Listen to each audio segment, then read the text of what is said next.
Meet our main character, Lin Yuan. He used to be a pathetic, frail loser, mocked as the 8-second legend, and bullied so relentlessly that he couldn't even protect a gift from his own father. But one fatal strike from a speeding truck changed everything. When he opened his eyes, he was no longer a frail human. He had been reborn in the unfathomable depths of the ocean as a super titan. A Godzilla, armed with the divine beast evolution system. The rule of survival is now dead simple. Devour to evolve or become prey. From ripping apart colossal prehistoric beasts and crushing heavily armed syndicates of human ability users, to tearing through armored mechas, and throwing hands with immortal ancient gods, unleashing devastating radioactive heat rays and igniting his blazing lava form, Lin Yuan will show the entire world the absolute wrath of the apex predator at the top of the food chain. Welcome back to BALA Manhua Recap.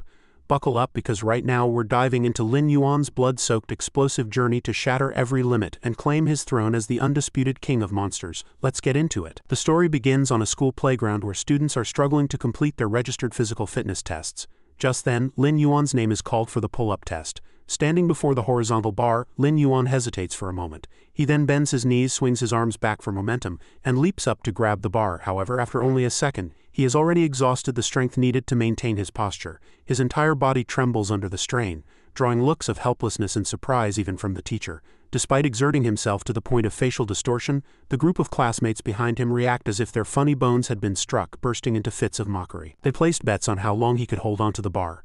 By the time the timer reached 8 seconds, Lin Yuan was completely spent and could no longer hold on. With a dull thud, he fell to the ground under the teacher's disappointed gaze. His classmates seized the opportunity to sneer, taunting him. "Congratulations, Lin Yuan, you broke your last record." From then on, the nickname the 8-second legend followed him everywhere. Lin Yuan's frail constitution was actually a lingering after-effect of a severe illness he suffered as a child, which had left his body in a permanently weakened state. He fell ill easily and was much smaller and thinner than his peers. Despite putting immense effort into exercising, he remained unable to improve his poor physique. Regarded as a useless failure in PE class and frequently teased, even his teacher could only cover his face in frustration, telling him he needed to work much harder. If his scores remained this low for the upcoming exams, he wouldn't earn a single point. After school, Lin Yuan walked to the school gate to ask Old Man Wang if there were any packages for him. The old man handed him a parcel, mentioning it had been sent from Nanyue. Lin Yuan took it happily, showing it off with excitement. "This must be from my dad, right?" he said, nodding his thanks to Old Man Wang. On his way home, he examined the package as he walked. When he opened the gift box and saw the Godzilla model and a letter inside, Lin Yuan's eyes instantly lit up. He couldn't help but marvel at the model's exquisite detail and realism. He then began to read his father's letter. The Godzilla model was a birthday gift from his father, who couldn't be there to celebrate the special day with him. Suddenly, someone rushed over and snatched the Godzilla right out of Lin Yuan's hands. The person sneered. "Still playing with kids' toys at your age? No wonder you look so frail and weak like a girl all day." Seeing the gift from his father stolen, Lin Yuan spun around, desperate to take it back, but the group facing him was tall and burly. He had no hope of reclaiming it. Watching Lin Yuan leap fruitlessly, the ringleader looked exceptionally amused and continued to taunt him. "Oh, look at that. The little runt actually dares to fight back? Come on then, I'll give it back to you." Seeing through the malice, Lin Yuan had no time to react before the bully, spurred on by the laughter of his two accomplices, hurled the Godzilla far into the distance. Powerless to resist, he could only mutter a curse before rushing across the road to retrieve his gift. Just as his hand was about to touch the Godzilla, a truck suddenly barreled toward him at high speed. The bullies standing by the roadside were struck with absolute terror, screaming and sweating. Lin Yuan moved. "Get out of the way." Inside the cab, the driver spun the steering wheel frantically, but it was too late. Lin Yuan looked up, not yet realizing what was happening, and was struck head-on. The violent impact sent the Godzilla model and his backpack flying. Amidst deep red blood, Lin Yuan lay motionless in a pool of gore right next to the gift from his father. As his consciousness began to fade, he asked himself, "Am I dying?" Suddenly, he felt water rushing into his nostrils. When he slowly opened his eyes, he found himself in the middle of a vast ocean, surrounded by incredibly bizarre creatures. Lin Yuan blinked and looked down at his small hands, only to find a short, thick, rounded tail growing behind him. A sight that looked utterly ridiculous. At this moment, Lin Yuan had been transformed into a chubby little Godzilla. Though he was still completely unaware of it, he felt overwhelmed by shock and confusion. Wasn't he just dying after being hit by a truck? He surveyed his surroundings, wondering if this was the underworld. However, it clearly looked like the deep sea. What on earth was going on with these hands and this tail? Suddenly, a strange voice rang out. Ding dong, your master is online. A small dolphin appeared alongside a strange electronic interface. Host consciousness confirmed as recovered. Divine Beast sign in evolution system automatically activated. These peculiar announcements filled Lin Yuan with shock and fear. He asked the dolphin if he had misheard, as it had called itself the Divine Beast sign in evolution system. Faced with a barrage of questions, the little dolphin calmly affirmed that every word it said was true, with no falsehood. To explain further, it guided Lin Yuan to look at a large screen. This was the system's supplementary guide. Immediately, a detailed attribute table appeared before him. Host, Lin Yuan, race.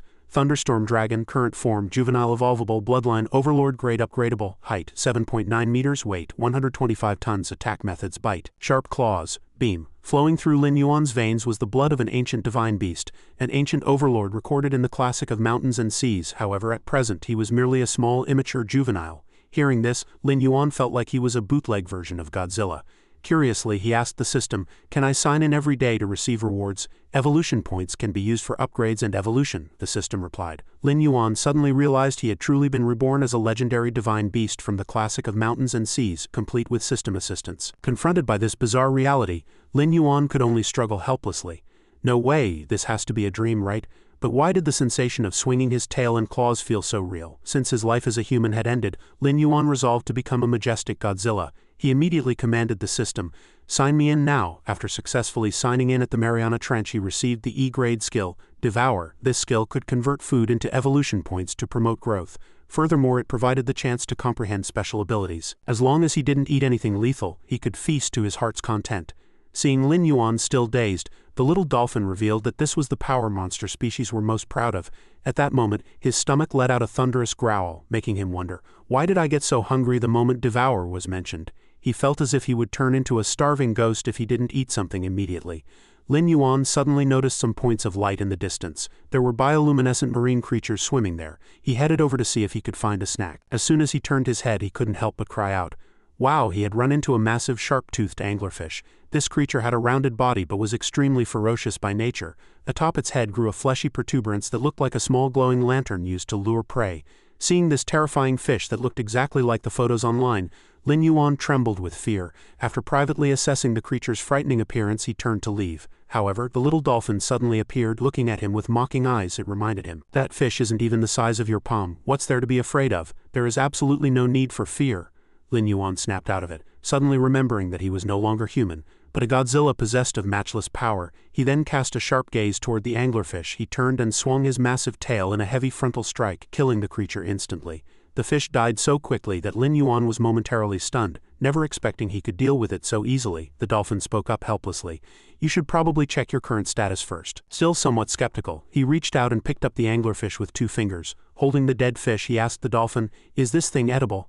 If I eat it, I get evolution points or new skills, right?" The dolphin replied with a smile. "Exactly right." It added that if he left his stomach empty for too long, he might actually starve to death. Having no other choice, he recalled seeing this type of fish in his past life. Though ugly, it was somewhat acceptable. Besides, they weren't poisonous and supposedly tasted good when cooked. Thus, Lin Yuan took a bite of the fish. He devoured it greedily, and the actual taste wasn't as bad as he had imagined. The moment Lin Yuan swallowed it, the system immediately displayed a notification.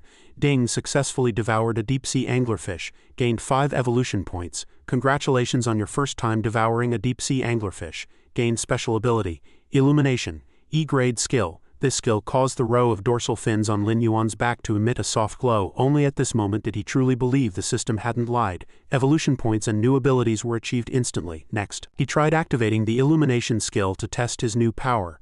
The spines on Lin Yuan's back immediately lit up with a brilliant blue light. Lin Yuan discovered that this was a very useful ability. It could lure other creatures to come to him voluntarily, allowing him to fill his stomach without any effort. He didn't mind using a little trickery to accumulate evolution points. Determined to be a monster that wasn't a picky eater, he proceeded to swallow one fish after another that was drawn to the light on his back. Every time he finished a meal, the system notifications kept coming. Ding, you have successfully devoured a deep-sea anglerfish. Gained 5 evolution points. Successfully devoured a deep-sea dragonfish. Gained 15 evolution points. Congratulations on your first time devouring a deep-sea dragonfish. Reward, 50 evolution points. Congratulations on your first time devouring a deep-sea hatchetfish. Gained special skill, Night Vision. E-grade skill, Night Vision. You now have the ability to see in the dark like an owl. Never worry about operating in the middle of the night again. Before long, Lin Yuan had eaten until his belly was round. He suddenly recalled his past life, where the times he could afford seafood were few and far between. He never imagined that after being reincarnated, he would be able to enjoy such a lavish seafood buffet in the deep sea. He had already accumulated over 1,000 evolution points. He then called out, "Shao-kun, I want to evolve now." Shao-kun appeared with a system list full of various upgrade options and skills. However, Lin Yuan focused only on strengthening his scales, claws, and size. In an instant he used 300 points to upgrade his scales, 200 points for his claws, and the remaining 500 points were all invested into physical growth. Observing his current body, Lin Yuan couldn't help but feel utterly amazed. He could hardly believe that with just 500 evolution points his height had increased by nearly a meter. Thinking about how he could become a 100-meter class giant beast in the future, he felt incredibly excited. Lin Yuan turned to ask Shao-kun, "I'm still on Earth, right?" However, Shao-kun seemed a bit hesitant and replied, "Well, you'll have to explore that for yourself." This answer annoyed him, and he grumbled, "Do you think this is some open-world game? You're making me find out on my own?" Lin Yuan deduced that if he was in the Mariana Trench he was clearly still on Earth. However, if he were to suddenly appear in a human city now, he would surely be attacked with nuclear warheads. Lin Yuan immediately formulated a plan. First, he needed to focus on growing, waiting for the right moment to break through and become a 100-meter-long titan. By then, those nuclear warheads would be nothing more than trivial toys to him. He could play freely, enjoy life comfortably, and even use nukes to scrub his back or soak in flows of scorching magma. Just imagining the scene made him feel immensely exhilarated. Without hesitation, he continued his frenzied eating spree. "As long as I'm alive, I won't stop eating." While he was busy hunting the surrounding schools of fish, a creature was silently watching Lin Yuan's every move from the unfathomable depths. Suddenly a massive tentacle appeared, tightly constricting his body. It turned out to be a giant octopus. Despite having no prior grudge, it used its arms to lock Lin Yuan in a death grip. This creature was over 100 times larger than his current body. This was one of the overlords of the deep, known as the giant octopus. He realized he had been too careless. The light from his back must have lured this monster here. A giant octopus typically measures 6 to 12 meters in length, sometimes even reaching 20 meters with a maximum weight exceeding 1,000 kilograms and a total of 10 tentacles. Each tentacle is covered in dense suckers.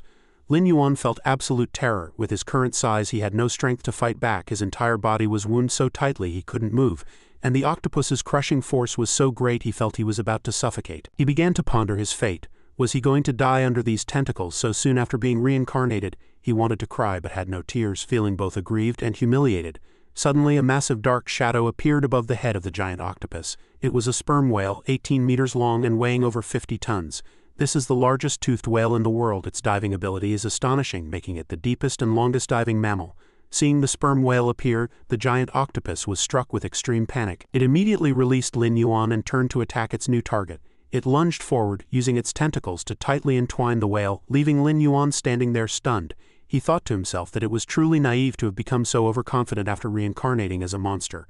Facing these two giants he felt like a weakling with no power to fight back. However, he quickly adjusted his mindset. Since he had already been reincarnated as a monster, he couldn't remain timid and hesitant forever. Bloodlust, fury, and cold-bloodedness, these were the qualities of a powerhouse at the top of the food chain. He made a silent vow that from now on he would become tough. He would never run away again, nor would he allow anyone to bully him.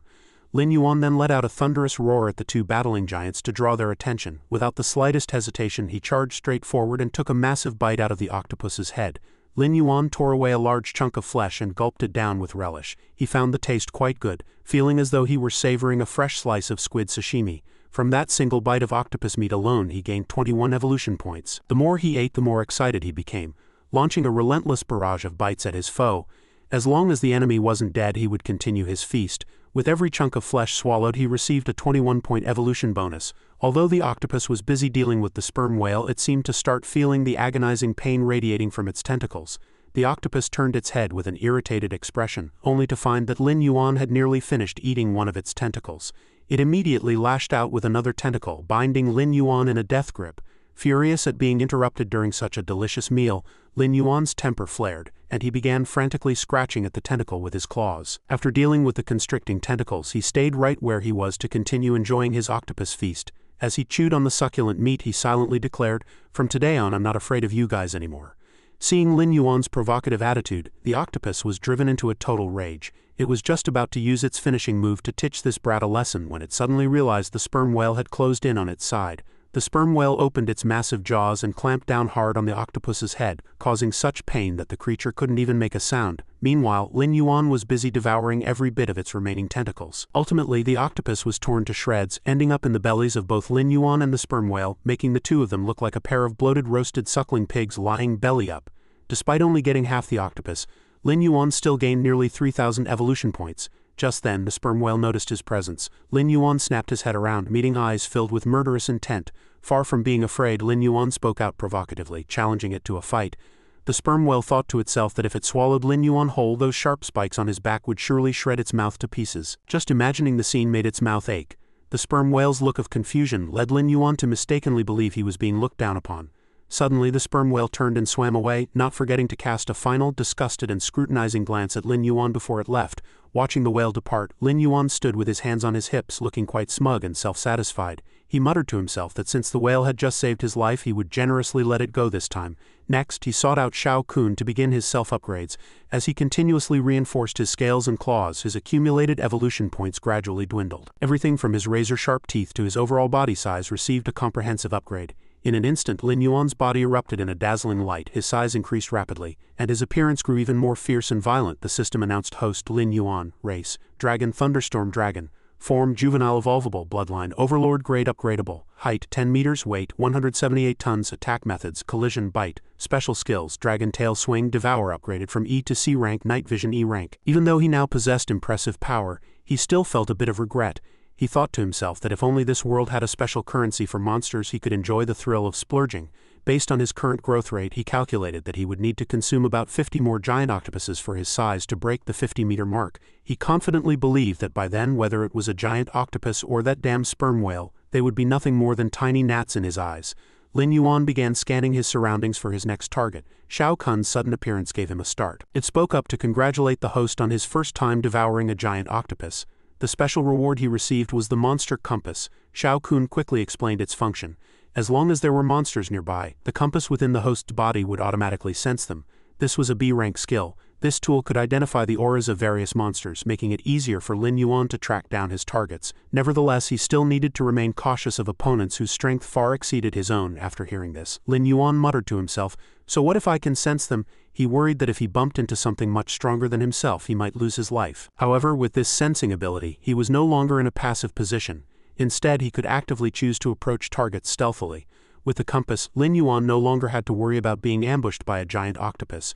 Yet, for absolute safety, he decided to turn off the glow from his dorsal spines. He planned to focus on low-key development until he was truly powerful. That was the most reliable path. A week passed and Lin Yuan swam on the surface, complaining, "I really miscalculated. There are hardly any big fish in this shallow sea area. Even great white sharks aren't enough to fill the gaps between my teeth." His size had currently reached 30 meters, and now only the giant octopuses in the deep sea could provide him with a meager amount of evolution points.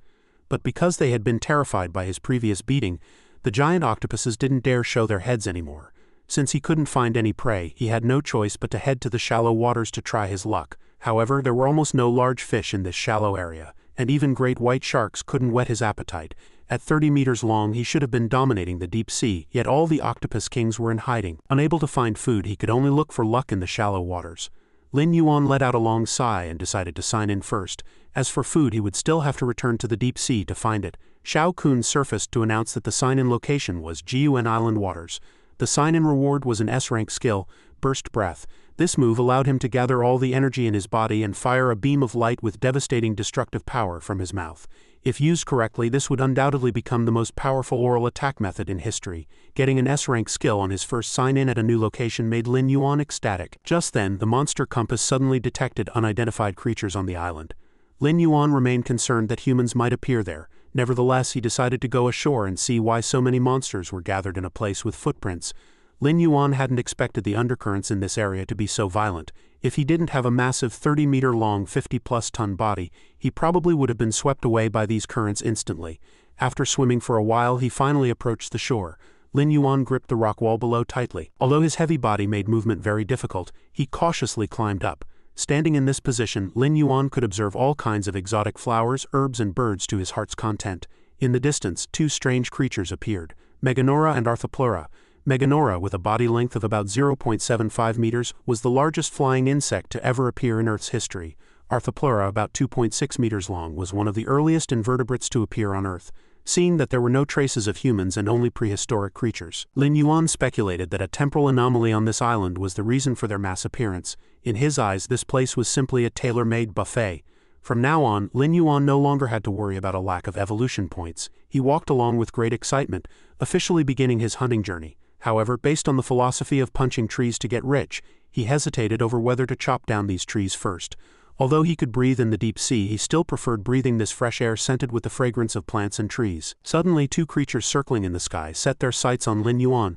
Once they chose their target, they dived down like arrows shot from a bow, opening their sharp long beaks.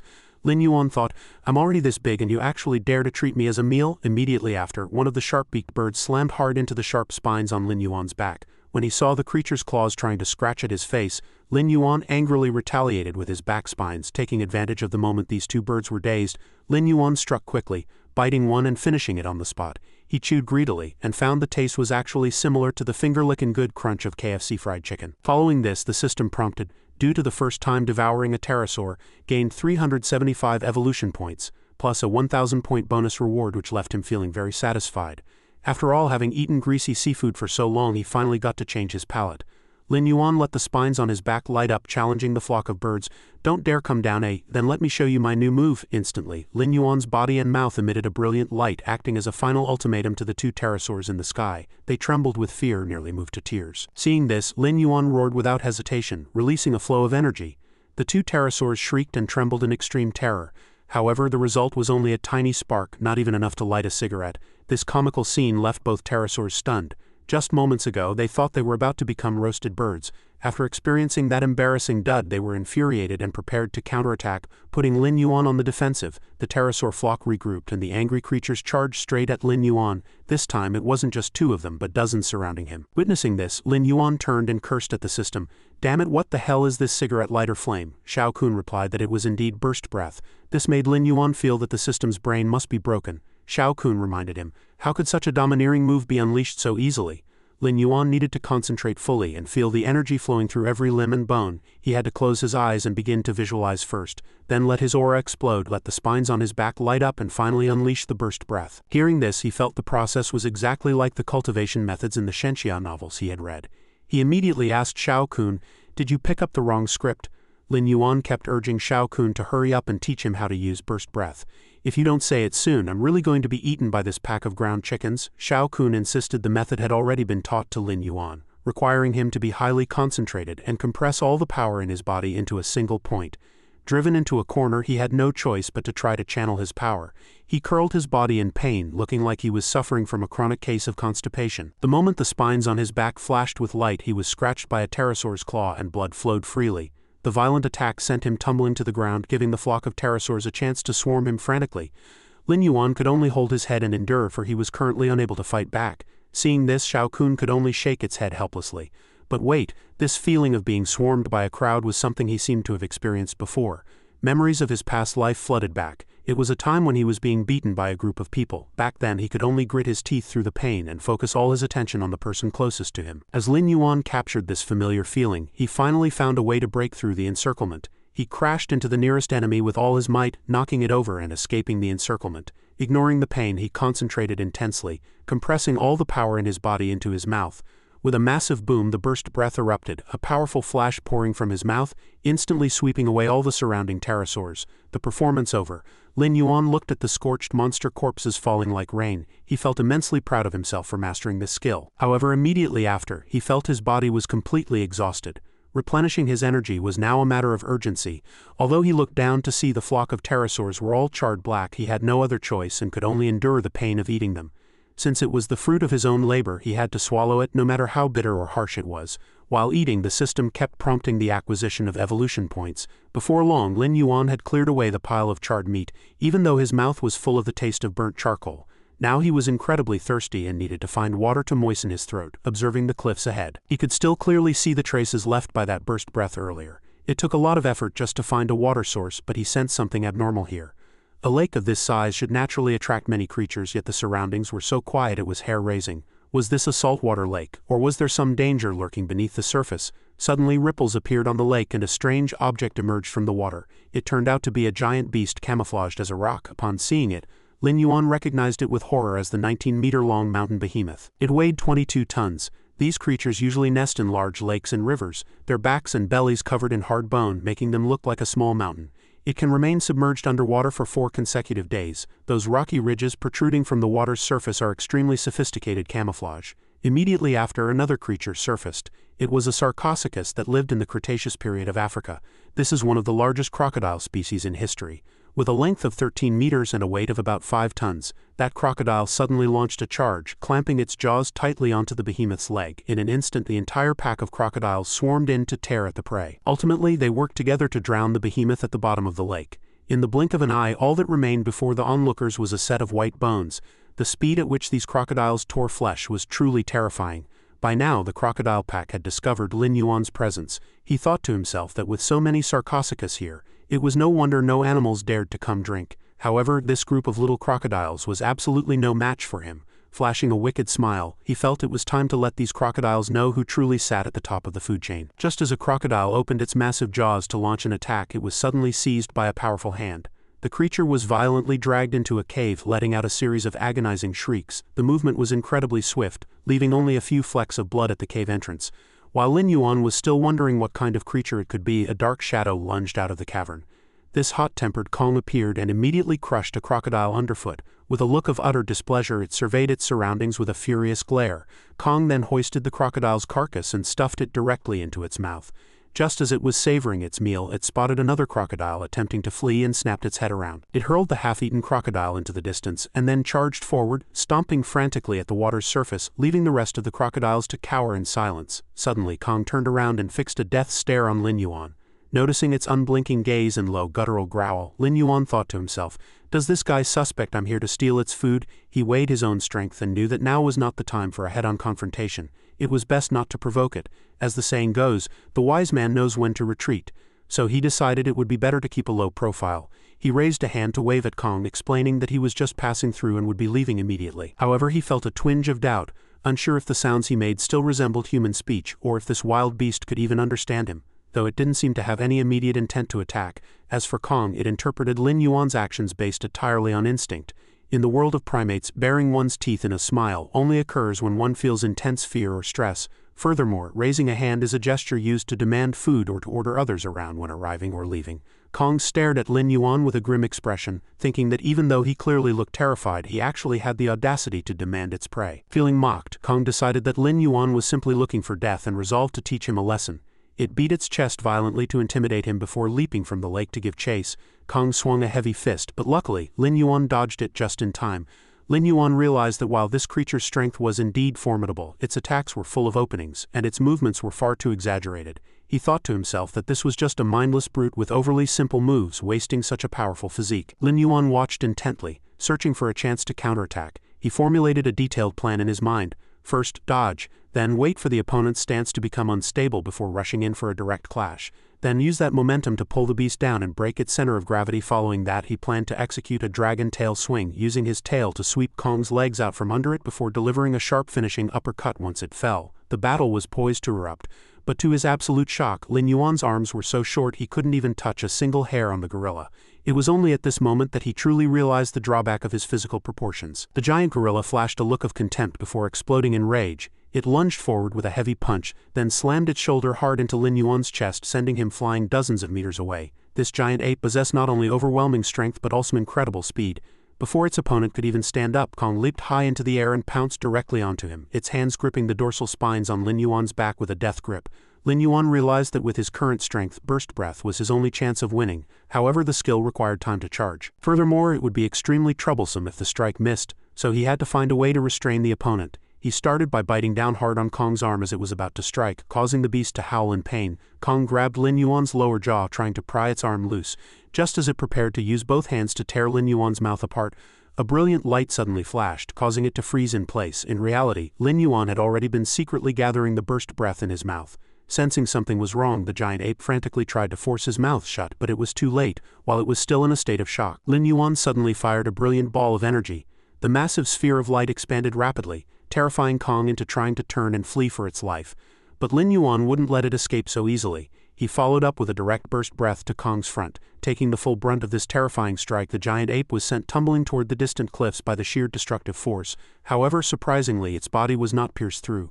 This ultimate move, which could once instantly kill dozens of pterosaurs and shatter mountain rocks, had only left a bleeding surface wound on the beast's chest. He was stunned by the gorilla's incredible endurance. Fearing that Lin Yuan might follow up with another move, the giant ape scrambled to its feet and fled. Witnessing this, Lin Yuan felt immensely proud, having forced the overlord of Jiuan Island to run away in fear. He was convinced that the throne of this place would sooner or later be his. However, using the move twice in one night had left him completely exhausted. Meanwhile, the surrounding crocodiles were still watching him like hawks.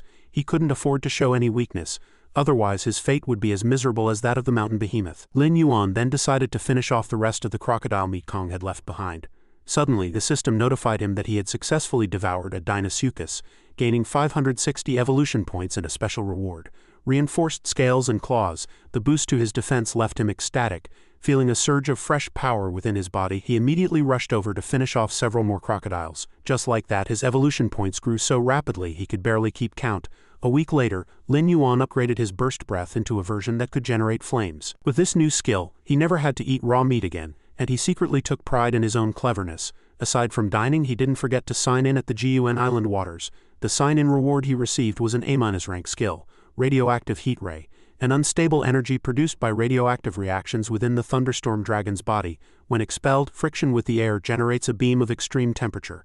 This was the most lethal form of breath, an upgraded version of his strongest oral attack method. At this moment he felt like he had hit the jackpot. Just a few days ago, he had unlocked the monster compass and upgraded his skills while also adding the function to view monster attributes.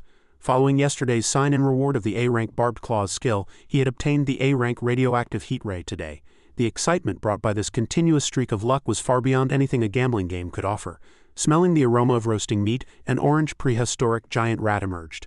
This creature was about 3 to 4 meters long, weighed between 1 and 1.5 tons, possessed an extremely keen sense of smell, and had a pair of massive incisors. This was an omnivorous animal that wasn't picky about its food. They usually hide in the bushes waiting for prey to walk into their trap. Seeing the little rat appear, Lin Yuan was in a great mood and decided to share some of his roast beef with it. Every time he saw this orange creature, Lin Yuan couldn't help but recall memories of his past life as a human. Back then he was small and weak, frequently bullied. He thought this little rat was luckier than he had been because it had met him. Lin Yuan decided that from now on he would be its big brother, and under his protection. No one would ever dare touch it. Currently, Lin Yuan had entered his adult form and was preparing to evolve further. Possessing an upgradable Overlord-grade bloodline, he now stood 51 meters tall and weighed 13,525 tons. His existing attack moves included Collision, Bite, and Dragon Tail Swing. In addition, he possessed special skills: E-rank Devour, Roar, E-rank Night Vision, and E-rank Illumination. He also had the E-rank Monster Compass, S-rank Atomic Breath, A-rank Radioactive Heat Ray, and B-rank Barbed Claws. According to the system's evaluation, the blood of an ancient overlord flowed through Lin Yuan's veins. A divine beast recorded in the classic of mountains and seas. Having bid farewell to his naive juvenile period, Lin Yuan officially entered the adult stage, his mind filled with reflection. Observing his current physique, he was confident he now had enough strength to face and defeat Kong. Since living alone on the deserted island was too dull, he came up with the idea of finding a partner, and Kong was his primary target. Seeing that the monster was both smart and strong, he thought he could reluctantly take it in as a little brother. Lin Yuan summoned Shao Kun and requested the system to invest all his evolution points into physical enhancement. Shao Kun immediately reported that he had a total of 48,131 evolution points. All these accumulated points were used to upgrade Lin Yuan's appearance. However, the result left him greatly disappointed. After spending over 40,000 evolution points, his height had only increased by a mere 0.5 meters. He remembered clearly that it only took a few hundred points to grow 1 meter before. Shao Kun explained that the higher the level, the more experience points are required for an upgrade. The more he thought about it, the more depressed he became, and Lin Yuan couldn't help but feel a bit lost about the future. His goal was to become a super beast hundreds of meters tall. At this rate, he really didn't know how much he would have to eat to get there. Pushing aside his stray thoughts, he decided to find that giant gorilla for a fight, treating it as a way to exchange feelings. He called the little rat over and said, "You've been eating and drinking for free with me for so long, it's time for you to be useful." He pulled out a tuft of Kong's hair he had grabbed during the last fight and asked the rat, "Can you find Kong by the scent of this hair?" After sniffing the tuft of hair, the little rat nodded repeatedly, which filled Lin Yuan with joy. He promised, "As long as you find Kong, I'll provide you with a year's worth of roast meat." Thus, the little rat led the way to find Kong, amidst the cheers of all the creatures on the island. Those creatures who had been harassed by Lin Yuan for so long felt an immense sense of relief seeing him leave. But they shouldn't celebrate too early. He looked back with a wicked grin, thinking that he was only going to find a friend. When he returned with that gluttonous Kong, he would definitely make this group of guys cry out loud. After walking for a while, the little rat suddenly stopped before a desolate and eerie piece of land. The surroundings were shrouded in mist, littered with jagged rocks and withered trees, making the little creature tremble with fear. Lin Yuan was also surprised that such a place existed on Jiuan Island. He suspected the little rat had taken the wrong path. As this didn't look like Kong's home at all, Lin Yuan wondered who would live in such a desolate and stinking place. Moreover, the monster compass couldn't pick up Kong's aura either. While he was pondering, the little rat seemed to have discovered something. It turned back to wave at Lin Yuan and pointed to a cave entrance ahead. He picked up the little rat and walked inside, scaring it so much it didn't dare resist. Lin Yuan felt it was strange that the compass showed no reaction at all, sensing neither Kong nor any other monsters. Suddenly he heard a low growl from some creature, but the aura wasn't strong, making him doubt if it was actually Kong. Seeing another opening ahead, he decided to slip in and take a look. The cave was filled with larval eggs and spider webs. While observing his surroundings, Lin Yuan saw a stunning young woman being held tightly in a bind, and she was actually Kong, a creature recorded in the classic of mountains and seas as possessing the arrogant bloodline of ancient beasts. She was 15 meters tall and weighed over 10,000 tons, but somehow she had taken on a human form. Lin Yuan finally realized that the Kong he was looking for was the girl before him, though he didn't understand why she had become like this. Seeing Kong look over, Lin Yuan leaned in and mocked her. "You were so big before, why have you become so petite now? The wound on your chest hasn't fully healed yet, has it?" At this, Kong let out a roar and questioned, "What are you doing here?" Not only had she become human, but she could actually speak human language. Lin Yuan wondered if she had cultivated into some kind of spirit or transformed into a little demoness. Just then she screamed, warning him to watch his surroundings. Hearing this, he looked back and found a swarm of multi-eyed crawlers scuttling toward them. It seemed he had accidentally stumbled into their nest. One of them suddenly lunged forward and was grabbed by Lin Yuan. This was a carrion crawler possessing the bloodline of the Shanliu. As ancient monsters from the classic of mountains and seas, they are 6 to 10 meters long and weigh about 40 to 100 tons. These creatures move in packs, have razor-sharp fangs and incredible bite force, and their tails can spray corrosive poison. These giant lizards are Kong's natural enemies and the rulers of Jiuan Island's underworld. Lin Yuan recalled how a classmate had used this kind of bug to scare him in his past life. Because of that psychological trauma, he felt nothing but pure disgust seeing them in this life. One of them tried to rush up and bite him, and Lin Yuan crushed it with a casual squeeze. Looking at the slime on his hand, he felt sick to his stomach. The crawler swarm grew larger. One opened its massive mouth and lunged at Lin Yuan, but he kicked its lower jaw away. He noticed another one attacking from behind, its mouth opened to swallow the spines on his back. Just as he was about to shake it off, he discovered that dozens of lizards had already crawled onto his back. This made him fly into a rage, and he shouted, "I'll show you what I'm made of." Then, exerting his full strength, he activated the barbed claws skill, and a powerful electric current instantly surged through all the spines on his back, electrocuting those disgusting lizards to death. Kong watched Lin Yuan's moves in a daze, completely captivated by the spectacular battle. Seeing the crawlers cleared away, Lin Yuan breathed a sigh of relief, but when he turned around and saw he was covered in lizard slime, he immediately screamed in disgust, feeling like he was going to go crazy. However, among the pile of corpses there was still one survivor. That fellow was stirring, preparing to pounce on Kong, who was trapped high up. Lin Yuan acted quickly and stomped it flat. He struck a cool pose and warned, "If anyone dares to touch Kong, they'll have to step over my dead body first." Seeing they were outmatched, the remaining lizards tried to flee, but Lin Yuan would never let them escape so easily. To him, these disgusting creatures all had to die to appease his anger. Following that, Lin Yuan gathered his strength and unleashed the radioactive heat ray, firing a high-voltage current that instantly incinerated the entire swarm of lizards. Lin Yuan turned back and flashed a brilliant smile at the terrified Kong. Lin Yuan made a finger heart gesture, comforting the girl and telling her not to be afraid, for as long as he was there, no monster could harm her. Then he stepped forward and carefully began to clean the sticky mucus off the Kong girl as she hung from the cliff face. Seeing this, the girl also struggled to break free from the slime. The movements of her hands caused her body to sway slightly, instantly capturing Lin Yuan's full attention. Feeling a bit awkward, he asked shyly, "Kong, how did you end up like this?" He noticed that the wound on her chest which he had caused seemed quite serious. Finally, the Kong girl broke free from the liquid's restraint and leapt to the ground. She searched the surrounding area and picked up a bone. Lin Yuan mistakenly thought she was looking for a weapon and tried to soothe her. "Don't be afraid, I won't bully the weak." To his surprise, the girl held up a strange object, signaling to Lin Yuan that she had turned into this form because she ate it. Looking at the object in her hand, Lin Yuan immediately recognized it. Could this be the legendary devil fruit or a shape-shifting pill from a cultivation novel? As the two walked out of the cave together, Lin Yuan grandly announced, "Next, it's time to witness a miracle." With that, he opened his mouth and fired a burst breath at a pile of prepared wood. This action gave the Kong girl quite a fright. Afterward, Lin Yuan skewered a lizard on a wooden stick and set it over the fire to roast. Although he found the creature disgusting, he had to grit his teeth and eat it for the sake of evolution points. Once roasted, it actually smelled quite fragrant. The Kong girl waiting nearby didn't understand what he was doing, but the aroma made her mouth water. Noticing that both Kong and the little rat were eager for a taste, Lin Yuan introduced them as meat skewers and handed them over for them to enjoy. The actual texture wasn't as bad as he had imagined. As he ate, he asked Kong, "Even though I like the way you look now, can you change back to your original form? If you were still that giant size in the cave, those crawlers wouldn't have been able to bully you." The Kong girl, who was eating with great relish, revealed, "I can't change back." This answer left Lin Yuan utterly confused. He couldn't fathom exactly what kind of fruit she had eaten. In this primitive forest teeming with monsters, it would be very difficult for her to survive at her current size. Seeing that she could eat so heartily despite her predicament, Lin Yuan thought to himself that this girl was truly thick-skinned. He wondered if she had any family left, because if she hadn't met him today, she would have been devoured by those stinking lizards long ago. In her current state, she certainly wouldn't have survived until tomorrow. Afterward, Lin Yuan turned to ask Shao Kun if Kong could be restored to her original state. Shao Kun nodded but stated that it first needed to analyze the components of that fruit. Lin Yuan was overjoyed to hear this, thinking that as long as they found another fruit for Shao Kun to study, they could help her change back. Shao Kun explained like a polymath that once the analysis was complete, it could adjust the fruit's components to help her recover. It even suggested that after eating the fruit again in the future, she could freely switch between her monster and human forms. Lin Yuan was incredibly excited. If this were true, he might also have a chance to return to the human world to see his parents. He immediately asked Kong, "Where did you pick this fruit?" The girl answered haltingly, "On the cliffs of the Bone Abyss." Thus, Lin Yuan decided that once they were full, she would lead the way to pick a few more. After clearing out those crawlers, Lin Yuan had gained over 200,000 evolution points, which made him ecstatic. He secretly pondered that if he truly couldn't return to Earth and had ended up in an alternate world, at least after turning back into a human, he could forge a life with Kong on this deserted island and enjoy their own private world.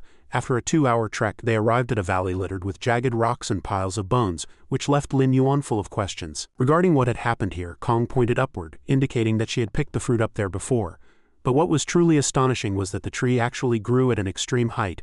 Lin Yuan looked up and saw that the fruit looked decent enough, so he prepared to climb up and harvest it. He gripped the soft soil and climbed upward, but unexpectedly spotted a pterosaur circling nearby. He felt a bit uneasy because suspended in midair he was caught between a rock and a hard place. Any sudden ambush would be extremely troublesome. Immediately after, the pterosaur opened its sharp long beak, and Lin Yuan hastily assumed a combat stance. However, it unexpectedly swallowed a divine fruit from the tree in one gulp, making Lin Yuan curious about what it would turn into. After eating the fruit, the pterosaur's entire body glowed, and it actually transformed into a human in midair. Witnessing this, Lin Yuan vaguely guessed that the bones at the bottom of the valley were likely the result of monsters falling to their deaths after being unable to adapt to their human forms. Realizing this was no place to linger, he decided to quickly pick the fruits and leave immediately. Suddenly, a massive avian monster charged straight at him. This creature was the death spiritual bird, a mythical giant fowl recorded in the classic of mountains and seas as possessing a powerful ancient bloodline. It was 65 meters long and weighed a staggering 130 tons. Its appearance was often an omen of death. Lin Yuan was confused by its presence here, speculating it might be the spirit beast guarding this divine tree. However, for some reason, when it looked down at the bones in the valley, its expression seemed to be one of mockery and playfulness. Suddenly, it turned to stare at Lin Yuan, giving him a start. He felt like he was being looked down upon by a giant bird. Even so, Lin Yuan decided to keep climbing. Seeing that the spiritual bird didn't seem to intend to attack, he leaned in and offered a greeting, explaining he had traveled a long way because he heard from a friend that the fruit was delicious. As he spoke, Lin Yuan reached out and plucked 2 divine fruits, then flashed a polite social smile, thanking the spiritual bird and promising not to bother it again. However, at that moment, an image flashed through the giant bird's mind of Lin Yuan turning back into a human after eating the fruit and falling to his death just like the monsters before him. It instantly flew into a rage, spreading its massive wings and startling Lin Yuan. The spiritual bird roared and flapped its wings to give chase with extreme hostility, leaving Lin Yuan with no choice but to dodge frantically, while cursing, "Crap, is this bird crazy? Everything was fine a second ago. How did it turn on me so fast?" Lin Yuan had no choice but to hand the 2 divine fruits to Shao Kun, asking if they could be stored in the system since holding them while climbing was inconvenient. Shao Kun asked if he wanted to perform an analysis. However, the analysis required 100,000 evolution points, and he only had 9,331 points left, nowhere near enough. He began to feel regret, wishing he hadn't spent his evolution points so recklessly. Just then, the spiritual bird attacked from behind, its sharp talons lashing out at Lin Yuan. Lin Yuan whipped his tail violently to drive it away, and seeing him prepare to counterattack, the spiritual bird also seemed somewhat surprised. He opened his massive jaws and fired a radioactive heat ray directly at the giant bird. This sudden attack caught the spiritual bird off guard. One of its wings was struck and it plunged straight into the abyss. Lin Yuan thought to himself that from his current position it would be difficult to accurately hit the giant bird with either a burst breath or a heat ray. Thus he decided to wait for the perfect opportunity to use a lethal burst breath. He observed silently. After falling for a distance, the spiritual bird immediately flapped its wings and flew back. Taking advantage of the target, Lin Yuan let go and jumped directly onto the bird's back, dragging it down toward the abyss once again. A few seconds later, the giant bird regained its balance and slowed its descent. Riding on its back, Lin Yuan declared himself the spiritual bird knight, and bit down hard on its neck, causing it to cry out in agony. As it let out a piercing shriek, the bones within its body felt as if they were about to shatter. The spiritual bird screamed and dived downward at a terrifying speed, vibrating so hard that Lin Yuan and the Kong girl's teeth felt like they were going to fly out. Before hitting the ground, the bird suddenly flipped and soared back into the sky, its speed not decreasing at all. If this continued, everyone would soon meet their maker. Lin Yuan looked down, his face full of excitement. In his past life, he had never flown in a plane. He never expected that after becoming a monster, he would be riding on the back of another one. This feeling of soaring into the clouds was simply unbeatable. However, the spiritual bird suddenly veered, aiming to crash into the distant rock wall, scaring the wits out of Lin Yuan in the back seat. It seemed the crazy bird intended to take them both down in a mutual destruction. The bird had already flown near the divine tree when Lin Yuan noticed a lake next to the mountains. He calculated that if he timed it right, used a burst breath and fell into the lake, then with his current thick hide, he definitely wouldn't die. Lin Yuan then shouted a warning to the bird. "Don't think you're the only one who can gamble with your life. Didn't your mother ever teach you not to mess with an honest man?" As soon as the words left his mouth, energy gathered in his jaws and he unleashed a falling goose-style burst breath directly into the spiritual bird. The giant bird curled its body in pain and was blasted head-on into the cliff. Meanwhile, Lin Yuan was propelled away by the recoil, falling toward the nearby lake. The Kong girl used every ounce of her strength to cling to his body, and together they smashed into the water on the other side. The spiritual bird painfully slammed into the mountain range, snapping the divine tree in the process and causing all the fruits to fall. The bird lost its balance again, and fell into the deep valley like an arrow. It fell into a cycle of falling and rising, rising and falling. Meanwhile, at the bottom of the lake, Kong and Lin Yuan witnessed the bird's faceplant and showed expressions of extreme excitement. Ultimately, the bird collapsed onto a pile of dried skulls and fainted. Lin Yuan roared toward the sky in excitement, shouting like a madman to declare their victory. He had intended to have a chicken dinner tonight, but unexpectedly, a divine fruit fell into his mouth and slid directly into his stomach. Lin Yuan didn't even have time to react until he felt a foreign object in his throat. He then stared at the tree at the bottom of the lake, realizing he had swallowed the devil fruit. However, Lin Yuan had no desire to turn back into a human at this moment because he was still underwater. He worried that since he couldn't swim, he would drown. But soon his body erupted in a brilliant light, revealing thick arms, a broad chest, and well-defined muscles. Lin Yuan couldn't believe this was his own body. It was the physique of an extremely powerful muscular man. Not only that, but the spines on his back were still there. Lin Yuan looked down at himself and found his tail was still there too, though it had shrunk into a small stump. At this time, Lin Yuan hid in the lake to observe the spiritual bird, unsure if it was truly dead after all. Being a human now was far too dangerous. The system notified him that the analysis of the shape-shifting fruit still required over 6,000 evolution points. He planned to borrow a few pieces of meat from the bird to make up the points. As long as the system completed the analysis and modification, he could return to his Godzilla form. But suddenly, the spiritual bird's head moved slightly, making Lin Yuan almost choke on water. He hadn't expected this fellow to be so tough. The bird wobbled to its feet, still clutching the youth who had turned from a pterosaur in its beak. Even more astonishingly, a green crystal appeared before it. It spat out the youth and swallowed the crystal in one gulp. Lin Yuan witnessed this from the opposite side and saw the bird's wounds begin to heal rapidly after swallowing the crystal. Soon, the spiritual bird stood firmly on the pile of bones and once again unfurled its majestic wings. It then turned and flew away, letting Lin Yuan breathe a sigh of relief. But seeing the roast chicken he almost had fly away, Lin Yuan's mood instantly hit rock bottom. Then he and the girl climbed ashore. The Kong girl was determined to hunt some small creatures or at least find some carrion to tide them over. He needed to accumulate enough evolution points as quickly as possible. Lin Yuan felt immense regret, thinking that if he had known he would have taken a few bites out of the bird's back to make up the points. Just then, the Kong girl on the shore hurriedly shouted a warning to Lin Yuan, alerting him to danger behind him. Spinning around, he saw a Deinosuchus charging toward him, its bloody gaping maw looking as if it intended to bite his head off. Seeing this, Lin Yuan leapt to dodge. He cursed in annoyance. "Don't you know the rules, launching a sneak attack like that?" To his concern, there wasn't just one but several crocodiles surrounding them. and with his current small body it would be difficult to survive in this monster-infested jungle. Even if he went back to school, he would still be that easy target for bullying. To avoid an early death, Lin Yuan immediately turned and began swimming frantically toward the shore. His hands paddled like they were powered by motors. He wondered, is this the potential triggered by facing danger? After some effort, he finally shook off the pack of crocodiles. However, life is always full of surprises. Another giant crocodile had long been waiting for him at the water's edge. He never expected these beasts would understand professional coordination to corner prey. In the moment of crisis, he burst from the water to face the threat head-on. Lin Yuan leaped high and pressed down hard on the crocodile's upper jaw, forcing it shut. Although a crocodile's bite force is incredible enough to crush bone, that only applies when they are closing their mouths. Conversely, their strength for opening their jaws is actually quite weak. An adult can hold it shut with just a little effort. Lin Yuan thought to himself, "Don't think I'm easy to bully just because I lost my monster shell. I haven't lost my wits." However, the crocodile's eyes suddenly turned blood red, making it impossible for Lin Yuan to predict its next move. Immediately after, the crocodile thrashed its body violently and dove its snout into the water, struggling fiercely to shake him off.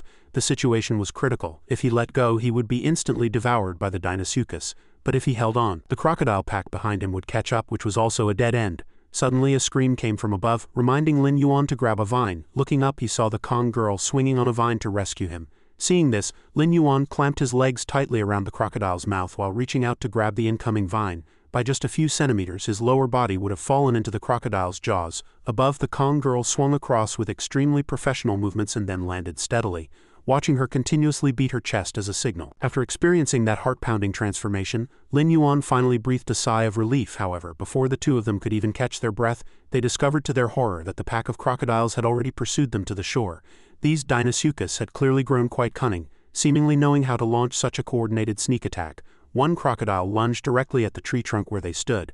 After missing, it fixed a death stare on the Kong girl, terrifying her into letting out a warning roar. Seeing this, Lin Yuan quickly pulled her aside and reminded her, "You're not as big as you used to be. This fierce but cute look is completely useless now. If you don't run faster, you'll end up as their lunch." Lin Yuan grabbed the Kong girl's hand and sprinted toward the depths of the forest, trying to shake off the pursuit of the crocodile pack. As he ran, he muttered to himself, "Is it because I ate too many Deinosuchus before that they now hate me to the bone?" With this frail body and short legs, the two of them had no hope of outrunning those giant beasts. Just as they fell into a desperate situation, Shao Kun appeared again to mock him.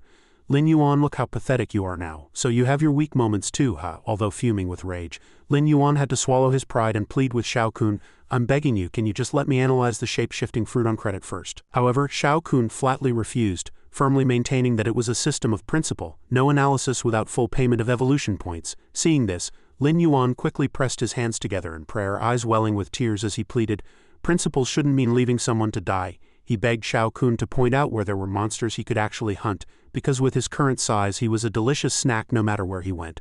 But despite all his coaxing and pleading, Shao Kun remained determined to uphold its bizarre rules. Lin Yuan felt utterly defeated and humiliated.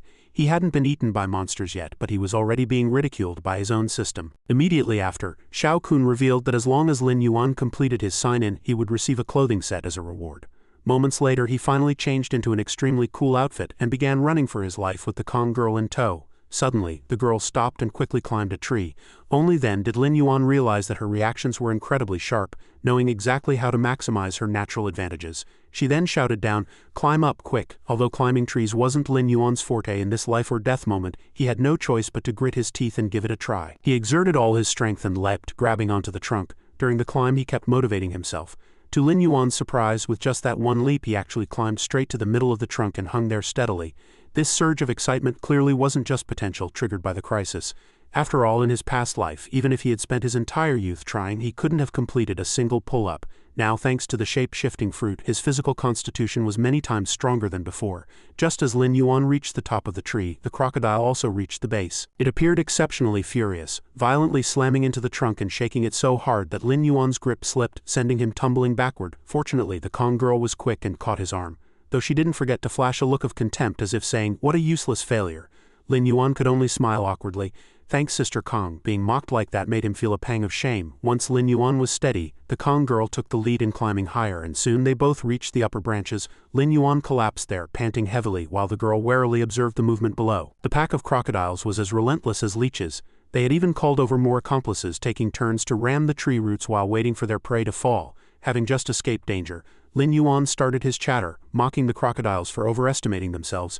"You think you pests can shake a trunk this thick?" However, when Lin Yuan turned his head, he was startled to find the calm girl staring at him without blinking. After some questioning, he realized the girl found it novel and exciting to see Lin Yuan become as petite as she was. Her watching a show attitude made Lin Yuan's blood boil. He then asked, "Want to spar with me?" No sooner had the words left his mouth than the calm girl suddenly grabbed his hand. Lin Yuan never expected this girl would actually want to get serious. Immediately after, she gave him a forceful push, seemingly wanting to throw him directly down to the crocodiles as a snack. Sensing things were going south, Lin Yuan quickly begged for mercy, reminding her that now was not the time to fight. It turned out she wasn't looking for trouble. She had let out a low growl because she spotted a new creature ahead. It was the historically famous Titanoboa, measuring 70 meters in length, 5 meters in width, and weighing 70 tons. Although this giant python is non-venomous, it is accustomed to lurking in trees to ambush prey below. Lin Yuan felt utterly speechless. It was truly a case of jumping out of the frying pan and into the fire. The crocodiles were still waiting below, and now a powerful enemy had appeared in the tree. However, he remembered that he hadn't tasted python meat yet. So he asked Shao Kun what rank this big brother snake belonged to, but Shao Kun seemed to treat him like a fool and ignored him completely. The giant python suddenly attacked, its thick tail sweeping violently toward them. The Kong girl immediately grabbed Lin Yuan to flee for their lives, weaving nimbly through the branches, leaving only Lin Yuan hesitating there. He worried he might lose his footing and fall, becoming crocodile feed below, so he could only move cautiously toward other branches while the giant python pursued him relentlessly from behind. During the escape, Lin Yuan secretly formulated a plan. He would simply crawl into the bastard's mouth, skin it alive, and then toss the carcass down to feed the sharks. Just then, Shao Kun appeared to remind Lin Yuan that he needed 100,000 evolution points for the analysis. But at this moment he couldn't care about that. He only wanted to change back. However, Shao Kun solemnly announced that even if he stopped now, the activation procedure would still consume 100,000 evolution points. Hearing this, Lin Yuan's anger flared. He thought that since he had to spend so many points anyway, he might as well let Shao Kun finish the analysis. This system was full of loopholes. Did it really want to watch its master die? At that moment, the Kong girl turned and saw Lin Yuan was still busy arguing with the system, so she stepped forward, using her own body to distract the giant python. However, before she could act, the python had already bared its fangs and aimed straight for her. In the moment of crisis, Lin Yuan lunged forward and pushed her away. As a result, he was swallowed whole into the Titanoboa's belly. When he regained consciousness, he found himself surrounded by slimy liquid. An incredibly foul stench hit him square in the face. Lin Yuan deduced he was currently inside the monster's stomach. Fortunately, his body didn't seem to be corroded by the stomach acid. Perhaps his current constitution was strong enough, but if he remained trapped here, he would be digested sooner or later. He had to find a way out. Then Lin Yuan suddenly remembered that since transforming into a human, he hadn't yet tried his previous skills. If he could use burst breath, he could easily blast a hole in the snake's belly and crawl out. However, seeing Lin Yuan preparing to make a move, Shao Kun immediately appeared to stop him. "Stop. Gathering this much energy is enough. You can't increase it any further. Otherwise you'll self-destruct, because the body structure and density of the human form are completely different from those of the Thunderstorm Dragon." He simply couldn't withstand that terrifying energy. Although the energy currently gathered in Lin Yuan's mouth wasn't even 1/10,000th of a burst breath, it could significantly enhance his biting and devouring abilities. Shao Kun added that burst breath had been converted into burst kill. This ability could enhance his power to tear and devour internal organs. After hearing this, Lin Yuan asked curiously, "If I devour the python's organs now, will I get evolution points? Or will I be able to change back to my monster form as long as I save up enough points?" Although he felt a wave of nausea for the sake of survival, he would dare to eat even the filthiest things. Thus he bit down hard into the python's stomach wall.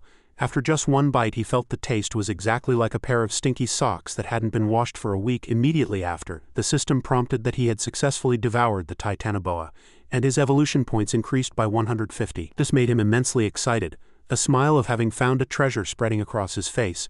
Now he only needed a few more bites to fill the required evolution point gap. Subsequently, he began frantically tearing at the giant python's stomach. To gather enough points as quickly as possible, Lin Yuan gorged himself like a starving ghost, and the points continued to tick upward. Outside, the giant python was in such pain that tears flowed, and it thrashed and twisted wildly, slamming Lin Yuan around inside. But Lin Yuan was determined. No matter how much it struggled, he would bite a massive hole through its belly. Suddenly, Lin Yuan felt the snake's stomach contracting violently. Clearly, the beast wanted to vomit him out. Seeing this, he decided to fight to the end, his limbs digging firmly into the stomach wall. Just then, Xiao Kun appeared and reported Lin Yuan's evolution points had reached 10,090. It asked the master if he wanted to begin the analysis and modification of the shape-shifting fruit. However, after he confirmed, the system actually gave an incredibly frustrating prompt. Current progress is only 1, estimated completion time is 30 minutes. This sent Lin Yuan into a towering rage, and he questioned Xiao Kun if there was any way to speed it up. Xiao Kun took the opportunity to extort him. If you pay another 1,000 evolution points, it can be shortened to 25 minutes. Lin Yuan truly couldn't take it anymore, grabbing Xiao Kun by the head and cursing, "Why does everything cost points? You're a total scammer." But Xiao Kun explained that points were like fuel for a car. Without them, the system couldn't run. Driven into a corner, Lin Yuan could only continue gnawing at the snake's stomach while wiping away tears, accumulating more points in the process. After a while, he finally gathered those 1,000 points, shortening the analysis time to 25 minutes. Feeling it still wasn't fast enough, he continued tearing at the snake's belly, causing the Titanoboa to roll on the ground in agony. The python's frenzied state even scared away the surrounding crocodile pack. After an agonizing wait, the progress finally reached 100.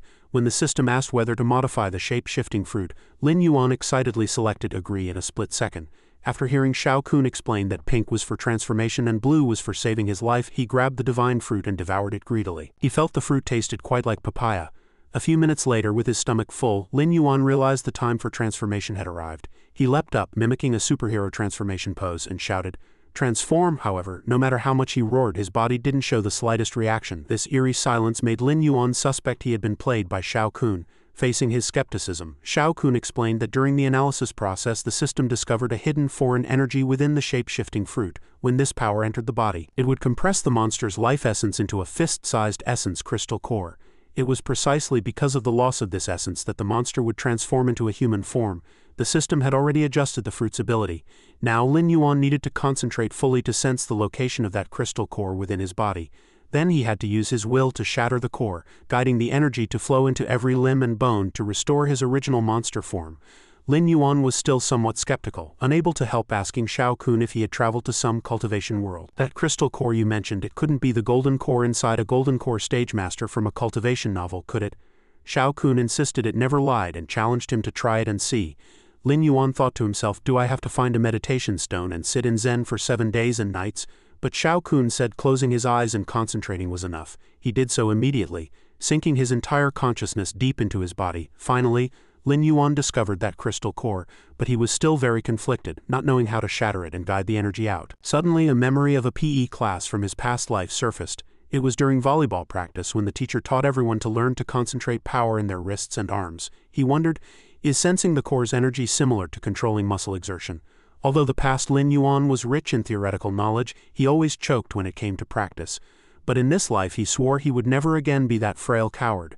After trying all the visualized steps, Lin Yuan finally captured that feeling. He reached out in his consciousness and crushed that crystal core. In an instant, a dazzling light erupted from his chest. Lin Yuan's entire body glowed, causing the giant python's belly to bulge high, the snake letting out heart-wrenching screams of agony as if it were about to vomit out its internal organs. In the blink of an eye, the giant python was burst open, and Lin Yuan's massive body reappeared. Standing above, the Kong girl witnessed everything and guessed he had successfully escaped. The crocodile pack, seeing Lin Yuan restored to his true form, was also stunned by his majestic and fierce posture. At this, he turned and roared at the group of small fry. "You enjoyed bullying me just now, didn't you?" Before long, the giant python was dead and the crocodile pack was utterly defeated. Lin Yuan let out a long sigh, unable to believe he had encountered so much danger just to pick a few fruits. Fortunately, his luck held out. Otherwise, he really would have met his end here. He swore in his heart that he would never transform back into a human again, even if he were beaten to death. Although his mouth was a bit wide, his belly a bit round, and his limbs a bit thick and short, Lin Yuan still felt he was the supreme overlord of the monster world. However, the Kong girl below kept calling out incessantly because Lin Yuan's current size was so massive she couldn't hear what he was saying at all. She was very curious why he had suddenly changed back and seemed to have grown quite a bit taller compared to their last encounter. Hearing this, Lin Yuan talked absolute nonsense with a straight face. "Because I go to bed early and get up early, eat on time, and am never a picky eater, that's why I grow so fast." He knew clearly in his heart that the secret of the transformation could never be casually revealed. Immediately after, Lin Yuan continued to use his burst breath, skillfully beginning to roast the crocodile meat. He handed one to Xiao Cheng and one to the Kong girl. Even though the terrifying experience inside the giant python's stomach still left him with a lingering sense of dread. However, as a thunderstorm dragon with the soul of a true foodie, wasting food was absolutely intolerable. Just then, a system notification appeared. Lin Yuan had received a monster life fruit as a reward. The fruit was brimming with potent life energy capable of healing any injury, whether severe or life-threatening. However, the moment he saw the fruit, Lin Yuan began to question his very existence, because the thing looked exactly like a bitter gourd. Seeing this, Xiao Kun explained that while its appearance indeed resembled a bitter gourd, eating one was actually quite nourishing. It was rich in protein, vitamins, zinc, and many other high-content minerals, possessing the power to clear heat, detoxify, soothe stress, and lighten the body's burden. Lin Yuan continued to complain, "Why did a perfectly good life fruit have to be made in the shape of a bitter gourd, the one thing I hate most?" Since throwing it away would be a waste, he decided to give it to the Kong girl, as the wound on her chest had not yet fully healed. Lin Yuan handed the fruit to her and urged, "Finish your meal, then eat this too." The girl, thinking he was offering her some sweet fruit, immediately took a large bite. However, the moment she swallowed, the extreme bitterness completely paralyzed her sense of taste. She began to gag repeatedly, but at the same time, she felt the pain from her wounds vanish. She reached out to touch her chest and found that her injuries seemed to have healed completely. Realizing it was a miraculous life-saving medicine, she immediately began to wolf down the rest of the bitter gourd. Stepping forward, she beat her chest forcefully and announced, "I feel my body overflowing with power." Seeing this, Lin Yuan quickly warned her, "You need to fix that habit. Stop roaring and beating your chest like that all the time. If not for that habit, your chest wound would have healed long ago." The Kong girl, however, believed that a single roar was enough to solve any problem when facing other monsters, making physical combat unnecessary. Intrigued, Lin Yuan asked, "Then why did you charge over and pick a fight with me without rhyme or reason when we first met?" To this, the girl revealed that when she saw Lin Yuan gesturing wildly back then, she thought he was trying to steal her food, so she was forced to teach him a small lesson.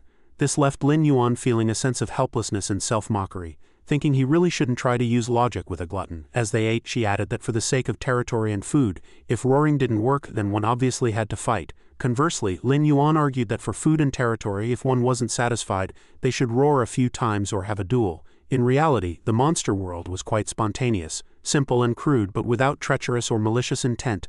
Lin Yuan wondered if he looked majestic when he roared, imagining a scene where he bellowed, while throwing punches and breathing fire simultaneously. He secretly felt that this was what a truly intimidating dragon breath should be. Bringing his thoughts back to the present, Lin Yuan continued to eat to accumulate enough evolution points to help the Kong girl return to her original form. However, he suddenly felt puzzled. He had nearly been pecked to death by that bird, yet she had managed to dodge it while picking fruit. He also didn't understand how she could have been caught by those disgusting bugs. It was then that the Kong girl described in detail the process of accidentally turning back into a human after picking the fruit. Halfway through the story, she noticed Lin Yuan's face was beet red, wearing an expression of bashful anticipation. This sent her into a towering rage, and after a loud roar, she slammed a bone directly onto Lin Yuan's head. After calming down, she continued her tale. She had been clinging tightly to the rocks beneath the cliff, when she suddenly saw a lizard sent flying as if struck by someone. After climbing higher, she saw the swarm of stink bugs locked in a fierce battle with the spiritual bird, having pecked the bird's head until it was nearly bald. Lin Yuan couldn't believe that the spiritual bird could be bullied by a pack of carrion crawlers. Thinking that the enemy of his enemy was his friend, he considered having a talk with the bird. The Kong girl went on to say that the spiritual bird was ultimately forced to flee while she was captured by the crawlers. Hearing this, Lin Yuan asked in confusion, "If they dragged you from the bottom of the cliff into the cave, why didn't they eat you?" She speculated that they might have captured her to offer as a sacrifice to the Insect King. Lin Yuan was dumbstruck, wondering if the Insect King wanted to kidnap a beautiful girl to be its bandit queen. However, as she mentioned the past, a hint of sorrow appeared on the girl's face. This island used to be incredibly beautiful, the home where the great ape family had lived for generations.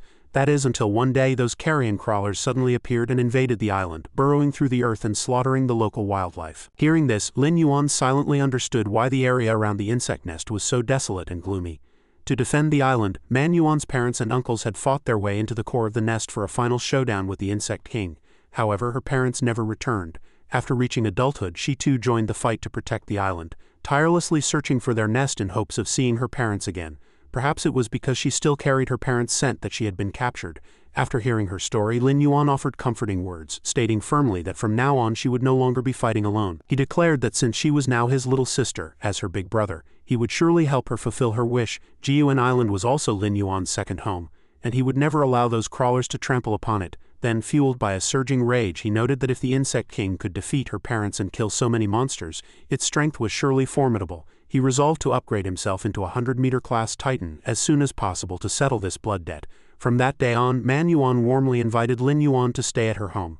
Every day they hunted together, striving to accumulate evolution points. During these times, Manhua would always beat her chest and roar, which annoyed Lin Yuan so much he would grab a branch and complain. Now that she was no longer in her great ape form, she should act more like a lady, but she just couldn't break the habit of chest beating. Suddenly, Lin Yuan was startled by a deafening roar coming from deep within the forest. Turning around, he saw two giant saber-toothed tigers 8 meters long and weighing 24,000 tons with razor-sharp fangs, natural-born hunters. These two tigers were creeping closer, their sights set directly on Man Yuan. This made Lin Yuan realize that her chest-beating roar could actually be used as excellent bait. In an instant, the two tigers bared their long, sharp claws and lunged at Man Yuan. From behind, Lin Yuan needed only a single kick to shatter one tiger's hind legs, sending it sprawling to the ground in a vulnerable position. "You two lustful bastards, you made me wait so long to show yourselves." But the moment Man Yuan appeared, you couldn't wait to pounce. No sooner had Lin Yuan finished speaking than his face twisted in anger, scaring the two tigers into trembling and huddling together. He then clamped his jaws onto one of the tigers. Before long, the aroma of roasted tiger leg began to fill the cave. While eating, Lin Yuan looked around and concluded that this was indeed Man Yuan's home. Although it was arranged like a lady's chamber, its messiness didn't look like a girl's room at all. However, he felt puzzled. While using Man Yuan to lure monsters was convenient, the wildlife in her territory seemed far too sparse. Hearing this, Man Yuan replied, "It's not sparse at all, I eat 8 meals a day, it's just that I haven't seen many of those monsters lately." Hearing this, Lin Yuan suddenly realized he had been far too slow to react. According to Man Yuan, the monsters nearby had long since been eaten into extinction by her. However, when Man Yuan revealed she was preparing to move to a new hunting ground, Lin Yuan felt a wave of helplessness. One needs to show restraint when changing territories. At the very least, leave a way for others to survive. If she kept eating like this, the monsters on the island would go extinct sooner or later. Suddenly, Man Yuan's face turned deathly pale, and she stopped eating as if she were choking on something. She began groaning and clutching her chest, sending both Lin Yuan and Xiao Cheng into a panic. She collapsed to the ground, crying out that her heart hurt, but Lin Yuan didn't dare touch her as his massive hands were covered in razor-sharp claws. At that moment, Xiao Kun noticed that cracks were beginning to appear on her body. This was very likely a side effect of maintaining a human form for too long. Facing Lin Yuan's confused gaze, Xiao Kun began to explain. In reality, transformation forced these giant monsters to compress their life essence into a crystal core.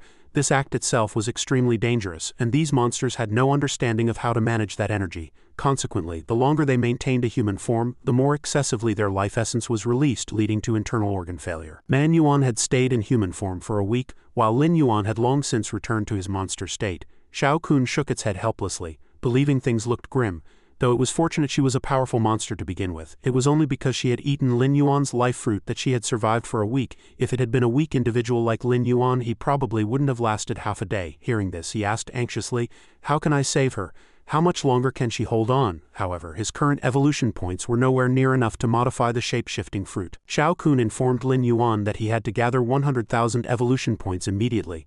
With a bitter expression, he realized he was still short by exactly 90,000 points and had no idea where to go hunting. But pleading with Xiao Kun was useless. It barely even cared about its host Lin Yuan, let alone Man Yuan. Afterward, Lin Yuan stepped out of the cave and activated the monster compass. Finding Man Yuan's territory completely empty, he could only head toward other areas. Fortunately, thanks to the compass, Lin Yuan discovered a promising point of light that likely indicated a powerful monster, meaning it would provide a bounty of evolution points. Nevertheless, Lin Yuan still worried about the opponent's strength, unsure if he could win. But his top priority now was to save Man Yuan's life. Recalling how he had always lived in fear and avoidance in his past life, never daring to go all out, Lin Yuan swore to fight to the end in this life. He urged Man Yuan to hold on and told Xiao Cheng to find a place to hide first, promising to return after saving her, not far from the cave. Lin Yuan stumbled upon an ancient tree frog 1 meter long and weighing 0.7 tons, which lived exclusively deep in the jungle and was extremely skilled at camouflage. The moment it opened its eyes and saw Lin Yuan, it gaped its mouth, preparing to swallow him. This overconfident creature actually tried to leap up and launch an attack. Seeing this, Lin Yuan punched it square in the face, cursing, "You disgusting toad, you actually think you can eat me?" He then used both hands to continuously swat away the frogs clinging to the tree trunks. Ignoring the filth, he grabbed a frog and stuffed it into his mouth, devouring it greedily. Meanwhile, the system announced, "Congratulations to Lin Yuan for devouring an ancient tree frog for the first time. Gained 2,000 evolution points as a special reward." He then stood up and declared he would eat until he was completely exhausted. To save Man Yuan, he would swallow his prey whole even if it gave him diarrhea. Just as he finished clearing the frog pack, he encountered a 5-meter-long venomous ancient giant centipede. At this point, Lin Yuan didn't care what it was. Only one word filled his mind: eat, eat, eat. He wanted to devour everything in sight, from 3-meter-long venomous scorpions to creatures the system hadn't even finished introducing, including a 1.5-meter giant dragonfly, all of which were swept into his stomach. Despite its incredible flight speed, it couldn't escape the fate of becoming his rations. Lin Yuan ate for a while until blood began to trickle from his nose. He cursed in annoyance. Why do I only run into these foul-tasting things, and this stuff is too potent, it's making me bleed all over the place. Suddenly, a roar erupted from deep in the jungle.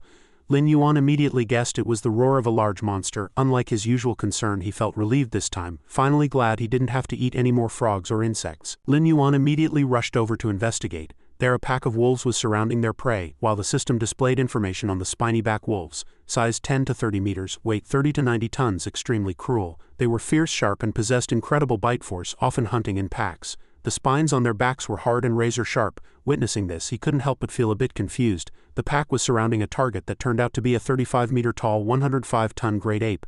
This creature could use its hind limbs and tail to form a stable tripod. This structure allowed it to stand perfectly upright.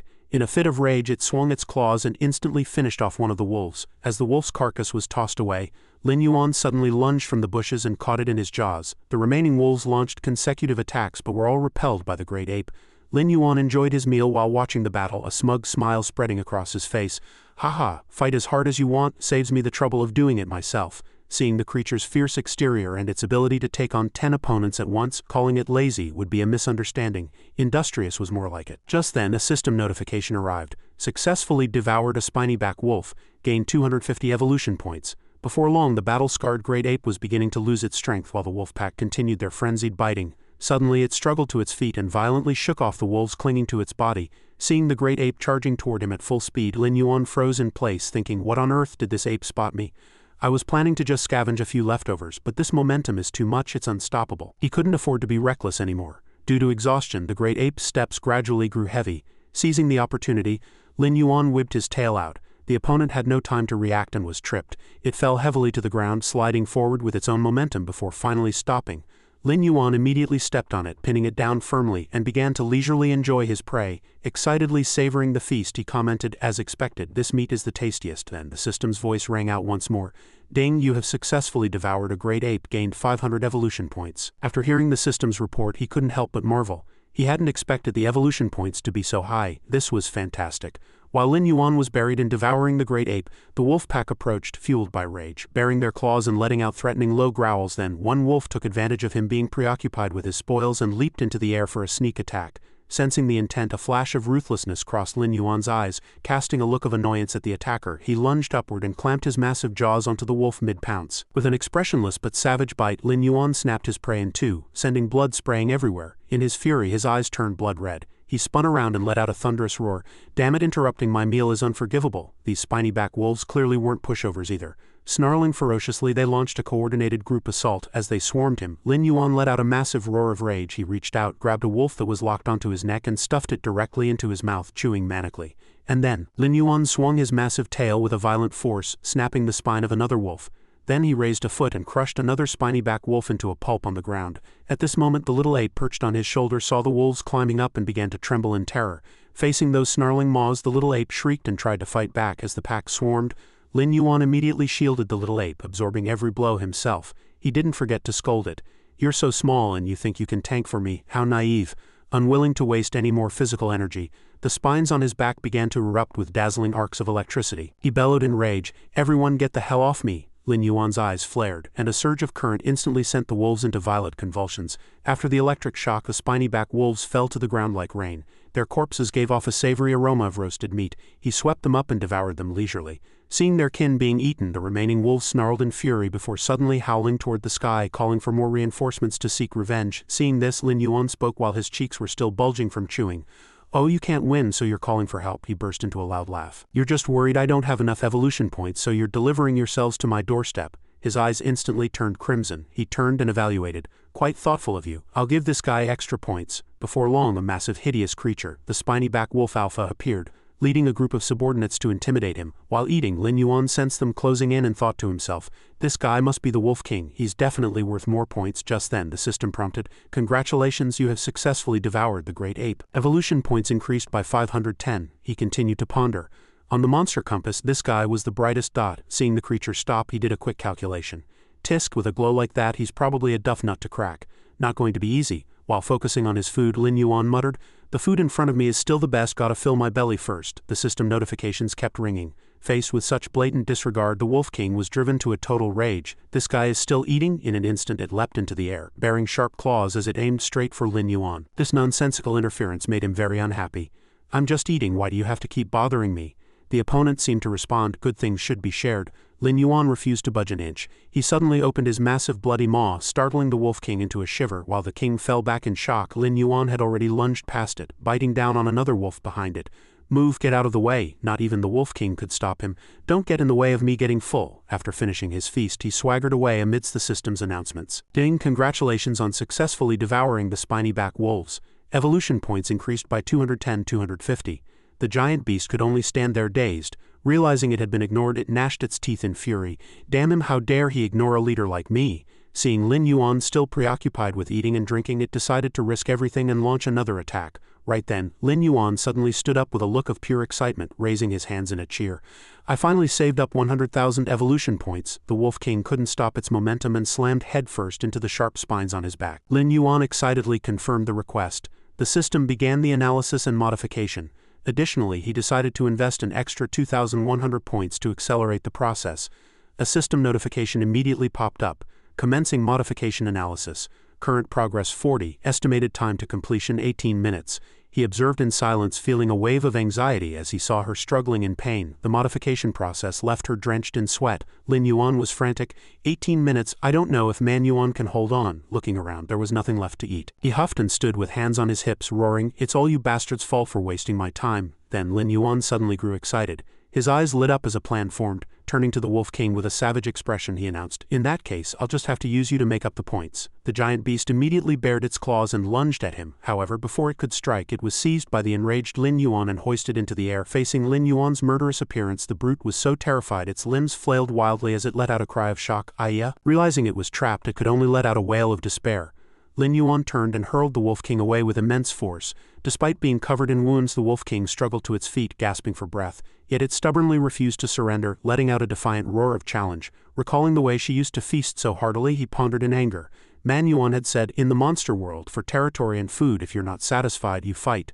Lin Yuan's eyes went wide, and he waved his hands to vent his fury. "I told you not to bother me while I'm eating." When the wolf lunged, he delivered a heavy blow with his massive palm, swatting it down. It was sent flying a great distance, carving a deep trench into the ground and kicking up a massive cloud of dust. However, the spiny-back Wolf King did not fall. As the dust settled, its face, filled with hatred, became clearly visible. To deny the enemy a chance to breathe, Lin Yuan immediately began to absorb the essence of heaven and earth. When the energy reached its peak, his eyes suddenly blazed. His aura fell like a heavy hammer, causing the monster's eyes to go wide with terror. Without hesitation, he unleashed a radioactive heat ray of immense power. The violent force tore through the air, heading straight for the target. The Wolf King had no time to dodge and was struck head-on by the energy flow, triggering an explosion that sent it tumbling into the air as tremors rippled through the surroundings. Once the white smoke cleared, it revealed the Wolf King, charred black with not a single hair left on its body. But this had also triggered a metamorphosis, making it even more agile than before. Finding itself naked without its fur for protection, it frantically tried to cover itself. In its agony, it wailed toward the sky. This scene left the watching subordinates struck with terror. The wolf pack immediately rushed forward with ferocity to protect their master. Seeing this, Lin Yuan gave a contemptuous smile. "Hey, so you guys know how to look out for each other, but to me, this is just more snacks delivered to my door." Sensing something was off, he surveyed the surroundings with suspicion. But why does this guy keep howling? Just then, in the distance, a golden-furred wolf carrying a massive blade was silently watching everything. It knitted its brow in anger, its sharp gaze filled with calculation as it stood majestically upon a reef. The system immediately displayed a notification. Bing Hu Wolf possesses the power of the ancient divine beast Hu. Total length 50 meters, weight 150 tons. Seeing this, Lin Yuan cried out in shock, quickly pointing at it. Damn it, the leader of this wolf pack really has no honor. He actually went to get backup, and what was the deal with this newcomer? Everyone else fought barehanded, but these guys, not only were there a lot of them, but this one was actually carrying a giant blade. The Bing Hu wolf had a powerful, agile physique, and its appearance alone forced all the other wolves to bow in submission. Faced with this, Lin Yuan gnashed his teeth in annoyance. This guy doesn't look like he belongs to the spiny-back wolf clan no matter how you look at him. He's the same size as me. And what's that giant blade on his back for? Is he just trying to look cool? Meanwhile, Man Yuan lay weakly on his shoulder, her veins bulging from the agony of the modification process.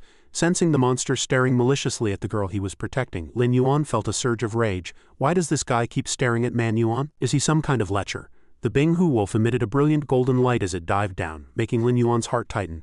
It's charging. It opened its fanged maw and aimed straight for Manhua. Realizing its intent, he thought frantically, crap, why is this guy targeting her right from the start? Lin Yuan immediately dodged the bite by sidestepping to the left and sneered mockingly, hey Shaggy, you're carrying such a huge blade, but all you know how to do is flail around blindly? Unexpectedly, it lashed out with its sharp claws. Although Lin Yuan saw the movement clearly, he still couldn't dodge.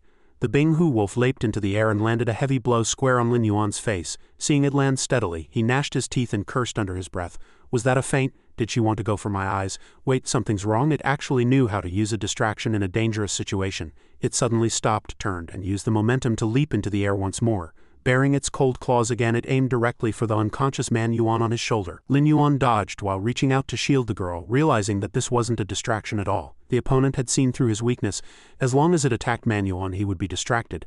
Damn, has this wolf attained sentience or something? He stopped, turned and glared at it, calculating his moves. You think you can play mind games with me? Seeing it charge ferociously again, he cursed in rage. You're nothing more than a shaggy beast. Lin Yuan immediately swung his tail in a heavy strike, swatting it to the ground. I am a true and proper human. The master of earth, he then used his tail to sweep up shattered bones and hurl them at the Bing-Hu wolf. However, the giant beast dodged nimbly, and the bones shattered against the cliff behind it. He concentrated his energy, preparing to unleash the radioactive heat ray, and shouted, "Look over here." Hearing the noise, it turned its head in panic. Having witnessed this move insta-kill the spiny-back wolf king, it knew exactly how dangerous it was.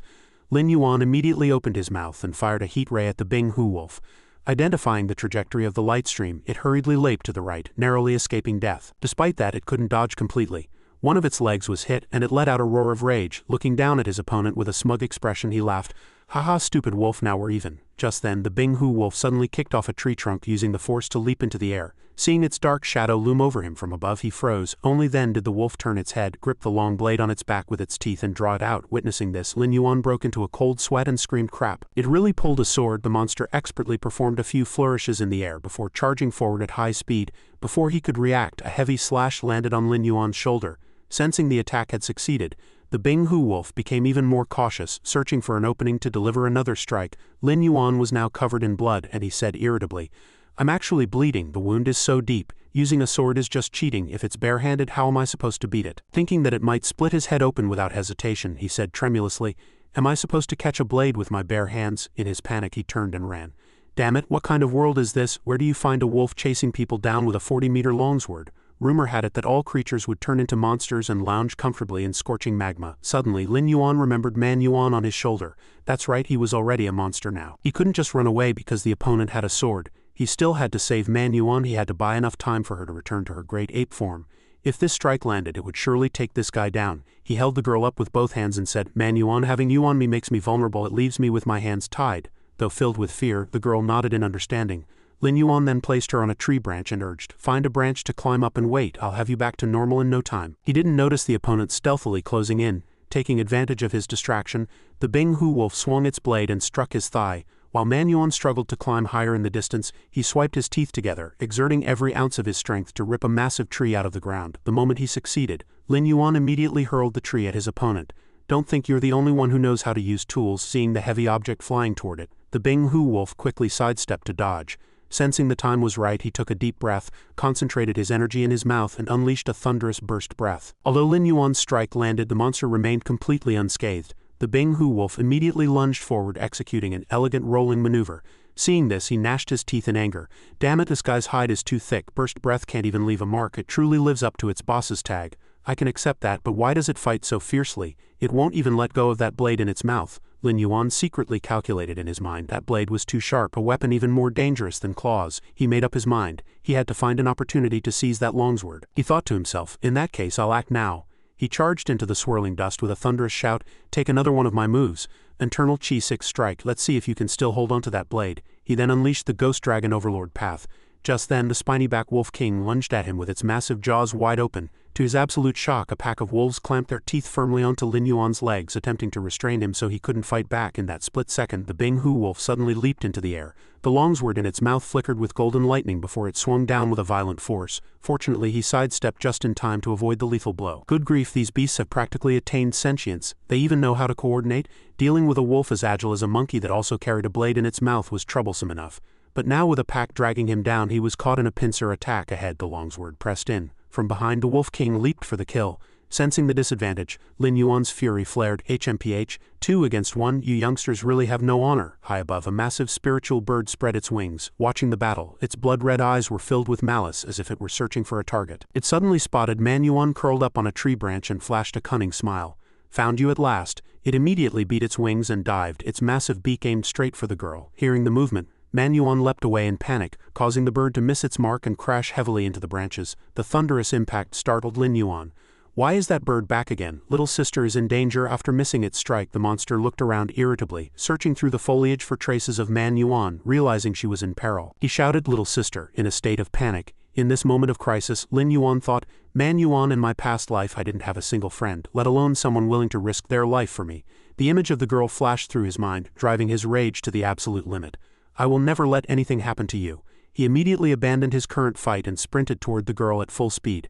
Since he had made a promise, he had to help her fulfill her wish. The Binghu wolf pursued him relentlessly, its blade swinging down to leave a deep wound on Lin Yuan's massive body, sending blood spraying everywhere. Lin Yuan looked at the wound in terror, gnashing his teeth in disbelief. Meanwhile, the Wolf King continued to tear at him incessantly. Lin Yuan stood his ground with a grim expression. Suddenly, the spines on his back erupted with arcs of electricity, giving the Binghu wolf a sense of foreboding. The longsword was stuck fast, terrifying the beast into a cold sweat. He squeezed a cold sentence through his teeth. You little brat, you've fallen for it. Lin Yuan then unleashed polar electric piercing, releasing a surge of current to attack his opponent. I intentionally exposed a weakness to lure you in. As long as you miss my vitals and organs, with this body of steel and iron, your blade is nothing to me. I wasn't bullied for 17 years for nothing. Witnessing this, the Wolf King was struck with absolute terror. It was pierced by Lin Yuan's spines and hurled backward, while the Binghu wolf tumbled into the underbrush, kicking up a massive cloud of dust.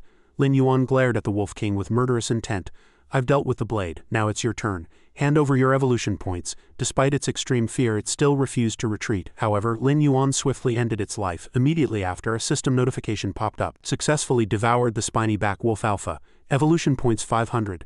Devoured the spiny back wolf alpha. Evolution points 490. Host has paid 1,000 evolution points. Analysis progress 67. After investing an additional 1,000 evolution points, the value rose to 89. Witnessing his madness, the Binghu wolf was scared out of its wits, left trembling in place. Then the system announced the analysis of the shape-shifting fruit was complete, and asked if he wanted to receive it. He answered excitedly, receive in an instant. A small blue mushroom appeared in his hand. Once he had it, Lin Yuan immediately hurled the mushroom toward Manhua and shouted, little sister, eat it quickly. Just as the mushroom flew over, the giant bird also happened to push aside the leaves. Its eyes lit up upon seeing the target. Heh, here you are. Manhua quickly caught the mushroom. The girl hurriedly wolfed it down. The two-mouthed monster roared, scaring her so much she trembled. Seeing this, Lin Yuan shouted anxiously, transform now, use the method I taught you earlier. Transform, hurry. At the reminder, Manhua snapped out of it, her eyes flying open. She suppressed her fear, gnashing her teeth as she reached out. Seeing this weak gesture, the bird let out a look of contemptuous mockery. Suddenly, Manhua's arm swelled massively, followed by a heavy slap that sent the monster flying and flipped it right over. When the dust cleared, she had returned to her original form as a great ape, excitedly beating her chest. Meanwhile, Lin Yuan was enduring intense pain, letting out a roar as the system treated him. The story of Lin Yuan's rebirth as a monster continues. Dragon Brother had defeated the Binghu wolf. He then used his accumulated points to exchange for the fruit and gave it to Manhua. After eating the fruit, she gradually evolved into her Kong form. With a massive hand like that of a guardian deity, she swatted the bird into the air with a single slap, causing it to fall heavily to the ground. Manhua felt incredibly happy to have reclaimed her Kong physique. She let out a long roar toward the sky as if to announce to the whole world, I'm back, this is great, I've transformed back. However, the joy was short-lived. A thought flashed through Dragon Brother's mind, the enemy of my enemy is my friend, should we try talking to that bird? Upon hearing this, she replied, wait, does Dragon Brother mean he wants to make friends with it? Fine, I'll go talk to it for you. As soon as the words left her mouth, Manhua spread her arms and leaped into the air, charging straight for the bird. She delivered a thunderous heavy kick to the creature's weakened body.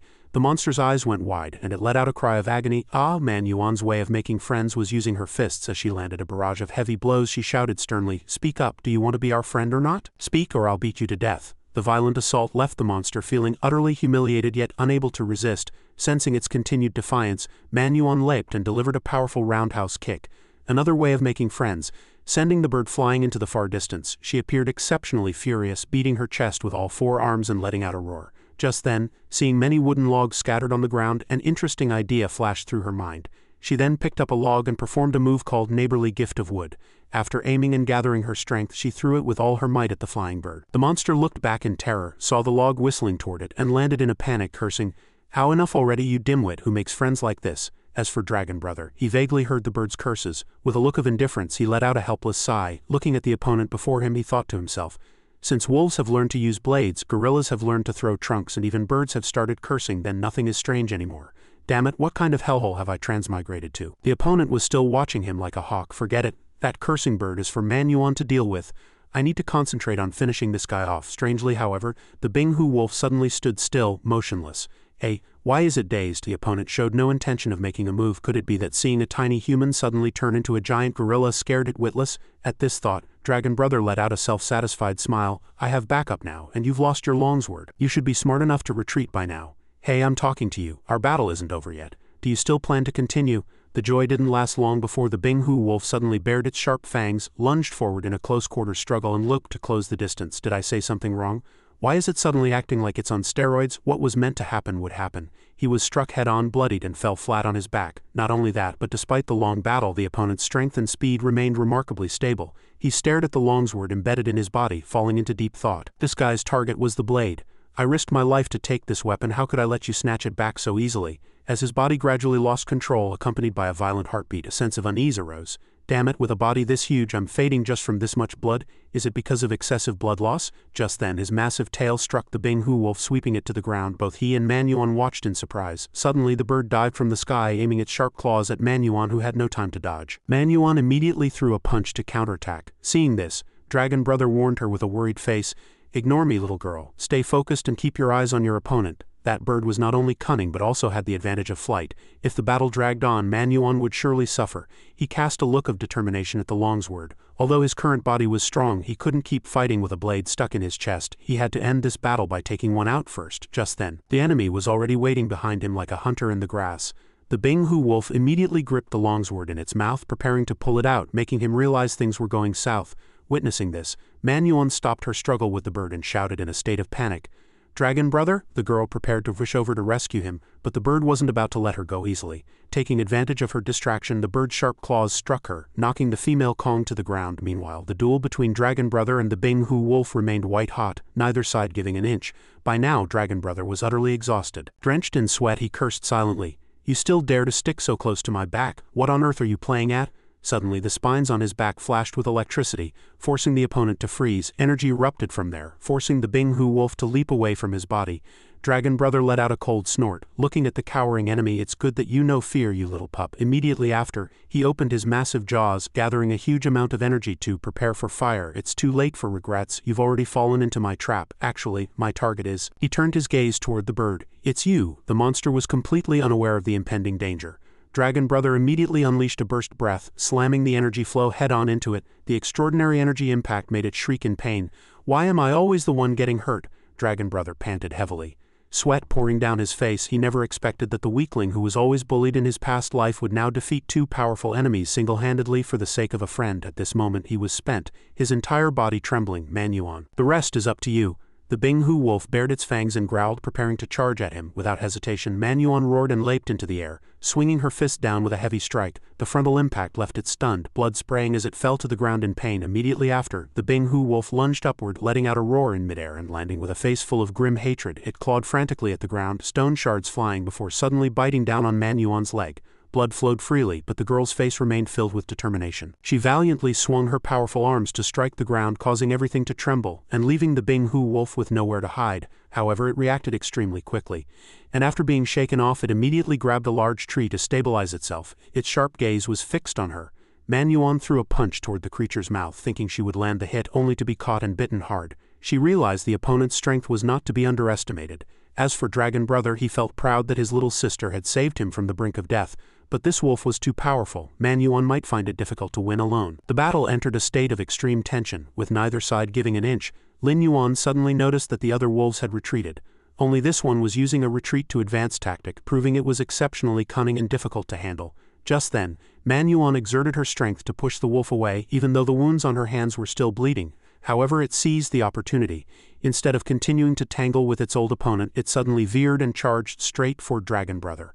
"Oh no, it's coming this way." It used Manhua as bait to launch an attack while I was exposed. It caught me off guard. Just as Dragon Brother and the wolf were about to collide, Manhua quickly rushed forward and grabbed its tail, spinning it around several times before using all her strength to hurl it away. It crashed heavily into an ancient tree with a deafening thud that sent leaves falling in showers. Dragon Brother was puzzled as to why this wolf, despite being injured and facing two opponents, continued to attack so frantically. Suddenly he discovered the problem. Yes, it was that blade, it was that weapon that had let me be wounded so easily. It seems its origin is anything but simple. So it simply wanted to reclaim that long blade. Lin Yuan held his breath, intently observing every movement of the wolf. At this moment its movements were eerie and its whereabouts difficult to predict. Meanwhile Manhua was also gradually falling into a bitter struggle, the life and death duel between her and this giant beast remaining exceptionally intense. Realizing this stalemate could not continue, Lin Yuan raised his voice and shouted for them to stop. "Quit fighting, everyone stop!" Then changing to a gentle tone he attempted to negotiate with the wolf. However, Manhua's face was still filled with battle intent, wanting to crush the opponent in one go. To persuade her, Lin Yuan offered a highly convincing reason.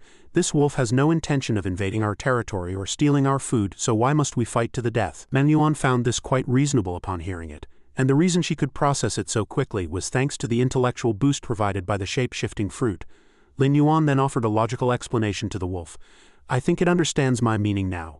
I see this long blade is vital to you, so I plan to return it. From now on we shall each go our own way and mind our own business." Seeing the opponent's gaze gradually soften as it turned to look at him, Lin Yuan asked Manhua to help him pull out the long blade embedded in his body. The girl remained expressionless. Though somewhat reluctant about the suggestion, she still reached out decisively and yanked the long blade out with a forceful jerk. A surge of excruciating pain instantly swept through Lin Yuan's entire body. He couldn't help but scream out, "That hurts like hell!" Blood erupted from the wound, and he thought to himself that Manhua almost took his life with that move. While he was being tormented by the pain, a daunting wolf howl suddenly rang out, vibrating through the surrounding space. Both of them turned their heads in a daze. Before they could react to the next development, the wolf actually began to lick the dry earth with its tongue and then pressed it onto Lin Yuan's still bleeding wound. Witnessing this, Lin Yuan finally realized that pressing clean, dry soil onto a wound was actually an excellent way to stop bleeding. He concluded that this wolf must have had contact with humans before. He urged Manhua to also grab a handful of soil and press it firmly onto the wound. Before taking action, he firmly believed the wolf would keep its promise and honor their agreement. After Manhua pulled the long blade from Lin Yuan, she casually hurled it heavily onto the ground beside the wolf.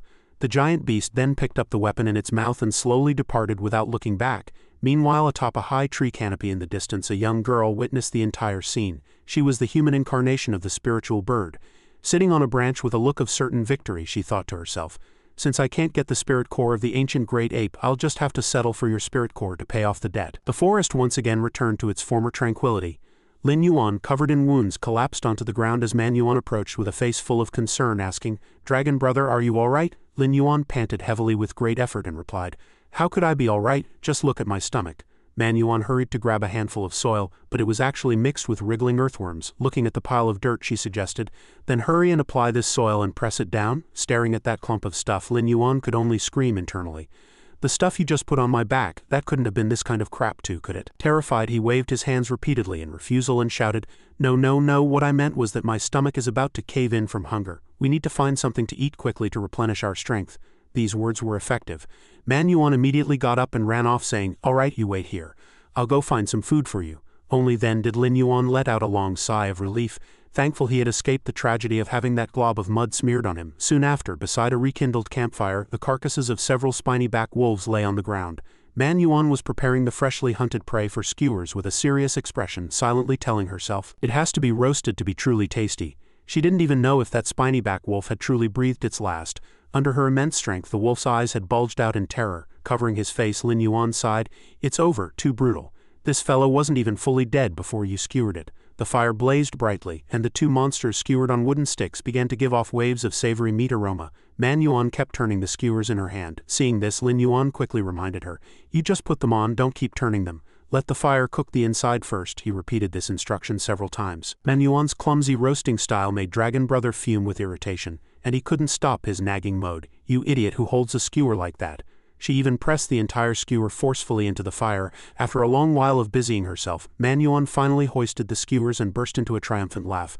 "Ha ha, time to eat?" But before she could take a single bite, her hand was singed by the flames. Watching Manhua frantically trying to put out the fire, Lin Yuan could only helplessly lean his head on his hand. Aya, the fires flared up. Who told you to shove your hand so close to the flames? If it doesn't burn you, who would it burn? After exerting a massive effort, she finally finished roasting a skewer, only for it to fall onto the muddy ground with a splat. When he finally tasted a bite of that meat, Lin Yuan's brow furrowed at the indescribable flavor. He complained while chewing, teaching such a clumsy little thing is more exhausting than doing it myself. If it weren't for those few evolution points, only a ghost would eat this stuff. Just as the meal ended, a system prompt arrived. This meat was black and bitter, and it was even stuck with a mouthful of dirt. On the other side, Manhua was still burying her head in the work like a starving ghost reincarnated, eating with a face covered in mucus and grease, leaving Lin Yuan dumbstruck. This appetite was truly larger than a tiger's, definitely not something an ordinary person could match. He didn't have to wait long before the system screen refreshed with new information. Lin Yuan focused his mind to observe the control interface, which detected that the host body was severely damaged. The system had automatically deducted evolution points for repairs. Following a consumption of evolution points, the wounds on Lin Yuan's body vanished without a trace. He checked his body with full joy. Haha, this Devourer skill is truly incredible. The wounds are all healed so quickly. Between bites of meat, Lin Yuan recalled those majestic monsters he had seen before, but comparing them to reality, those grand ambitions still seemed out of reach, and he could only mock himself helplessly. Who would have thought that after being reborn as a monster, he would think that gaining burst breath meant he could transform into an invincible Godzilla, blowing away all enemies just by opening his mouth and dominating the world from then on.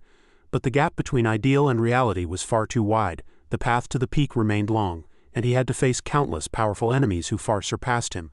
Who could have expected that just stepping out would result in running into types like the spiritual bird and the Binghu wolf? Those few damn monsters nearly beat me into a pulp. According to Manhua, her parents had once joined forces with many powerful monsters to fight the carrion crawler king, but in the end they sacrificed themselves without gaining any advantage. I never expected the gap between us to be so vast. While chewing his meat, Lin Yuan stared at Manhua and secretly calculated. It seems I must continue to devour and evolve frantically. I have to eat desperately every day to accumulate more evolution points. After Manhua ate the life fruit, her strength had already increased significantly. If the system rewards such good things again in the future, I will definitely share some with her. After all, having a powerful assistant by my side increases my chances of survival by a notch.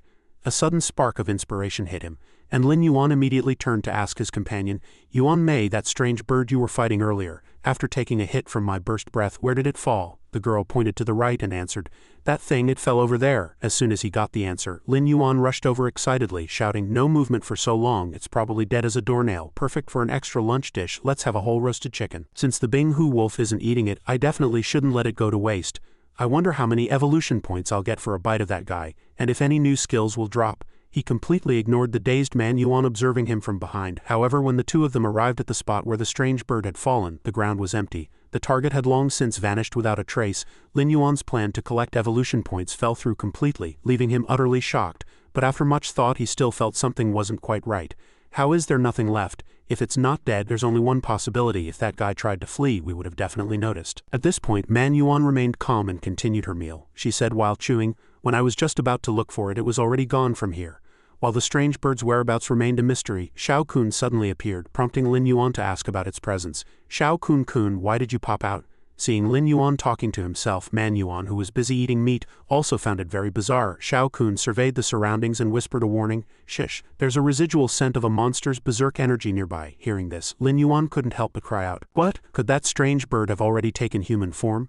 After some serious deliberation, he felt that the strange bird's transformation was shrouded in mystery.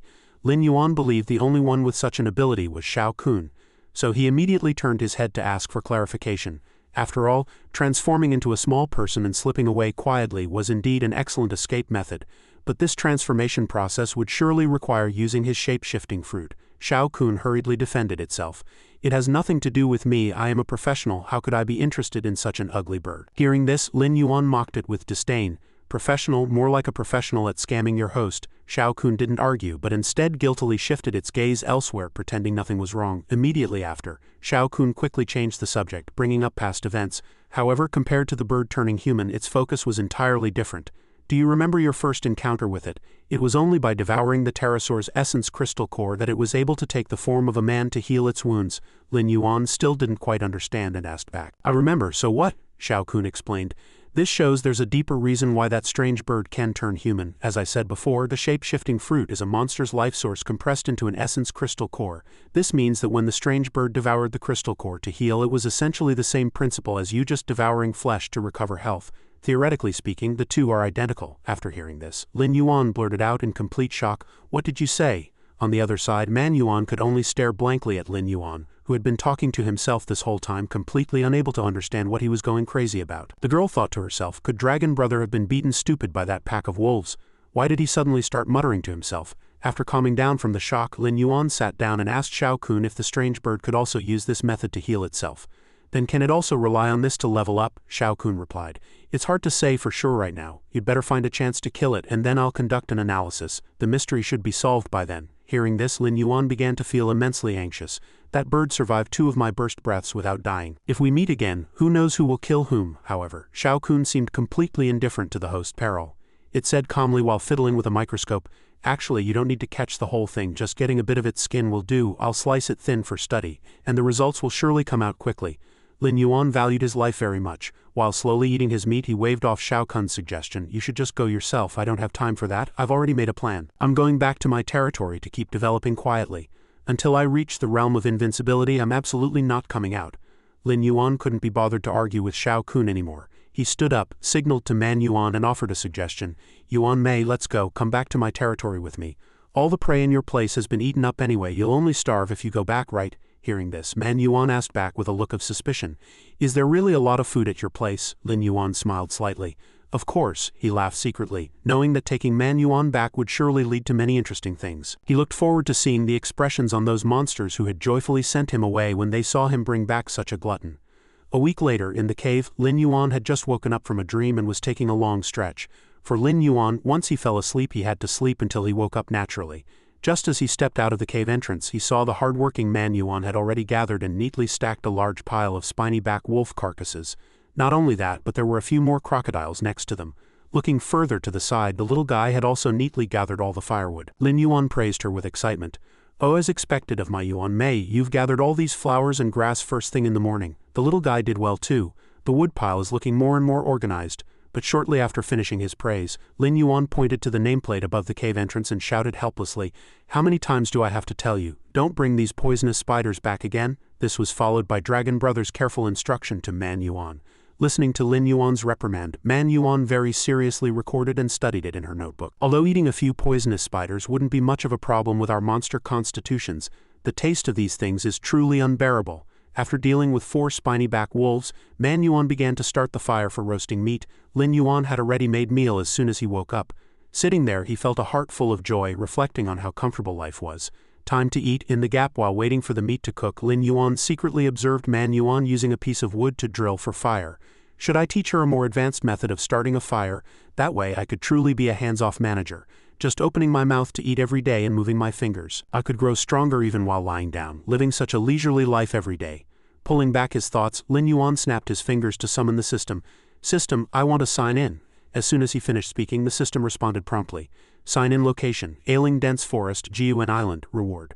A rank skill, Ghost Dragon War Cry. With this skill, the user's roar can instill fanatical power into teammates while casting enemy forces into extreme panic, instantly freezing their movements. Among the world's monsters, the beasts of Jiuan Island have always occupied the top position of the food chain." When he received this notification from the system, Lin Yuan was moved to tears of gratitude. After relentless effort, the fruits of his labor were finally becoming visible. Wiping away his tears, he exclaimed, "Incredible! After sticking with the daily sign-in for 20 days, I'm finally moving up in the world.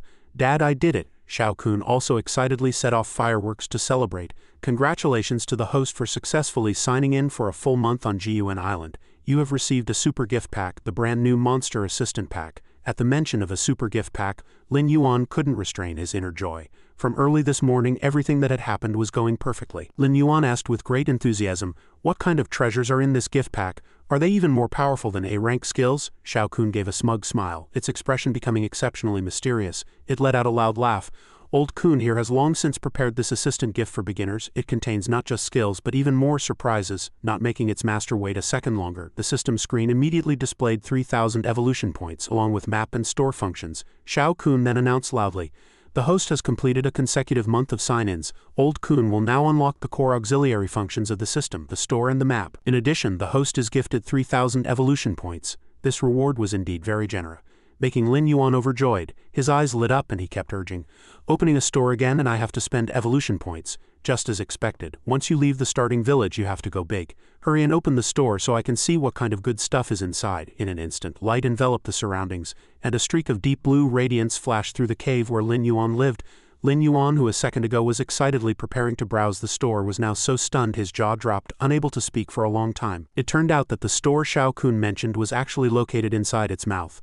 Lin Yuan stared blankly at the 3 items inside. Seriously, the store interface is inside your mouth, but as long as there was a store, its location didn't matter.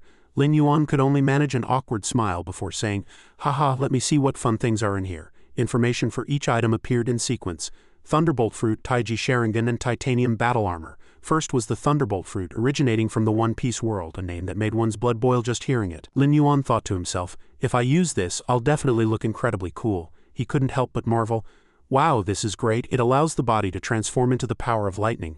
Not only could it release high-voltage electricity, but it also allowed for high-speed movement in lightning form, perfectly solving the weakness of giant monsters being slow and sluggish. Although he looked a bit heavy, the next item was the Taiji Sharingan. This item, named the Taiji Sharingan, came from the Naruto world. The thought of his own handsome image being carved into a cliffside, Lin Yuan added excitedly, "This one is even more powerful. This treasure not only grants insight into all things, but can also discover an enemy's weaknesses. Its power is truly not to be underestimated." Finally, there was the Titanium Battle Armor, a product from the Armor Hero world. This piece of equipment was the one Lin Yuan was truly obsessed with. His eyes practically turning into hearts, he secretly pondered, "If I equip this suit of iron armor on my dragon body and go forth to battle, how majestic would that be?"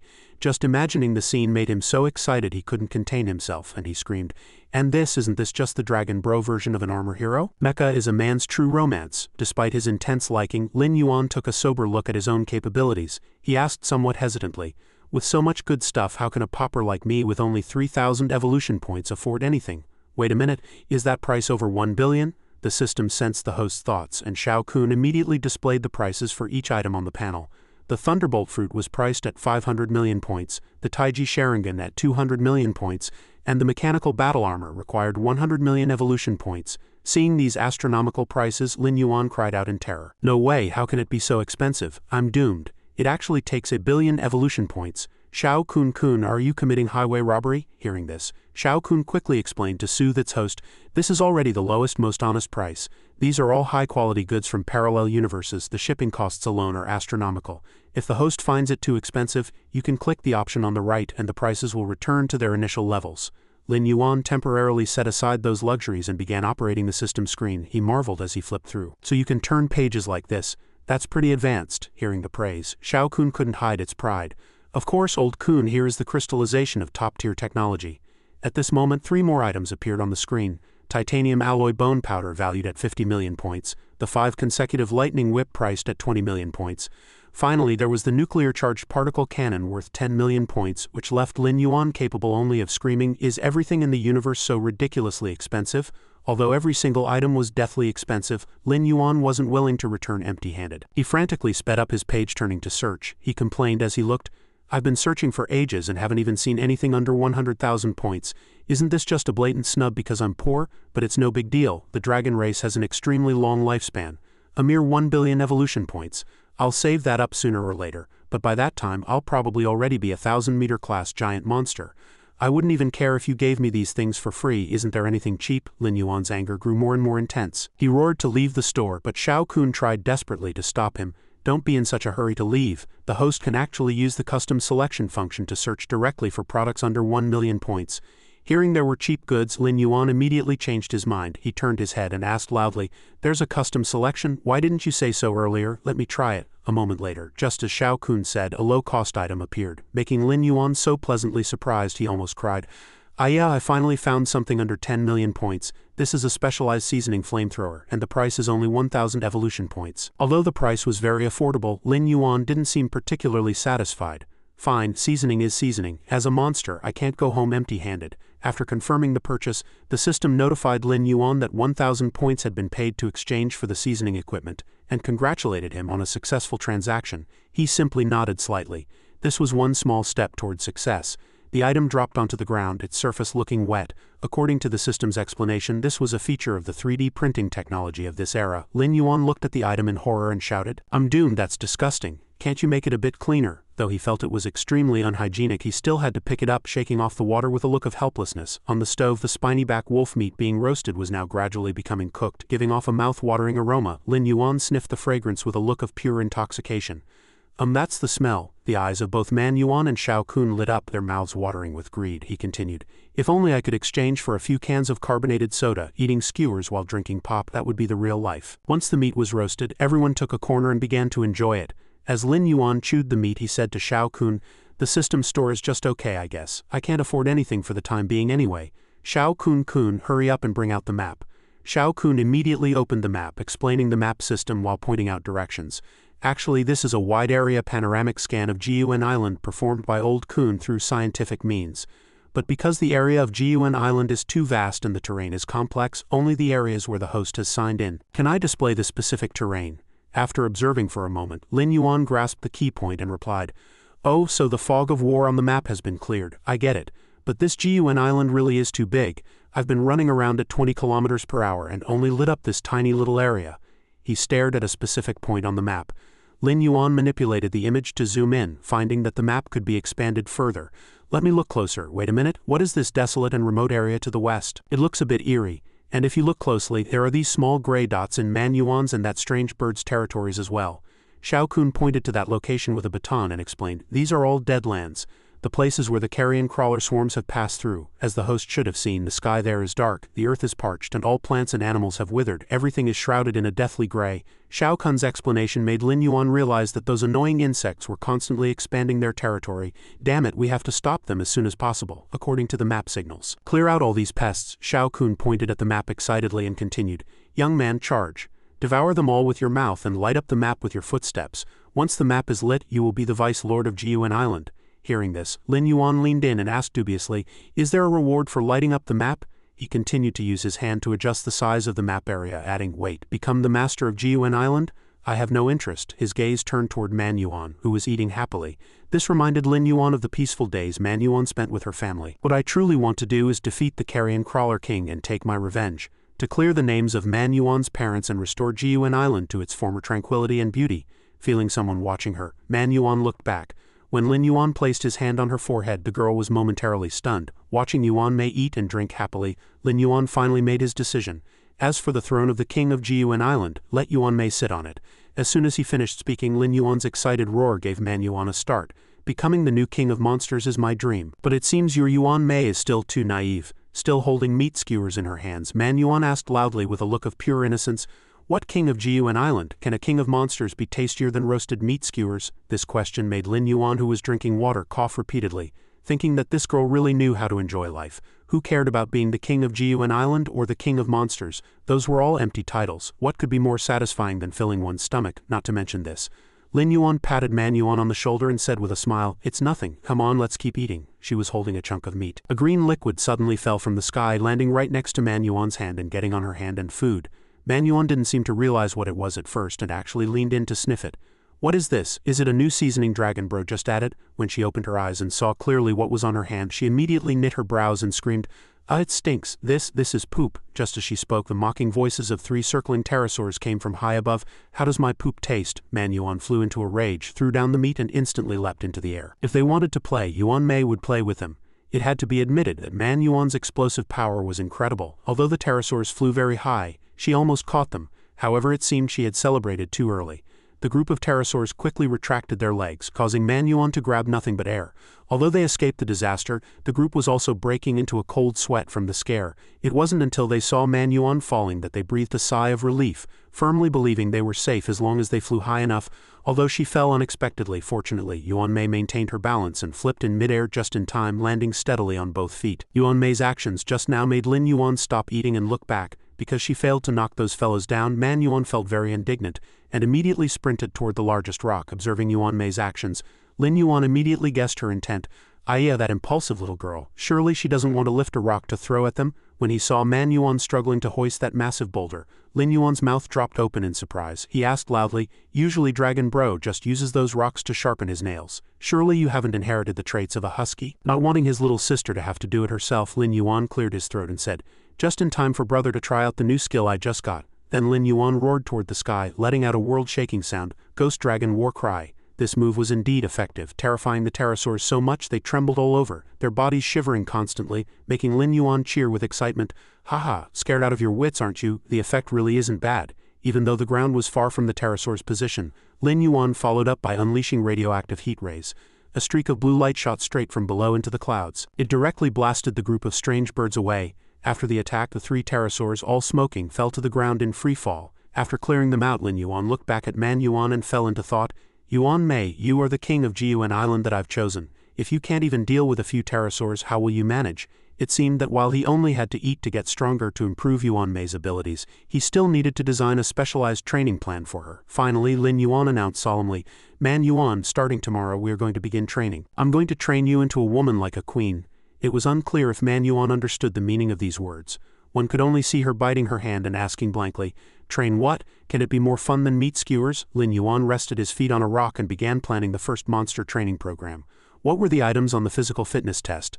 I remember pull-ups, the 1,000-meter run, and what else? He then listed the contents on the rock, including training endurance through 1,000 pull-ups. The training consisted of a 100,000-meter run and combat practice. Lin Yuan decided to keep things simple, eventually making the final call. "Forget it, we'll start with these 3.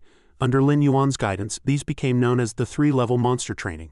Pointing at a massive boulder, Lin Yuan solemnly announced to Man Yuan, "Yuan Mei, starting today I will put you through a week of 3-level monster training to boost your strength and help you become the king of Jiuan Island." Meanwhile, Man Yuan, holding a meat skewer and scratching her head, asked curiously, "What does boosting strength mean? Is it as good as roasted meat?" Lin Yuan immediately explained, "Boosting your strength means you can punch those weird birds and kick emperor crocodiles." Man Yuan showed absolutely no interest, simply lying down to continue enjoying her skewers. Not interested. "They aren't trying to steal my meat, so why should I fight them?" Predicting this reaction, a spark of inspiration hit Lin Yuan and he hatched a plan. "I knew it. You can't use conventional methods on this gluttonous dimwit. I bought those extra seasonings specifically for this moment. I used to be an experienced pet parent back in the day, and the husky next door practically gave me a 5-star review for my methods after finalizing his scheme." Lin Yuan spoke temptingly. "Yuan Mei, if you listen to me, for every project you complete, I'll reward you with one world's #1 super invincible jumbo roasted meat skewer, and I'll even cover it in my special seasoning." The moment Man Yuan saw the jar of seasoning, her eyes lit up. She leapt up excitedly, beating her chest rhythmically. "All right, I want the special training, I want the kind that tastes the best." Lin Yuan could only sigh helplessly, thinking the world of a foodie really is that simple. This scene felt so familiar, like watching a replay of Chapter 1. But the current me is no longer the person I was back then. Lin Yuan began the first special training, 1,000 pull-ups. The key movements were simple. Jump up, grab the horizontal wooden bar and pull yourself up. Lin Yuan decided to demonstrate it himself. He bent his knees to prepare for a leap, striking a perfect pose. However, the embarrassment was immediate. His hands couldn't even reach the bar above his head. Lin Yuan busied himself for a long time, desperately stretching his body to grab the bar, completely forgetting that his current arms were far too short. Seeing his failure, he could only gather his strength for another leap. But a small matter like this wasn't going to stop him. Lin Yuan lunged upward, biting down hard on a tree branch to keep from falling, and continued to guide Man Yuan. Lin Yuan muttered some confusing jargon, even mentioning terms like 8 trigrams mystic void, while Man Yuan sat below with a look of utter bewilderment, unable to understand what he was playing at. When Lin Yuan looked down, he was shocked to find that Man Yuan had vanished into thin air. "Where's Yuan Mei?" Suddenly, a hand reached out in front of Lin Yuan, catching his attention. It turned out she had climbed onto the branch long ago. She was smiling at him and reaching out as if to say, "It's just climbing a tree, what's so hard about that? Here, let me give you a hand." Lin Yuan jumped down from the branch and replied, "All right, I was wrong. I shouldn't have tried to show off in front of an expert. You really are the Grand Master of pull-ups, but even if your arm strength is impressive, there's no need to brag. The key to real combat is endurance." So next we moved to the second item. Before long, a massive silhouette gradually emerged. Before them, a king crocodile lay in a pit.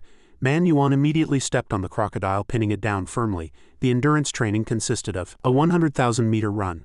The moment she finished stepping on the crocodile, she sprinted off, leaving behind a pack of terrified crocodiles staring blankly.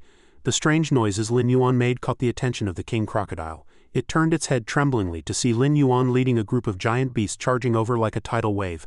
Lin Yuan's massive frame swept past, directly knocking the pack of crocodiles into the air. Lin Yuan exerted every ounce of strength to chase Man Yuan, though he had never managed to outrun his sister from start to finish.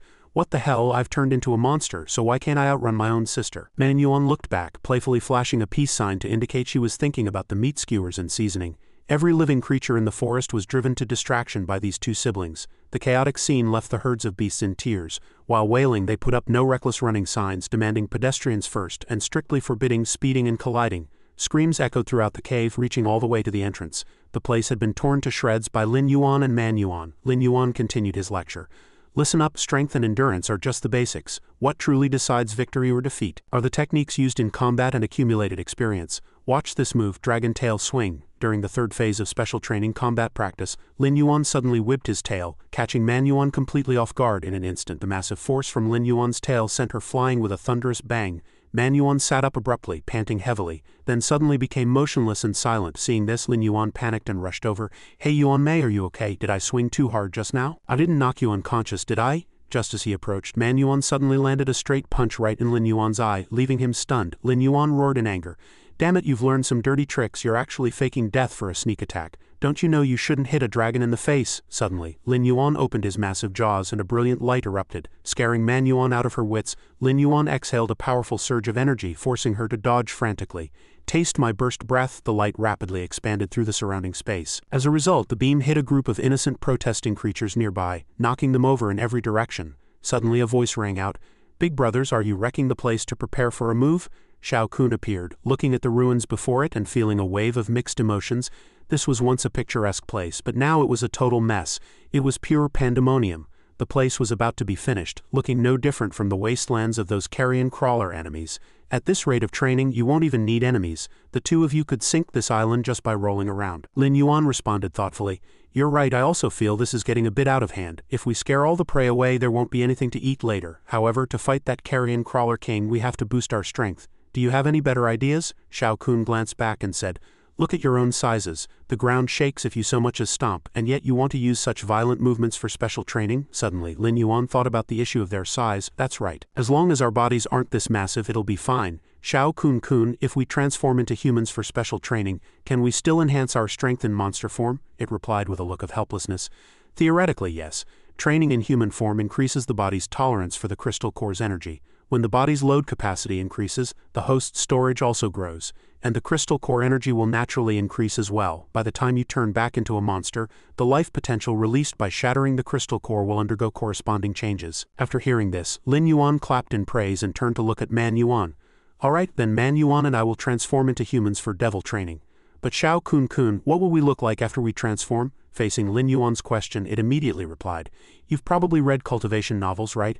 It then explained in detail. When humans transform into monsters, they use their will to shatter the crystal core and guide the energy into their limbs, similar to the breaking through barriers process in cultivation novels. Conversely, monsters turning into humans involves using their thoughts to gather all their power into the Dantian elixir field, to condense it into a crystal core.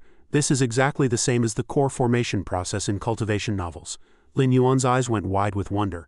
Before it was shattering the core to become a monster, now it's forming the core to become a human, and you still dare to say this isn't a cultivation script? Yuan Mei, come here.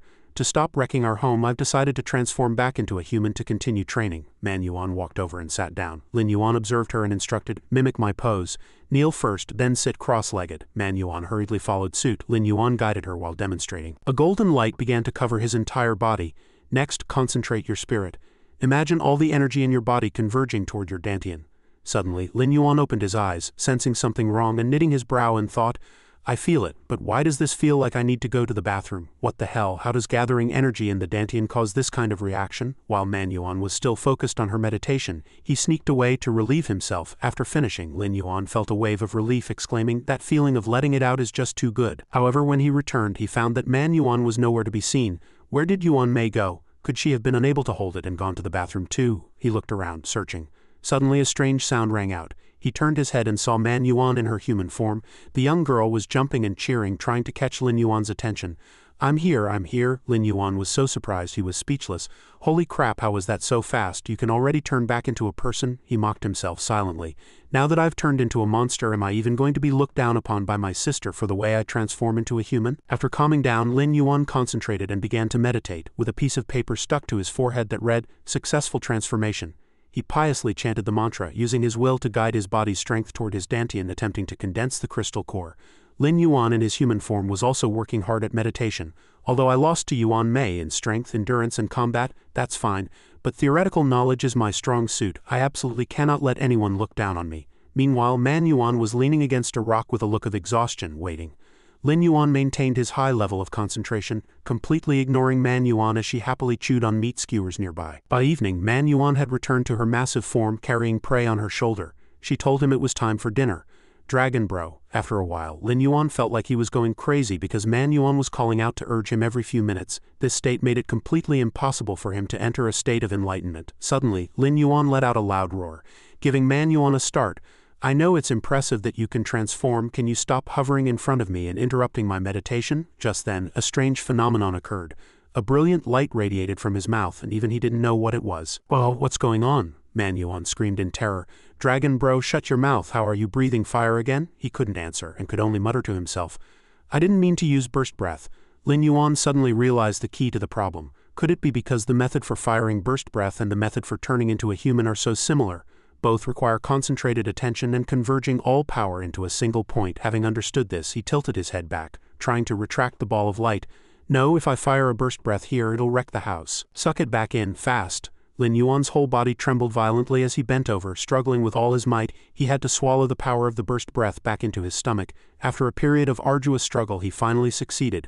Lin Yuan breathed a sigh of relief. He had finally swallowed it back down. In an instant, Lin Yuan's limbs and entire body emitted a brilliant light. He looked down at his hands in surprise. Ha! A piercingly bright flash passed and he had returned to human form. He cheered excitedly. After swallowing the burst breath, I can turn back into a human again. It seemed that this burst breath was actually a shortcut to enhancing the flow of energy within his body. Lin Yuan surveyed himself and clenched his fists. Last time, he was so busy running for his life that he hadn't had time to test this body's strength. The sun gradually sank into the shadows of the trees, and the evening glow enveloped the entire forest. Lin Yuan laughed excitedly and said, whether it's running 100,000 meters or doing 1,000 pull-ups, this body is absolutely up to the task. Once certain, he began running around Man Yuan and the pack of sleeping beasts preparing to light a campfire. Night fell, and Lin Yuan was still persistently practicing on the horizontal bar. He completely ignored Man Yuan and Little Orange, who were already sleepy from hunger. I'm starving to death. While doing pull-ups, he solemnly announced, I'm going to redefine the 8-second man. A so-called 8-second man is one who can complete 10 pull-ups in 8 seconds. The next day, the first light of dawn appeared.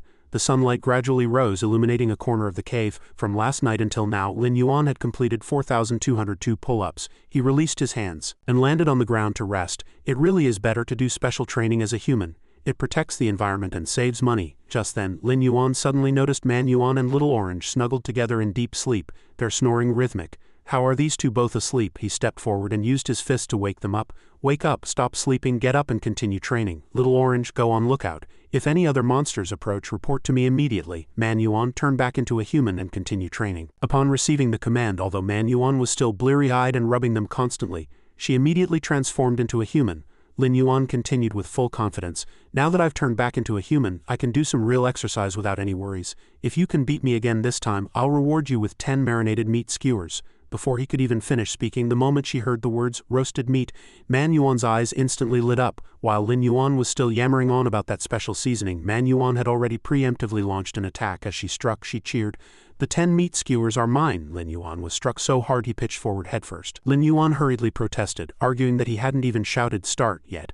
This was immediately followed by a barrage of fierce attacks from Man Yuan, which left Lin Yuan's face quite swollen. A week passed, and a dinosaur statue with its mouth wide open now stood at the top of the cave. Lin Yuan's own self-portrait. Looking at his body covered in bruises, he evaluated Man Yuan's progress with a slight sense of bitterness. Over the past week, under his meticulous guidance, Man Yuan's strength had improved tremendously. As Man Yuan walked ahead with great enthusiasm, Lin Yuan began calculating his own gains. He had also accumulated 600,000 evolution points. I'll leave a bit over 100,000 as a backup and use the rest for evolution. Xiao Kun appeared with the system interface, and Lin Yuan immediately issued a command. Xiao Kun put all 500,000 evolution points into size. Immediately after, the system provided feedback. Host, Lin Yuan, race, Kui, newly named Thunderstorm Dragon clan. Current status is an adult form with evolution capabilities, possessing an upgradable Overlord-grade bloodline.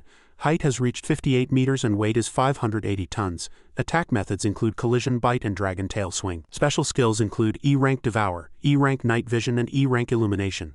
The monster's base rating is S. Other moves include S-rank Burst Breath, A-rank Radioactive Heat Ray and B-rank Barbed Claws Armor Piercing. A-rank skill, Ghost Dragon Warcry. At this moment, Lin Yuan emitted a dazzling light, causing Man Yuan to lean in curiously to observe. The system continued its evaluation. You have the ghost bloodline flowing through your veins, an ancient overlord divine beast recorded in the classic of mountains and seas, after passing through your innocent juvenile period. You have officially entered a volatile adulthood. As the light on Lin Yuan gradually faded, Man Yuan looked up in surprise and asked, "Dragon brother, how did you suddenly grow so tall?" Lin Yuan appeared very self-satisfied, his body sparkling like the stars as he replied, "Because I'm still in my growth phase. If you eat on time and aren't picky, go to bed early and wake up early and exercise regularly, you'll naturally grow tall." While Man Yuan reached out to measure his height, Lin Yuan accessed the system, then turned and said, "Come on, today we're going to test the results of this week's practice. I found a nest gathered with a large number of carrion crawlers south of the secret forest. Follow me to wipe them out. There will be plenty of roasted crawler meat to go around." Because she loved this food so much, Man Yuan appeared exceptionally excited, her eyes sparkling with hearts. She shouted, "Exterminate the carrion crawlers." Witnessing this reaction, Lin Yuan felt a bit helpless, thinking to himself, "It seems I've mastered the art of communicating with these gluttons." Meanwhile, in front of the crawler nest, guards were performing patrol duties atop piles of skeletal remains. Observing from a hidden corner, Lin Yuan whispered instructions, "There are only a few guards outside, we can sneak in quietly," and then, before he could finish, Man Yuan had vanished without a trace. He turned to look at the empty space beside him and shouted in surprise, "Ha, Yuan Mei." It turned out she had already charged straight for the enemy's cave entrance. Witnessing this, Dragon Brother could only sigh helplessly. What a total simpleton. Doesn't she understand the fun of a sneak attack? Upon seeing Man Yuan, the swarm of crawlers immediately opened their mouths to pounce, but they were instantly routed. Other lizards also began to appear at the cave entrance. They attempted to surround and attack Man Yuan simultaneously. However, they were simply unable to pose a threat to her, and were soon all defeated. Immediately following, from deep within the cave, thousands of lizards began to emerge to join the battle. Lin Yuan made his appearance, carefully observing the cave entrance as he said, "How about it, Yuan Mei? Don't you find dealing with them easy? This is all thanks to the special training. Your power, speed, and reflexes have all significantly improved." Dragon Brother flashed a calculating smile. "Ever since meeting that strange bird and the Bing Hu wolf, I felt like I haven't had a satisfying enough fight. Today I can finally enjoy a hard-fought battle leisurely." As the crawler swarm heavily surrounded Lin Yuan and Man Yuan, he immediately exerted his power to release potent lightning. "With so many coming, I reckon it'll be enough to feed us for a week." Meanwhile, Man Yuan was also frantically crushing her opponents. Lin Yuan privately assessed the situation, feeling that while these crawlers were numerous, their waves of suicidal charges were actually a good thing. On the other side, Man Yuan's battle intent remained high. She grabbed a lizard and crushed it with her bare hands. That feeling of personally overwhelming an opponent was truly refreshing. "Yuan Mei, no matter how many carrion crawlers we take down today, I'll use my special seasoning to make roasted meat skewers for you."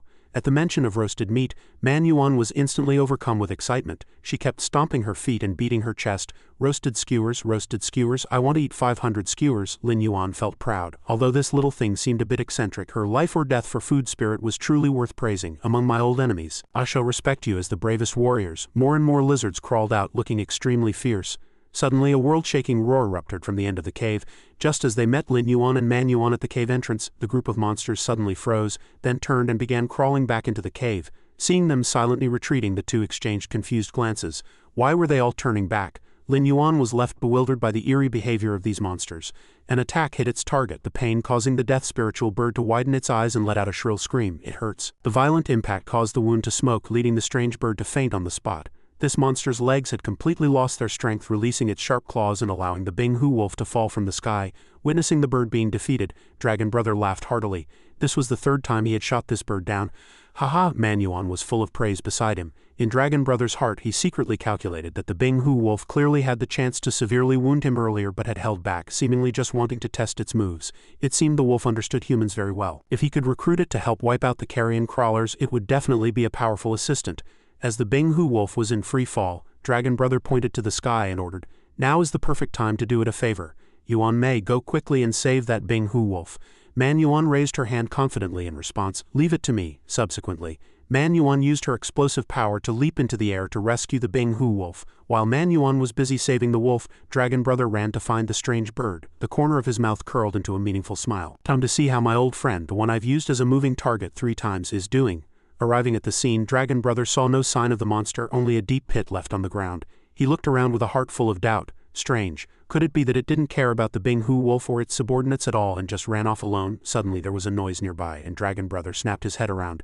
Hey, there's movement over there. He walked toward the source of the sound and was surprised to find something in the tree. It turned out the death spiritual bird had now transformed into human form. She was tightly entangled by vines in the tree, hanging in midair. Lin Yuan suddenly recalled Shao Kun's previous warning. At the time he had been very surprised by Shao Kun's appearance and asked, "Hey Shao Kun, why have you popped out?" Shao Kun replied, There's an energy fluctuation here of a monster transforming into a human." Dragon Brother was stunned by this fact. Heavens, you are that ugly bird, so you really can turn back into a person and you're a girl. The death spiritual bird's delicate and beautiful appearance made Dragon Brother excitedly suffer a nosebleed. He was not stingy with his praise. To be honest, the way you look as a human is much more pleasing to the eye than when you're a bird. Only then did she slowly open her eyes and wake up, roaring in anger. "Shut up, you hideous dinosaur, you've actually crossed me time and time again. The first time it was you and that female ape who stole my shape-shifting fruit and then turned back into humans to run away. I searched for ages and couldn't find you. I never expected you to be saved. The second time you sneaked over yourself to steal my shape-shifting fruit. I stepped in to stop you, and as a result I was severely wounded by you." Hearing this, Dragon Brother guiltily whistled and looked elsewhere, pretending he hadn't heard a thing. She continued her accusation even more furiously. "The third time I decided to settle the score with that female ape and punish her for stealing the fruit, but again I was stopped by you.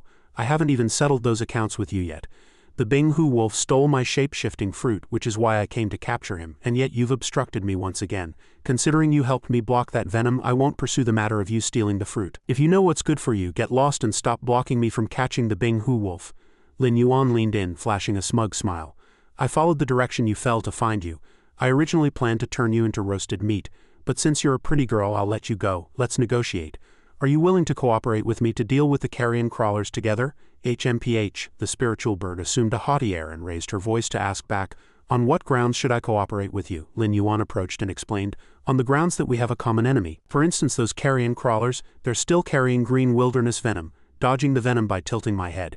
HMPH, that's only because I was too busy and didn't have time to deal with the venom, so I was ambushed." Lin Yuan spoke mockingly. "Ah, is that so? But I heard from Yuan Mei that you were beaten into a miserable state by the venom shells, and even your feathers were plucked clean." Hearing this, the death spiritual bird's face turned beet red with shame, and she roared loudly, "Shut up!" The corners of Lin Yuan's mouth turned up as he introduced, "It doesn't matter if they were plucked, I have a type of hair-growth fruit. It can cure your baldness." He secretly imagined what she would look like with her feathers grown back after using that cucumber-like fruit on her plucked body. The death spiritual bird's eyes darkened, and an extremely terrifying pressure emanated from the silence. She spoke in praise. "You really are clever. Even I was almost provoked by you. However, I know your goal. You're just stalling for time to let that female ape rescue the Bing-Hu wolf." She reached out and pointed toward the sky to remind him. "Open your dog eyes and look clearly. Did you think I hadn't made preparations?" Following the direction of her finger, Dragon Brother looked back at the sky. The Bing-Hu wolf was being held in the grip of a mutant ancient pterosaur while 2 others were launching an attack. Suddenly, Manhua was also snatched away by 2 mutant ancient pterosaurs. Realizing she was being carried off, she looked at her hands in surprise. Dragon Brother shouted in panic, "Yuan Mei!" He turned back to the death spiritual bird in a rage and issued a warning, "You dare touch Yuan Mei? Don't you understand your own situation?" "Hey," she confidently plucked a feather. "You surely don't think the current me will let you slaughter me as you please? You're wrong. From the very beginning I never saw you as a problem," she warned with a cold face. "These feathers are very precious and shouldn't be wasted on trash like you. If you insist on being relentless, then today I'll let you witness just how formidable I am." No sooner had she spoken than she used the feather to execute the 8 directions windblade skill. Instantly, countless windblades appeared around her, heading straight for Dragon Brother. The whistling windblades left Dragon Brother pale with shock. "Damn it, this is a magic attack." He gritted his teeth and endured the assault. His skin was sliced open and scars gradually appeared all over his body. Holding a feather in her hand, the death spiritual bird arrogantly announced, "If you knew how precious this feather was, you would surely be moved to tears by my generosity. That last one was punishment for saving that female ape, and this one is punishment for helping the Bing-Hu wolf." Immediately after, she used the feather to summon a violent hurricane. Dragon Brother could only crawl on the ground. She controlled the tornado to point directly at Dragon Brother, causing the surrounding trees to collapse and fall upon him. He was trapped by massive trunks, his body covered in wounds. He coughed violently. Cough cough, the death spiritual bird plucked a third feather. She looked down at Dragon Brother from above as if enjoying this torture. He struggled to get up, cursing in a rage. Damn it, my body is pinned and I can't move. At this rate, if I take another move suddenly, the death spiritual bird changed her mind and decided to spare his life. I originally intended to punish you for the crime of stealing the shape-shifting fruit, but seeing as you're pinned to the ground apologizing, I'll let it go this time. She laughed triumphantly. Haha, do you see the gap in our strength now? Her entire body emitted a dazzling light, while the trees below began to shake. Dragon Brother struggled to stand up. After her transformation, she flew into the high sky, not forgetting to leave a warning before departing. Don't come bother me again next time. Below, Dragon Brother looked gloomily at her receding back. That ugly creature didn't seem to be truly wicked because there was absolutely no reason for her to spare an opponent who had already lost the ability to resist. Dragon Brother watched the group of mutant ancient pterosaurs as they flew further away, carrying Manhua and the Bing-Hu wolf. He said angrily, "Damn it, now is not the time to investigate this. Manhua and the Bing-Hu wolf are about to be taken away." However, the distance was too far for him to launch an attack, and moreover, that annoying bird was still guarding right before his eyes. He couldn't hesitate any longer. He couldn't watch his companions be captured. "You are the one blocking my path, there is no other way." Lin Yuan leapt up suddenly, concentrating all his power in his mouth. He aimed precisely at the death spiritual bird and then launched a burst shell. He let out a thunderous roar. "Take this, you damn ugly bird." On the other side, she glanced back with a look of utter disdain. "HMPH, planning to use those light spheres to scare me again, do you take me for a fool?" She pivoted effortlessly and sent the energy sphere flying back toward Dragon Brother with a swift kick. She thought contemptuously, "These toys only explode after 3 collisions, I just need to kick them away before they blow up." Fueled by rage, Dragon Brother immediately fired 3 more shells in rapid succession. "If you can block 1 burst shell, how about 3? Meanwhile, she cursed inwardly, "Damn it, are you insulting my intelligence? Energy spheres that explode, forget 3, what could even 30 of them do?" She eyed him sideways, her legs sweeping out to kick the incoming energy spheres away one by one, thinking, "Watch this lady kick them all into oblivion." She continued her mocking taunts. "No matter how many times you try, the result is the same, you should just give up by now." How boring. However, the burst shells she had kicked away were now flying straight toward the swarm of mutant ancient pterosaurs in midair. Dragon Brother watched her cold mockery and laughed. "You stupid bird, did you really think I was trying to hit you? Although I never passed physical education, my triangular geometry is top tier." The burst shells constantly collided and ricocheted in the air, accurately striking those mutant ancient pterosaurs. After completing exactly 3 collisions, the energy spheres detonated simultaneously at their respective positions. Witnessing its companions being hit, one of the pterosaurs in the swarm was struck with terror. The death spiritual bird's eyes went wide as she turned back in utter disbelief, watching the burst shells she had personally kicked away wipe out her own swarm. Standing below, Dragon Brother flashed a triumphant grin. "Heh, thanks to your assist, I was able to land a hit from such a great distance." Meanwhile, one pterosaur that had narrowly escaped was clutching Manhua, flapping its wings frantically in an attempt to fly into the high clouds. Manhua glanced at the creature holding her and let out a cold, furious snort, scaring the mutant ancient pterosaur into looking down in a panic. In that split second, Manhua seized its wings and executed a mid-air roll, then slammed the creature violently into the ground. The pterosaur let out a pained shriek. Dragon Brother hurriedly ran over to ask, "Manhua, are you all right?" Manhua stood up excitedly, though she appeared a bit bashful when she looked at Dragon Brother. "I'm okay, but I'm sorry, Dragon Brother, I failed to save the Bing-Hu wolf." The two of them looked up together at the charging death spiritual bird. Dragon Brother spoke to comfort her. "It's fine, I just saw the Bing-Hu wolf fall into the back of the forest, he should be alright. Our priority now is dealing with this ugly bird. She can create extremely powerful wind blades with her feathers, so we must be exceptionally careful." Dragon Brother instructed. "Manhua, find something to hurl at that ugly bird's head." Hearing this, Manhua immediately hoisted the pterosaur she had just defeated and replied, "Understood." She unexpectedly hurled it with massive force toward the death spiritual bird, forcing her into an emergency dodge. Dragon Brother couldn't help but be shocked. "Good grief, don't use pterosaurs as weapons. I haven't even recruited that one yet." He then flashed a cunning smile. "Heh, you might dodge the first strike, but you won't dodge the rest." He once again gathered energy in his jaws and warned, "Watch me burn off every last feather on your head." No sooner had the words left his mouth than he unleashed a burst breath, aiming directly for the death spiritual bird circling in the sky. Facing Dragon Brother's renewed assault, she was quite surprised. The strange bird dodged with a light sidestep, her movements remarkably elegant. Watching the flow of energy Dragon Brother had exhaled, she smiled triumphantly and looked down with a look of disdain. "You dare attack my precious feathers again, you despicable coward." Below, Dragon Brother and Manhua were both shouting curses at the bird in the air.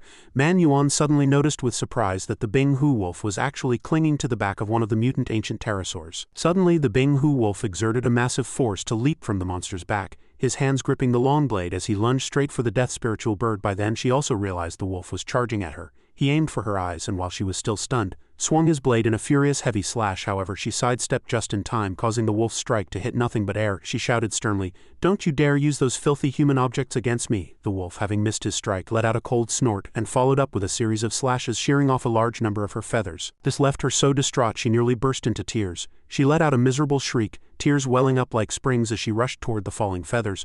"Those are my incredibly precious feathers." With his long blade on his back, the Bing-Hu wolf landed on the ground in a majestic pose.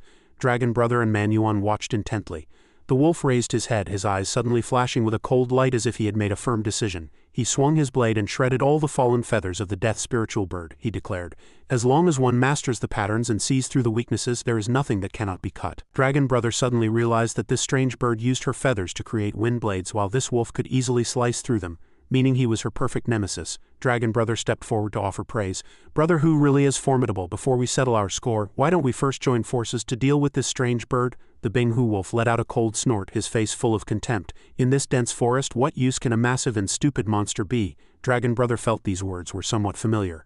A sudden realization hit him. Holy crap, this wolf is actually still holding a grudge. He then spoke sincerely.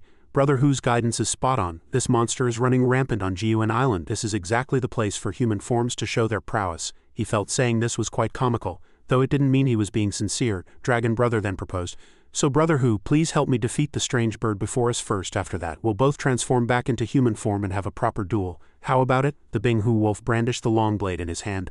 "I don't like barehanded fighting, that's too primitive. I only use the blade." Dragon Brother didn't know whether to laugh or cry. "As you wish, but can I wear a protective suit?" On the other side, the death spiritual bird was frantically picking up her feathers. Seeing her opponent have the audacity to beg a failure to return to human form, she showed a look of disdain. "You hideous dinosaur, do you have no monster pride left? I was merciful enough to spare you just now, and yet you repay my kindness with enmity, even instructing this vicious wolf to cut my feathers." Although she was cursing loudly, her heart was filled with anxiety. If these two really joined forces, she and the pterosaur swarm in the sky would be no match for them. At that moment she made a decision. "A lowly lizard like you isn't even worthy of fighting me. Goodbye." Dragon Brother realized she was trying to flee. He thought to himself that this excuse for slipping away was far too lame. HMPH, glad you know fear. Joining forces with the Bing-Hu wolf was definitely the right call. Immediately after, Dragon Brother spoke provokingly. "Hey ugly bird, don't think this is over. You invaded my territory and even interrupted my duel with Brother Hu," she asked guardedly. "Then what do you want? Do you want me to apologize to you?" "Not a chance." Dragon Brother burst into a loud laugh and then issued a demand. "I happen to need help to face the Carrion Crawler King. You either join us or you leave your magic feathers here." Dragon Brother secretly calculated in his heart. "This ugly bird treasures her feathers so much, I must exploit this weakness." She showed a look of extreme contempt. "Just the likes of you want to face the Carrion Crawler King, you're daydreaming. Besides, if this lady wants to fly, do you think the three of you can stop me?" Dragon Brother warned. "Try to fly if you want, but don't say we didn't warn you. The dense canopy here will be a major obstacle. At this moment, Brother Hu is guarding the high ground. If you plan to take off from this forest, I'm afraid it'll be hard to dodge that blade." She curled her lip in disdain, let out a cold snort, and then suddenly flapped her wings violently. A gale blew up and dust filled the air. Seeing this, the Bing-Hu wolf instantly vanished from the branch. Seeing him swinging his blade directly toward her, she shrieked, "You're actually getting serious?" The Bing-Hu wolf executed a vicious horizontal slash. She hurriedly retreated to dodge, but still fell to the ground in pain, her eyes wide as she sent out a signal calling for her companions. At that moment, the mutant ancient pterosaurs were gathering in the air, and hearing the signal, they immediately dived toward her position. Witnessing this, Manhua furiously grabbed a nearby tree and roared as she prepared for battle. A heavy blow from Manhua sent one pterosaur flying into the sky and taking advantage of the gap while the swarm was frantically obstructing them. She immediately broke into a sprint with her long legs, attempting to find an escape route. She cursed inwardly, "Damn it, I have to shake off that wolf with the blade first. Once I escape to open ground, they won't be able to do anything to me."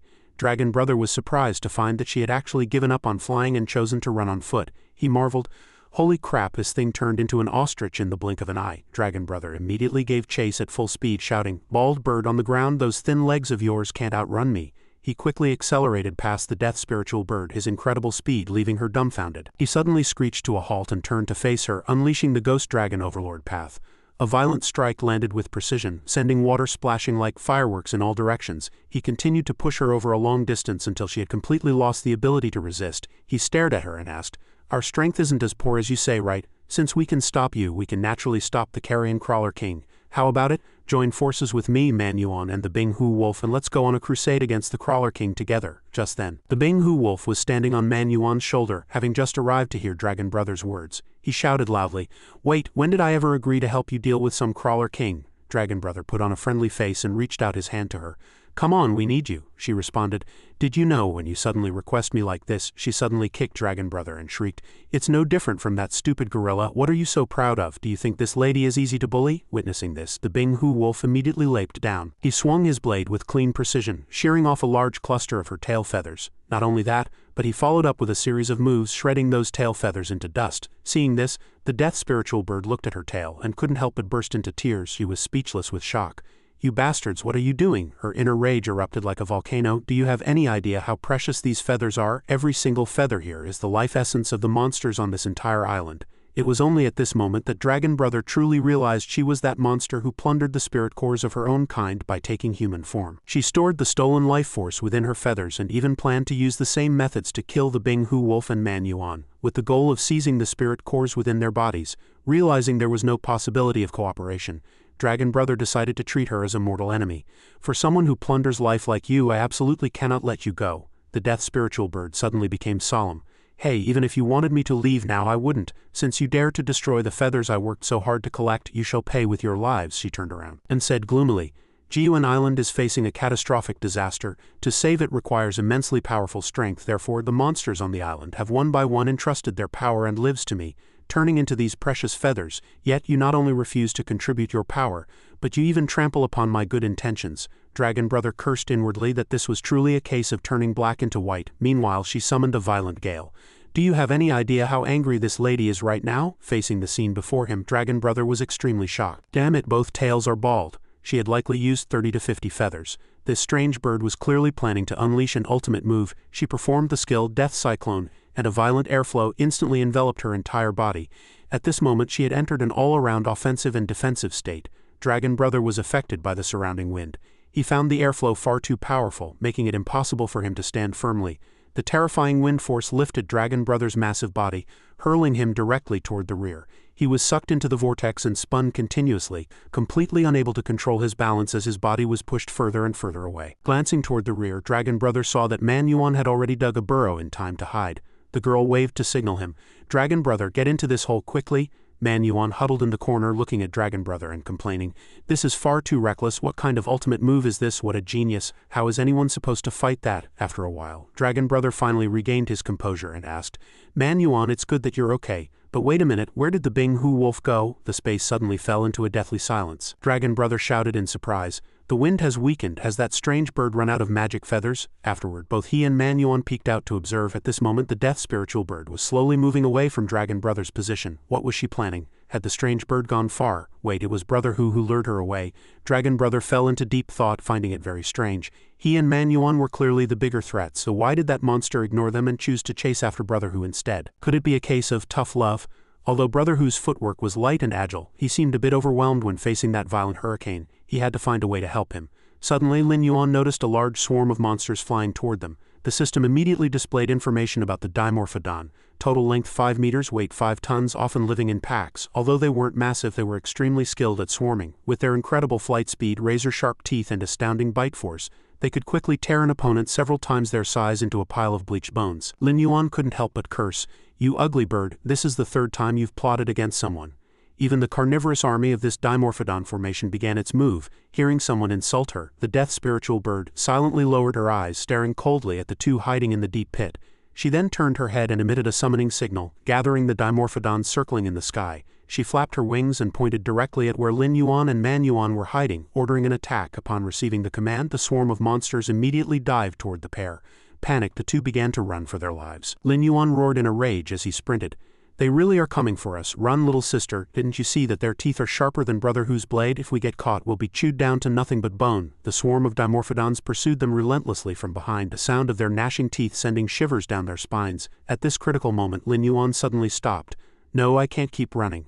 Brother Hu is still in danger." By now, the Dimorphodon swarm had heavily surrounded them, sealing off every escape route. Lin Yuan immediately gave the order, "Manhua, find the right moment to break out and go support Brother Hu.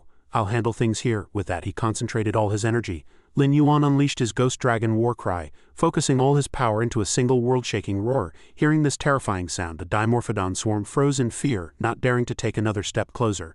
Seizing this opportunity, Lin Yuan whipped his massive tail, directly knocking over 3 monsters. He let out a loud shout, "Man Yuan, go!" Man Yuan grabbed the chance and sprinted out of the encirclement at high speed. However, a Dimorphodon suddenly lunged out, using its sharp-pointed beak to bite down hard on Lin Yuan's arm. This bite caused a serious wound and blood flowed incessantly. Seeing this, the entire swarm surged forward, tearing and biting at Lin Yuan frantically. Lin Yuan felt incredibly annoyed. The attacks from these low-level creatures were fast and dense, catching him off guard. With his pride wounded, Lin Yuan's pent-up rage finally erupted. "I'm telling you, did you think you'd just bite me until I was numb? I'm the true ancestor of biting." Lin Yuan grabbed a Dimorphodon and bit back, tearing it directly in half. The system immediately sent a notification. "You have successfully devoured a Dimorphodon. Evolution points 900. Congratulations on devouring this species for the first time. Special reward granted, additional evolution points 500. While wolfing it down, Lin Yuan marveled in surprise. "Hey, what an unexpected harvest. It turns out the evolution points gained during battle can also be used to repair wounds." Just then, another Dimorphodon took advantage of his distraction and bit down hard on Lin Yuan's head. The excruciating pain almost made him tear up, and the stinging sensation of the wound didn't subside at all. Enraged to the limit, he began a frenzied counterattack against the monsters. "Bastards, what does this little pain matter? As long as I eat faster than you, I will never lose this fight." System notifications rang out one after another. "Ding, you have successfully devoured a Dimorphodon. Evolution points 900. Ding, you have successfully devoured a Dimorphodon. Evolution points 900. Ding, you have continued to successfully devour Dimorphodons. Gained 900 evolution points. Ding, successfully devoured a Dimorphodon. Evolution points 900. Lin Yuan let out a wild roar. "Come on, you little chicks, let's see who eats whom first." Meanwhile, on the other side, that strange bird was baring its sharp claws at the Binghu wolf, her entire body enveloped in a violent hurricane. Brother Hu faced the battle head-on, secretly calculating. The power of this storm truly makes attacking very dangerous. Her claws aimed straight for Brother Hu, forcing him to leap into the high sky to dodge. Where the strange bird struck, the ground instantly shattered, and stone shards flew, proving her strength was terrifying. The Binghu wolf retreated several steps, digging his claws firmly into the ground to stabilize his center of gravity. Although he was constantly calculating a counter-strategy, the hurricane's speed was still increasing, though the wind direction remained unchanged. After 2 claw attacks missed, she regained her balance, preparing to launch the next round of onslaught. The strange bird dived down again, and just as Brother Hu predicted, he quickly looked to dodge the peck of her beak. Through her preparatory movements, Brother Hu easily judged her attack style and angle. He focused all his attention on observing her every move. The Binghu wolf felt a surge of irritation, realizing that if he didn't break the storm defense around the bird, defeat was only a matter of time. He wove through the area with an agile form, leaping over the massive rocks kicked up by the strange bird. He calculated while running that his priority was to use his remaining stamina to lure this monster away from here. He hoped those 2 idiots would take the chance to escape quickly. As the strange bird pursued him in a rage, a hint of regret flashed through the Binghu wolf's heart. It was a pity that in the end he wouldn't be able to have a satisfying duel with that human named Lin Yuan. Suddenly a scream rang out. "Brother Hu, don't panic, I'm here to help you." A massive dark shadow blotted out the sun, blocking the strange bird's path. The Binghu wolf looked back and found the Kong girl standing in front of him with her arms spread wide to protect him. He gnashed his teeth and cursed. "Damn it, what did you run over here for, you idiot? This is none of your business." Seeing another one arrive to die, the strange bird flapped her wings violently, creating several tornadoes that charged straight toward them. "Foolish monkey, overestimating yourself, die."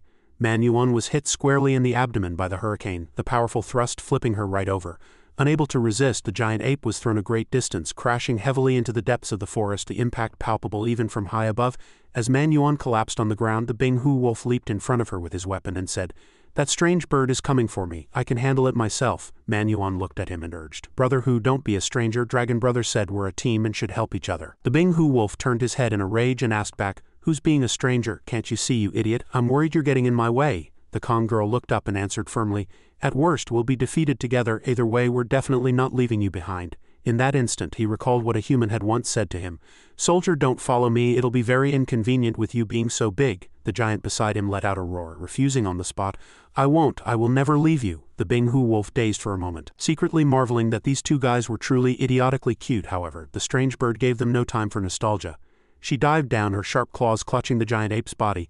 "Since you want to die so badly, I'll grant your wish." Both were startled. The Binghu wolf swung his weapon and charged forward in a rage, shouting, "Let her go!" He leaped, aiming for the claw pressing down on the Kong.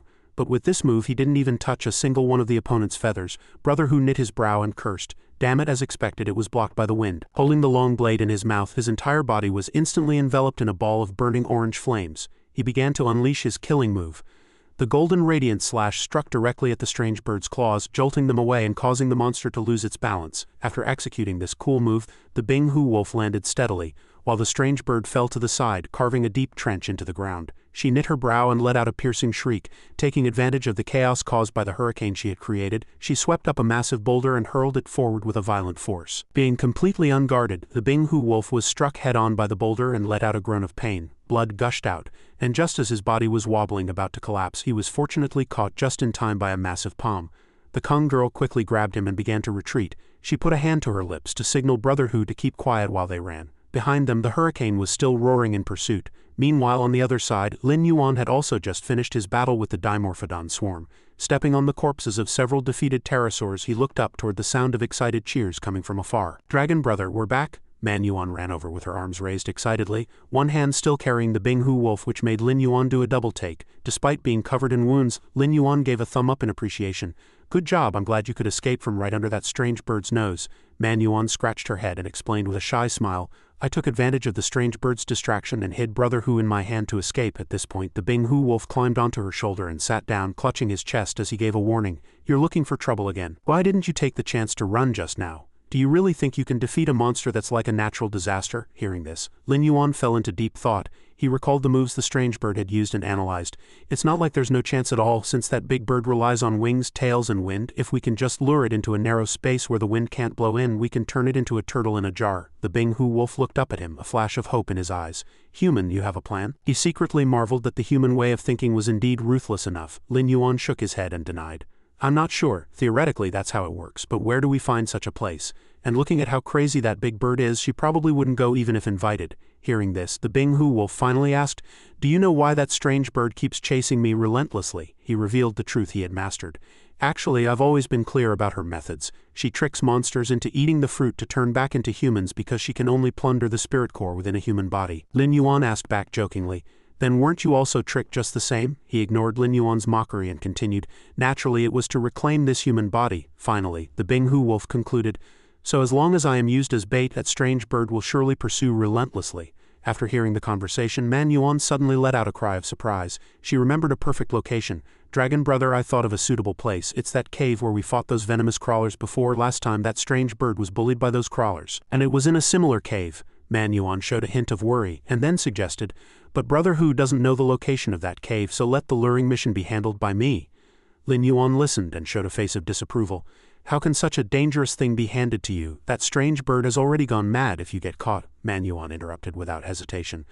"I'm very familiar with this forest, she won't be able to catch me." On the other side, that strange bird was flapping her wings and flying into the high sky, angrily whipping up a cloud of dust that shrouded the entire forest. This caught everyone's attention. The strange bird seemed to have discovered something and suddenly turned her head to look in one direction. She flapped her wings to create strong winds, diving down at an incredible speed.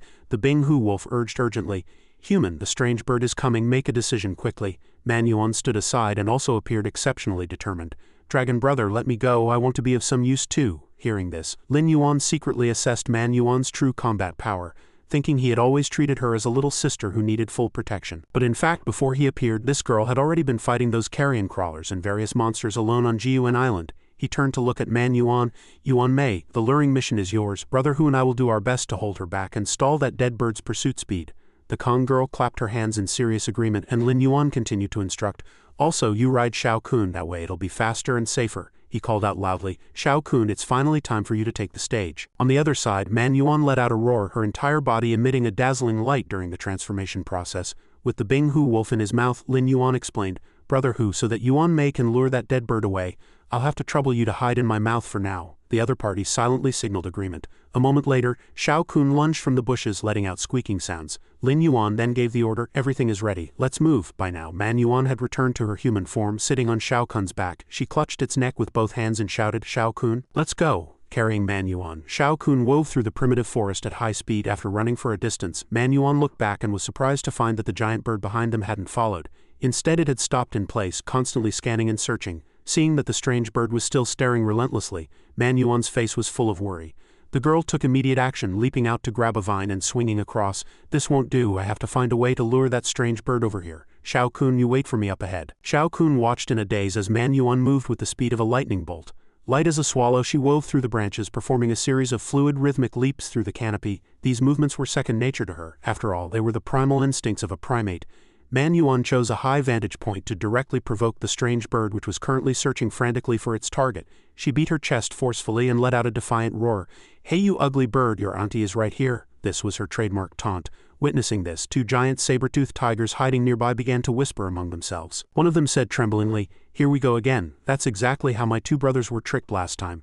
Then that Tyrannosaurus charged out and ate them both. Hearing this, the other tiger waved its paw dismissively and scoffed, "The glory of the saber-tooth is gone, only fools fall for that." It had just covered its mouth to add, "What a total moron," when it suddenly felt a massive shadow loom over its head. When the two tiny tigers saw the terrifying creature before them, they shrieked and hugged each other, their bodies shaking violently with fear. They begged incessantly, "We were wrong, turns out we are the real morons." In reality, the strange bird didn't have the time to care about them. Its gaze was locked onto Manhua, who stood atop the swaying treetops. It generated bursts of gale-force winds, shaking the surrounding trees until they were uprooted one by one.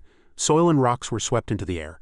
A massive boulder, hurled by the violent wind, smashed a nearby tree trunk to splinters. Realizing she had successfully caught the monster's attention, Manhua immediately threw herself downward, shouting, "Shao Kun, catch me!" Understanding the signal, Shao Kun charged forward at top speed and steadily caught the falling girl. The strange bird looked down from above at the two small creatures fleeing for their lives, its eyes filled with contempt. It mused with interest, "Tisk, tisk.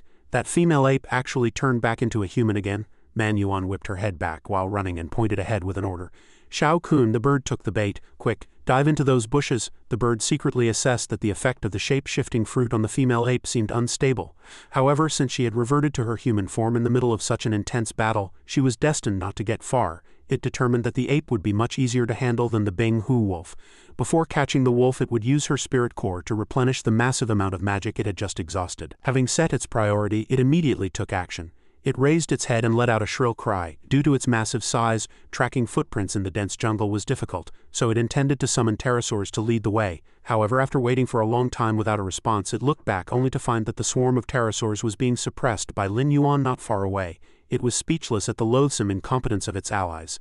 Though filled with resentment, it could only rely on those useless lackeys for now. Immediately after, the strange bird beat its wings and soared high, staying locked onto Manhua as the flapping of its wings produced a series of thunderous booms. Before long, another pack of monsters joined the pursuit. Among them were mutant Archaeopteryx, 3 meters tall and weighing 3 tons, featuring bird heads, sharp claws, fangs, and the ability to fly. Accompanying them were mutant dodos, massive plump birds covered in soft feathers that were 5 meters tall and weighed 5 tons, though they were flightless due to their tiny wings. Manhua glanced back and couldn't help but curse, "Damn it, how are there so many freaks chasing us?" Shao Kun wove nimbly through the jungle undergrowth, leading the pack of pursuing monsters into a desperate, miserable chase. Facing grass that grew taller than its head, Shao Kun executed a high leap to clear it. The mutant Archaeopteryx served as aerial scouts, their eyes like burning torches as they refused to miss a single trace. Suddenly, several mutant dodos lunged out to block Manhua's path.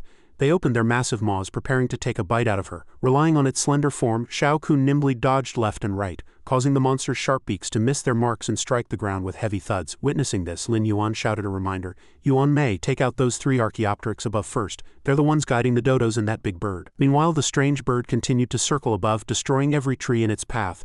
Manhua immediately replied, "You got it." She then grabbed a vine above and swung toward the high ground. This move startled the pursuing monsters, who realized only Shao Kun was left in front of them. Manhua suddenly struck from the flank, catching a mutant Archaeopteryx completely off guard. As she used vines to entangle her target, she mocked, "Looking for me? I'm right here." She used several vines in quick succession, binding the bird into a solid ball. The monster struggled in terror, but it was useless. In moments, Manhua had used thorny vines to bind the 3 aerial scouts together. The 3 birds tried to flee in different directions, only for the vines to tighten further until they were completely immobilized. Looking at her masterpiece, Manhua excitedly flashed a V sign to show off, "This is the bird-catching net Dragon Brother taught me." Just then, a powerful gale swept in, accompanied by Lin Yuan's frantic warning, "Yuan Mei, look out, the bird is behind you." Manhua turned her head in panic, squeezing her eyes shut in fear. Lin Yuan leaped down quickly, completing an elegant mid-air flip to dodge the bird's attack at the last possible second. Obsessed with attacking Manhua, the strange bird failed to notice that Lin Yuan had already ghosted behind its back. Using the sharp spines on his ribs, Lin Yuan slammed them into the bird's body, executing the Ghost Dragon Overlord Path armor-piercing kill move. This flurry of stabs caused the monster to turn back in a rage. "You again, you ugly dinosaur, get away from me!" it shrieked and conjured a tornado to blow toward Lin Yuan. Lin Yuan leaped into the air and began gathering energy in his mouth. He unleashed a stream of energy, and by guiding the technique's momentum, he simultaneously launched the Bing Hu wolf outward. Take this Warwolf missile. Seeing the Binghu wolf suddenly appear and charge straight for it, the strange bird was struck with terror. It shrieked in shock. How is the Binghu wolf up there? At the same time, the energy sphere Lin Yuan spat out flew toward the bird. It hurriedly retracted its head to dodge, not forgetting to mock him. What? Your aim is actually that bad? From high above, Brother Hu glanced at the monster and said coldly, it's too early to draw conclusions. With that, he kicked off forcefully, causing the energy sphere to instantly change direction, blasting back toward the strange bird. The bird looked up and shrieked, damn it, you can even play it like that, but so what? This toy has to hit 3 times before it becomes powerful. Before it could finish its sentence, however, the energy sphere slammed heavily into its long, slender neck. The monster tried to use the force of the impact to break free. Above, Brother Hu adjusted his posture following the energy sphere's movement and shouted arrogantly at the bird below. Use that monster brain of yours to count carefully. Which number was that? As soon as the words left his mouth, Brother Hu followed up with his golden radiant slash, launching a fierce, frenzied assault on the strange bird. Only at this moment did it finally wake up as it watched a blade of light flash past, accurately striking the vital point on its neck. It stumbled and went into a rolling fall toward the ground below. Seeing the bird fall, Man Yuan, riding on Shao Kun's back, let out a sigh of relief and urged, phew, that was a close one. Shao Kun, run, we're almost at the destination. Brother Hu's long blade had left deep wounds on the bird's neck. It gnashed its teeth and struggled to stand. You deceptive bastards. It suddenly straightened its body, spread its wings, and let out a furious roar. I will never let you go. Simultaneously, a massive swarm of pterosaurs and dodos arrived with aggressive momentum. In the forest, Shao Kun sprinted with Man Yuan on its back, weaving through the skeletal remains of gargantuan ancient titans. Man Yuan leaned down and gripped Shao Kun's fur tightly, while the dodo pack pursued relentlessly from behind and above. The pterosaurs followed closely behind the strange bird. Observing Shao Kun's route, the bird furrowed its brow in confusion. This looks like the path to the rotten nest. What on earth is that female ape trying to do? It didn't care. The carrion crawler swarm had long since been wiped out anyway. It wanted to see what other tricks these two could pull. After running for a while, Shao Kun finally returned to that cave, nimbly darting through the piles of withered bones at the entrance. The dodo pack followed without hesitation, trampling over the titan remains. Only the lead dodo suddenly came to a halt, causing those behind it to crash into it in a chain reaction, eventually falling into a tangled heap. They retracted their necks in fear, looking at the 2 pterosaurs hovering in the air above, deep inside the cave. Man Yuan wore a triumphant expression. Shao Kun, mission accomplished. She then looked back toward the cave entrance and asked in confusion, strange, why hasn't that bird chased us in yet? No sooner had she spoken than the bird's furious shout came from outside. You bunch of useless trash, the carrion crawler swarm is dead and gone. What are you afraid of? Get in there and drag that female ape out for me. Hearing this, Man Yuan furrowed her brow in anxiety. Damn it, I forgot that this cave is the carrion crawler's territory. Ordinary monsters wouldn't dare set foot inside. What should I do? Suddenly she had a spark of inspiration. It seemed the strange bird also knew about the crawlers being wiped out. Since this group was so terrified, if I mimic the roar of the carrion crawler king, can I scare the life out of them? The dodo and pterosaur swarms suddenly fell silent, standing dazed in place as they stared into the cave with fearful faces. In an instant, a series of earth-shaking roars erupted from within the tunnel, causing the dodo pack below to scatter in a panic while the pterosaurs above flapped their wings, wanting to flee. Hearing the sound, even the strange bird felt a bit apprehensive. Damn it, that sound. No? It quickly sensed something was wrong and charged toward the fleeing dodos and pterosaurs. You fools, can't you hear it? Someone mimicking the sound. Are you still under the lingering fear of the crawler king? Back inside the cave, Man Yuan was opening her mouth as wide as possible to fake the king's roar. Leaving Shao Kun standing beside her in stunned silence, the strange bird flew into a towering rage at the cowards, frantically beating its wings to lash out at the dodo pack. The birds were knocked left and right, looking utterly bewildered. The strange bird roared while engaging in a frantic slaughter. Move, you bunch of cowards. Get out of my way. Brother Hu landed on the mountain peak above the cave entrance, looking down at the chaotic scene below. He called out to the monster, Hey bald bird, look over here. The spot where Brother Hu stood was exactly on top of a massive boulder. Hearing the shout, the bird furrowed its brow and looked back. At that moment, Brother Hu executed a clean, decisive golden radiant slash, shattering the boulder. Countless fragments of rock went whistling and tumbling down the mountain. The strange bird, still guarding the cave entrance, was caught off guard and struck head-on by a massive rock, letting out a muffled groan of impact. The massive force sent the monster flying toward the cave entrance. It frantically spread its limbs to claw at the cave walls, barely preventing itself from being knocked into the depths.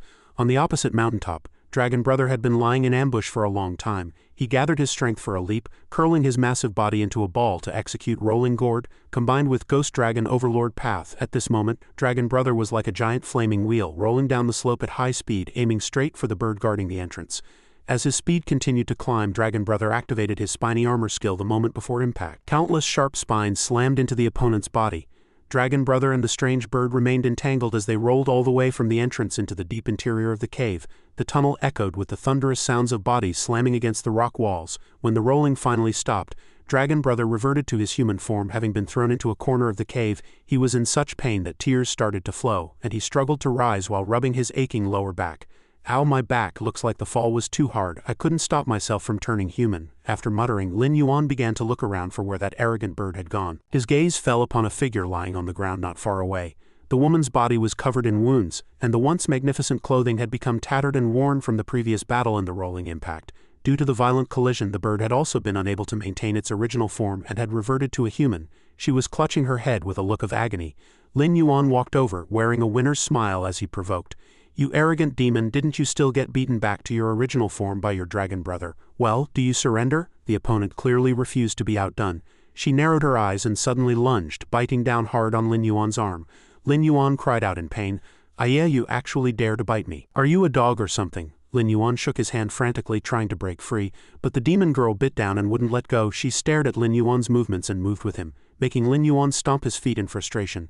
"Even the Bing-Hu wolf doesn't bite people like this. Don't think I won't hit you just because you're a girl now." Facing the threat, the spiritual bird remained buried in its bite on Lin Yuan's hand. Suddenly, Lin Yuan noticed a wound on her neck. He reached out with his other hand to touch it, making the demon girl freeze for a moment, a flash of wariness crossing her eyes. She violently slapped Lin Yuan's hand away, forcing him to retract it. Seeing her injuries, Lin Yuan furrowed his brow and asked with concern, "Sorry, did I hurt you?" The spiritual bird quickly covered the wound with her hand, her face turning beet red as her beautiful eyes glared at Lin Yuan.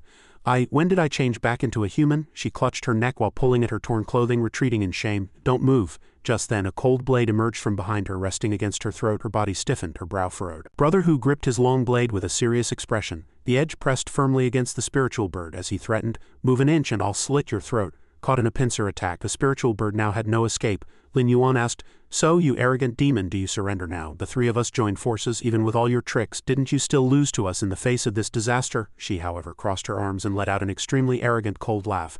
"HMPH, you think this was my full power? How naive. To me, these feathers are treasures of supreme importance. How could I waste all my energy on weaklings like you?" Lin Yuan couldn't help but imagine her looking like a plucked chicken, and with a teasing smile he asked, "Bird girl, if you turned back into your monster form right now, would you look like a bald chicken?" Hearing this, the spiritual bird flew into a towering rage. She was about to lash out but suddenly seemed to remember something. Instead, she retorted with an air of arrogance, "HMPH, you actually dare suggest I return to my original form? Aren't you afraid I'll devour the spirit cores of you runts?" Lin Yuan simply waved his hand, looking completely unfazed. He stated bluntly that inside this cave he wasn't afraid of her turning into a giant bird at all. Suddenly, Lin Yuan asked curiously, "By the way, I saw earlier that you have a scar on your neck. What happened?" Recalling the marks on the spiritual bird's neck, the old wound on Man Yuan's chest, and the bloodstains on his own body, he pressed for an answer. She furrowed her brow, her beautiful eyes narrowing as she replied, "You should know how hard those carrion crawlers are to kill, right? No matter how severe the injury, they can always revive." Images of her gritting her teeth and swallowing those disgusting insects flashed through the spiritual bird's mind. She continued, "So my only choice was to devour them completely, but the poison inside them caused me immense pain and left this ugly scar on my neck." Man Yuan, remembering the scene of Lin Yuan burning the monsters earlier, gave a thumbs up and joked, "I've eaten those crawlers before too. They taste deathly bad and give you a stomachache. But with Brother Lin here it's fine. His fire roasts them until they're crispy on the outside and tender on the inside. If you sprinkle on some seasoning, wow, the flavor is incredible." Standing to the side, Lin Yuan lifted his chin proudly. Seeing this, the spiritual bird curled her lip in a bit of frustration and said, "Fine, while your overall strength is mediocre, I must admit one thing. Your flames can indeed completely eradicate carrion crawlers. In that regard, you're better than me and any other monster on this island." Hearing this, Lin Yuan asked excitedly, "So does that mean you agree to cooperate to deal with the carrion crawler king?" She struck a thoughtful pose and replied, "You three runts beat me once. Did you really think that would make me see you in a new light? In your dreams. I need to observe you a while longer." After speaking, the spiritual bird turned and pushed aside Brother Wolf's blade, reminding him, "Wolfie, put your sword away."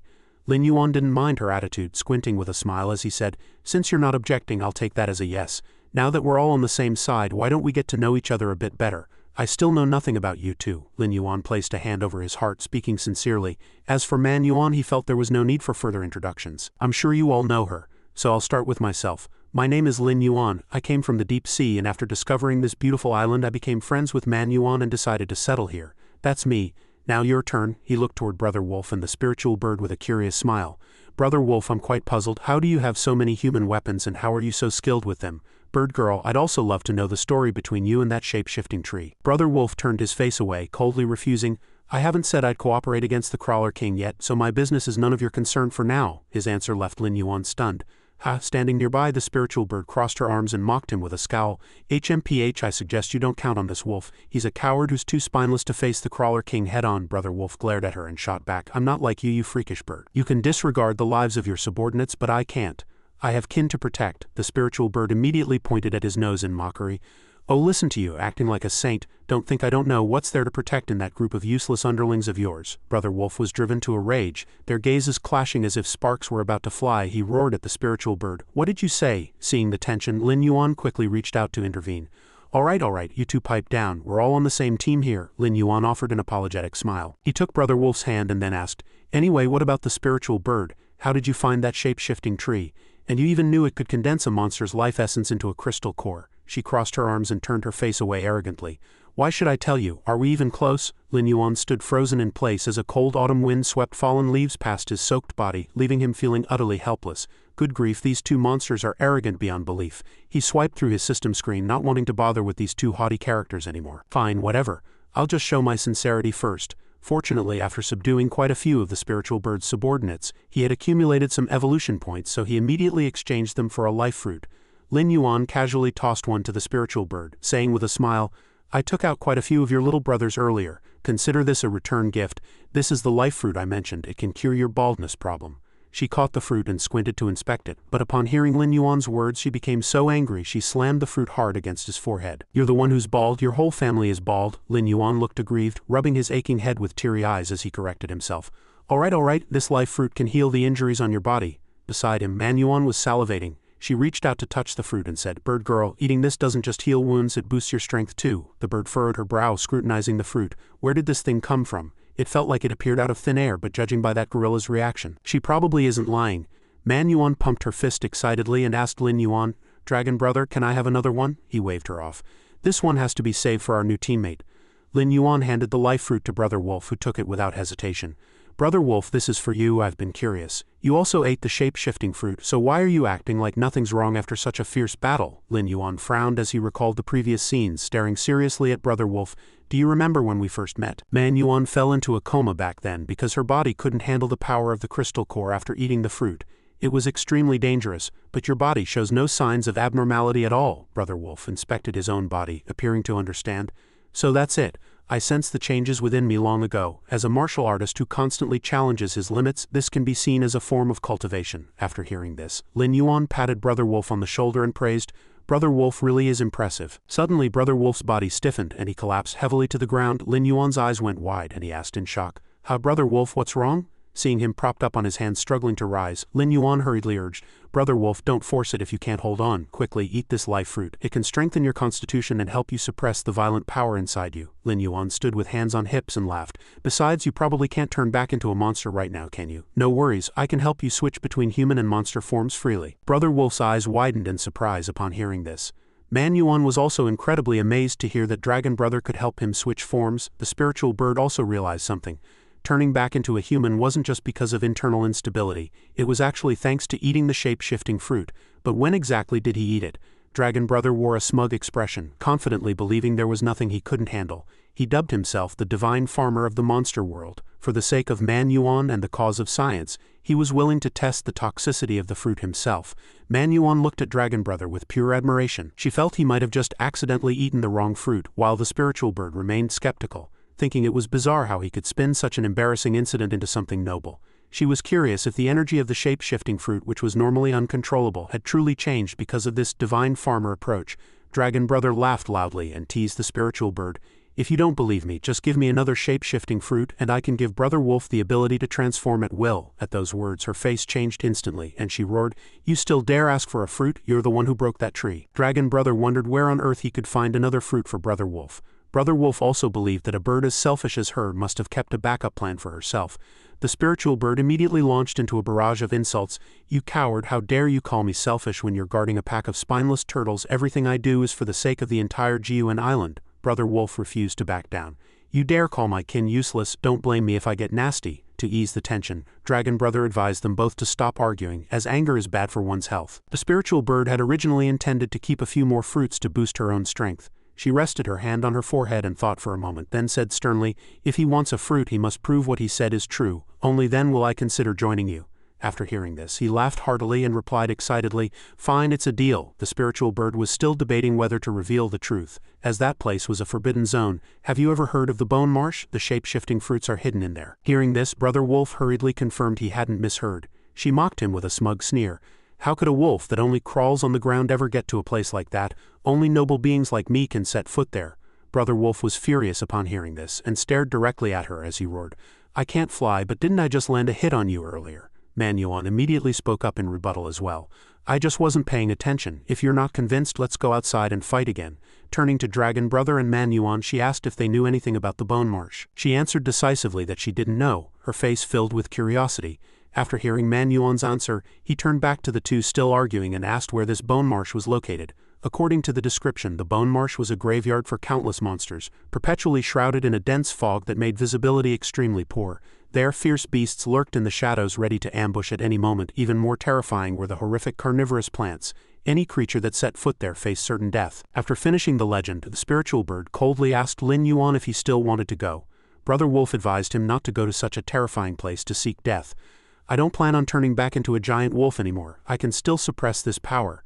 But the moment he heard about carnivorous plants, Lin Yuan's face was filled with mystery and curiosity. "Sounds interesting. Is it far from here? How do we get there?" Brother Wolf was pale with shock, doubting his own ears, and the spiritual bird felt the same, wondering why he was risking so much for this wolf. To be more persuasive, Dragon Brother was eager to show off his skills in front of the spiritual bird and Brother Wolf.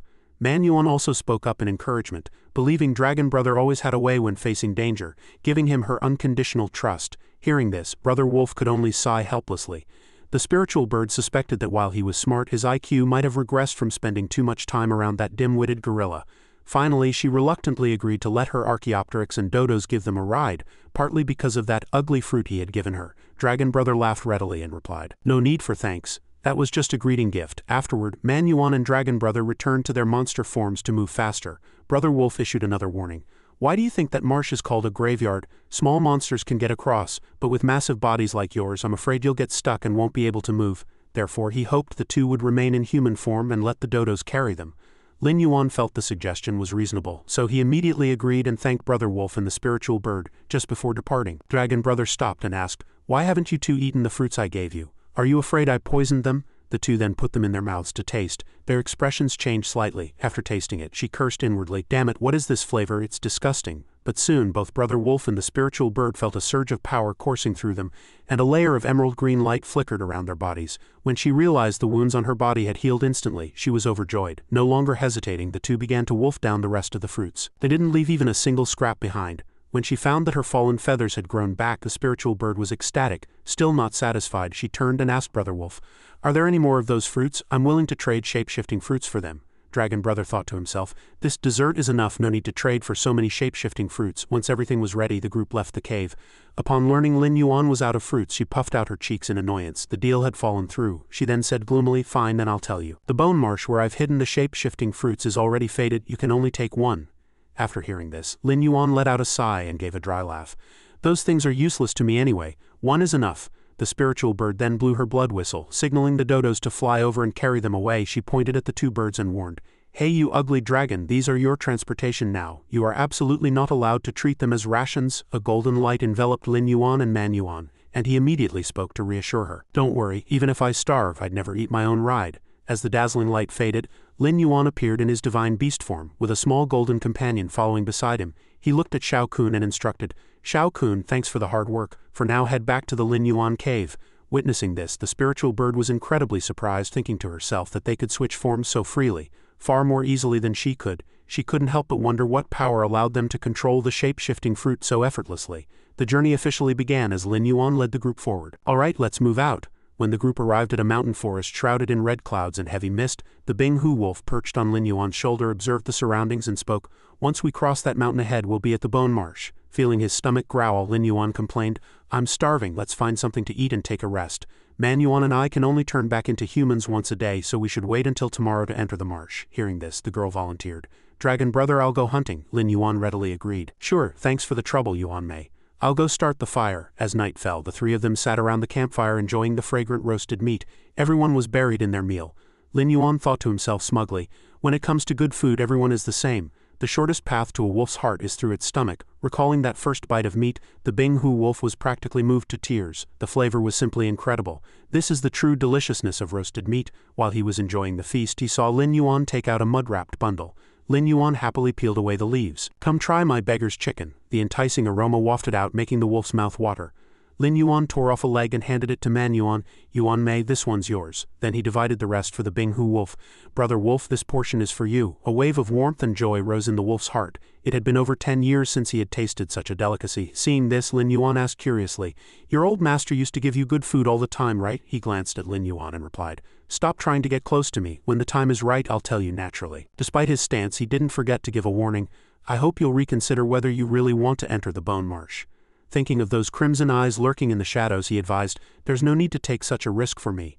Although he hadn't been there himself, he had heard from surviving subordinates that the most terrifying things were the carnivorous plants that used tentacles to ambush prey. Hearing this, Lin Yuan sighed, "You really don't know what's good for you. How does a stubborn lone wolf like you get along with subordinates?" Then Lin Yuan scolded him loudly. "I'm sick of your self-righteous arrogance. Do you really think you can control the crystal core energy in your body?" He mocked the wolf's combat power. "Look at you, you couldn't even beat the spiritual bird, so how do you expect to deal with other monsters?" Then he lowered his voice to warn, "Your strength in this human form won't last long. Once you hit your limit, you'll be blown to smithereens." Lin Yuan added with a firm tone, "We came here of our own free will. We don't need you to repay any debts, and I'll never stand by and watch you go to your death." The Binghu wolf watched him in silence. As the night deepened, Lin Yuan suggested, "You two go to sleep first, I'll take the night watch tonight." Even though the other party hadn't agreed to be friends yet, Lin Yuan was already acting like it was a settled matter, which made him a bit uneasy. "I haven't even agreed, and this guy is already treating me like a friend." His master had once said that humans were the most terrifying animals, but this young man looked more like a little wolf pup. He turned his head to see Lin Yuan already snoring and talking in his sleep. "Damn it, why is there another 1,000-meter run tomorrow? Teacher, report my leg is cramping." He thought to himself that this really was a strange person. Afterward, he leapt onto a high branch, vigilantly observing the surroundings in the quiet night. Looking at the flickering blue lightning in the distance, he secretly wondered, could it be the monsters in the marsh feeding? With the first light of dawn, the group set off toward the marsh riding the dodos. Lin Yuan laughed excitedly. "I never thought I'd be cruising through the woods on a flightless bird." Although the fog-shrouded marsh looked normal, the Binghu wolf remained on high alert, reminding everyone not to be careless. Suddenly, Man Yuan noticed a tree trunk lying across the path and sensed something was wrong. "Why is this trunk suddenly lying here? It feels so strange." Hearing this, the Binghu wolf reacted immediately. "Don't go near it. Don't touch anything in the bone marsh randomly." No sooner had the words left his mouth than a massive mantis suddenly appeared, blocking the light and scaring Man Yuan into looking up in a panic. It was a mutant deadwood mantis 30 meters tall and weighing 6.5 tons. They often camouflaged themselves as dry branches, using their sharp, massive forelimbs to ambush passing prey. Seeing Man Yuan's path blocked by the mutant deadwood mantis, Lin Yuan and the Binghu wolf shouted in unison, "Yuan Mei, look out!" She kicked off the mutant dodo beneath her and leapt to dodge. At the same time, the mantis swung its dual scythes violently toward the flock of birds. Fortunately, Man Yuan landed steadily and avoided the attack, but unfortunately she fell into a patch of sludge, her feet stuck fast and unable to be pulled out. Seeing this, Lin Yuan hurriedly shouted, "Yuan Mei, don't move, I'm coming to pull you out." Because he shouted so loudly, he unintentionally attracted the attention of the pack of mutant deadwood mantises. The Binghu wolf seized the opportunity to draw his blade, holding his breath to find a weakness and prepare a move. He charged forward with lightning speed, delivering a fierce slash to the mantis's abdomen. At the same time, Lin Yuan rushed over to rescue Man Yuan. The mutant deadwood mantis bared its hideous mandibles and turned to launch a violent attack on him. Fortunately, Lin Yuan dodged in time and grabbed the girl's hand. As for the Binghu wolf, after the first round of engagement, he realized the situation was quite tricky. He thought to himself, "The shell is too hard." The monster continued to swing its forelimbs, attacking him relentlessly. By now, the group of mutant dodos had been scared out of their wits and began to scatter in flight.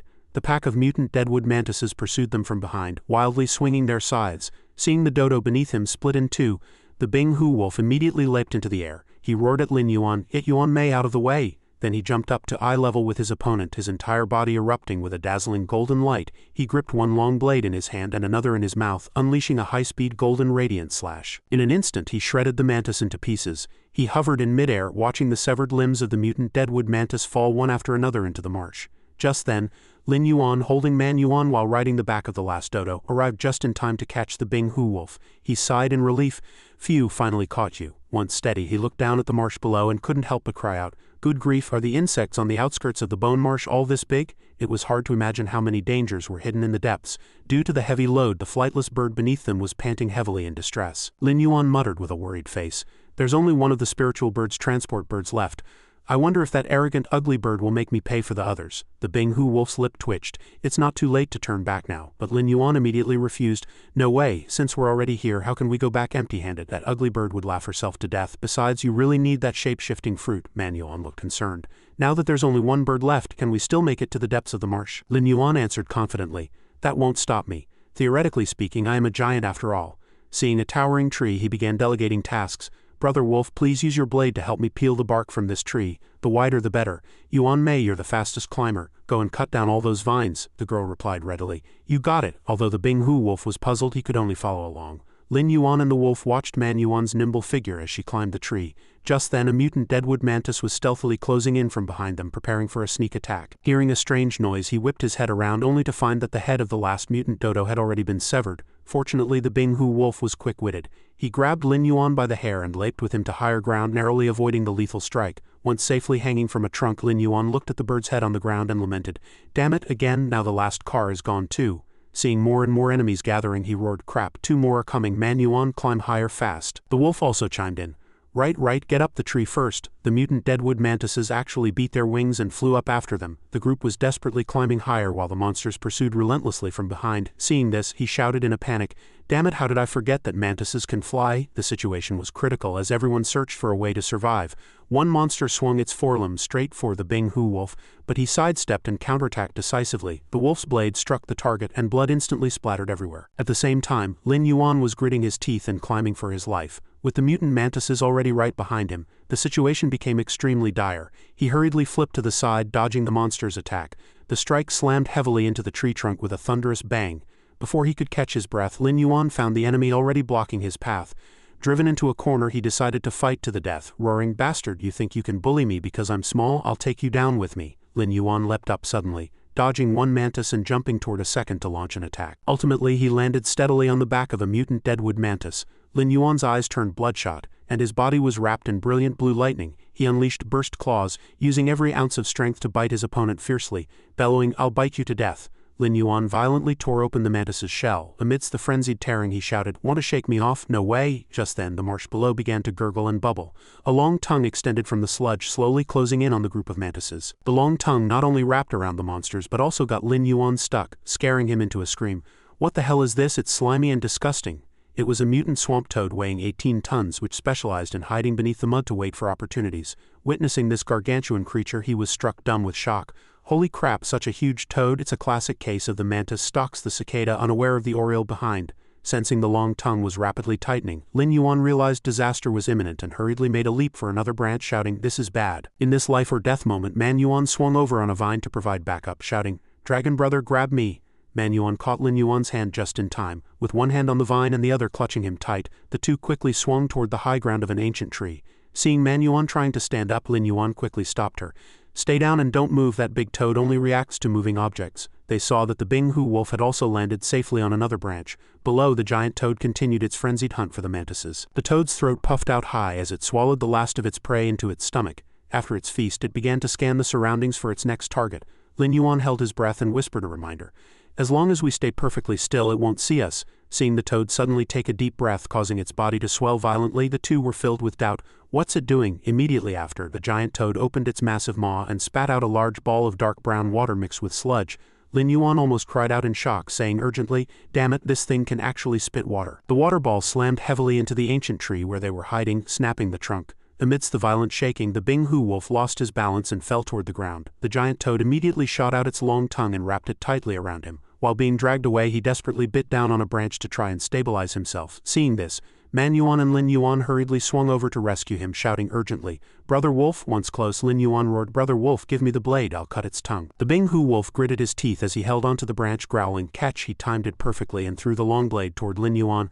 Watching the falling weapon, Lin Yuan replied confidently, No problem, don't worry. But then his hand slipped and he failed to catch it, screaming, I missed. Watching his beloved weapon fall into the sludge with his own eyes, the Binghu wolf flew into a towering rage. He even forgot he was still being dragged as he cursed, My blade, you total deadweight teammate. Just then, this sentient giant toad used a sudden burst of strength to yank him away. While chasing after them, Lin Yuan muttered, Who told you to let go? Realizing the Binghu wolf had been restrained, he hurriedly shouted for Man Yuan to swing over immediately.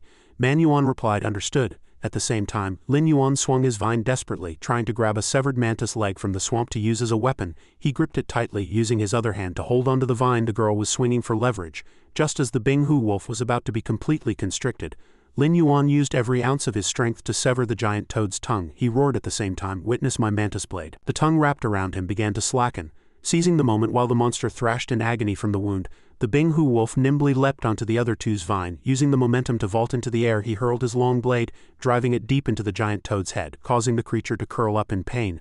A burst of golden light enveloped the Binghu wolf.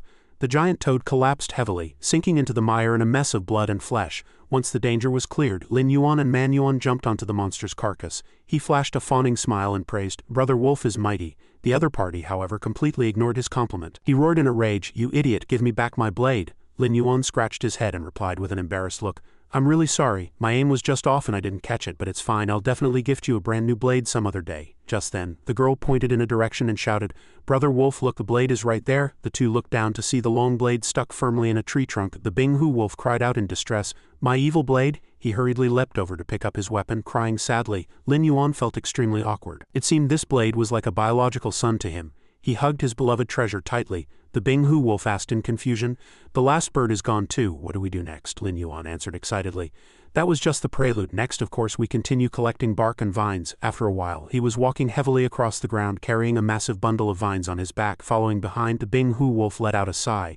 "You didn't do a bad job, but what exactly is the use of all these vines?" he pondered as he walked. The biggest difference between humans and beasts lies in the fact that humans know how to use the resources around them to create useful tools. Although he was currently in human form, in this regard, he still needed to learn more from that kid. Lin Yuan pointed at the hook and explained, "This is a grappling hook, just in case." Suddenly, a hair-raising sound echoed from the depths of the forest, scaring the Binghu wolf out of his wits. "Listen, what is that sound?" Facing the echoing noise, Lin Yuan looked uneasy. "This is terrifying. Why would there be a child's crying in the bone marsh?" Man Yuan asked back in surprise. "A child's crying?" Brother Wolf was also full of suspicion. "There are humans in the marsh?" Lin Yuan knit his brow and confirmed. "That's right, that's exactly what a human child sounds like when they cry." Suddenly, the sound stopped abruptly as if it had never existed, leaving him puzzled. "It's gone. Could I have heard wrong?" The group cautiously approached the bushes, unaware that a pair of crimson eyes was quietly peeking from behind. Danger lurked everywhere. He muttered as he walked, "A child's crying. Could it be a giant salamander?" The baby fish giant salamander. Suddenly, Lin Yuan realized a massive dark shadow had enveloped him. A giant salamander appeared, 20 meters long and weighing 27 tons. It had a ferocious face filled with razor-sharp teeth.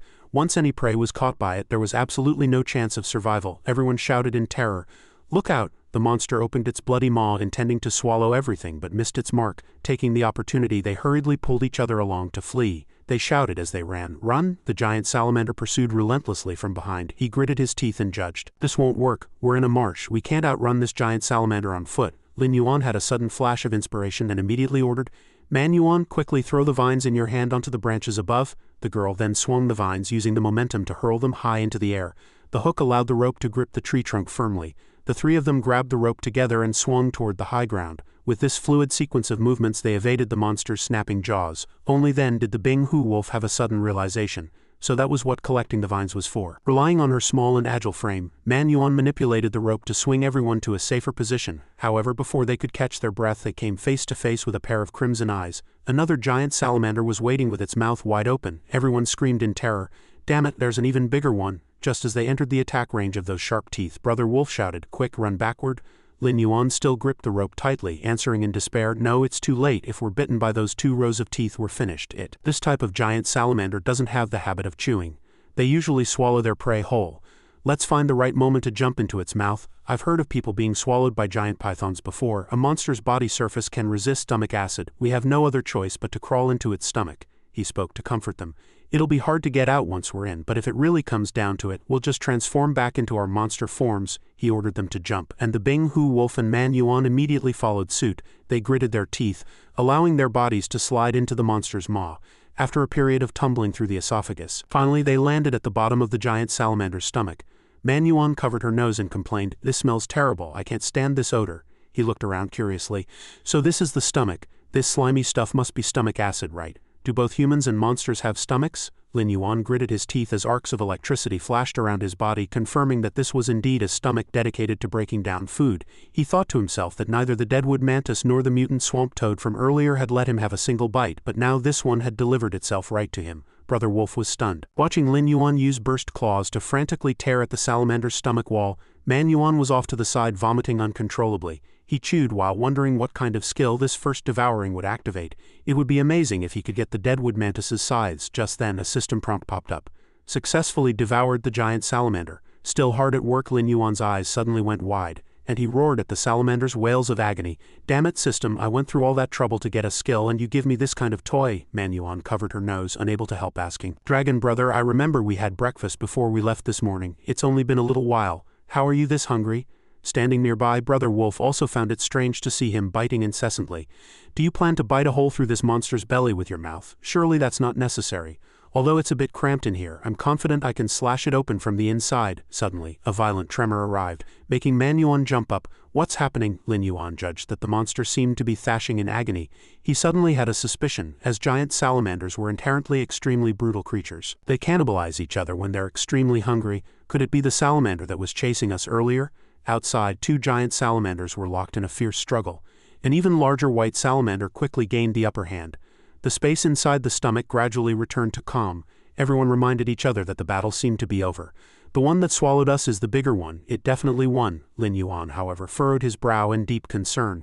"This is bad. If it really swallows the other one into its belly, we'll be squeezed to death even if the stomach acid doesn't digest us." Brother Wolf gripped his long blade without fear and said, "Don't be afraid, I'll split it open right now." He immediately unleashed the golden radiant slash. Just as that salamander was busy devouring its kin, a blade of light instantly sliced through its abdomen.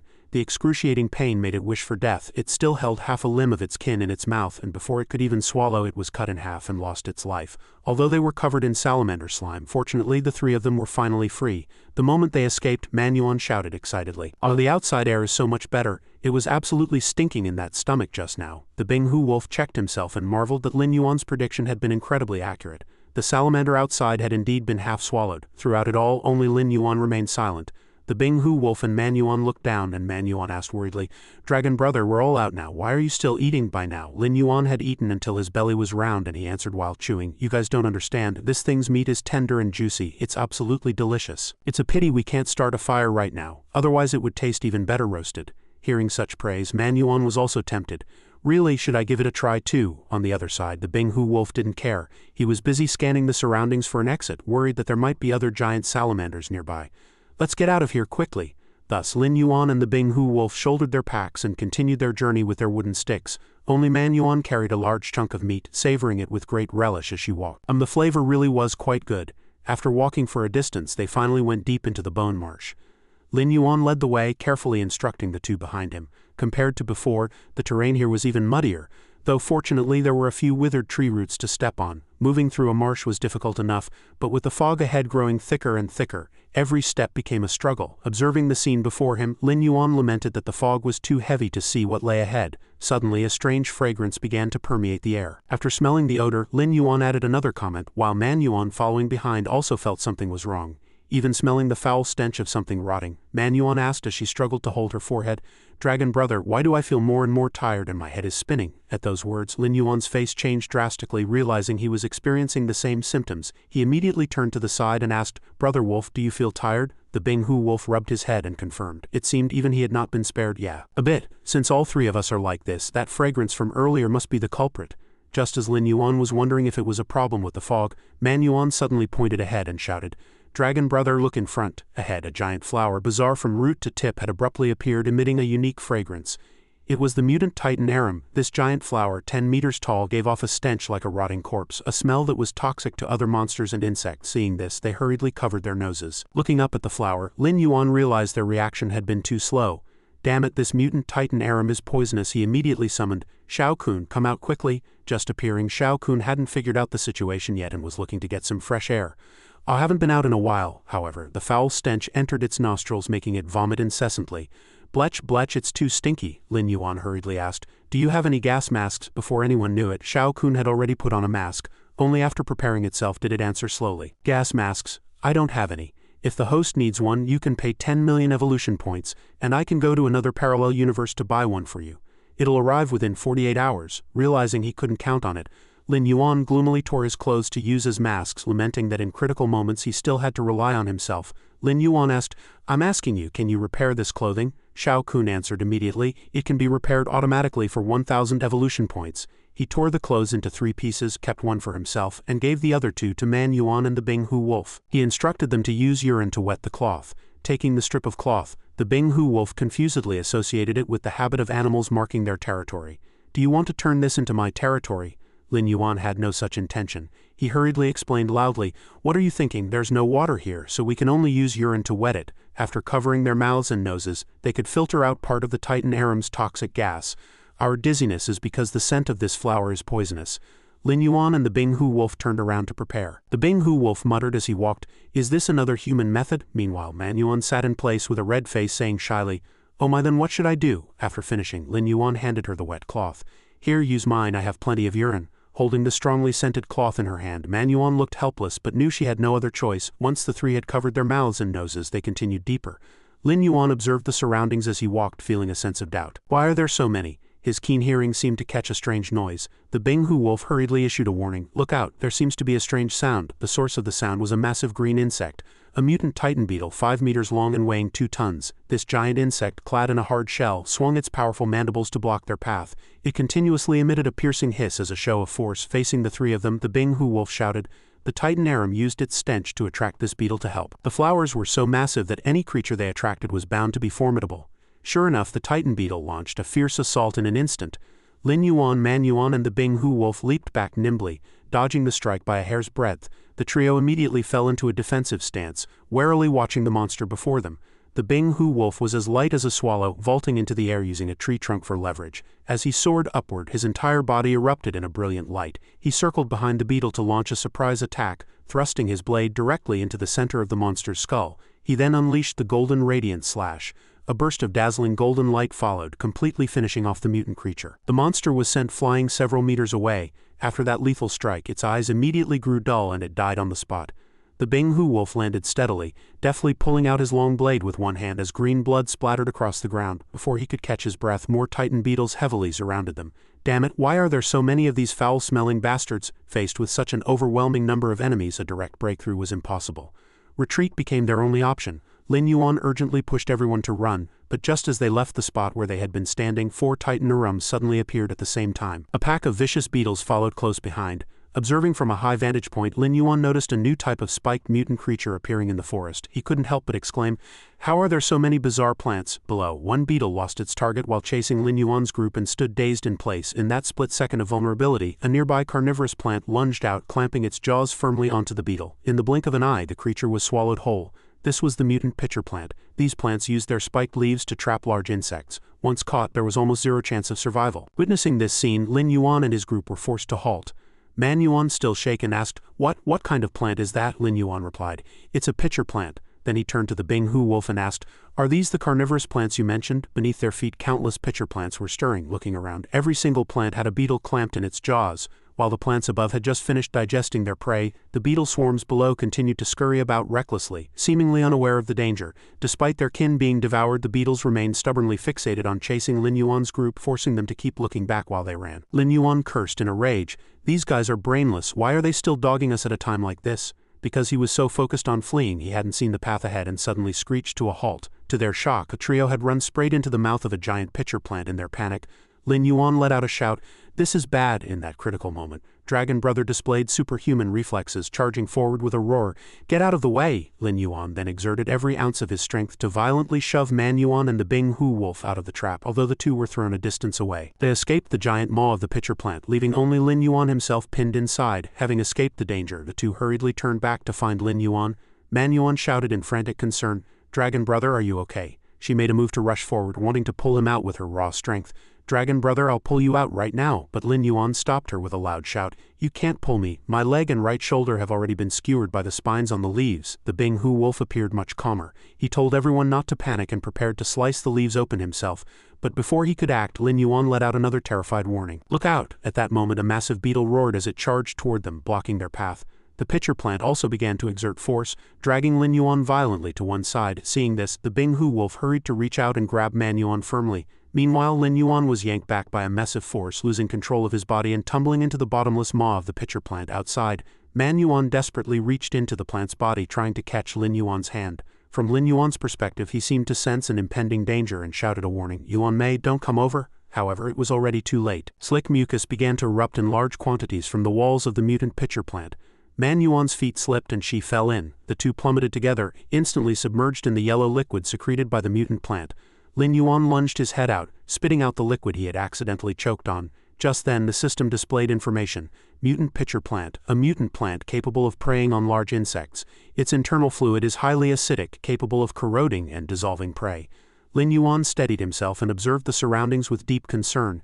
Damn it, we actually fell into the belly of a pitcher plant. Where is Yuan Mei? Lin Yuan couldn't see her, so he dove back into the depths to search. Because the plant was constantly secreting mucus, the search became exceptionally difficult. Damn it, the mucus here is like superglue, pinning the prey down. After a long search, Lin Yuan finally found Man Yuan. Her legs were tightly entangled by the viscous liquid. Even worse, the high acidity of the fluid began to violently irritate the wounds on his body, sending a piercing pain through his entire frame. In such a dire situation, Lin Yuan could only put everything into swimming upward. Damn it, these secretions are absolutely insane. I can breathe underwater, but Yuan Mei can't by now. Man Yuan was already struggling to breathe, reaching her absolute limit. Witnessing this, Lin Yuan was filled with anxiety, knowing his sister couldn't hold on much longer. He quickly closed in on Man Yuan, realizing that in his current human form he had no way of getting her out. In desperation, the only path to survival was to revert to his monster form. Lin Yuan held Man Yuan tightly, his entire body emitting a dazzling light as he prepared to activate his monster transformation. But the problem was that they were currently in the middle of a marsh. If he transformed into a massive monster now, he would surely sink into the mire instantly. Unable to pull himself out, the blinding light began to pierce through the outer walls of the pitcher plant. Lin Yuan let out a world-shaking roar. At this point, he couldn't afford to care about the consequences. His giant beast form manifested within the light, and he tore the pitcher plant to shreds from the inside. That terrifying monster form made the surrounding pitcher plants tremble in fear. Carrying Man Yuan, Lin Yuan turned and shouted to the Bing Hu wolf in the distance, "Wolf brother, catch her." The Bing Hu wolf was agile, leaping through the air to catch Man Yuan. Although his sister was saved, Lin Yuan remained unable to pull himself out of the mud due to his massive size. Seeing her brother in such peril, Man Yuan asked the Bing Hu wolf in a panic, "What do we do? What can we do?" The Bing Hu wolf replied, "With our current strength we have no way of pulling him. We must find something that can support his weight."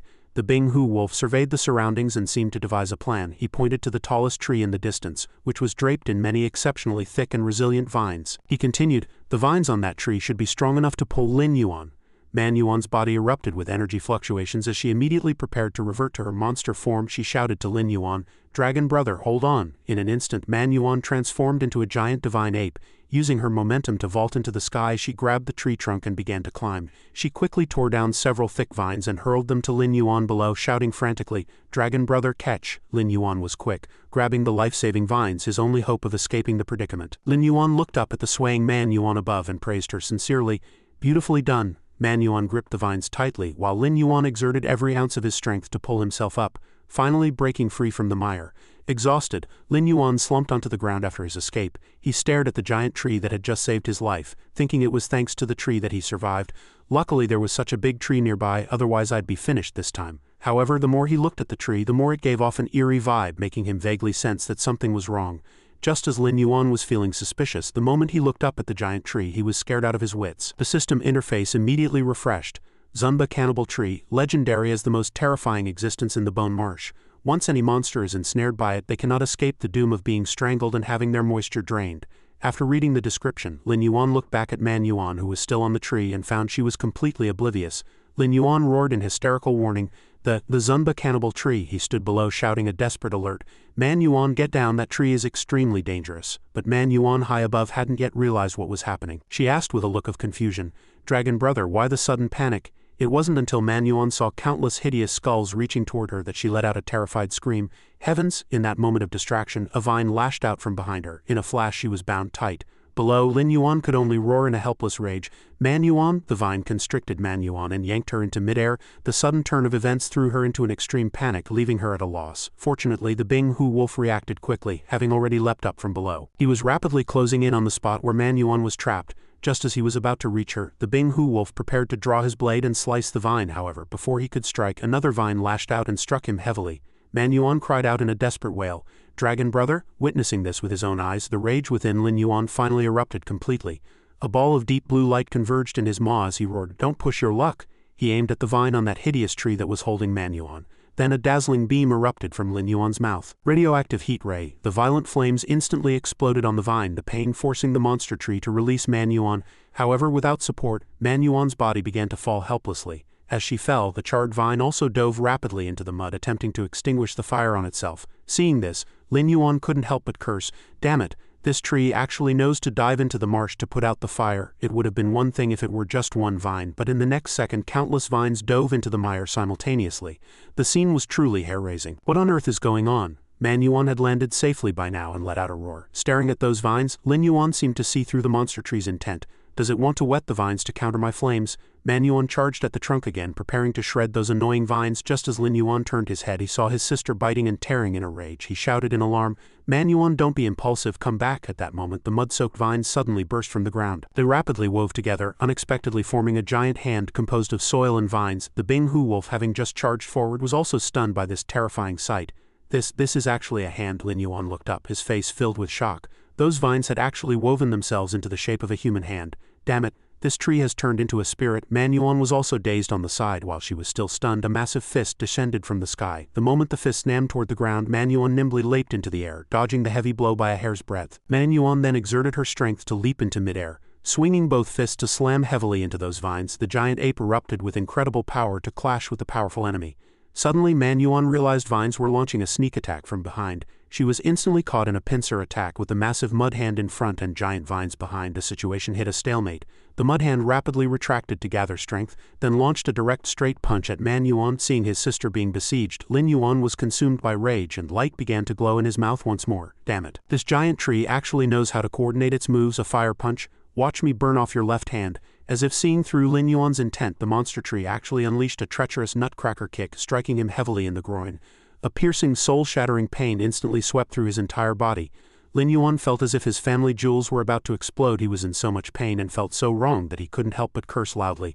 "Oh my god, you only know how to sneak attack?" Shaking all over with pain, Lin Yuan glared at the Zunba tree and roared, "You dead tree, what kind of hero attacks below the belt?" As a result, both Manhua and Lin Yuan were tightly bound by vines and hung in midair. Manhua had already fallen unconscious, but Lin Yuan was still cursing incessantly. "If you have the guts, let me down for another round." Just then, the Bing-Hu wolf arrived just in time. He used his golden radiant slash to attempt a rescue. However, the Zunba tree was full of tricks, using Lin Yuan as a meat shield, placing him directly in the path of the Bing-Hu wolf's charging blade. This move left the Bing-Hu wolf hesitant to strike as he couldn't bring himself to use his blade. Damn it, it's actually using Lin Yuan as a shield. Seeing Lin Yuan right in front of him, the Bing-Hu wolf was forced to abort his move. Otherwise, that sword would have surely sliced Lin Yuan in half. After stopping, the Bing-Hu wolf let out a sigh of relief with lingering fear. "That was close, I almost couldn't stop." But before he could celebrate, a massive hand woven from vines appeared beneath his feet. The hand followed through with a flick of its fingers. The power was incredible, sending the Bing-Hu wolf flying a great distance. Although he was thrown heavily, this turn of events gave Lin Yuan an opportunity. He gritted his teeth and thought, "Wolf brother, thanks. Luckily you bought me some time." Light converged in Lin Yuan's mouth once more. Time for a counterattack. "Watch me blast through this dead tree with one shot." He was about to unleash burst breath. But before he could even shout the name, countless vines suddenly clamped his mouth shut, leaving him able only to make muffled woo-woo sounds. With his attack completely stifled, Lin Yuan cursed frantically in his heart. "Damn it, my mouth is blocked, I can't fire at all." He glanced to the side and saw that the Bing-Hu wolf and Manhua were also tied up tight. At this rate, their total annihilation was only a matter of time. "It's over, we're all going to die here." The vines wrapped around Lin Yuan's mouth continued to tighten. Lin Yuan could only stare helplessly, eyes wide as he screamed inwardly, it hurts, it really hurts, it's tightening its grip. Does this monster tree want to kill us? Does it want to turn us into its nutrients?" The vines constricted one by one, preparing to turn them into fertilizer, slowly siphoning their life force into the trunk. Lin Yuan found it hard to breathe. Because he was bound so tightly, the air in his lungs was nearly depleted. Was he really going to bite the dust here? He wasn't about to give up.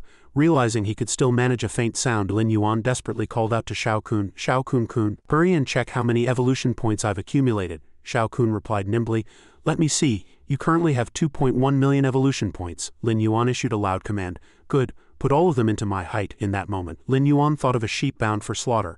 If its body suddenly swelled and grew, it would surely break its bonds.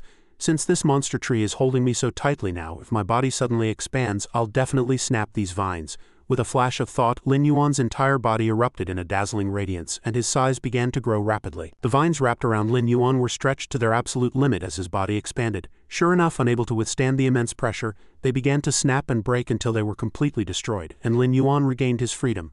System notification. Host Lin Yuan. Race: Ghost Dragon. New title: Thunderstorm Dragon. Current status is an adult form with evolution capabilities, possessing an upgradable Overlord-grade bloodline.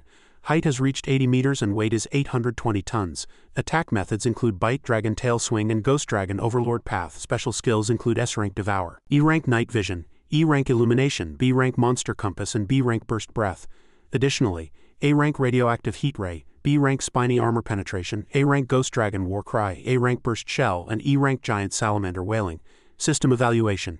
You have the bloodline of the Ghost Dragon, an ancient overlord divine beast recorded in the classic of mountains and seas flowing through your veins. Your innocent juvenile period has ended, and you have officially entered a volatile adulthood. Witnessing Lin Yuan's massive transformation, both the Binghu Wolf and Man Yuan were stunned. Man Yuan cried out in surprise. Wow, Dragon Bro grew taller again. Standing to the side, the Binghu Wolf muttered to himself.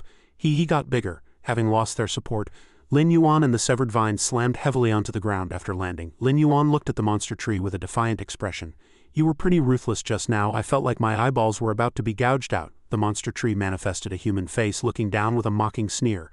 Lin Yuan, you brat, I won't lose to you. You're currently deep in the mire. If I don't help, can you even escape on your own? However, Lin Yuan had a different perspective, replying confidently, Want to get out? There are plenty of ways. Immediately after, a spark of inspiration hit him. Since both Yuan Mei and I are back in our monster forms, he flashed a mysterious smile, suddenly thinking of a very interesting method. No sooner had the words left his mouth than Lin Yuan took action. He tilted his head back and let out a massive wail, activating the skill Giant Salamander Wailing. The sound Lin Yuan produced was exceptionally piercing, striking terror even into the hearts of the most fearsome creatures in the marsh. Hey, I didn't hit you, so why are you crying? Don't try to frame me, I don't fall for that. This panic response was exactly what Lin Yuan had predicted. He turned sideways, listening intently while issuing instructions to Man Yuan. Ah, they're coming. Yuan Mei, pick up the vines on the ground. They'll be useful in a moment. The enemies were about to arrive. Man Yuan immediately took the command, answering decisively. Got it? A giant salamander suddenly appeared, its eyes darting around as it thought there were weaklings nearby. Perfect for filling my stomach. Hey, where are the weaklings? Its crimson eyes scanned the area until they locked onto a target. The weakling the salamander was looking for was actually Man Yuan. She was holding bundles of vines, a cunning expression on her face, clearly prepared to capture her prey alive. Man Yuan's massive guardian godlike silhouette loomed over the salamander. As she took a step forward, the tiny monster realized it was no match and immediately turned to flee. However, its tail was instantly pinned down firmly by Man Yuan's foot. The salamander tried to escape in a panic, but Man Yuan stared at it and asked, Want to run? Can you? Man Yuan tightened the vines with both hands, a triumphant look on her face. She said in a low voice, Just a moment ago your kind swallowed me into their stomach. After finishing the task, Man Yuan flashed a brilliant smile, holding up the bound salamander. On the other side, Lin Yuan listened to the commotion in the distance, laughing excitedly. More are coming. Simultaneously, the miserable wails of a pack of giant salamanders echoed through the sky. That big monkey, stay away! Immediately after, 3 more salamanders were tied up with vines and dragged into the marsh. Ahead was a pack of bound salamanders fleeing for their lives, and behind them was the pursuing Lin Yuan. He gripped one end of the vines, shouting, Come on, run harder, didn't you eat? No sooner had the words left his mouth than Lin Yuan unleashed a fire-breathing move. Let me give you a boost.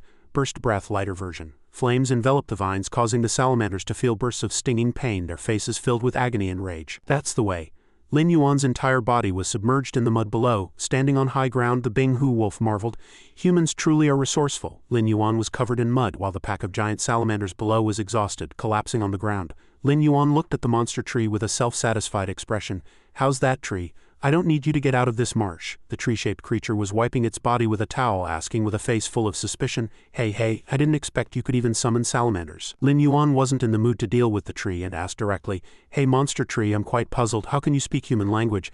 And you even have a human appearance. Did you also eat a shape-shifting fruit? The monster tree picked up a red fruit and inspected it closely, turning back to ask Lin Yuan, Shape-shifting fruit, is that what you call this thing? When the monster tree reached out its hand, Lin Yuan observed again and confirmed, Yes, that's it. Lin Yuan looked at the tree and continued, It seems you absorbed the flesh of the shape-shifting fruit, so you can speak human language and even use vines to weave human-like limbs. Lin Yuan's words left the monster tree feeling a bit lost, and it asked back, What do you mean, you don't understand? Lin Yuan waved it off. Forget it if you don't understand, I'm too lazy to explain. Never mind, you wooden head. I couldn't explain it to you if I tried, that's right. A big tree like you can't run around, so where did you get a shape-shifting fruit? The monster tree gestured with its fingers and replied with a smile. Don't look at me being rooted here and unable to move. For I have my scouts. A white bird perched on the monster tree was the messenger it just mentioned. The tree continued, my scout found this in an extremely hidden mountain cave a long time ago. Hearing this, Lin Yuan couldn't help but shout in surprise, great, a cave not far from here. Perfect, that must be the place we're looking for. Having finally obtained useful information, Lin Yuan immediately requested assistance. Brother Tree, can you have your scout lead us to that cave? The monster tree pointed behind to guide them. It's just ahead. Follow the marsh path and you'll see it soon. However, if you're really looking for shape-shifting fruits, I suggest you move fast. My scout tells me there's a crab syndicate fighting over the fruits in that cave. I'm afraid if you go too late, there won't even be a seed left. Lin Yuan, still clutching the bundle of salamander vines, was stunned by the news and pressed for details. No way, a bunch of crabs are fighting over shape-shifting fruits, the monster tree replied briefly. Believe it or not, I've given you the intel. Lin Yuan immediately took action, turning back to instruct Man Yuan without hesitation. Yuan Mei, quick, we're leaving now. I'll leave these 4 salamanders to you. I'll show you how to play. Meanwhile, as Man Yuan and Lin Yuan were busy dealing with the salamander pack, the monster tree quietly turned its head, revealing a meaningful smile. It thought to itself, I never expected that on this strange island ability users capable of transforming into monsters would appear. Maybe I can ask them for a favor. Lin Yuan tied 2 wooden planks to his feet to use as skis to cross the marsh. Man Yuan followed suit behind him, their momentum largely powered by the 4 salamanders they controlled. When the cave entrance mentioned by the monster tree appeared before them, Lin Yuan shouted, Look, there's a hidden cave, that's definitely the goal. Before they could even celebrate, the 2 skidded to a halt because of 2 crabs appearing before them. Each crab's claw was holding a shape-shifting fruit in a death grip. By the time Lin Yuan reacted, the pair of crabs had already fled at high speed, leaving behind only his furious roar. Damn it, there really are thieves. Watching the receding backs of the 2 crabs, Lin Yuan realized he couldn't catch them. He turned to instruct Man Yuan. They're too fast to catch. Yuan Mei, stay here and watch these salamanders. I'll go into the cave to check the situation, Man Yuan warned with concern. Be careful, Dragon Bro. Lin Yuan replied with a brief don't worry and stepped into the cave. The interior was surprisingly quiet, with the corpses of 2 strange birds lying below. Seeing the cave was empty, Lin Yuan roared. Heavens, this pack of thieves didn't even leave me a single seed. Looking at the motionless birds lying there, he immediately called for Shao Kun. Shao Kun exchanged for 1 life fruit.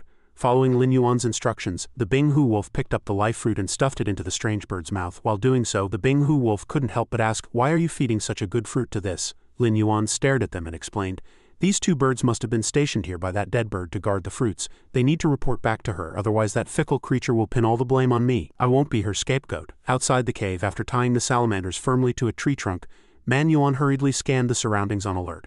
Suddenly, something flew out of the cave, giving Man Yuan a start. Immediately after, Lin Yuan rushed out shouting, Yuan Mei, there's not a single shape-shifting fruit left in the cave. Subsequently, the 2 quickly grabbed the ropes and urged the salamander pack to keep moving. Lin Yuan blew fire onto the ropes while urging, we must catch that group of crabs. Thus, Lin Yuan and Man Yuan took the salamander pack and frantically pursued the crabs fleeing with the fruits. According to the information displayed by the system, Driven Marsh giant crab, body length 6 meters, weight 5 tons, possesses a pair of extremely strong giant claws. He stopped abruptly, his heart filled with doubt. Driven Marsh giant crab, what does that mean? Damn it, is someone behind the scenes controlling these crabs to snatch the bird's shape-shifting fruits? Recalling the dead bird's arrogant attitude, he thought to himself that it was common for that ugly bird to make enemies everywhere. But what creature could have the ability to command these crabs? Lin Yuan didn't have time to overthink. He whipped his tail to flip a crab over, no matter who it was. He'd get the job done first. He was quick-handed, snatching a shape-shifting fruit while simultaneously taking a large bite of the crab in his mouth. Such fresh seafood can't go to waste. Immediately after, the system issued a notification. You have successfully devoured a Driven Marsh giant crab, gaining 2,600 evolution points. Congratulations on your first time devouring a marsh giant crab. An additional reward of 10,000 evolution points is granted. Afterward, he casually handed the items to Shao Kun. Shao Kun, hold these for me. I used up all my evolution points fighting the Zunba cannibal tree. I can't process the fruits for now. Man Yuan pointed at the fleeing crabs and asked indignantly, Dragon Bro, are we still chasing? Lin Yuan answered decisively. Chase, even though that dead bird is quite annoying, she's still technically our ally. We have to help her get the shape-shifting fruits back. As soon as he finished speaking, Lin Yuan and Man Yuan chased after them with the salamander pack. Lin Yuan looked serious, repeatedly whipping his tail to send the crabs flying into the air, causing them to drop the fruits from their claws upon impact. Then Lin Yuan grabbed a marsh giant crab and bit it apart. Man Yuan followed his example. Reaching out to grab another one, simultaneously the Binghu wolf swung his blade to strike the crab claws, seizing the shape-shifting fruits. When they looked up, they found the surviving crabs were rushing toward a blur of green smoke. Seeing this, Lin Yuan, leading the way, suddenly shouted in a rage, Stop everyone, stop! This left Man Yuan very confused. "Dragon bro, what happened?" Staring at the crabs disappearing behind the smoke, Lin Yuan said, "The green mist ahead is very strange. Let's observe first." After taking a few steps, sensing the ground beneath his feet had become firm, he suddenly realized they were no longer in the marshlands. They were finally on level ground. But looking at the mist permeating the surroundings, he immediately heightened his vigilance. "This is bad, we're surrounded by the mist." Suddenly another marsh giant crab crawled out, looking as if it were being forced, but the shape-shifting fruit in its claws was gone. Witnessing this, Lin Yuan was extremely surprised. He froze in place and muttered to himself, "Why did this crab come back? It looks a bit eerie." At that moment, a hideous giant salamander, gnashing its teeth, was closing in on the crab. The creature suddenly self-detonated, taking the white giant salamander down with it. Everyone was left dumbstruck by the sudden turn of events, and Man Yuan was particularly shaken. "Damn it, what on earth is happening? Why did that crab explode?" Before anyone could react, swarms of crabs began to pour out, crawling all over their bodies in a dense, suffocating mass. Lin Yuan shouted in terror, "Do all of these crabs self-detonate?" At that moment, a surge of blue energy enveloped the crab swarm, lifting them all into midair. In that split second while the two were still scrambling, they all detonated simultaneously. Lin Yuan suddenly realized the truth, and he was consumed by rage. It was a trap. Did these crabs intentionally use the shape-shifting fruits to lure us here just to hit us with a suicide attack? Just as Lin Yuan prepared to retreat, a sudden strike aimed directly for his vitals. The blow flashed across his abdomen, and blood instantly gushed out like a fountain. The piercing pain snapped Lin Yuan into focus. Clutching his wound, he issued a furious warning, "It really is a trap. Everyone stay alert. There's an ambusher." At that moment, a bizarre creature with massive razor-sharp legs emerged. The system immediately provided the data. Carrion Crawler Leader Poison Blade. He is one of the 6 children of Shanglu, the king of carrion crawlers, and carries the bloodline of the ancient monster clan of Shanglu. This creature is also recorded in the classic of mountains and seas, with a body length of 50 meters and a weight of 415 tons. Lin Yuan looked at Man Yuan with a grim expression, signaling her to stay vigilant. Then, flanked by a swarm of driven marsh giant crabs, another nauseating monster stepped out. The system continued to update. Carrion Crawler Leader Poison Sac. Also one of the king's 6 sons, with the ancient Shanglu bloodline flowing through his veins. He was 42 meters long and weighed 380 tons. Lin Yuan's eyes widened in rage as he connected all the dots.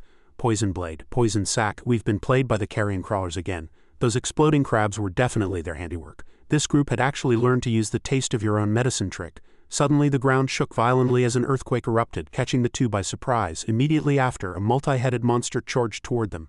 The system notification rang out once more. Carrion Crawler King, Shanglu, possessing the bloodline of the ancient great monster Shanglu recorded in the classic of mountains and seas. He was 150 meters long and weighed 1,140 tons. His gargantuan frame blotted out the sun, blocking every ray of light.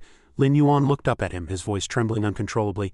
Shanglu the king." Amidst the thick green smoke, Shanglu's body stood as rigid as a withered branch. He unleashed the move Toxic Monologue, opening his massive maws to spew green mist that blanketed the area. Observing the situation, Lin Yuan issued an urgent warning, "It's poison gas. Everyone cover your nose and mouth." Suddenly he reverted to his human form, his face filled with bewilderment and agony. His body was covered in a network of intricate scars. Meanwhile, a door in the distance was slowly opening. 3 silhouettes walked leisurely out of the mist. Their hideous faces gradually became clear. One of them, shouldering a baseball bat, slammed it against a rock and shouted a harsh rebuke. "You actually dared to tell the teacher on us. I'm not done with you, brat." Covered in wounds, Lin Yuan's face was filled with terror as he hurriedly reached out to stop them. Don't hit me, I'm begging you." Hearing this, the man flashed a ghoulish smile, leaning in to mock him ruthlessly. "You coward, you only ever deserve to be trampled under our feet," a lackey nearby echoed arrogantly. "Ajia, keep teaching him a lesson. I'll record the video." Ajia nodded excitedly. All right, let's keep going." This terrifying sensation made Lin Yuan snap awake. Escaping from that haunting nightmare, when he looked beside him, he found Man Yuan standing frozen in place, her eyes rolled back, and even the Bing Hu wolf was in the same state. Lin Yuan panicked and shouted at the top of his lungs, "Man Yuan, brother wolf, wake up, snap out of it." This call finally brought the two back to their senses. The Bing Hu wolf spoke with a face full of suspicion. The king of carrion crawlers and his 2 sons appeared at the same time. Lin Yuan analyzed the situation with a grim expression. "We're no match for them, we have to break out. The king's strength must be immense, so our only hope is to seek a breakthrough in the direction guarded by his 2 sons. Suddenly, 2 lines of tears ran down Man Yuan's face. She choked out, "Brother wolf. In that illusion just now I saw my parents." She looked at Lin Yuan with a pained gaze and continued. Their entire bodies were corroded by green poison. They looked absolutely miserable. Lin Yuan could only try to comfort her. "We have to preserve our strength. Once we grow stronger, we'll settle the score with these enemies." Suddenly, Shanglu spoke. "Savage ape, you and that ghost dragon brat killed so many of my sons. Did you think you could just walk away without taking responsibility?" As soon as he finished speaking, he threw 2 ball-like circular objects in front of them. "I think you'll really like these 2 things." Lin Yuan and Man Yuan, full of doubt, fixed their eyes on the objects rolling toward them. When they stopped, they were horrified to find they were two skulls. Like a bolt from the blue, Manhua's eyes widened in terror and her mind instantly fell into chaos. The surrounding space became dark and heavy. Overcome with shock, she collapsed to her knees, her body trembling as she stammered, "Father, Mother." Xianglu didn't even give her a chance to grieve, immediately spewing two streams of viscous liquid that instantly crushed the two skulls to dust. Lin Yuan quickly pulled her back. "Manhuan, look out!" Witnessing her parents' skulls destroyed in an instant, Manhuan was heartbroken. Her tears flowing uncontrollably, she screamed in a gut-wrenching wail, "Father, Mother!" Immediately after, a ball of vengeful flame erupted in her heart. She pounded her chest frantically, her eyes bloodshot with rage as she roared, "I'll kill you, I'll kill you." She then lunged out, scaring Lin Yuan into a panicked shout, "Manhuan, don't go, you're no match for him." He stood frozen, watching Manhuan leap up with a heart full of fury to launch an attack on Xianglu. She clenched her fist and delivered a heavy blow to the monster's face. However, the opponent was unharmed. Instead, he launched an immediate counterattack, slamming violently into Manhuan's abdomen. "Savage ape, is this all you've got?" Then Xianglu bit down hard on her arm, the pain making her face turn pale as she let out a tragic scream. He held Manhuan in a firm grip and declared arrogantly, "Savage ape, I'll send you to see your parents now." Seeing this, Lin Yuan charged forward in a rage, with the Binghu wolf following closely to provide support. Poison Blade and Poison Sack let out roars, extending their sharp giant claws to block the path, making Lin Yuan's heart skip a beat. The Binghu wolf immediately vaulted into the air and said to him, "Lin Yuan, you go hold those two back, I'll save Manhuan." Lin Yuan desperately tried to stop him. "Brother Wolf, don't be impulsive, we're no match for them. Going there is just a suicide mission." The Binghu wolf appeared impatient and asked back, "What do you mean? Do you want to stand by and watch her die? Are you afraid?" Ignoring the warning, he used Lin Yuan's shoulder as a springboard to leap into the air. "If you won't go, I will." He then drew his blade and slashed at Poison Blade, only to be firmly blocked by the opponent's giant claws. Immediately after, the opponent swung a claw and swatted the Binghu wolf far away. The Binghu wolf performed several midair rolls before charging straight for Xianglu with his dual blades. Xianglu raised his center head, his voice full of an eerie majesty. "Binghu wolf, you've got some nerve daring to brandish a blade before this king." Before the Binghu wolf could even get close, one of the heads lunged like a lightning bolt. This thrust was incredibly powerful, causing the weak wolf to instantly spit blood after taking this heavy blow. The Binghu wolf's eyes rolled back in pain as he passed out, his body flying backward through the air. Xianglu didn't seem intended to let him go yet. One of his heads clamped its jaws firmly onto the wolf's waist, mocking, "How pathetic, having turned into such a weak form." Witnessing this tragedy, Lin Yuan completely erupted, letting out a wild roar. "Brother Wolf!" While the Binghu wolf was still held in Xianglu's mouth and Lin Yuan was charging to engage, Poison Blade blocked his path. In a state of extreme rage, Lin Yuan's eyes turned bloodshot, and he swung a limb to sever one of Poison Blade's giant claws. Before the monster could react, Lin Yuan clamped onto its body and hoisted it high into the air. Lin Yuan whipped his head violently, tossing Poison Blade's remains into the sky. He roared with a heart full of indignation, "Get lost!" Immediately after, Lin Yuan unleashed Burst Breath, firing a stream of blue energy from his mouth aimed directly at the head holding the Binghu wolf. Xianglu was hit, and that head instantly released its grip, causing the Binghu wolf to fall from the sky. Lin Yuan continued to exert himself to gather energy. The bone spines on his back and his mouth radiated a brilliant light. He spat out the accumulated energy stream once more. Despite having just used a big move, Lin Yuan forced himself to follow up with 2 more burst breaths. In reality, his body had reached its limit, and his energy was nearly depleted. Xianglu's 2 heads holding Manhuan were also hit, forcing him to release her in pain. Lin Yuan panted heavily, sweat pouring off him. He weighed the situation and made a quick decision. "No, I can't even reach the main body. I have to buy time for Manhuan and the others to retreat." Lin Yuan shouted at his 2 companions who had just landed. "Manhuan, Brother Wolf, I'll hold him back. You're both injured. Retreat first." Facing the gargantuan Xianglu, Lin Yuan had no choice but to leap high into the air, roaring in a rage. "You absolute bastard, did you want to tear Manhuan apart?" He made a firm decision. "I'll tear you to shreds." He charged forward into the thick green poison gas. The moment Manhuan landed, Lin Yuan had already lunged and clamped his jaws onto one of Xianglu's heads, putting every ounce of strength into trying to tear it off. Stung by the bite, Xianglu tilted his heads back and roared, while another of his heads turned and bit down hard on Lin Yuan. Blood gushed from his back, but despite this, Lin Yuan refused to let go of the opponent's head, blood streaming from his own mouth as well. The 2 companions below watched this tragic scene, shouting in terror. Manhuan called for Brother Lin, and the Binghu wolf shouted, "Lin Yuan," while the 2 heads were deadlocked with Lin Yuan. Another head began to converge energy in its mouth, radiating a blinding green light. Sensing its target was Manhuan, Lin Yuan shrieked, "Look out!" A toxic breath erupted, but in the nick of time he leaped out to take the hit for his companion, causing him to spit blood once more. The powerful toxic breath was like a pillar of green light pushing Lin Yuan back. He was slammed heavily into the ground and skidded for a distance, leaving a massive deep trench in the earth, his abdomen still smoldering with green poison smoke. Manhuan and the Binghu wolf hurriedly ran over from the distance, calling out in anxiety. Lin Yuan seemed to have fallen into a coma, his body motionless. Manhuan shook him desperately, trying to wake him, "Brother Lin, wake up, please wake up," Shanglu roared. "None of you are escaping today." When Manhua looked back, she found they were heavily surrounded by green monsters. Suddenly, a mocking yet extremely familiar sound came from above. "You three useless things, actually getting beaten this miserably." The silhouette of a giant bird with spread wings appeared overhead. It was that strange bird. Having appeared, she glared at Shanglu. "Crawler King, you actually dared to steal my things again. This will not be forgiven." Countless glowing feathers danced in the air. The strange bird immediately bit her wings, creating a terrifying hurricane of trees and debris that headed straight for Shanglu. She let out a long shriek, summoning a large swarm of bird subordinates. In the middle of the whirlwind, the strange bird began a fierce battle with Shanglu, while simultaneously shouting down to the group, "Take them and go fast." The scale of this melee was unprecedented. Swarms of dimorphodons dived down, attacking Poison Blade and Poison Sac to keep them pinned. Meanwhile, 7 mutant ancient pterosaurs also charged in, repelling the monsters surrounding the trio and then lining up to provide protection in front of the 3 beastmen. 2 mutant ancient pterosaurs suddenly grabbed Manhua with their talons. The group carried all 3 toward the high clouds, then quickly flapped their wings to evacuate the scene. The battle below continued to rage with extreme intensity. In the middle of the swirling dust, Shanglu showed utter disdain for the strange bird. "A defeated foe dares to play the hero." The strange bird didn't back down, letting out a cold snort as she countered. "The great king of crawlers, when did you start using such despicable sneak attack methods?" During the fierce battle with the strange bird, he suddenly sensed something was wrong. Shanglu raised one of his heads and saw the swarm of ancient pterosaurs flying away with Lin Yuan and the others. He cursed in a rage, "Damned ants," while 2 of his heads were keeping the strange bird occupied. The remaining head began to converge energy in its mouth. It unleashed a toxic breath, aiming straight for the group flying in the sky. The green beam shot into the heavens. 1 ancient pterosaur at the back of the line was unfortunately hit, while the others dodged the attack just in time. Manhua gritted her teeth and struggled to lean to the side. The poisoned ancient pterosaur instantly changed color, its body gradually hardening into a stiff fossil. Immediately after, it plummeted straight to the ground, evidence of the terrifyingly destructive power of this lethal poison. The surviving pterosaurs continued to carry them away in their escape. Witnessing the tragedy of her companion being hit by that deep green light and turning into a withered corpse, Manhua was left with lingering fear. She was extremely worried because Brother Lin had also been hit earlier, and she didn't know if he was safe. On the battlefield, the strange bird continued to create whirlwinds, hurling rocks from the ground violently at her opponent. Shanglu's 3 heads were not to be outdone, spewing poison gas in succession to intercept every incoming rock. The strange bird knew clearly in her heart that she couldn't win this duel. Seeing that the group had escaped safely, she immediately ordered her subordinates to retreat. "Retreat!" With that command, the pterosaur formation didn't linger for a second.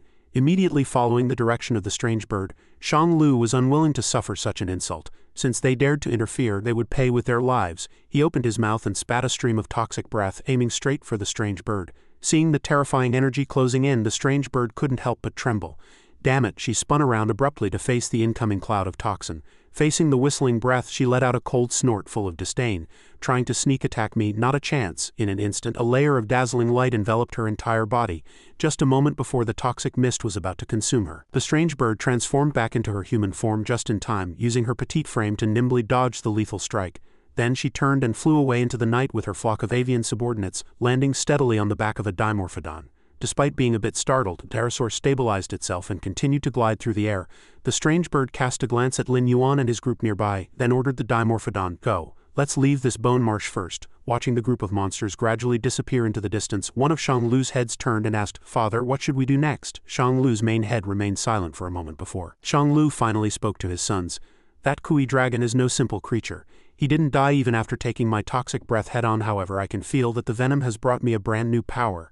He concluded that he had successfully plundered the life essence from the Kui dragon, drawing looks of awe from his sons. Within the toxic smoke shrouding the area, Shanglu's silhouette gradually blurred until it vanished, leaving one final instruction: "Go, summon all your brothers to hunt down those monsters. I need peace and quiet to digest the life essence within me." Returning to Lin Yuan's side, the pterosaurs carried everyone far from the battlefield to a sunny, warm, and comfortable place. The strange bird crossed her arms and turned to ask the Binghu wolf, "Hey, where are we staying? My territory has been completely taken over by those rotten crawlers." The Binghu wolf glanced back at Lin Yuan, who was still unconscious, and replied, "Come to my place." Suddenly, Manhua let out a scream, her voice trembling violently.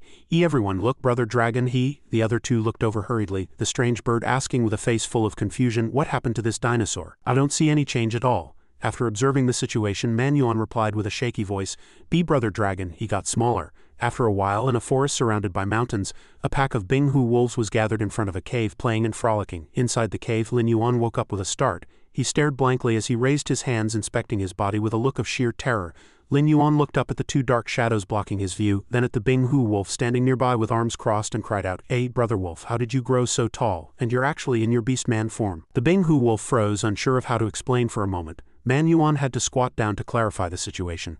"Brother Dragon, it's not that we grew taller, it's that you got smaller." Cold sweat broke out on Lin Yuan's forehead because at this moment Man Yuan's silhouette looked absolutely massive to him. Lin Yuan frantically touched his face with his claws and screamed, "What? How did this happen?" "I shrank," he hurriedly called out to Shao Kun. "Shao Kun, are you there?" Shao Kun appeared and displayed the system interface. Current status: Host Lin Yuan race. Ghost Dragon. New title: Thunderstorm Dragon. Current status is an adult form with evolution capabilities. Bloodline rating: Overlord upgradable. Height 8 meters, weight 80 tons. Attack methods: collision, bite, dragon tail swing. Ghost Dragon Overlord path. Special skills: Devour S-Rank Night Vision E rank, Illumination E rank, Monster Compass B rank. Skills: Burst Breath E rank, Radioactive Heat Ray A rank, Barbed Claws Armor Piercing B rank, Ghost Dragon Warcry A rank, Burst Shell A rank. Giant Salamander Wailing E rank. System evaluation: you have the bloodline of the Ghost Dragon, an ancient overlord divine beast recorded in the classic of mountains and seas, flowing through your veins. You have moved past your innocent juvenile period and entered a volatile adulthood.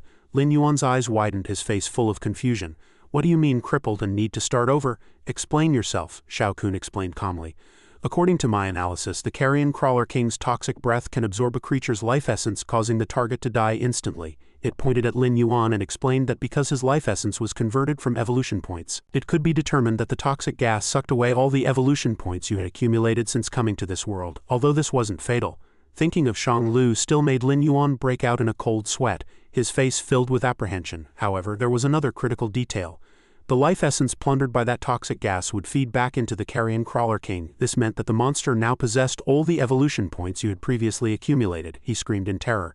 "You mean he stole all my life essence?" Lin Yuan cursed in a rage. Damn it, that crawler was big enough already, and now he's stolen so much life essence, isn't he going to become invincible? But he quickly calmed down, thinking optimistically, "You win some, you lose some. I'm definitely no match for that crawler right now. Well, this is the only way for now." Lin Yuan secretly resolved to eat like a maniac to accumulate evolution points, and when he reached 100 meters tall he'd go settle the score. Standing to the side, the strange bird looked down at the shrunken Lin Yuan and marveled. "You really are a special guy. Your breath can actually wipe out those carrion crawlers that we couldn't kill no matter what." She still had a face full of suspicion. After all, the Crawler King's toxic gas could kill any living thing, yet it failed to kill him, only making him smaller. "What kind of monster are you anyway?" Hearing this, Lin Yuan rolled his eyes in annoyance and retorted loudly, "Who are you calling a monster? Do you even know how to talk? I am the world-shaking Ghost Dragon, the man who will become the king of monsters." The strange bird used two claws to gesture a tiny distance, a trace of a contemptuous smile at the corner of her mouth. "With just you want to be the king of monsters when you're this tiny?" Lin Yuan put his hands on his hips and fired back with great momentum. "Who says I'm small? A man should never be called small, just you wait. As long as I'm alive I'll eat my way to the top. It won't be long before I change back into that tall, handsome dinosaur." It was only then that he remembered the main point, turning to ask the Bing Hu wolf, "You haven't said a word since we got here. Hey, where are we?" Man Yuan, sitting nearby, spoke up to explain. "Brother Dragon, this is Brother Wolf's cave." Lin Yuan was somewhat surprised. He looked around, his gaze penetrating deep into the cave, and couldn't help but cry out, "Good grief, why are there so many weapons? Brother Wolf, is this your armory? And why is there a grave here?" Deep inside the cave there was indeed a grave with a greatsword plunged into it. The Bing Hu wolf was silent for a moment, then looked toward the grave and explained, "The one buried there is my master, a human. These weapons all belong to him as well." Lin Yuan leaned in to look at the swords, then turned back to him. "So you really did live with humans before? So your blade skills and combat techniques were all taught by your master?" he pressed curiously. "But how could a human possibly wield such massive weapons?" The Bing Hu wolf fell into his memories, recalling a man with long, pale blonde hair who could control all the weapons around him. "My master was a human ability user. His ability was psychokinesis. Because he loved cold steel, his combat style involved controlling various weapons in battle. Even with giant blades over 10 meters long, he could still make them dance with a tiger-like ferocity using his psychokinesis."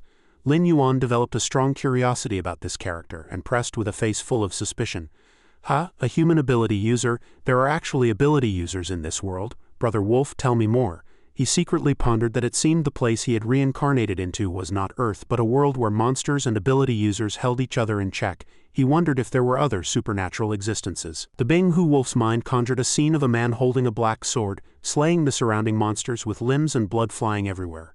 A young wolf pup at the time was the current Bing Hu wolf, standing before that man. He recounted that 20 years ago, his master had accidentally ended up on this island while fleeing from enemies and saved him.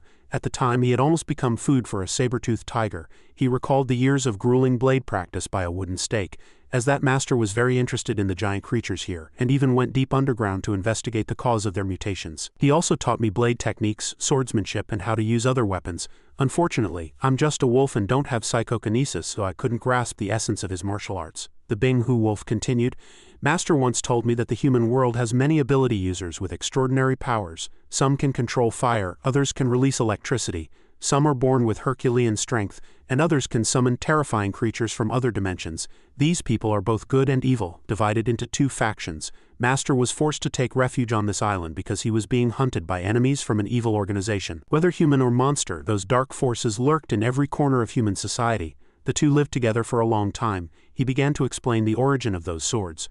Master liked to collect weapons of all sizes. He had a space ring made by a space-type ability user which could hold all the weapons and be carried with him.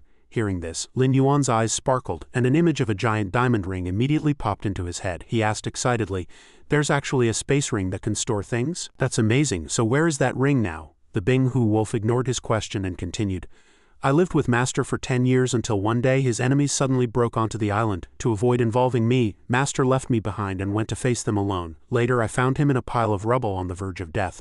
Although he had defeated the enemies, he was also mortally wounded. He recalled the man slumped under a tree covered in scars while he was powerless to help. He looked up at Lin Yuan. For these 10 years I have stayed here with my kin, guarding Master and everything he left behind. After hearing the story, the strange bird spoke coldly. So it's all for a dead person in this pile of scrap metal? You actually agreed to sign some non-aggression pact with that stinking crawler king, letting those disgusting crawlers trample over this island. You don't even have a home anymore. What's the point of guarding this pile of junk? The Bing-Hu wolf's face darkened, and he glared at the strange bird, roaring, Shut up, bird, I won't allow you to insult my master. Facing his rage, the strange bird remained composed.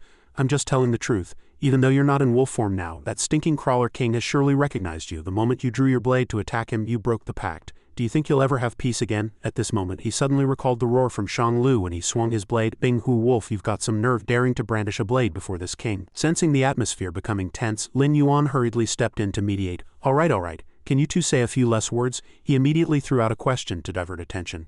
Is it safe to hide here? Those crawlers don't know about this place, right? The Bing-Hu wolf hadn't cooled off yet and gave a stiff reply. They don't know. Lin Yuan didn't mind his attitude, happily patting his stomach. That's good. Now the priority is to find something good to eat. Lin Yuan expressed his desire for a grand feast. Hearing this, both the strange bird and the Bing-Hu wolf looked disgusted and scolded in unison. You're still thinking about eating at a time like this? Lin Yuan scratched his head awkwardly. Well, I want to get some nutrition so I can grow up fast. Outside the cave, Deinosuchus and giant saber-toothed tiger corpses were piled high like a mountain. In one corner, Man Yuan was enthusiastically roasting meat. The Deinosuchus meat was arranged in a circle around a blue campfire. Lin Yuan held a large jar as he looked at the pack of Bing-Hu wolves and the monster corpses at his feet, feeling deeply moved. Seeing so much prey brought back, he let out a cry of surprise. It's great to have a group of little brothers. Seeing him approach, Man Yuan shouted loudly, Brother Dragon, it's your turn. Lin Yuan hopped around the pile of roasting meat with his jar, sprinkling things over it. Watch me show you my skills and prepare this delicious over-the-top special roasted meat. He held up the skewers seasoned with spices. The Bing-Hu wolf completely ignored his image, squatting in front with drool running down as he wagged his tail frantically. Standing nearby, the strange bird also caught the scent and appeared very curious. What's in that jar? How is it so fragrant? I smell star anise and cinnamon. The Bing-Hu wolf shouted excitedly, It smells too good. Man Yuan handed a large piece of meat to the pack of Bing-Hu wolves. She told them not to worry. There was enough for everyone. Everyone sat together eating the roasted meat full of praise.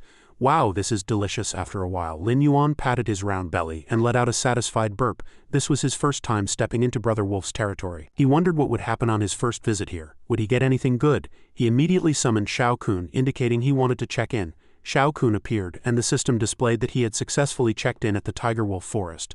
The check-in reward was an A- rank skill, Burst Claw's small beast version. This was a miniature monster version of Burst Claws designed for his human form, featuring exceptionally sharp teeth. With incredible bite force and startling speed, this skill allowed him to easily tear apart monsters far larger than himself. After reading the information, Lin Yuan felt as if he had been struck by lightning. He jumped up and cried out in shock. Burst Claw's small beast version. System, your work is way too perfunctory, he questioned. And this small beast version, why does it feel like blatant discrimination against my height? Shao Kun explained calmly. This is because I have comprehensively analyzed your current state and custom-tailored the most suitable special skill for you. It associated various different animals to further illustrate. It attempted to explain, as long as your stamina allows, you can tear into prey like a piranha or peck through tree trunks like a woodpecker, or even dig holes like a mole. Hearing this, Lin Yuan was left utterly speechless. Piranhas were fine, but forget about woodpeckers and moles, he added. This dragon only eats meat, not dirt. A few days later, in the Binghu Wolf's cave, a well-fed Lin Yuan was lying comfortably on his side with a round, bulging belly. He turned to look at the Binghu Wolf. Brother Wolf, take this and eat it. You'll be able to return to your giant wolf form, and after that you can switch between human and wolf forms at will. With that, he tossed a shape-shifting fruit to the Binghu Wolf. The Binghu Wolf didn't ask many questions. He caught it and took a decisive bite. Nearby, the strange bird watched him eat with a face full of suspicion. Lin Yuan sat up, gesturing as he gave instructions. Brother Wolf, now you need to concentrate and feel the presence of the spirit core within your body. He explained further that in the future he would only need to use his willpower to shatter the spirit core and guide the energy to spread throughout his body to return to his original monster form. Of course, this process was not easy. I estimate it should take you a day or two of meditation to change back. The Binghu Wolf sat cross-legged, quietly sensing. To Lin Yuan's surprise, before his words had even faded, a burst of light enveloped the Binghu Wolf, manifesting the phantom of a giant wolf. The resulting roar gave Lin Yuan a start. The Binghu Wolf had clearly already reverted to his original form. Lin Yuan's mouth hung open in amazement. Wow, alright, I guess everyone is a genius except me. The strange bird nearby was also stunned, her mouth agape in silent shock. He actually changed back. My shape-shifting fruits can be used like that? Just what kind of method did this Lin Yuan use? On the other side, Man Yuan was happily playing with the pack of Binghu Wolves. Lin Yuan made up his mind. Alright, Brother Wolf's problem is solved. Next is the moment to witness a miracle. He excitedly ordered the system.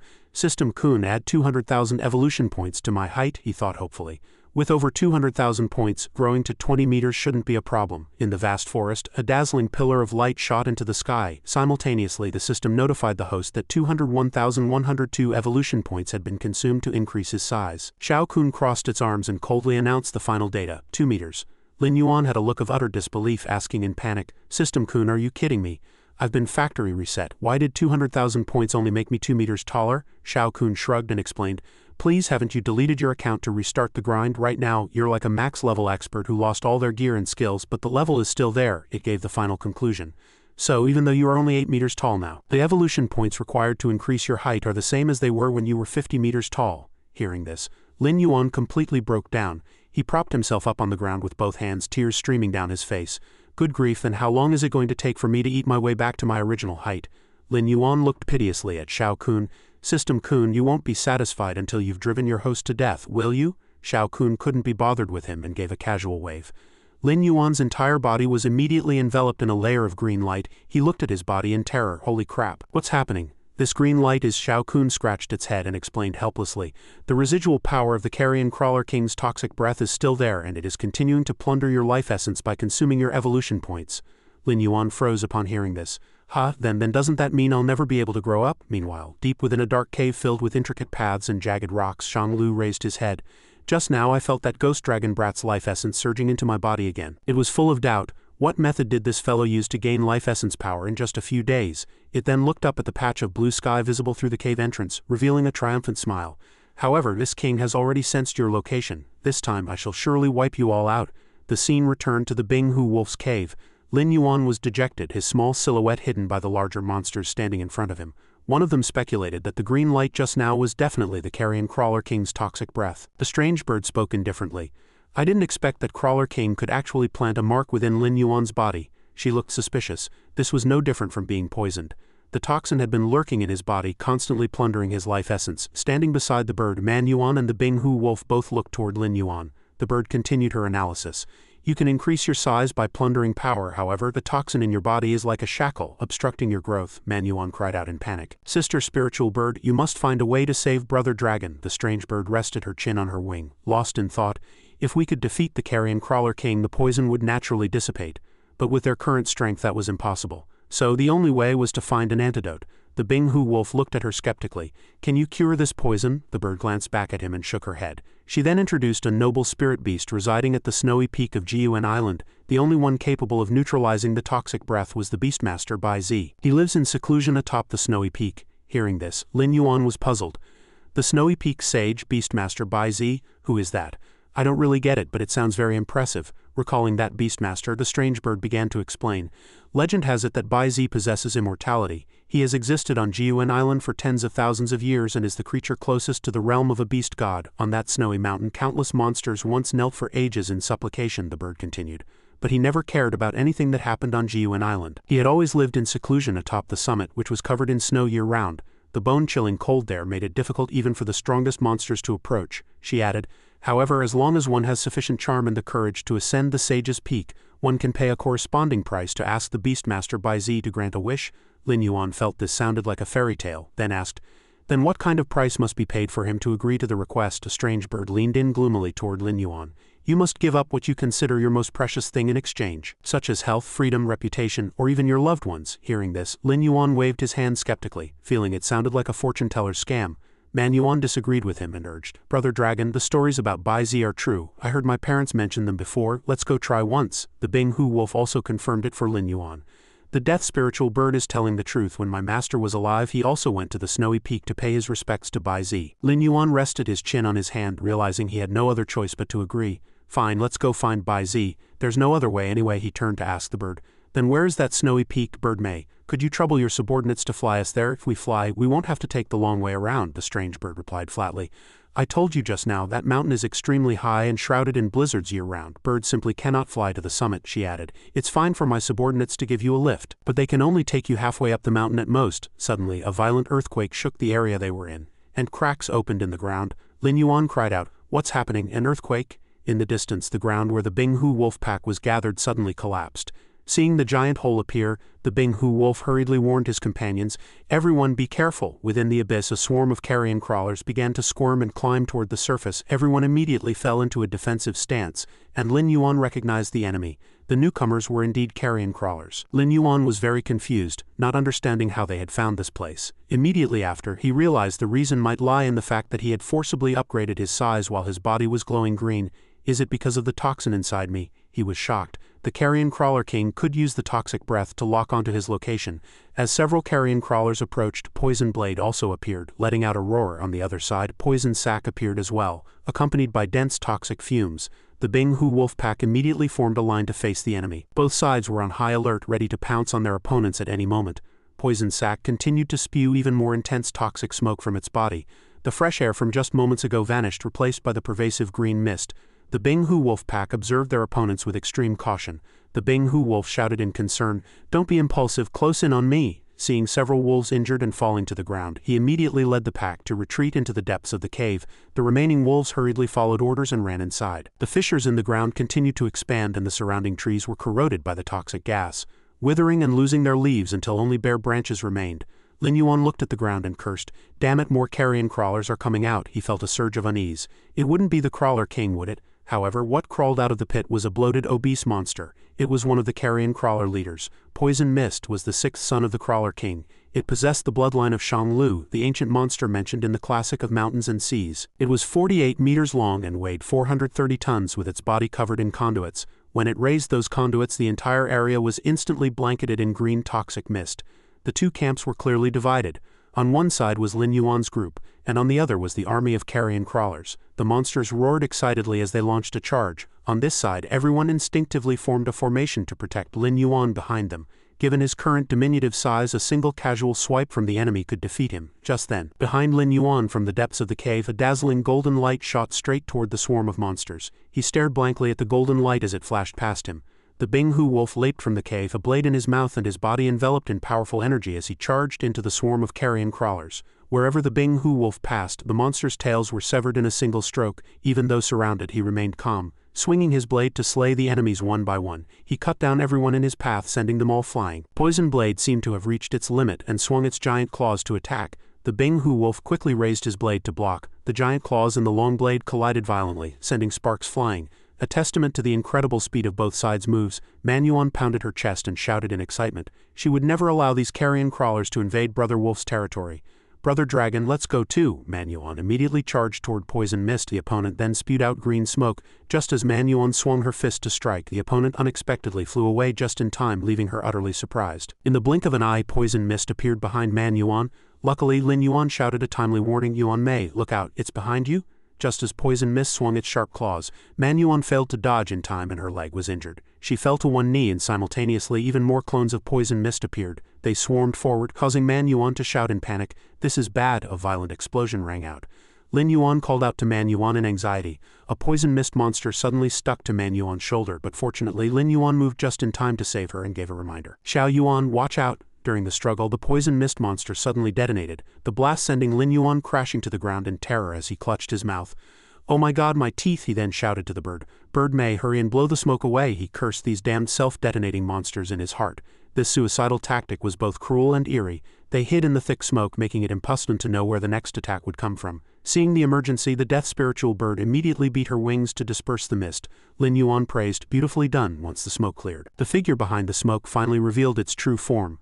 Lin Yuan let out a cold laugh. "I finally caught you." Immediately after, he unleashed the incredibly powerful burst breath, striking the target head-on. The massive impact sent Poison Wave flying into the air before he slammed heavily back onto the ground. Under the overwhelming pressure of Lin Yuan's aura, the majesty radiating from his roar left Poison Wave paralyzed with terror. Seizing the opportunity, Lin Yuan launched his Burst Claws small beast version, frantically tearing at the opponent's tentacles. Just then, a system notification rang out. "You have successfully devoured Carrion Crawler Leader Poison Wave. Evolution points 10,000. You have successfully devoured Carrion Crawler Leader Poison Explosion. Evolution points 9,000. Congratulations on successfully subduing Carrion Crawler Leader Poison Wave. Your A-rank skill, Burst Shell, has been upgraded to S-rank for the first time.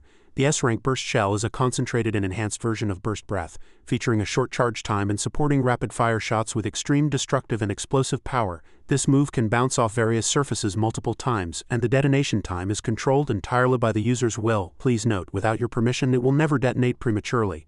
Suddenly, new buds began to sprout from Poison Wave's tongue. This eerie self-healing ability made Lin Yuan cry out in shock. Good grief, this guy is actually repairing itself. Subsequently, a violent explosion sent him flying.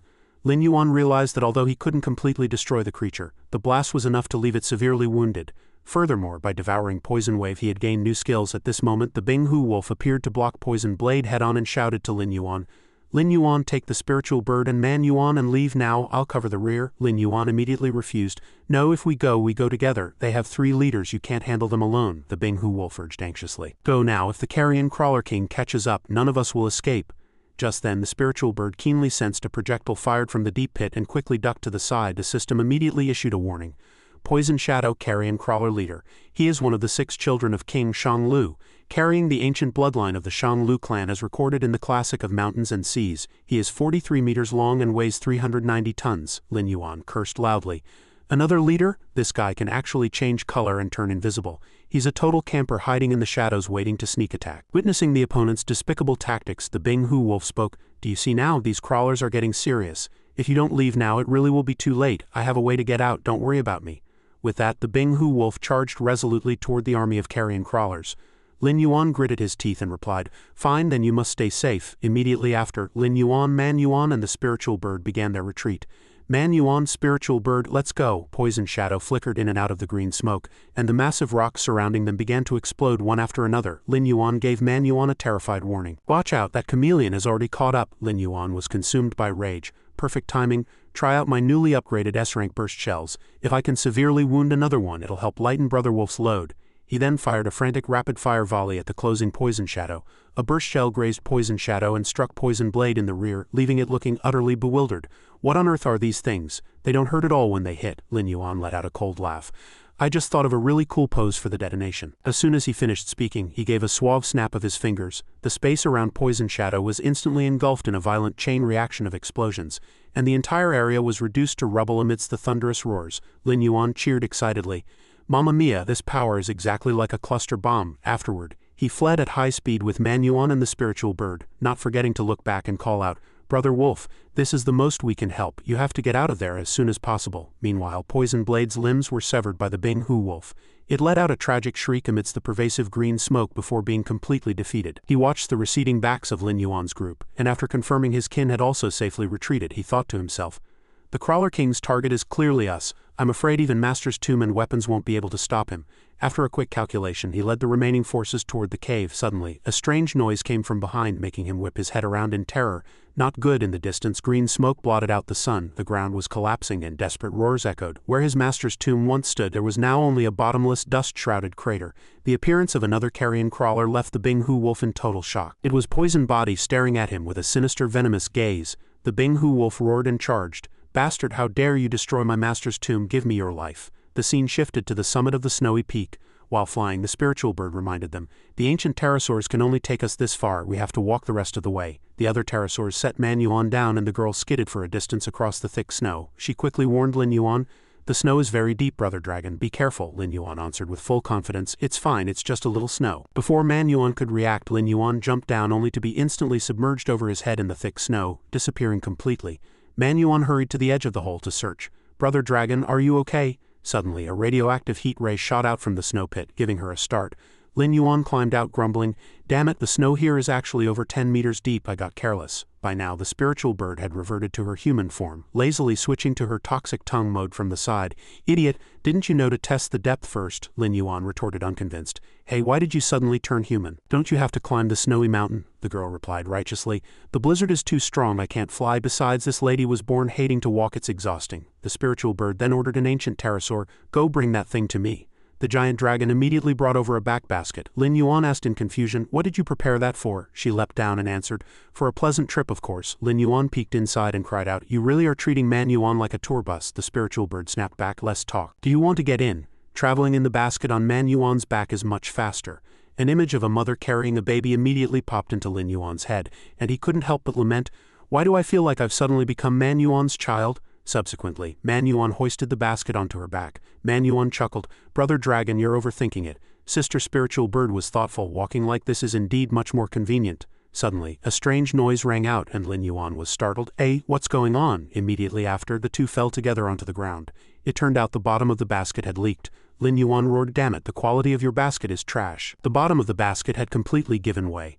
Lin Yuan fell into the soft snowbank, but the spiritual bird was still nagging from the side. "You ugly dinosaur, can't you eat a bit less this time? You're not that big, but your weight is incredible." Lin Yuan fired back angrily, "I only eat this much for everyone's sake." He secretly calculated that he couldn't use evolution points for upgrades yet. He had to keep saving them in case he encountered trouble and needed to exchange them for life-saving items in the system shop. He asked Shao Kun grumpily, "System, check if there's a basket in the shop that can actually hold me." The system immediately began the search function, retrieving for host. Soon the product information popped up. Name Monster Baby Carrier, specially designed for monster hatchlings from the Monster Mommy's Spoiling Series world. Price 10,000 evolution points. Hearing this, Lin Yuan almost spat blood. "Nani, Monster Baby, Shao Kun, why are the goods in your shop always so weird? Can this thing really support my weight? It doesn't seem reliable." Shao Kun reassured him, "Don't worry, this is a special reinforced model specifically for your weight." Absolute load-bearing peace of mind, Lin Yuan confirmed it with suspicion but decided to buy it anyway. "You're doing this on purpose, aren't you? Fine, this is the one." The spiritual bird nearby chimed in, "You really do have a lot of secrets. Where did you hide that huge basket just now?" Lin Yuan climbed into the basket and patted the walls hard. "This is this dragon's secret. Do you want to come in?" Subsequently, Man Yuan swung the basket onto her shoulder. "Brother Dragon, sit tight," Lin Yuan shouted spiritedly. "All right, Man Yuan, move out, target the sage of the snowy peak, let's go conquer it." Man Yuan trudged with difficulty through the knee-deep snow. Lin Yuan and the spiritual bird were shivering from the cold. "What kind of hellish weather is this? How annoying." Fortunately, Lin Yuan had a special dinosaur constitution. Otherwise he would have been frozen into an ice sculpture long ago. The spiritual bird lamented while shaking, "It's so cold." Man Yuan was also so cold her nose was running, and she suddenly stopped. A vertical cliff appeared ahead, blocking their path. There was no more ground to walk on. Lin Yuan asked Man Yuan, "Man Yuan, can this work? The cliff is too steep." The girl answered confidently, "Don't worry, Brother Dragon, climbing is my specialty." Lin Yuan looked envious. "How are you not cold at all? Having lots of fur must be nice." Man Yuan dug her hands firmly into the rock face and looked back to warn, "Brother Dragon, Sister Spiritual Bird, hold on tight." With that, she exerted her strength to climb upward. Unfortunately, Man Yuan stepped on a loose rock and her foot slipped, sending all three plummeting downward. "Ah no!" In the critical moment, Man Yuan stayed calm, signaling that this bit of trouble wouldn't stop her. She was quick, using all four limbs to skid along the cliff for a distance before firmly gripping a protruding rock corner. Man Yuan's gaze was determined. "I'll definitely climb it this time." Finally, Man Yuan's hand touched the top and the three successfully reached the summit. Lin Yuan praised her sincerely. "We finally made it, Man Yuan, thanks for the hard work. When we get back I'll definitely make you a super extravagant special meat skewer feast." Man Yuan smiled humbly. "It was no trouble, thank you, Brother Dragon." No sooner had she spoken than the sight before them left all three stunned. "There's actually such a massive lake on the mountaintop." Man Yuan tentatively walked onto the already frozen lake surface. The spiritual bird spoke up to warn, "Be careful, this ice looks quite thick, we should be able to walk across, right? Let's risk it." Man Yuan then hopped onto the ice and moved forward slowly. Suddenly a massive dark shadow appeared beneath the ice layer. Lin Yuan let out a loud warning, "There's a big guy under the ice." Before Man Yuan could take another step, a crisp cracking sound echoed from the ice. Lin Yuan shouted anxiously, "It's going to break through the ice." "Run!" Man Yuan sprinted for her life, the ice surface constantly collapsing behind her footsteps. The cracks spread rapidly, and Man Yuan could only flee by jumping and using momentum as she ran. Crossing the center of this vast frozen lake was already extremely dangerous when an unknown object suddenly broke through the ice beneath Man Yuan's feet, tossing her high into the air. The three subsequently fell into the water, plunging into the bottomless depths of the lake. Lin Yuan snapped his eyes open and saw a giant seal, an ancient walrus. This fellow was 55 meters long, weighed 80 tons and featured a pair of massive tusks. Lin Yuan was beyond furious. "So was this damn beast sneak attacking us?" The walrus immediately charged toward them. Lin Yuan shouted, "Man Yuan, look out!" Although Man Yuan dodged the impact of the tusks, she couldn't evade that agile tail strike, being sent into a daze by a heavy slap. Lin Yuan asked anxiously, "Man Yuan, are you okay?" Man Yuan struggled to reply, "Don't worry about me. Save Sister Spiritual Bird, fast." Only then did Lin Yuan realize the spiritual bird had lost consciousness. Watching her struggle in the water, he couldn't help but switch to toxic tongue mode. So this arrogant demon is actually a dryland duck. Meanwhile, Man Yuan was fighting a desperate battle with the walrus. After rescuing the spiritual bird, Lin Yuan instructed, "Man Yuan, I'll take her to shore first and then come back to help you." However, when he swam toward the shore, he found the lake surface had completely sealed over. "Damn it, how is this lake water freezing so fast? My current size is too small, I can't break through this ice layer at all." He tried to use radioactive heat ray to burn through the ice but found it useless, cursing inwardly, "Damn it, firing the heat ray underwater makes it flame out." He looked back at Man Yuan, his heart burning with anxiety. Man Yuan wouldn't last much longer, they had to get on shore immediately. Lin Yuan spun around and shouted, "Man Yuan, get out of the way, let me handle this." He wasn't sure if burst breath would stall out underwater, but he had to treat a dead horse like a live one. Man Yuan immediately pushed the walrus away, taking advantage of the walrus's daze. Lin Yuan circled behind it and suddenly fired a burst breath. The terrifying power instantly sent the giant beast flying and smashed through the ice layer, allowing the three to climb back onto the ice surface. By now the walrus had fallen unconscious. Lin Yuan mocked, "Fatty, you can act tough in the water, but on land you're just a salted fish." The ancient walrus soon woke up and slammed its sharp tusks against the ice, carving out a small hole. It struggled to prop up its heavy body to sit, staring warily at the humans and monsters approaching it. A surge of intense unease rose in its heart. Carrying the spiritual bird on his back, Lin Yuan stared at the walrus with a dangerous gaze, revealing a row of white teeth as he smiled. "Fatty, be a good boy and get in my bowl." Man Yuan was also beside him, rubbing her fists in support. "All this blubber, it'll definitely be dripping with grease if we roast it." Just then, the spiritual bird suddenly woke up. She ruthlessly struck Lin Yuan on the head and roared, "No, every guardian beast of the snowy peak might be a follower of Bai Zi." Ignoring the argument between Lin Yuan and the spiritual bird, the walrus frantically struck the previous cracks with its tusks. The ice layer shattered instantly.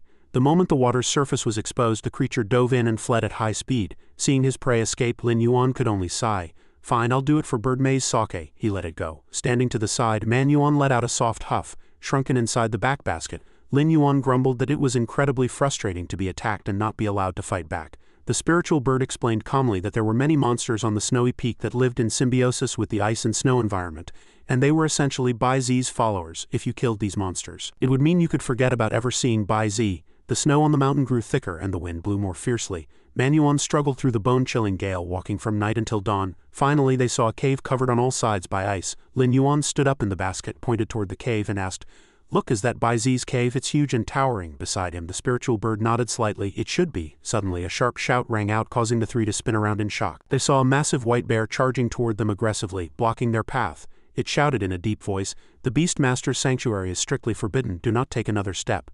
This bear was an ancient snow bear, 60 meters tall and weighing 180 tons, possessing incredible divine strength capable of crushing an opponent's skull within a minute. Just then, a creature with massive furry feet walked out of the cave. It stared at the group and asked in confusion, "You long-haired ape, what are you doing bringing a human here?" Then it barked a harsh reprimand, "This is no place for humans." Appearing before them was a giant black ape, the Snowy Peak Bigfoot, 70 meters tall and weighing 210 tons. This legendary mysterious mountain creature was known for its explosive temper and crude behavior. Lin Yuan couldn't help but roast them.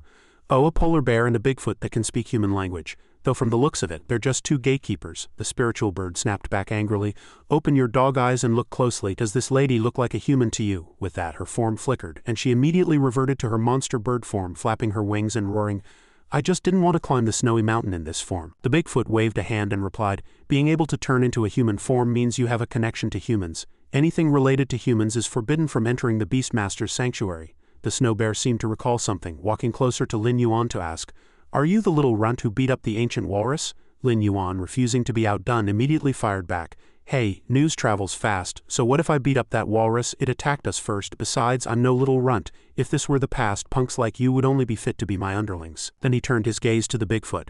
You say those with human connections aren't allowed. I remember someone came here before. The Bing Hu wolf, the wolf had told Lin Yuan. When my master was alive, he went to the snowy peak to pay his respects to Bai Zi. So, Lin Yuan questioned the Bigfoot sharply. How did I hear that a human ability user came to visit just a few days ago? Hearing this, the Bigfoot simply waved him off and replied, that was before, I wasn't guarding the gate back then, so it wasn't my business, but now it's a flat no. Now beat it, if you don't leave, don't blame me for getting nasty. Lin Yuan shouted from Manhua's back. We worked our tails off to climb to this summit and you want to dismiss us with one sentence? No way. Want to fight? 3 against 2, we'll play with you to the end. Just as a fight was about to break out, a voice suddenly drifted from inside the cave.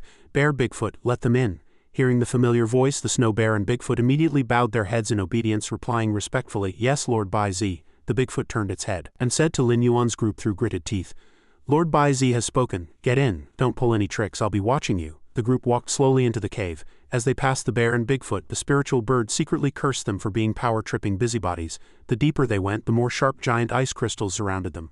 Reaching the end of the cave, a massive, pure white creature sat majestically upon an ice platform. It spoke, asking, Speak. What request do you bring here? This was Bai Zi, a creature with the bloodline of the ancient divine beasts recorded in the classic of mountains and seas. Weighing 180 tons, it was the most mysterious existence on Jiuan Island, an auspicious spirit beast with the ability to bring good fortune and avert disaster. The spiritual bird bowed respectfully and slowly explained their purpose. This friend of mine was hit by the carrion crawler king's toxic breath. His life essence was plundered, which is why his body has become like this. I hope your lordship can clear the residual toxin energy from his body. Hearing this, Bai Zi's eyes widened in surprise. You actually dared to provoke the carrion crawler king? It then assessed that the dinosaur was indeed poisoned by the crawler king. Though his size had shrunken, his life was not in danger. When Bai Zi looked at Lin Yuan, it immediately saw through him. He was essentially a human. Detecting the human soul hidden beneath the dinosaur shell, it wondered to itself how a human could exist in the form of a monster. As for the crawler king's toxin, it discovered another power lurking within Lin Yuan that it had never seen before. Could it be an energy source from beyond Jiuan Island? Looking at the spiritual bird who was bowing devoutly, Bai Zi said, Have you already decided to save him? Then it turned its gaze back to Lin Yuan, thinking this fellow was quite interesting. Facing the inquiry, the spiritual bird looked up and answered, Yes, I have decided. Please, lordship, help my friend clear the venomous residuals. Lin Yuan, listening from the side, was utterly confused and wondered, What are these two talking about? What decision? I don't get it at all. Bai Zi granted the request. Immediately after, a ball of dazzling light appeared and enveloped Lin Yuan's entire body, scaring him into a shout. Heavens, this light is so blinding! The radiance completely consumed Lin Yuan, lifting him into midair to begin a thorough purification of the toxins. He subconsciously cheered, Ah, this feels so good, my whole body feels so much lighter. As the light faded, he landed steadily on the ground. Checking his body, he asked, Is that it? Is it over? He looked up into the air and muttered to himself, Shao Kun, analyze me. Is there any residual toxic breath energy left? As soon as the words left his mouth, Shao Kun appeared, pointing at the electronic screen and replying, After scanning, the toxic energy in your body has indeed completely vanished. I didn't expect this Bai Zi to actually possess the power to exorcise evil and remove monsters, just as described in the classic of mountains and seas. Lin Yuan laughed joyfully. Fantastic, then what are we waiting for? I ate quite a bit on the way to the snowy mountain. I should have accumulated over 300,000 evolution points by now, right? Quick, Shao Kun, use 200,000 points to increase my height. Let's try for a 2-meter growth spurt. Shao Kun executed the command immediately, and in an instant Lin Yuan's form underwent a massive change. His height grew miraculously. Witnessing this, Bai Zi's jaw dropped in shock, its heart filled with wonder. How did this ghost dragon's height suddenly skyrocket? Could it be influenced by that mysterious energy within its body? Simultaneously, the spiritual bird realized that life essence could be converted into magic within her feathers, while this ghost dragon could use that mysterious energy to grow his size. Truly interesting. By now, Lin Yuan had regained his previous grand stature. He bounced up excitedly, a brilliant smile radiating from his face. Haha, awesome, I'll never turn small again. He then bowed and respectfully thanked Bai Zi. Many thanks, Lord Bai Zi. The Lord glanced at Lin Yuan, then at the spiritual bird, and spoke slowly, You need not thank me if you must thank anyone. Thank your friend, the spiritual bird. Hearing this, he was extremely puzzled and pressed for an explanation. Thank Bird May? He turned to look at the spiritual bird beside him, whispering to himself, Why should I thank her? A segment of a previous conversation with her suddenly flashed through his mind. The two seemed to have discussed this topic before. At the time he had said it sounded like a fairy tale.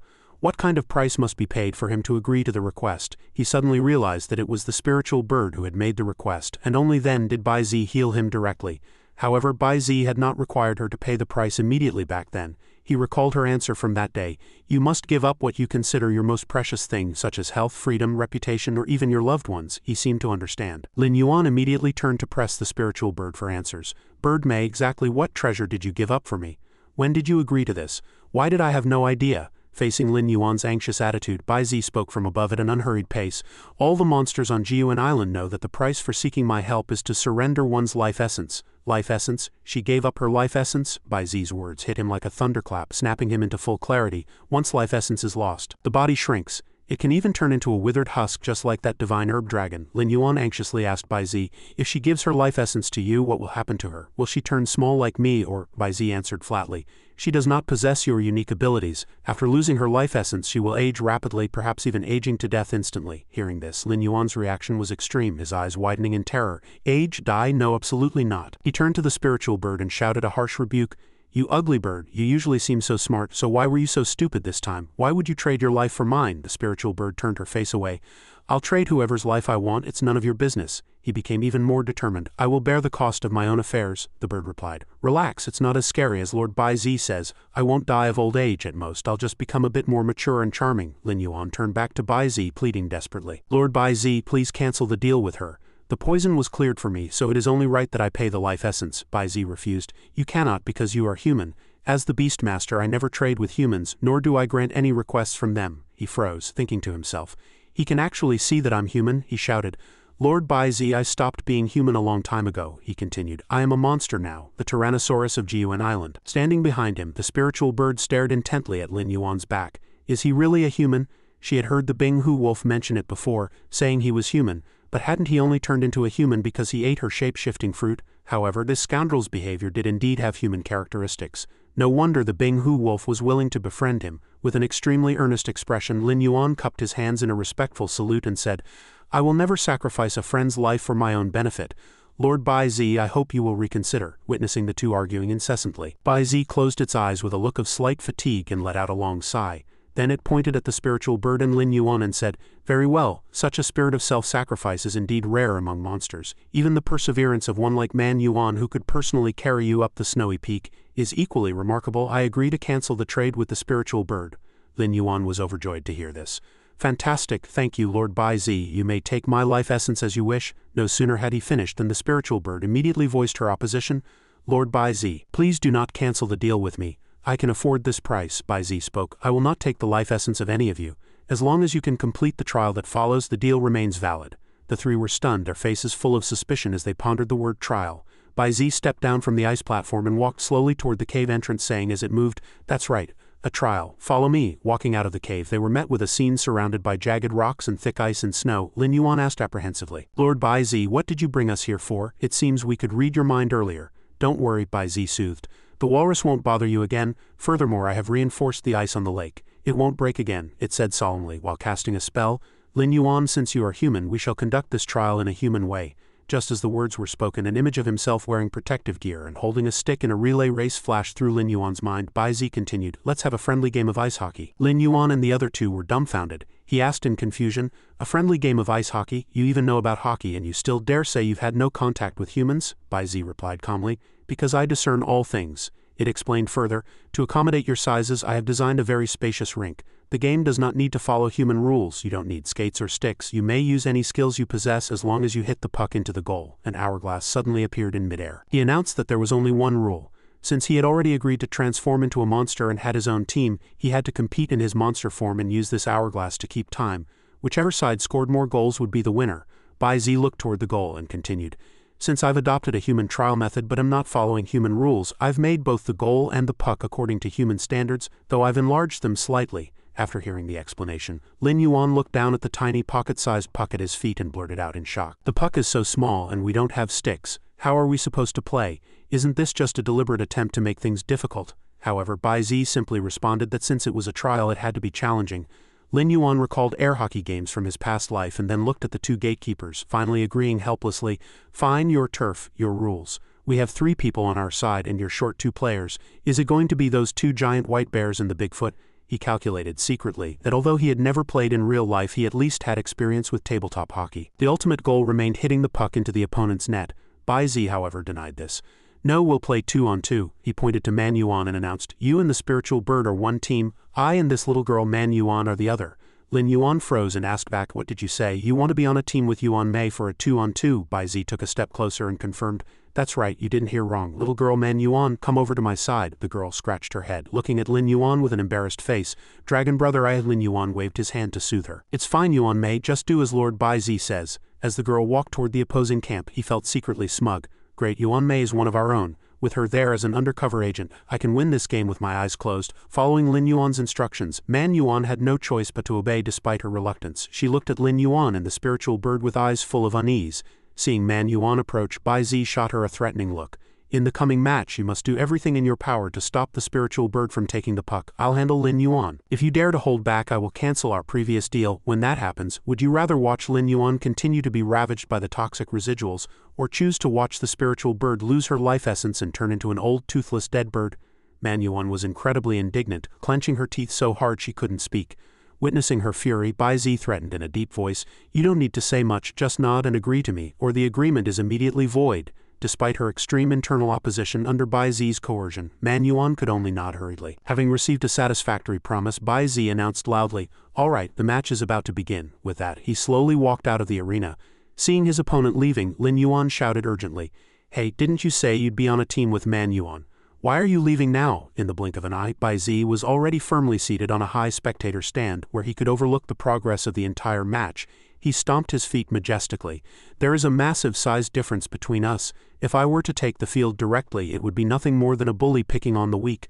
So I will send a representative to compete in my place. Just as the words left his mouth, a silvery bell-like laugh rang out. Am I late? A petite and cute little girl with white hair appeared before everyone. Bai Zi introduced her. This is the representative player I have sent. Lin Yuan looked at this frail-looking little lowly and compared her to their own sizes. His side had a total advantage. He couldn't help but laugh out loud. Haha, this height is about the same as a little brat from Bingzi village. Where do you find a 2-meter-tall lowly? I think King Kong Barbie would be a more fitting name. The little girl seemed a bit shy, her hands trembling as she gripped her hockey stick, saying timidly, Big brother, please don't bully me during the match later. Lin Yuan could only give a dry laugh. By now both sides had taken their positions, facing off across a red line, appearing ready for the final battle. A piercing whistle cut through the air. Match start. The lowly instantly became excited, swinging her stick to hit the puck. The small ball struck accurately, flying past Lin Yuan's head. She used the momentum to start, gliding lightly and swiftly across the ice. With extremely skillful technique, the little girl quickly left Lin Yuan behind and charged forward. Witnessing his opponent disappear in a flash, Lin Yuan finally snapped awake, turning to give chase. But as soon as he moved, the slippery ice surface caused him to fall face first. Watching the lowly run further and further away, Lin Yuan shouted in a panic, Spiritual bird, quick, stop her! Hearing her teammates' call, the spiritual bird immediately took to the air, spreading her massive wings to dive toward the little girl. However, as luck would have it, a large furry hand caught her just in time. With incredible monstrous strength, that hand pinned the spiritual bird's leg down firmly, making it impossible for her to fly. She was even slammed heavily onto the ice. Seizing the opportunity, the lowly quickly overtook everyone, delivering a high-speed finishing kick that sent the puck into the goal. An announcement rang out, Team Bai Zi leads 1-0. Lin Yuan and his teammate could only stare blankly as the spiritual bird climbed up and complained, You stupid gorilla, you sure got into character fast. Why stop me? Manhua scratched her head, stammering an apology. Sorry sister spiritual bird. The next round was about to begin. Lin Yuan and Bai Sitang the lowly both took their stances, eyes fixed on the puck. As soon as the start command was given, Lin Yuan's tail and the little girl's stick scrambled for it simultaneously. Bai Sitang proved more agile. After seizing control, she struck it hard, sending the puck flying. Seeing the ball stolen, Lin Yuan cursed in a rage. Damn it, the puck is so small. Hitting the target really isn't easy. Meanwhile, the little girl had already zoomed past. She looked back at Lin Yuan, flashing a provocative smile. Come and catch me, you moldy little dinosaur. Lin Yuan chased clumsily behind, but the ice was too slippery and balance was extremely difficult to maintain. He nearly slipped again. With her flexibility, Bai Sitang performed exquisite gliding maneuvers on the ice, scoring consecutive goals to widen the lead to 2-0, then 3-0. As she broke through with another powerful shot, the score became 4-0. With her superior skills, Bai Sitang scored yet again. The score quickly climbed to 5-0. After a while, as the sunlight hit the rink, a new round began. Sensing Lin Yuan was hot on her heels, Bai Sitang chuckled in praise. Not bad being able to keep up with my speed so quickly. The spiritual bird suddenly dived from high above, glaring fiercely at Bai Sitang to distract her, then vigorously flapped her giant wings to create a powerful whirlwind that made it difficult for Bai Sitang to move. She had to stop to stabilize herself to avoid being blown away. Seeing his opponent pinned down, Lin Yuan cheered in total joy. Well done, spiritual bird. With that he lunged and snatched the puck from Bai Sitang's hands, ignoring her as she gnashed her teeth in anger. After seizing the puck, Lin Yuan swung his giant tail to strike it forward. He followed closely behind, staring fixedly at the ball and declaring, "It's our turn to counterattack." He used his giant tail to build up power and delivered a full-force strike to the puck. However, he used too much force, and instead of going into the net, the puck flew high into the air. The spiritual bird had appeared behind Lin Yuan at some point and gave him a hard smack on the head, fuming, "You stinking dinosaur, why did you use so much force? You wasted such a good opportunity." Facing the angry bird, he rubbed his head while confidently reassuring her, "Don't worry, if there's a first time, there'll be a second. I'll definitely score next time." The familiar countdown rang out again. "Face off!" Lin Yuan let out a roar. "The puck is mine." With that, he and Bai Sitang immediately charged forward to scramble for it, faces full of determination. Catching a glimpse of the spiritual bird right behind him, Lin Yuan shouted, "Spiritual bird, catch!" Immediately after, he swung his tail hard to pass the puck. Receiving the signal, the spiritual bird stepped forward to intercept, preparing for a mid-air volley. Just as her foot was about to touch the ball, a roar made her entire body tremble. Manhua was charging toward the spiritual bird with a menacing punch. Manhua threw a punch at her opponent, but the spiritual bird tilted her body and flew up just in time, dodging easily and shouting provocatively, "You dead gorilla, you've got power, but I saw right through these moves long ago." With that, she dived back down beside the puck, flapping her giant wings to pass it toward Lin Yuan. Watching the puck fly toward him, Lin Yuan let out a cold laugh. "Finally going to score, haha, this point is mine for sure." Just as he was preparing to swing his tail to strike, a hockey stick suddenly tripped him. Bai Sitang had quietly sneaked behind Lin Yuan and yanked hard with her stick. Lin Yuan slipped again, his entire body losing balance and flying forward, slamming heavily onto the ice. Because the ice was too slippery, he couldn't control his speed and actually slid directly into his own goal. Dizzied from the fall, Lin Yuan shouted in a rage, "Foul, Lord Bai Z! King Kong Barbie tripped me with her stick." "She fouled," Bai Z simply answered calmly. "The match only has one rule, which is that you must compete in monster form. No other actions are considered fouls." Bai Sitang pulled down her eyelid to make a face and stuck out her tongue in mockery. "You stupid dinosaur, this is called reasonable body contact." Lin Yuan fired back fiercely. "Fine, in that case I'll show you today what real body contact looks like." Looking at the aggressive faces of Lin Yuan and the spiritual bird, the little girl said softly, "Man Yuan, your strength isn't weak, but you only know how to use brute force. And look at that stupid dinosaur. He's already learned how to skate, but your limbs are still uncoordinated," she continued. "Do you think my balance is good and my tactics are refined just because I feel like it?" Manhua nodded in agreement.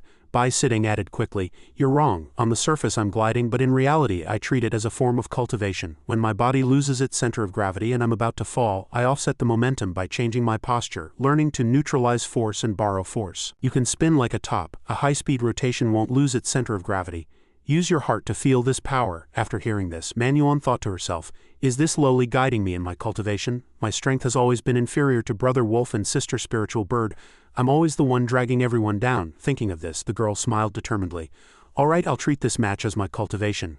I must catch up to the footsteps of dragon brother wolf and sister spiritual bird." Manhua suddenly accelerated, staying close to Bai Sitang to defend. She spread her arms, focusing entirely on chanting neutralize force, neutralize force. Because she was in too much of a hurry, Manhua's left foot tripped over her right and she tumbled forward, letting out a pained cry.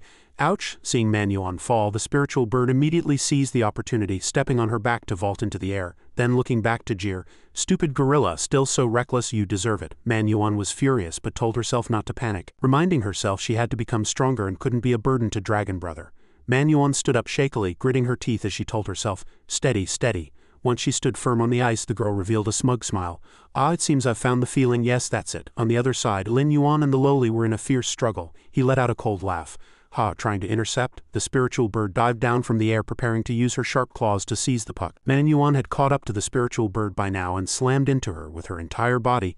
Sensing the threat, the spiritual bird looked back to find Manhua crashing into her and cried out in surprise.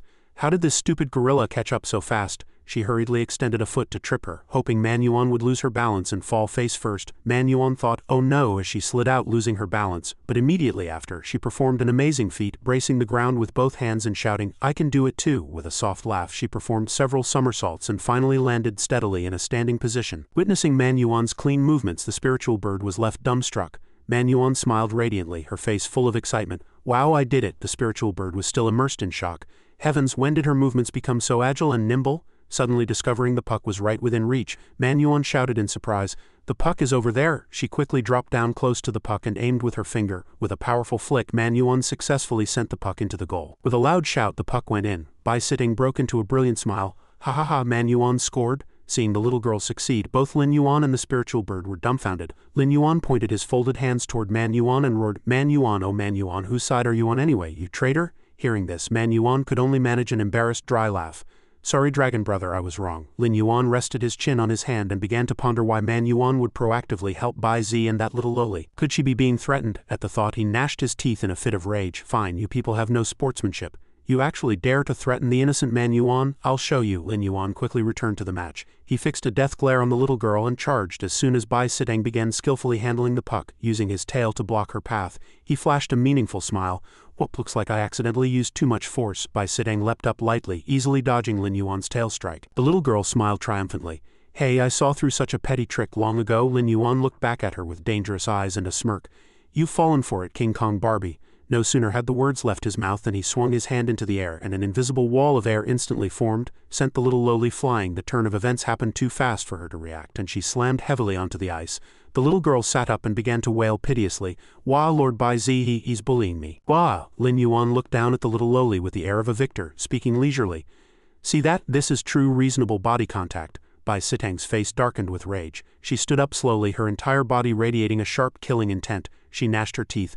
"Fine, you stupid dinosaur, you asked for this, don't blame me for being ruthless." Suddenly she let out a loud call to her companions. In an instant, countless identical phantom clones of the little loli appeared out of thin air, lining up in an orderly fashion. She pointed at Lin Yuan and ordered, "See that ugly dinosaur? He's the one who bullied me." Both the spiritual bird and Man Yuan were stunned. Lin Yuan muttered with a face full of concern, "This King Kong Barbie actually knows how to call for backup?" From the corner of his eye he spotted one of the clones hoisting a massive warhammer. Turning his face pale with fright, he protested loudly, "Lord Bai Zi, didn't we agree on a 2-on-2? Why is this little girl calling in a crowd, and what's the deal with the one carrying the giant hammer?" Bai Zi answered calmly. "That is her clone skill, so it is not a violation." The match continued. Flying into a rage, Lin Yuan shouted in a deep voice, "Fine, you want to compare skills? I've got plenty. Spiritual bird, quick, use your roar skill on them." The spiritual bird immediately caught his drift, spreading her giant wings and flapping them frantically to blow the little lowly clones helter-skelter.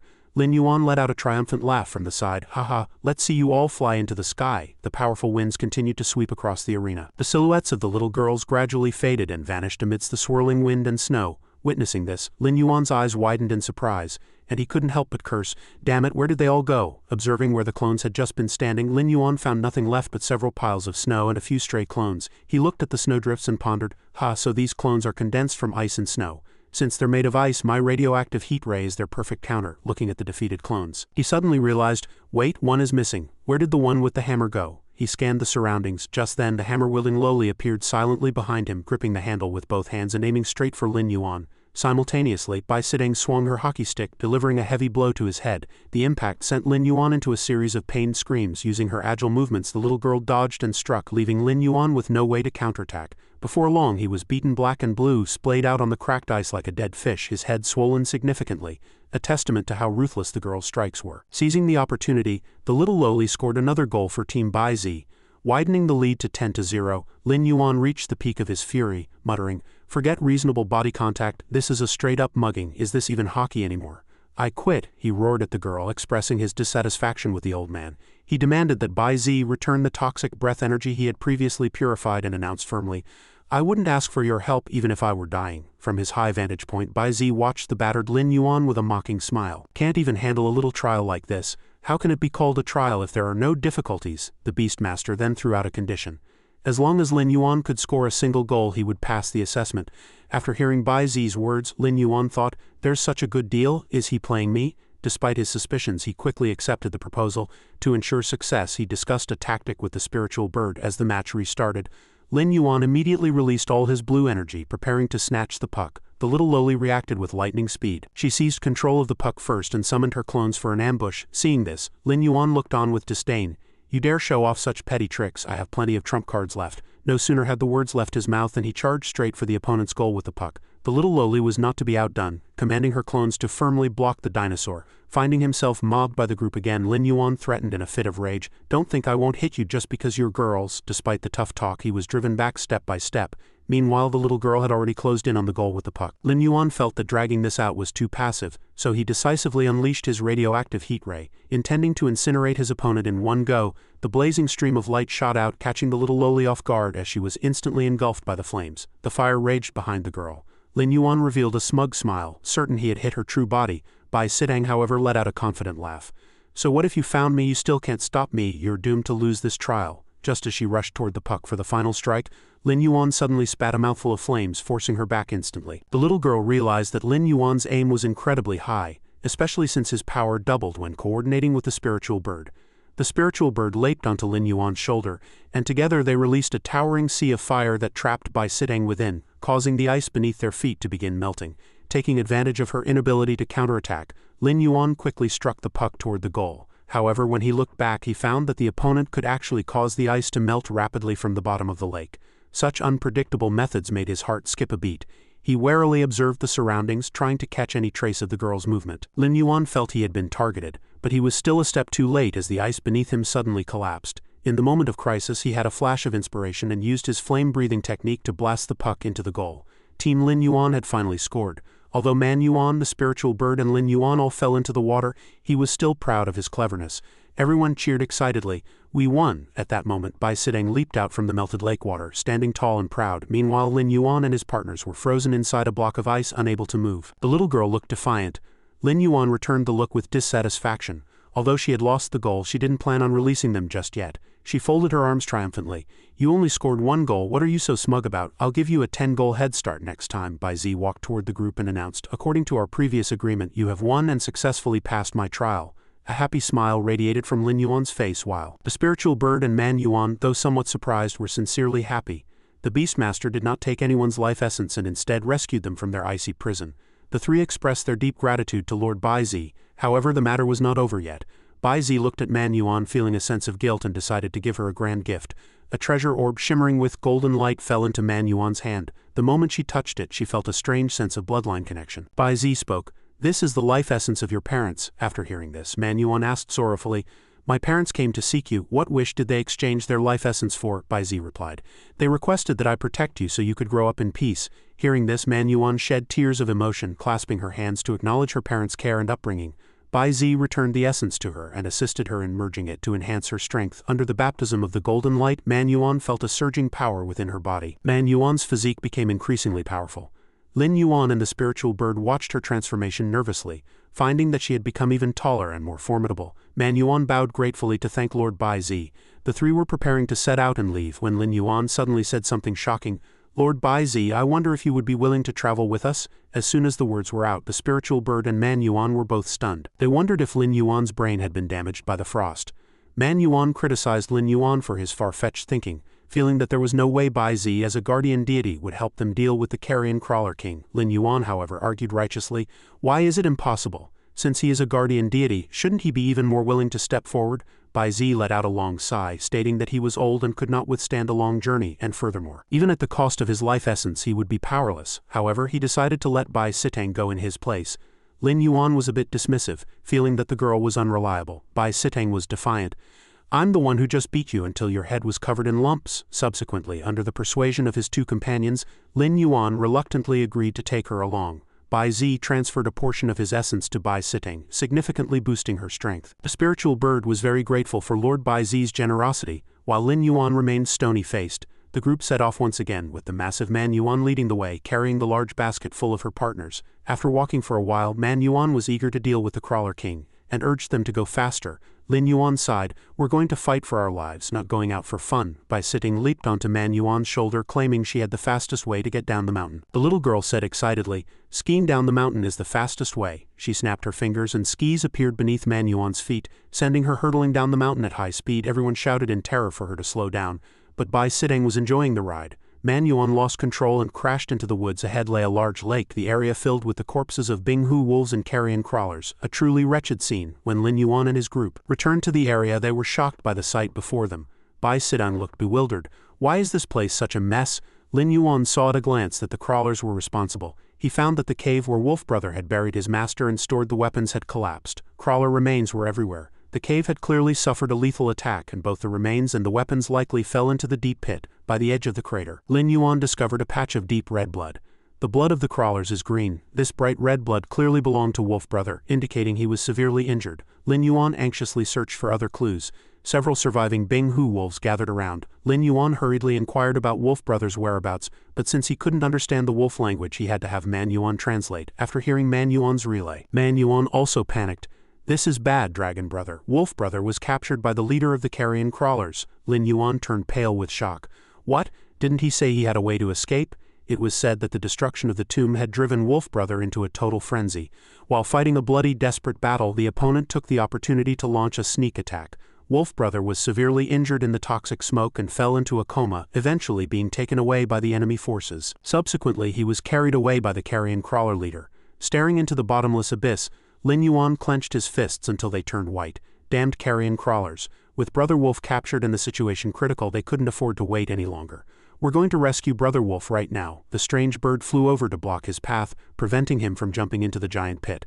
"No, with our current strength, going down there is a suicide mission. Besides, after all this time, the Bing Hu wolf is likely more dead than alive." But Lin Yuan immediately cut off these pessimistic thoughts. "He isn't, definitely not. The Crawler King's target is me. He only took Brother Wolf to lure me into his trap. He won't touch him until he's killed me. There's still a chance." The spiritual bird still felt it was too risky, as it was impossible to predict how many carrion crawlers were hidden underground. She suggested uniting all the monsters of Jiuan Island to fight together. "Since there's still residual toxic breath energy in your body, the first thing you need to do is recover your strength by eating." Lin Yuan couldn't wait any longer. If he relied solely on eating to accumulate energy, there was no telling how long it would take to restore his original size and strength. Every second of delay put Brother Wolf in more danger. They had to act immediately. Instead of eating slowly, Lin Yuan chose a shortcut. He ordered Shao Kun to use all 500,000 accumulated evolution points to increase his height. Watching Lin Yuan's body expand rapidly, Bai Sitting was left dumbstruck.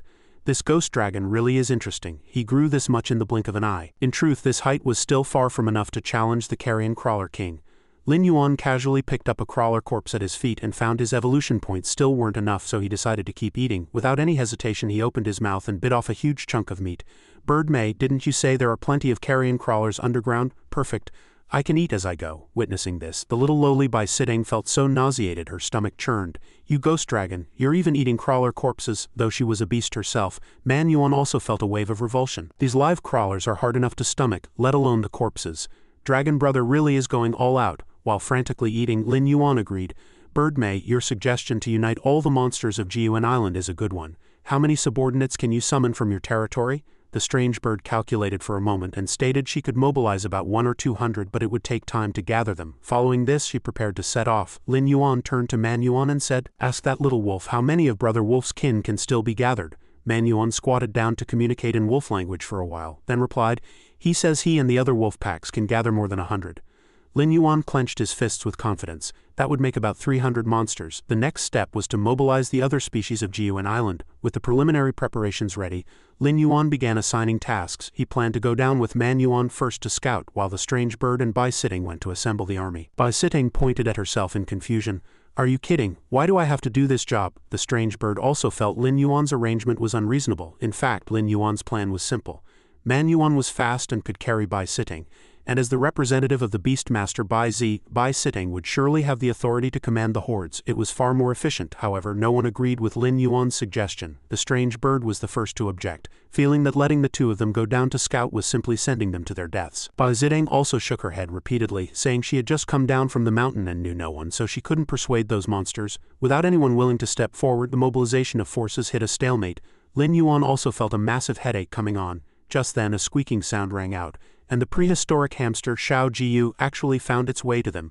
Lin Yuan asked in surprise, "When did you get here?" Although Lin Yuan didn't understand wolf language, he could understand hamster language. Xiao Jiyu proposed that it go to gather the monsters, but Lin Yuan felt this was impossible. "You're such a little thing, who could you possibly find? Going there is just suicide." Despite its tiny size, Xiao Gu's will was firm. It insisted on proving it was not useless. Seeing its determination, Lin Yuan had to give in. "Fine, since you're so brave, I'll leave it to you. Bird May, do you see? For Brother Wolf's sake, even this little guy dares to go and persuade giant beasts 100 times its size. What does it matter if you've grown to 20 meters?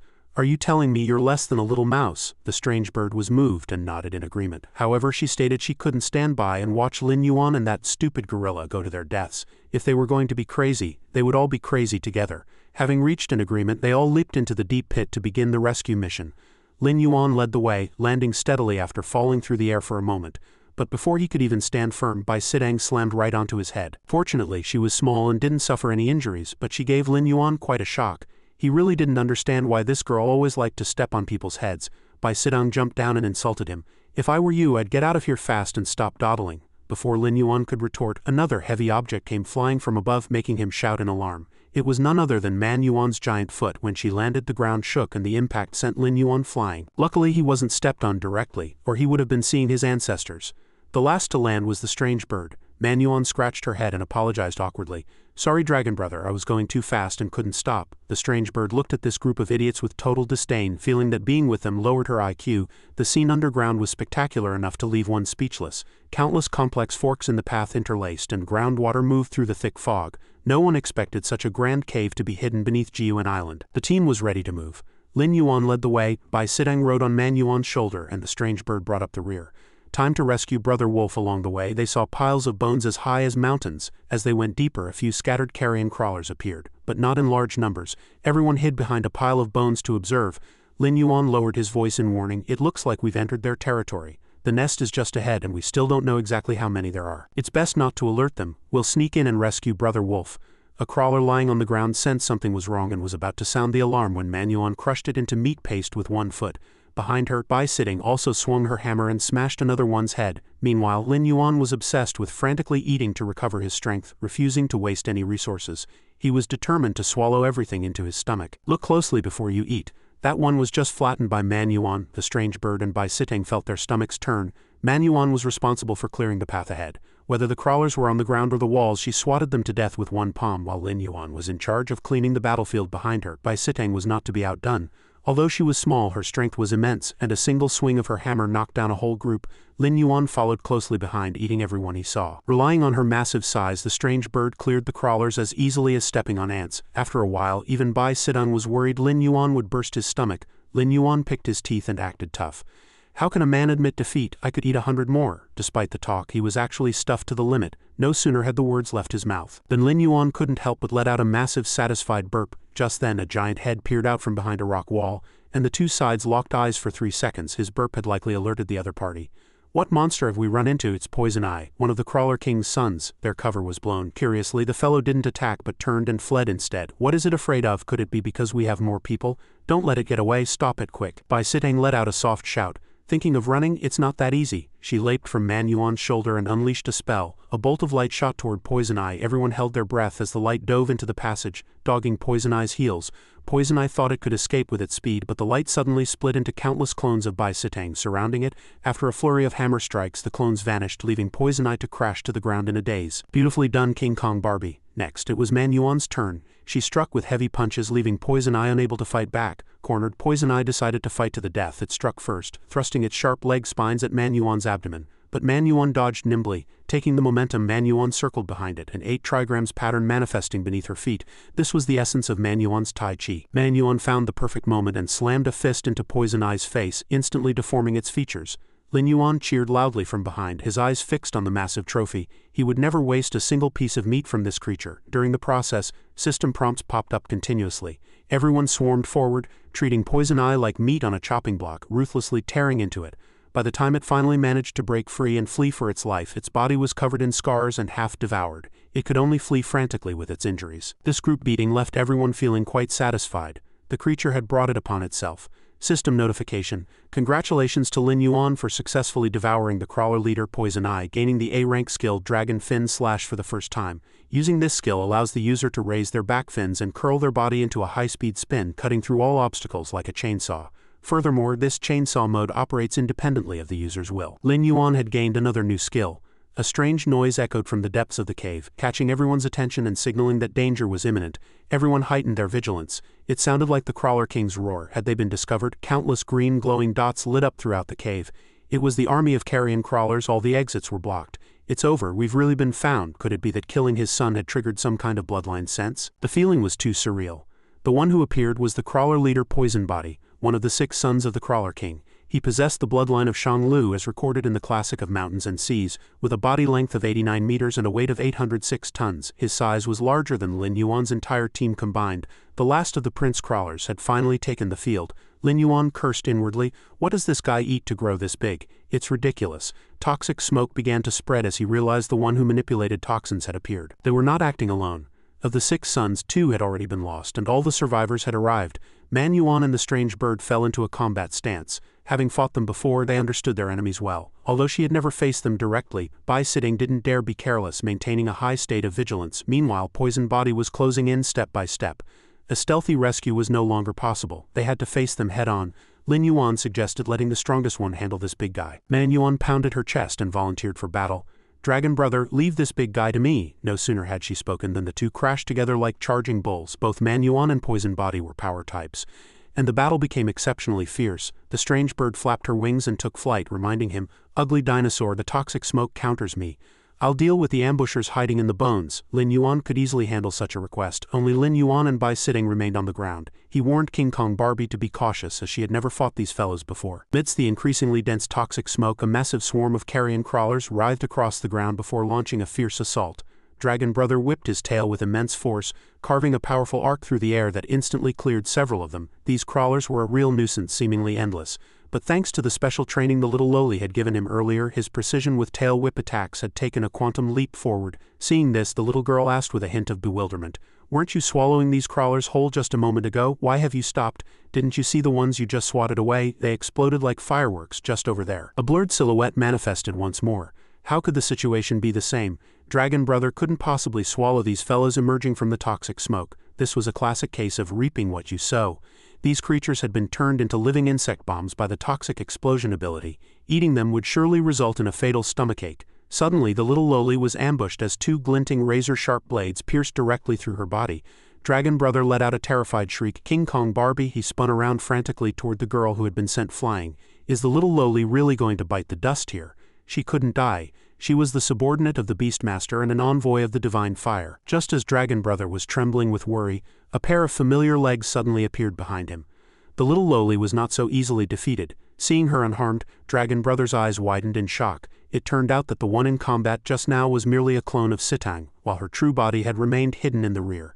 The little lowly called it thorough defense. Immediately after, another beam of light shot toward her. But she vanished into thin air before Dragon Brother's eyes again. That was still just another clone. After several attacks missed their mark, the enemy finally revealed a flaw, which the little lowly caught instantly. Prepare to die. In an instant, she produced a massive number of clones, each gripping a heavy hammer to pay the enemy back in kind for what they had just done. Witnessing this familiar scene, Dragon Brother thought to himself that anyone who offended King Kong Barbie was truly miserable. They would surely be hammered so hard even their own mother wouldn't recognize them. After a brief clash, the spiritual bird discovered the opponent's weakness and immediately told Dragon Brother, "Hey bad dinosaur, when this guy turns into toxic mist to evade, he stops emitting toxic smoke." She spread her massive wings and launched a series of overwhelming tidal wave-like attacks. The spiritual bird gave chase relentlessly, telling him and Bai Sitang to handle Poison Explosion and Poison Shadow first. It was finally time for Dragon Brother to show off. Although one of Poison Explosion's skills had been plundered and there might not be an extra reward, a single bite would still increase his evolution points.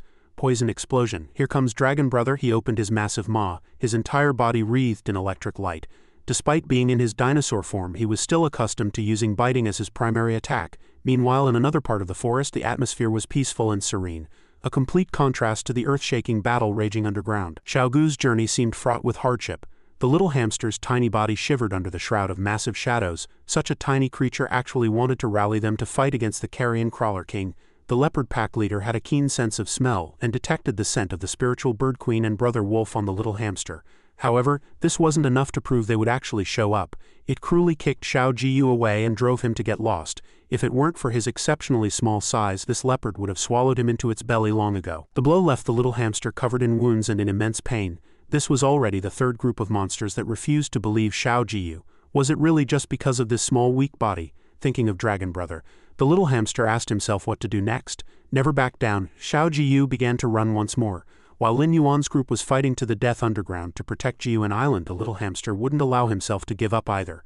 Xiao Jiyu will definitely gather the monsters and arrive. He sped through the forest, telling himself he had to be even faster. Just then, a pterosaur responsible for the search spotted Xiao Jiyu and shouted excitedly that he had finally found him. Observing the direction the little hamster was moving, the pterosaur guessed his destination, but that place was extremely dangerous. The pterosaur immediately turned and flew back at full speed to report, as that was the territory of the ancient ox beasts, the natural enemies of the little hamster. He pushed himself to the limit to fly back to the assembly point, landing on the clearing with a hurried expression. "This is bad, dire wolf leader. I've found Xiao Jiyu, but he's running toward the ancient ox beast territory." Hearing this dire news, the leader hadn't expected Xiao Jiyu would actually dare to intrude into that area. According to the pterosaur's intel, it seemed the little hamster hadn't managed to gather any monsters yet. The dire wolf leader let out a tragic long howl. "Even the tiny Xiao Jiyu is risking everything for Jiyuan Island and for Lord Binghu Wolf. What are we still waiting for? Everyone move out!" Various dire wolves, spiny tiger wolves, pterosaurs, dimorphodons, and gen birds charged toward the ox beast territory amidst world-shaking roars. "Anyone who dares touch a single hair on Xiao Jiyu, I'll slaughter them all." Meanwhile, the frantically running Xiao Jiyu sensed something chasing him from behind. The little hamster was now on the verge of collapse. An ancient ox beast lunged forward, catching Xiao Jiyu with its sharp long claws. "Thinking of running after entering my territory?" It pinned Xiao Gu's head down firmly with its foot, making the little hamster's struggles futile. "This cunning mouse actually wants to recruit us to provoke the carrion crawler king." Even while suppressed, Xiao Jiyu continued to plead piteously, "You don't have to help, but please release me so I can go gather other monsters." The ancient ox beast let out a mocking laugh of disdain. "Gather other monsters? With someone like you, you lowly mouse." Just as it was busy bullying the little hamster and failing to notice the surroundings, a brilliant white claw suddenly appeared. A resounding slap sent the ancient ox beast tumbling to the ground. The arm that delivered the blow was actually larger than its entire body. After being sent flying several meters, it was both pained and enraged. This was clearly its own territory. Who dared to attack an ancient ox beast in broad daylight? It was the dire wolf leader. They had arrived just in time, and they were not alone. Below was the wolf tribe, and in the sky were swarms of pterosaurs that blotted out the sun. The ancient ox beast was scared out of its wits, stammering as it spoke. "Wolf leader, pterosaurs, what do you want?" The dire wolf leader ignored it completely. Bowing his head respectfully to the little hamster, "Leader Xiao Jiyu, please lead us to support the Ghost Dragon King." Once the little hamster hopped onto his head, the dire wolf finally looked down at the pack of ox beasts. "There are only two paths before you. Either come and fight with us." The wolf leader's gaze was filled with intimidation and killing intent, "or be slaughtered by us." The ancient ox beasts had no choice but to kneel in submission. Forced by circumstance, they could only comply. Back in the underground cave, Poison Body continued its assault even after a fierce struggle with Manhua. It charged at the girl, but Manhua nimbly stepped aside to dodge, causing Poison Body to crash forward with too much momentum. Manhua used her footwork to guide the force, and an 8 trigrams pattern manifested as she prepared to follow up with a palm strike from behind. Poison Body took a solid hit, its head slamming hard against the stone wall, temporarily losing its ability to counter. Manhua had won, meanwhile, by sitting continuously swung her heavy hammer, launching a fierce assault on Poison Shadow. She made it impossible for him to evade the sky-filling shadows of the hammer. Simultaneously, the spiritual bird easily dealt with the bloated toxic mist. The powerful winds she created were the perfect counter to toxic mist, leaving the opponent completely defenseless. Dragon Brother was not to be outdone, firing a rapid succession of burst shells. Seeing his partners working so hard, he didn't want to fall behind. The burst shells surrounded Toxic Explosion, but because the projectiles were flying wildly in the air and hadn't hit, Toxic Explosion wasn't afraid at all. Does it look down on Dragon Brother's strategy? Dragon Brother's eyes grew cunning as he lightly snapped his fingers. "Don't think you're the only one who can explode. Your Dragon Brother can too." Just as the burst shells hit the crawlers surrounding Toxic Explosion, they all detonated simultaneously. The massive roar echoing through the cave, the monsters were blown to pieces and Toxic Explosion was sent flying. If it wanted to fight Dragon Brother, it was still a bit green. Seeing its weapons gone and it preparing to flee, Dragon Brother switched to mockery mode. "I've dealt with all the crawlers around you.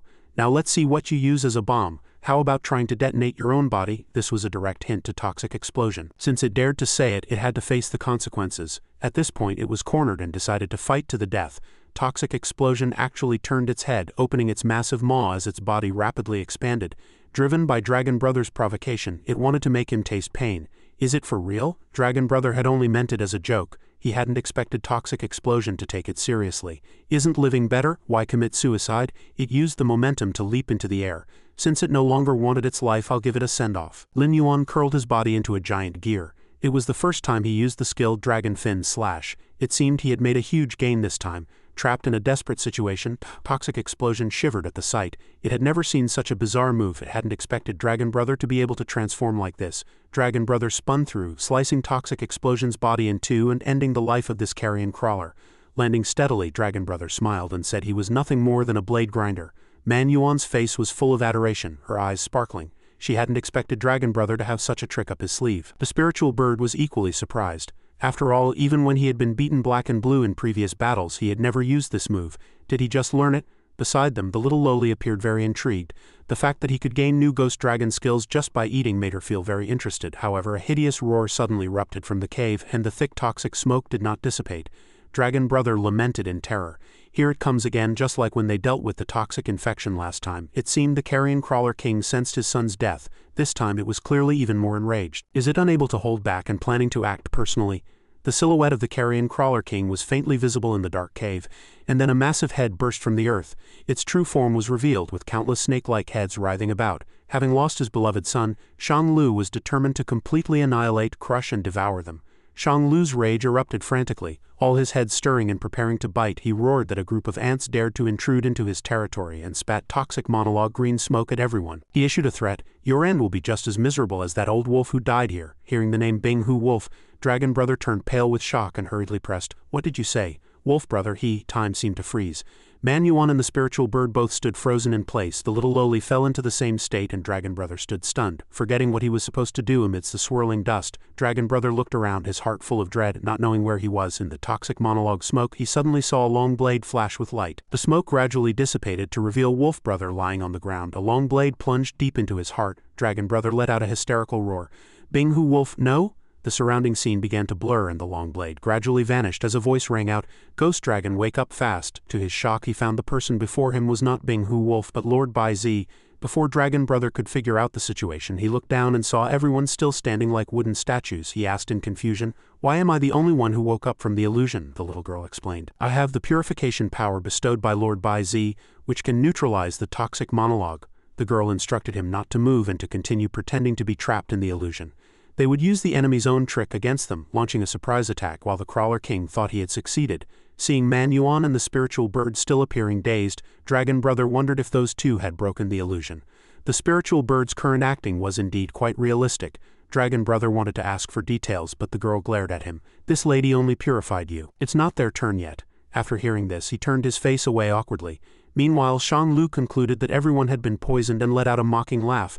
"Enjoy yourselves slowly within the illusion of fear."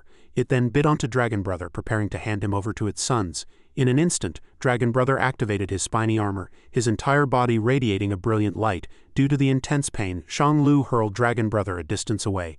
Seeing the ghost dragon break free from the illusion so quickly, he was greatly shocked. In the process of being thrown, Dragon Brother landed steadily on top of toxic mist and poison shadow. Simultaneously, Man Yuan and the spiritual bird also broke free from the hallucination and rushed up to support Dragon Brother, delivering a fierce beating to toxic mist and poison shadow. Shang Lu couldn't believe his eyes. Had everyone woken up? His eyes widened as he roared in a rage, "I'll kill you while you're down." Dragon Brother charged straight ahead, shouting, "Watch me slice you in half with one stroke." He executed the dragon fin slash, knocking one of Shang Lu's heads away before instantly severing another head at the root, blood splattering everywhere.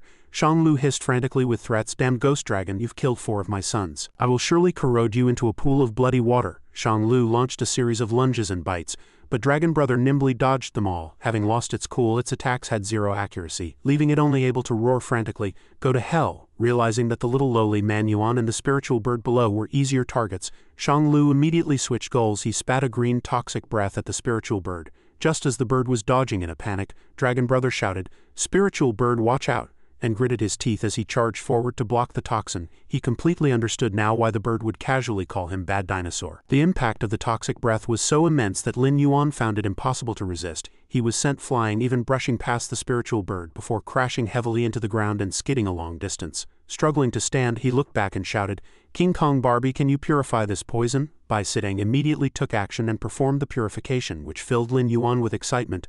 "Awesome, you can even neutralize the toxic breath." After checking his body and confirming he was unharmed, Lin Yuan breathed a sigh of relief.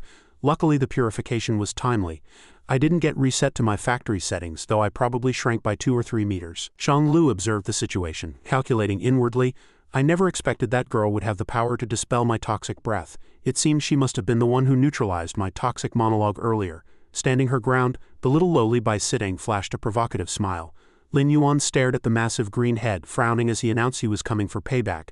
"Since you want to take my life essence, I'll settle the debt on your sons." No sooner had the words left his mouth than Lin Yuan charged forward, launching a frantic biting attack.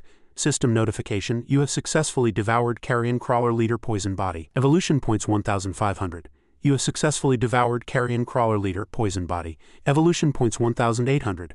After gnawing on that giant green head for a long time, the system excitedly broadcasted, "Congratulations on your first time devouring Carrion Crawler Leader Poison Body. You have obtained the S-rank skill, Ghost Dragon's Wrath." Lin Yuan's eyes sparkled as he cheered excitedly. Heavens, the Crawler King's sons are such a great supplement, they even dropped a new skill. Shao Kun, hurry up and give me the rewards. S-rank Ghost Dragon's Wrath. Rage will cause your power to skyrocket. In a berserk state, your defense and attack power will be significantly enhanced. When the skill is activated, all attack power doubles. It can be used once every 3 days. Each round of berserk lasts for 1 minute. Once the state ends, you will enter a weakened period lasting 1 hour. Though recovery can be accelerated by eating. Note, don't deny it. We're talking about you, the 1-minute man, Lin Yuan muttered with a look of disdain. What the hell is 1-minute man? He complained arrogantly, feeling that the side effect of the 1-hour weakness was far too severe. If I don't finish the enemy within that minute, won't I be a dead man? He questioned angrily. System Shao Kun, do you think my situation isn't miserable enough as it is? The system ignored him completely, firing back, "Don't underestimate that 1 minute. If used correctly, it can produce unexpected results and achieve a one-hit kill. This was specifically tailored by yours truly based on your usual sickly weakling traits, just so you can learn to play the pig to eat the tiger. Do you understand?" Lin Yuan was speechless at Shao Kun's joke. "When have I ever looked like a sickly weakling? Explain yourself." "Forget it, I'm too lazy to deal with you. I should have 1 million evolution points now, right? Level me up directly. I'm going to scare that Crawler King to death." He then mustered all his strength and roared, "Grow taller." System notification, consumed 1 million evolution points, size increased by 10 meters. Suddenly a scale on Shanglu's neck flickered with a strange light and he let out a pained roar. "Damn bastard, what did you do?" Witnessing him struggling in pain, Lin Yuan asked in surprise, "What's wrong? Did I actually scare you?" After a brief investigation, Shao Kun spoke up. "I've checked. This Carrion Crawler King contains your life essence. The essence he stole from you is likely stored right there." Lin Yuan was also stunned when the system expressed confusion over why the king hadn't absorbed the essence at all. Furthermore, using evolution points to improve his size created a resonance with the internal energy source. Could this be the reason for his pain? Discovering a flaw, he was extremely excited. "If I bite that spot open, can I take my life essence back?" Shao Kun replied with a serious expression, "It's worth a try." Lin Yuan immediately notified his partners. "Listen up, everyone. The life essence the Crawler King snatched from me hasn't been digested yet. I can seize it back and restore my strength." Man Yuan was overjoyed to hear this. "Really? Dragon Bro can restore his strength? That's amazing." Lin Yuan then began to assign tasks. "Help me pin down the other 2 heads. I'll take responsibility for attacking the middle one." The little lowly by sitting also quickly joined the fray. "My clones and I will lure away the left head." Man Yuan suggested. "Sister Spiritual Bird, let's help Dragon Bro by luring away the right head." The spiritual bird nodded in agreement, not forgetting to give a reminder. "Fine, Bad Dinosaur, just make sure you're careful." Shanglu roared in a rage, "Damned ants, I'll corrode you all until there's nothing left."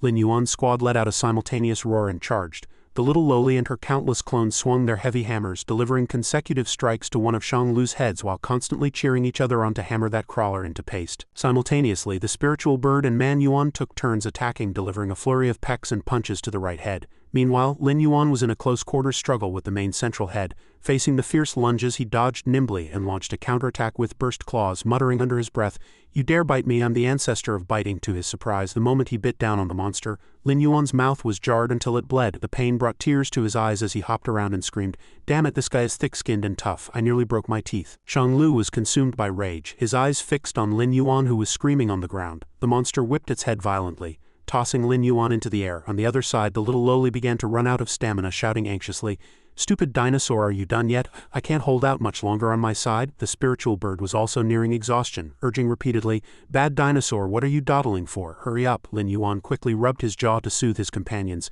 "Just hold on a little longer, it'll be ready soon." Suddenly, amidst the swirling dust, several beams of golden light shot out, piercing straight into Lin Yuan's body and making him shriek in pain. Before he could even react, Poison Shadow suddenly emerged from behind, delivering a lethal backstab that severely wounded Lin Yuan.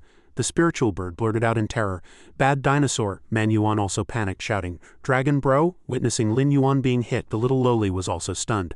Lin Yuan was caught in a desperate situation, with Shanglu in front and Poison Shadow closing in from behind. The monster opened its massive maw, clamping down on the wounded Lin Yuan and biting hard. Wounded again, Lin Yuan spat out a large mouthful of blood. Man Yuan hurriedly charged forward to the rescue. "Dragon Bro, damned Crawler King, let go of Dragon Bro." The little girl tried to distract one of the heads before running toward the cave. Just as the little lowly and her clones were assembling, a golden radiant slash suddenly burst through the air, aimed directly at Shanglu's only protective scale. The monster let out a cry of surprise. Drenched in sweat, it still held onto Lin Yuan with a death grip. The scale on its back began to develop cracks before finally shattering, releasing a blinding light. Xianglu let out a tragic wail of agony. At that moment, Lin Yuan successfully reclaimed his life essence. His entire body radiated a brilliant divine light. Lin Yuan bared his sharp claws and let out a furious roar. "How long do you intend to keep me in your mouth?" With that, he used every ounce of strength to pry open Xianglu's jaws. Lin Yuan immediately launched a frontal assault on the carrion crawler king, closing in on one of the heads and tearing its mouth apart with his bare hands. After delivering this heavy punishment, and as thick mist enveloped Xianglu, he quickly leaped backward, only to be met by a swarm of small but extremely dangerous monsters. Seeing that Dragon Bro had restored his strength, Man Yuan hopped around excitedly. Dragon Bro, Lin Yuan scanned the surroundings for him. On a high rock, the Bing Hu wolf walked leisurely toward his brothers with a long blade in his mouth. Once he closed the distance, he spoke up. "Since you've already found Lord Baizi, why did you come back here?" The spiritual bird appeared extremely annoyed. If it weren't for this stinking dinosaur, she wouldn't have bothered making this trip, let alone caring whether he lived or died, in sharp contrast to the spiritual bird's sour face. Man Yuan happily reported the good news to the Bing Hu wolf, mentioning that they had brought a helper. She pointed to Bai Sitang, who was standing on Man Yuan's shoulder. The little lowly found the Bing Hu wolf to be a rather interesting creature. Meanwhile, Lin Yuan had honestly thought the Bing Hu wolf had lost his life, just as the Crawler King had claimed. The Bing Hu wolf began to recount his ordeal. "I was severely injured and fell into a coma, then was taken to the underground caves. After I woke up, I took advantage of a lapse in their guard to escape immediately. That cave was filled with thick green mist and the Crawler King's lackeys were everywhere. I once tried to find my master's remains, but in the end I only found this blade." After hearing this, Lin Yuan's face turned grim, and he spoke in a low voice. "Since everyone is here, let's finish off this pack of crawlers once and for all." Man Yuan and the spiritual bird also adopted solemn expressions, prepared to assist the Bing Hu wolf. The final battle began as the four of them charged together toward the monster swarm. According to the plan, Lin Yuan was responsible for dealing with the leaders in the crawler army, while the others were tasked with pinning down Xianglu's 3 heads. Lin Yuan stared at them and roared, "I'll show you all how terrifying my strength is at its peak." With that, he grabbed the small crawlers one by one and began to devour them frantically, even as more of them continued to charge at him in waves. For every one he swallowed, the system prompted a successful devour of a carrion crawler, granting 800 evolution points. As for the little lowly, she used her agility to strike directly at Xianglu's first head, swinging her hammer wildly from the side. Simultaneously, the Bing Hu wolf charged at the second head, wielding the long blade in his mouth and coordinating with his feet in a frontal assault. Meanwhile, Man Yuan in her giant ape form leapt onto the final head. She spread her arms and held the monster's head in a death grip, making it impossible for it to move. The four of them cooperated to launch a fierce assault, each using their own unique skills to go all out in surrounding the Crawler King. The monster fell into a completely passive position, unable to counterattack at all. Lin Yuan looked at them with disdain, thinking that the meat of these crawlers was far more valuable than the ones before. He then unleashed his burst ability, leaping into the air to dive into the massive monster swarm, fighting frantically and leaving them with no way to fight back. Finally, he successfully devoured the crawler leader, Poison Shadow. System notification: current evolution points at 12,700, with an additional reward of 21,800 points. The 3-headed monster was still struggling against the remaining 3. Man Yuan and the spiritual bird joined forces, stomping heavily on the monster's head. Xianglu noticed that this ghost dragon was not attacking him directly, but was instead specifically devouring his offspring. He was secretly alarmed. Can he actually strengthen himself by eating? Lin Yuan was buried in clearing out the small mobs and didn't notice a sneak attack from behind. Sensing the danger, Man Yuan immediately shouted, "Dragon Bro, watch your back!" Xianglu charged forward at high speed, passing the ghost dragon, and unexpectedly swallowed one of his own offspring in a single gulp. Witnessing the cruel act of it devouring its own kind, both Man Yuan and the spiritual bird were stunned by such evil behavior. In the process of absorbing energy, Lin Yuan realized that the monster was trying to prevent him from continuing to increase his strength. Xianglu's offspring also retreated quickly to avoid making the ghost dragon even more powerful. However, Lin Yuan had already secured a massive amount of evolution points, so he wasn't worried, especially seeing his companions always by his side. He immediately ordered everyone to gather their strength to eliminate the Crawler King. The group surrounded it from all sides in a tidal wave of attacks, and the first head was quickly severed by the Bing Hu wolf's sharp blade. Immediately after, the second head was pierced by Lin Yuan's projected energy. Man Yuan and the little lowly also showed extraordinary bravery, tearing the monster to pieces until it collapsed at Lin Yuan's feet. Looking down at the enemy's corpse, he felt this was their deserved punishment. For Man Yuan's parents and for all the living beings you have ravaged on Jiyuan Island, Go to hell with that. He unleashed his divine power to completely annihilate them, showing no mercy. Just when he thought the matter was settled, other giant crawlers began to crawl out from those narrow caves. The 4 of them were stunned, wondering if after defeating the smaller ones an even more terrifying boss had arrived. A thunderous noise suddenly erupted from behind, and swirling dust blotted out their vision. Lin Yuan reacted strongly to this sudden turn of events. What on earth is this thing? Manhua sensed a monster was about to pounce on Lin Yuan and shouted for him to get out of the way, while simultaneously exerting her strength to block the attack. As the dust settled, she let out a cry of surprise. Before them was a gargantuan creature with glowing azure eyes staring fixedly at them. That was the true form of the Carrion Crawler King. This creature carried the bloodline of the ancient beast Shanglu as recorded in the Classic of Mountains and Seas. It was 150 meters long and weighed 1,140 tons. Shanglu possessed a majestic giant face and flicked a long tongue as if it intended to devour everything in its surroundings. Seeing this behemoth, Lin Yuan realized that this was the true presence of the Crawler King. No wonder he had previously wondered why those heads didn't look like they belonged to a 150-meter-long monster. This monster had previously used only its tails to deceive them, making them mistakenly believe the battle was over so that everyone would exhaust their stamina. Sure enough, a different perspective led to an entirely different way of thinking. Manhua was beyond furious at this cunning behavior of hiding his strength all along. At this moment, the Crawler King Shanglu finally spoke. For hundreds of years I have never revealed my true form to anyone. To die by my hand is your honor. As soon as the words left his mouth, the giant beast immediately unleashed his divine skill, Toxic Monologue. He let out a great roar, and a wave of eerie green mist began to spread toward everyone. The little lowly Bai Sitang hurriedly reached out a hand to try and block this terrifying power. Suddenly the little lowly realized that this was an illusion. The illusion was incredibly terrifying, and its power was so immense that even she was affected. Facing the monster's gargantuan true form, young Bai Sitang could not hide the terror on her face. She was at a loss, unsure of how to break the illusion. As the monster closed in step by step and the situation became increasingly dire, she realized that only by revealing her true form would she have any hope of fighting back.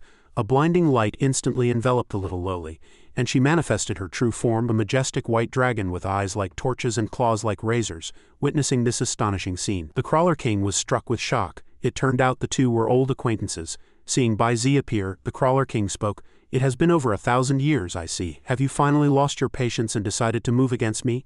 Bai Zi had not intended to fight, but because he had once promised that adult not to take your life, you were able to occupy the secret realm left behind by that adult for over a millennium. Unfortunately, I have finally found a friend qualified to inherit that adult's legacy. Bai Zi stood tall upon the jagged rocks, a majestic aura in his eyes as he looked down at the Crawler King below. While the 4 below were still in a state of bewilderment, Bai Zi had already unleashed holy purification straight toward his opponent. While the Crawler King spewed breath of death in a stubborn resistance, Bai Zi did not back down, immediately activating holy defense. Just as his companions were still reeling from the shock, Lin Yuan sensed the green smoke permeating the area and realized he had fallen into that terrifying illusion once again. He turned and shouted, "Lord Bai Zi!" Brother Wolf looked up and saw that Bai Zi had appeared, but as he anxiously scanned the surroundings he could not find Bai Sitang anywhere.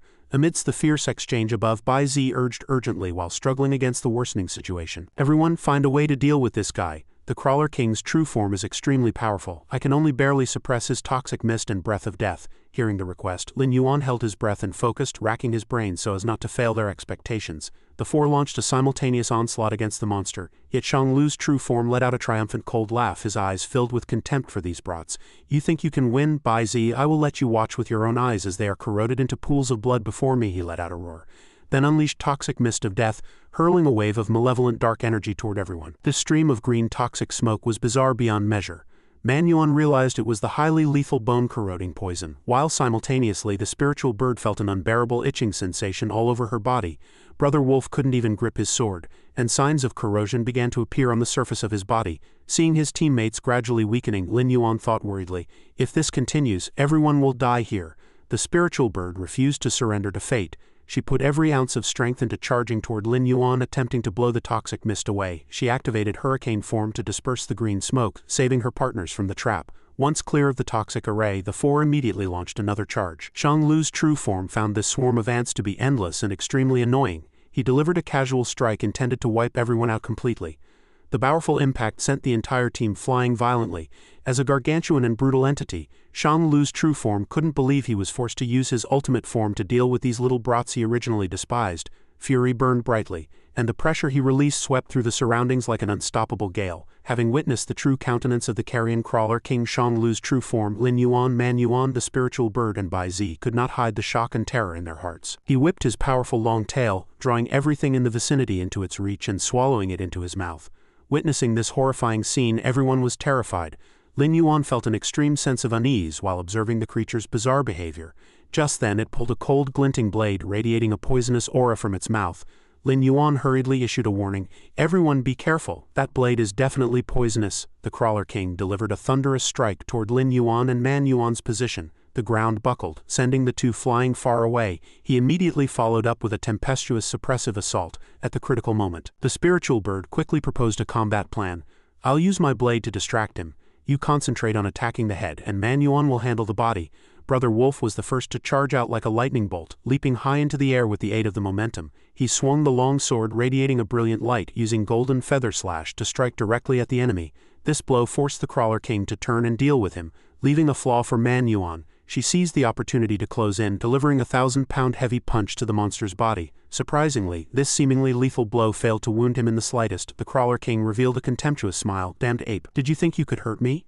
In an instant, Lin Yuan also charged up. Spewing an incredibly powerful burst breath directly at the Crawler King's face, however, the opponent unleashed his ultimate skilled defensive death to neutralize the strike. Lin Yuan couldn't believe his eyes. How could it possibly block the burst breath? Meanwhile, on the ground near the battlefield, an army of monsters led by the pterosaur swarm and Xiao Jiyu was gradually closing in. During the march, Xiao Jiyu scanned the surroundings and found that the original entrance had been completely buried, leaving no trace. It was likely filled in by those carrion crawlers. Everyone began to worry for the safety of the great Ghost Dragon King underground. Suddenly, a blinding pillar of light shot from the earth into the clouds. Xiao Jiyu recognized it at a glance as the Great King's ultimate move, Burst Breath, and shouted excitedly, "The Great King must be right beneath us." Deep underground, the battle continued with extreme brutality. Brother Wolf, sword in hand, launched a series of fierce assaults on the Crawler King. After every slash was blocked by the opponent's massive wings, the monster beat its wings to deliver a heavy blow. Brother Wolf, along with that golden divine sword, was sent flying into midair. Violent explosions erupted across the ground one after another. Giant rocks shattered, raining down upon the position of the monster army above. Seeing this, the pterosaur swarm and the other monsters understood that their leaders were fighting a bitter battle underground. Without hesitation, they decided to dig deep into the earth to provide support. Meanwhile, underground, the Crawler King merged toxic monologue with toxic mist. This combined toxin caused Bai Zi to cough up a mouthful of blood. He forced himself to protest. "Damned Crawler King, how can he continuously unleash the 1,000 toxic monologues? Is he completely incapable of fatigue? I'm losing control of the situation." From high above, the death spiritual bird also admitted she was nearing her limit. "Just how much toxic gas is hidden in this guy's belly?" Simultaneously, with a sweep of his wings, the Crawler King quickly swatted Man Yuan and Lin Yuan away as well. Bai Zi issued a report. "The spiritual bird and I are about to fail against his toxic monologue and mist. We must settle this quickly." On the other side, Lin Yuan was panting heavily. After fighting for so long, this guy was still as formidable as ever. Could he really not get tired? Man Yuan was also completely exhausted. She lamented, "Ha, ha, I really can't fight anymore." Lin Yuan looked toward the Binghu wolf who had been sent flying by the Crawler King and said, "Wolf brother's stamina is also near its limit. If we keep dragging this out, everyone will lose their lives." Lin Yuan then proposed, "Wolf brother, let's work together to lure him into spreading his wings. Then I'll have a way to attack the weak point on his body. I'll take responsibility for distracting the left side, you take the right." The Binghu wolf immediately responded, "All right." Seeing this, Man Yuan hurriedly asked Lin Yuan, also wanting a task, "Dragon bro, what about me?" Lin Yuan turned to ask her. "Yuan Mei, remember that ice hockey match we played on the snowy mountain?" She nodded, indicating she remembered, and asked in confusion, "What about it?" Lin Yuan smiled and instructed, "Put those ice hockey techniques to use in a moment." With that, he whipped around and continuously unleashed burst skills. Countless projectiles shot toward one of the Crawler King's wings. However, the opponent had long since sensed the surprise attack. He turned his head, dismissively swatting all the burst shells away with a face full of disdain. "This kind of move is useless against me. Now's the time." The Binghu wolf lunged forward, using a golden feather slash on the Crawler King. But the opponent still wore a contemptuous look. On the other side, Lin Yuan continuously spewed burst breath, yet those attacks failed to cause any substantial damage to the enemy, making the monster laugh wildly. "Still useless, ha ha ha." Looking at the constantly bouncing projectiles, Lin Yuan immediately ordered, Yuan, start the strike." In a split second, Man Yuan had taken her predetermined position and replied, "All right, watch me." She swung her arms to continuously strike the burst shells, making them change direction and fire simultaneously, flying straight toward the Crawler King. While the monster was still looking bewildered, Lin Yuan revealed a victorious smile, converging energy in his mouth as he roared, "Burst!" The breath energy that had just been hit by Manhua slammed accurately into the Crawler King, triggering a violent chain reaction of explosions. Feeling intense pain from the hit, the monster cursed in a rage. Lowly ants. Immediately after, the Crawler King swung his blade in a toxic heavy strike, slashing across Lin Yuan's abdomen and making him break out in a cold sweat from the pain. He roared and spewed a powerful stream of energy, striking the opponent head-on.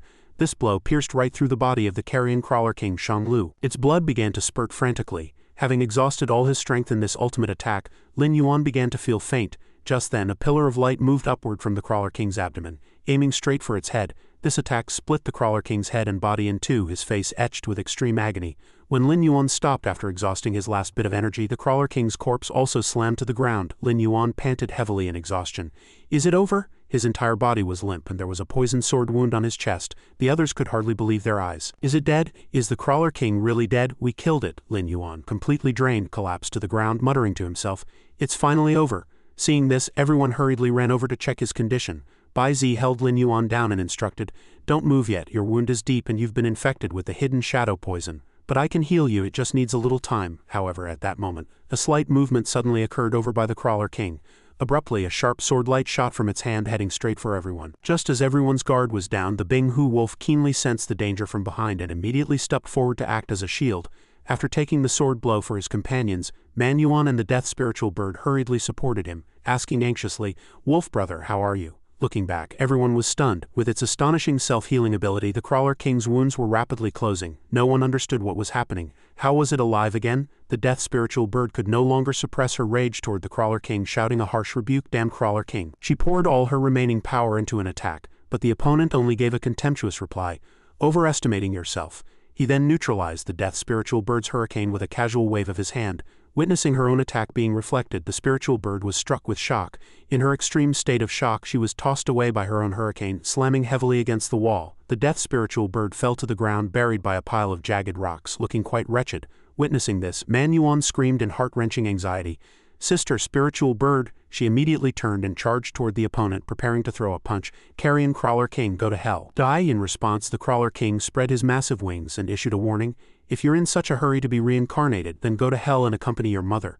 Sensing the sweeping attack from the wings, Manhua quickly spun her body to dodge. Consumed by rage, she charged straight for the Crawler King, using her full power to firmly suppress the opponent. Immediately after, Manhua grabbed the monster's head and shouted, "The one who should go down is you." Manhua exerted her strength to lift the Crawler King's massive frame high into the air, her legs tensed and veins bulging as she gripped the ground like nails. Completely motionless, with bloodshot eyes, Manhua let out a roar, converging all her energy into this single strike. On the other side, the Crawler King showed no weakness. He clenched his teeth and used every ounce of his life's strength, his green glowing eyes fixed on Manhua in extreme shock. At that moment, the wound on his face suddenly burst open, and the venom within spurted out like a fountain. Sensing something was wrong, Bai Zi cried out in surprise, "The wound on the Crawler King's face has opened again." The Crawler King glared at Manhua in a rage and roared, "If you're so eager for death, then I'll fulfill your wish." As soon as the words were out, he swung the sharp blade in his hand in a powerful slash at the girl.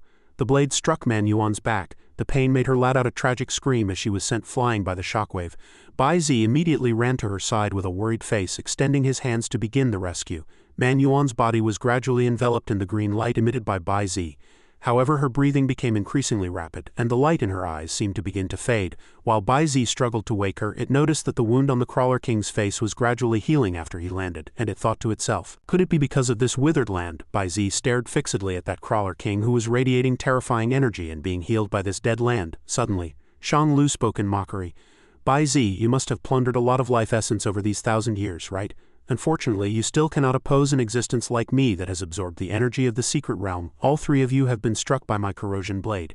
You are surely dead. You've been trying to oppose my 1,000 toxic monologues just now, so your stamina must be severely depleted, right? You can't save them. You might as well leave your remaining life essence to my children." It laughed frantically. "Ha ha ha!" The Crawler King gestured with his hand to the 7 newly hatched hatchlings. "Children, go bite him." Receiving the command, they all pounced toward Bai Zi. Just then, Lin Yuan woke up with a groan, asking weakly, "Is the trial about to end?" Suddenly, a massive noise rang out from above. "You might as well leave your remaining life essence to my children." "Ha ha ha, children, go bite him." The Crawler King laughed as he ordered his offspring to attack Bai Zi. Just as Lin Yuan woke up and wondered if the trial is about to end, a violent tremor from above caused earth and stone to collapse. Witnessing this, a look of visible anxiety and panic crossed the Crawler King's face. The falling boulders crushed the dense, squirming mass of carrion crawlers below into meat paste. A massive opening appeared at the top of the cave, allowing light from the outside to shine directly into the abyss. Within the dim cavern, countless monsters leaped down from above, preparing for a massive melee. This scene caused Lin Yuan to feel a surge of renewed fighting spirit and hope. He exclaimed in shock, "It's those monsters! Did Xiao Jiyu succeed?" At that moment, Xiao Jiyu was riding on the back of a direwolf, leading the army as they dove downward. Xiao Jiyu immediately waved his hand and gave the command, "Kill all these rotten crawlers, 500 brothers and sisters, charge!" The direwolf also let out a world-shaking howl to bolster their morale. The monster army charged valiantly, scattering the carrion crawler swarms to either side. Everywhere the army passed, the carrion crawlers were utterly routed, many torn into fragments. Witnessing this, the Crawler King flew into a towering rage and declared, "Damned ants, I'll make sure none of you leave here alive." Just then, Bai Zi stood tall, preparing to unleash a move of terrifying power.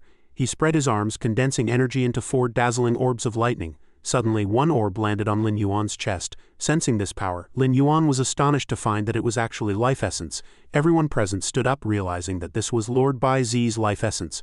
Lord Bai Zi had passed his life essence to them. Bai Zi's entire body had now transformed into a source of energy, enveloping the 4 people present.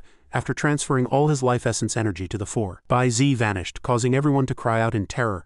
Lord Bai Zi. At that moment, Bai Sitang appeared. She chuckled and announced, "I'm done pretending. The cat's out of the bag. I am Bai Zi's life essence and I've given it all to you. Now I can only maintain this form to minimize consumption." The group crowded forward to look at Bai Sitang, the attention of all 4 fixed entirely on her. Bai Sitang then pointed at the Crawler King and shouted, "Everyone, the time for the counterattack has arrived. I've been observing. The source of the Carrion Crawler King's power is definitely that patch of withered land beneath his feet. We must find a way to separate him from that withered land to defeat him once and for all." Ahead, a group of monster phantoms roared as they charged out, facing the carrion crawlers head-on instead of dodging as they had before. Witnessing this, the Crawler King was beyond furious. "Damned ants, all of you go to hell!" He condensed energy and spewed 3 breaths of death. The Carrion Crawler King attacked the monster group frontally, and the death aura instantly struck an ox. Xiao Jiyu watched with concern as the giant beast collapsed in agonizing pain. Another breath of death shot straight toward Xiao Jiyu and the dire wolf, forcing them to stop. From his high vantage point, Xiao Jiyu looked around anxiously, searching for Lin Yuan. Lin Yuan's sudden appearance made Xiao Jiyu jump with excitement. "Ah, it's Dragon Bro. Dragon Bro has recovered," having restored his strength. Lin Yuan stepped forward, using his body to shield the 2 and taking a breath of death squarely against his left ribs. However, the result exceeded Lin Yuan's expectations. He checked his body in pleasant surprise. "I'm actually fine. Lord Bai Zi's life essence helped me resist the toxicity of the breath." At this moment, Lin Yuan did not forget to offer praise. "Xiao Jiyu, you did it. You completed a task that was impossible for anyone else. You created a miracle." Hearing the praise, Xiao Gu's eyes sparkled, his face full of pride. He let out a confident shout, "Squeak!" Looking toward the monster and his companions, Lin Yuan realized that although they were insignificant before the Crawler King, it was precisely these weaklings who dared to challenge his 1,000-year authority and create a miracle. High in the air, the death spiritual bird launched the first attack, continuously flapping her wings to create 2 powerful hurricanes that struck the Crawler King. However, the Crawler King sent the spiritual bird flying with a single wing beat, causing her to cough up blood. Her avian subordinates in the distance, seeing their queen beaten so miserably, rushed over in a panic to rescue her. "Great King, we've come to help you." The spiritual bird's numerous followers swarmed forward, firmly surrounding the Crawler King. But immediately after, the Crawler King roared in rage, delivering a powerful blow with his wings. "Get away from me!" Other monsters from the distance also rushed in to provide reinforcements. "We've arrived too. Everyone together?" A pack of saber-toothed tigers had already closed in on the Crawler King's body. "And us, bite this damned Crawler King to death. Bite him, bite him." Witnessing this, the Binghu wolf couldn't help but be deeply moved. "Everyone, have even the other monsters of Jiuan Island all come?" Now, for the sake of Jiuan Island, they were completely indifferent to their own lives. Meanwhile, Lin Yuan curled his body, unleashing his ultimate skill, Ghost Dragon Overlord Path, causing the bone spikes on his back to become incredibly sharp. The bone spikes flickered with light, stabbing into the Crawler King in succession. The Binghu wolf realized that everyone had appeared for Lin Yuan's sake. Although he looked like a monster on the outside, his core was clearly a tiny human soul. This made the Binghu wolf recall his master's teaching. "Little wolf, do you know what kind of swordsman is the strongest?" His master then revealed that a swordsman's greatest strength originates from swinging the blade for the sake of others. At this moment, the Binghu wolf finally understood those words. "Master, I finally understand your teaching." The Binghu wolf charged forward at high speed and solemnly declared, "From this day forward I shall protect Jiuan Island with this long blade in my mouth." With that, the Binghu wolf leapt high and unleashed the move Golden Feather Slash. The long blade instantly erupting with dazzling light, he charged straight ahead with his eyes closed, delivering a heavy cleave toward the Crawler King's wing. This strike cut deeply into one side of the Crawler King's wings. At that moment, the monster realized he had been sneak attacked by the Binghu wolf and stared at him with eyes full of hatred. The Crawler King immediately flapped his wings violently to attack the Binghu wolf. He thought to himself that the opponent's swordsmanship was fundamentally useless against him. However, with a determined will, the Binghu wolf responded loudly, Useless, HMPH, if one strike doesn't work I'll hit you with another. Just like that, the Binghu Wolf continuously unleashed Golden Feather Slash. The long blade collided violently with the Crawler King's rock-hard flesh, causing his gums to begin bleeding from the effort. Suddenly, the long blade erupted with countless mysterious energy flows, leaving the Binghu Wolf in total shock. No one expected that his master's soul would actually manifest from the blade. That soul blended with his dripping blood, creating a miracle. Upon appearing, the master immediately greeted him. Little Wolf, we finally meet again. I requested the Beastmaster by Z to seal half of my life essence within the hilt of the blade. Only when you comprehended the true essence of a swordsman could you break the seal and receive my power. It seems I have succeeded. The master appeared quite gratified, while the Binghu Wolf was so moved that tears flowed like a fountain and he choked out a cry. Master. Immediately after, the master's soul flew directly into and merged with the Binghu Wolf's body. He did not forget to instruct, Little Wolf, I have never left you. Your master has always been by your side. Go now and use your blade to cut through all obstacles. In an instant, the Binghu Wolf's entire body radiated brilliant light, and after merging with his master, he charged straight for the Crawler King. At this moment, Golden Feather Slash was unleashed again, showing the Binghu Wolf below and his master's soul phantom above. This strike directly severed one side of the Crawler King's wings, causing it to howl piteously in pain. Having achieved such a result for the first time, the Binghu Wolf couldn't hide his excitement. I finally cut off its wing, but immediately after, because his stamina was exhausted, the Binghu Wolf's footsteps became unsteady. Every step he took appeared exceptionally heavy and weary, and he could not even maintain his balance. The Binghu Wolf's body finally reached its limit, and he fell heavily to the ground. Unexpectedly, the residual wing on the Crawler King's back and the severed wing on the ground began to spray venom, appearing to try to connect and regenerate. Just then, Manhua also noticed the abnormality and hurriedly shouted a warning. This is bad, its wings are regenerating. Realizing the opponent's self-healing speed was too fast, she immediately rushed forward, using all her strength to firmly hug the Crawler King's head. I will never let your wings grow back. Manhua exerted her strength to lift the Crawler King's massive frame into the air, letting out a roar. Up you go. This action thoroughly enraged the Crawler King. Simultaneously, its tail had already coiled around a long sword. Upon seeing the tail swinging the sword to attack, Manhua cried out in concern. Damn it! Just as the long sword was about to pierce Manhua, Lin Yuan curled his body and launched his ultimate skill, Dragon Fin Slash. Just in time, he successfully severed the tail holding the sword, causing venom to spray from the wound. At this time, the Crawler King was held aloft by Manhua, its feet off the ground. Lin Yuan turned to her and shouted, "Use that move I taught you and throw him." Manhua immediately put all her effort into locking onto the Crawler King's head, veins bulging across her body as she swung the massive frame into a circle of blurred shadows using only her hands. Simultaneously, Lin Yuan rapidly mobilized all the energy in his body, announcing the activation of his berserk mode. I must end this with one lethal blow and finish it once and for all. He converged all his power into the skill Ghost Dragon's Wrath. Lightning flickered across Lin Yuan's head, the bone spikes on his back emitted intense light, and an energy ball was condensing in his mouth. Ahead, Manhua continued to spin the Crawler King until he was completely disoriented. When the timing was right, she let go, hurling the Crawler King away like a ball. Lin Yuan coordinated immediately, merging Ghost Dragon's Wrath with Burst Breath to unleash his strongest attack. In the end, he successfully pierced the Crawler King with a single strike, blowing its body into countless fragments. Shredded meat fell like rain. By now, Lin Yuan was exhausted, his face weary. He muttered to himself, blown to pieces like this, it shouldn't be able to regenerate again, right? Facing him, Manhua witnessed this and began to cry loudly with emotion. Father, mother, did you see? I have finally avenged you. The other monsters in the rear also couldn't suppress their emotions, hugging each other, cheering and weeping. Wah, we won. The Crawler King is finally dead. Suddenly, Bai Sitang pointed at the monster, causing everyone to turn back in shock. It wasn't dead, it was about to resurrect. The Crawler King's residual body was still squirming and showed signs of regrouping. She immediately ordered, "Everyone, hurry and pick up the pieces of the carrion Crawler King. Don't let it touch the withered land." The group swarmed forward, however. Before they could get close, Bai Sitang and the others suddenly sensed something wrong and looked down at their feet in surprise. The Binghu Wolf looked around and found that the dark cave had vanished, replaced by a patch of lush green grass. Green grass was growing out from beneath those squirming pieces of the Crawler King's flesh. Seeing this, Lin Yuan was full of confusion.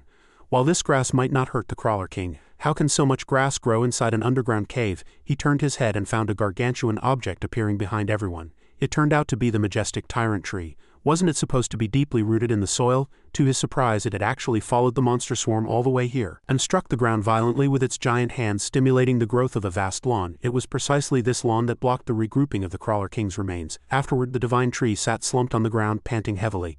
Phew, this old man is exhausted. This time it's surely dead for good, right? Seeing this, Lin Yuan smiled and waved his hand in thanks.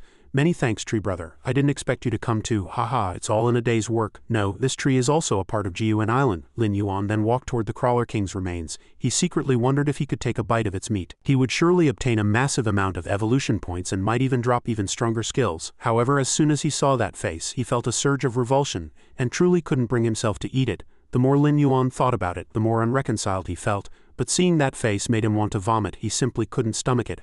After working so hard for so long, the result was getting nothing at all.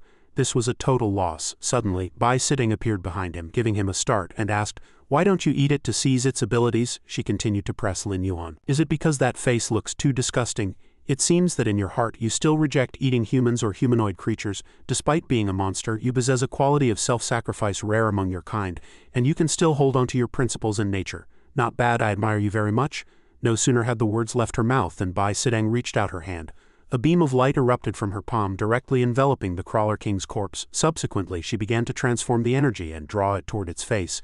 In an instant, its life essence condensed into a dazzling orb of light. Bai Sitting spoke, "You saved GUN Island. As the Beastmaster, I will not let your hard work be for nothing. This is your reward." The Carrion Crawler King's life essence has not yet fully dissipated. Then she controlled the light orb to fly toward Lin Yuan. Lin Yuan quickly and successfully absorbed this energy, and received a system prompt: "You have successfully seized the Carrion Crawler King's life essence, obtaining 100 million evolution points." Hearing this number, Lin Yuan's mouth hung open in shock. "Heavens, 100 million evolution points!" Lin Yuan gasped. "This is incredible. I have to use them all at once?" As the absorption finished, 2 tufts of strange fur actually sprouted from his chest. Not only that, but incredibly hard armor plates appeared on both sides of his legs. His entire body had completed a new stage of evolution. Lin Yuan shouted excitedly, "Shao Kun, check it quickly." Besides the evolution points, had any top-tier skills dropped? Shao Kun took a drag of a cigarette while checking. Let me see." An S-rank skill dropped. A system prompt popped up. "Congratulations on your first time seizing the life crystal of the Carrion Crawler King.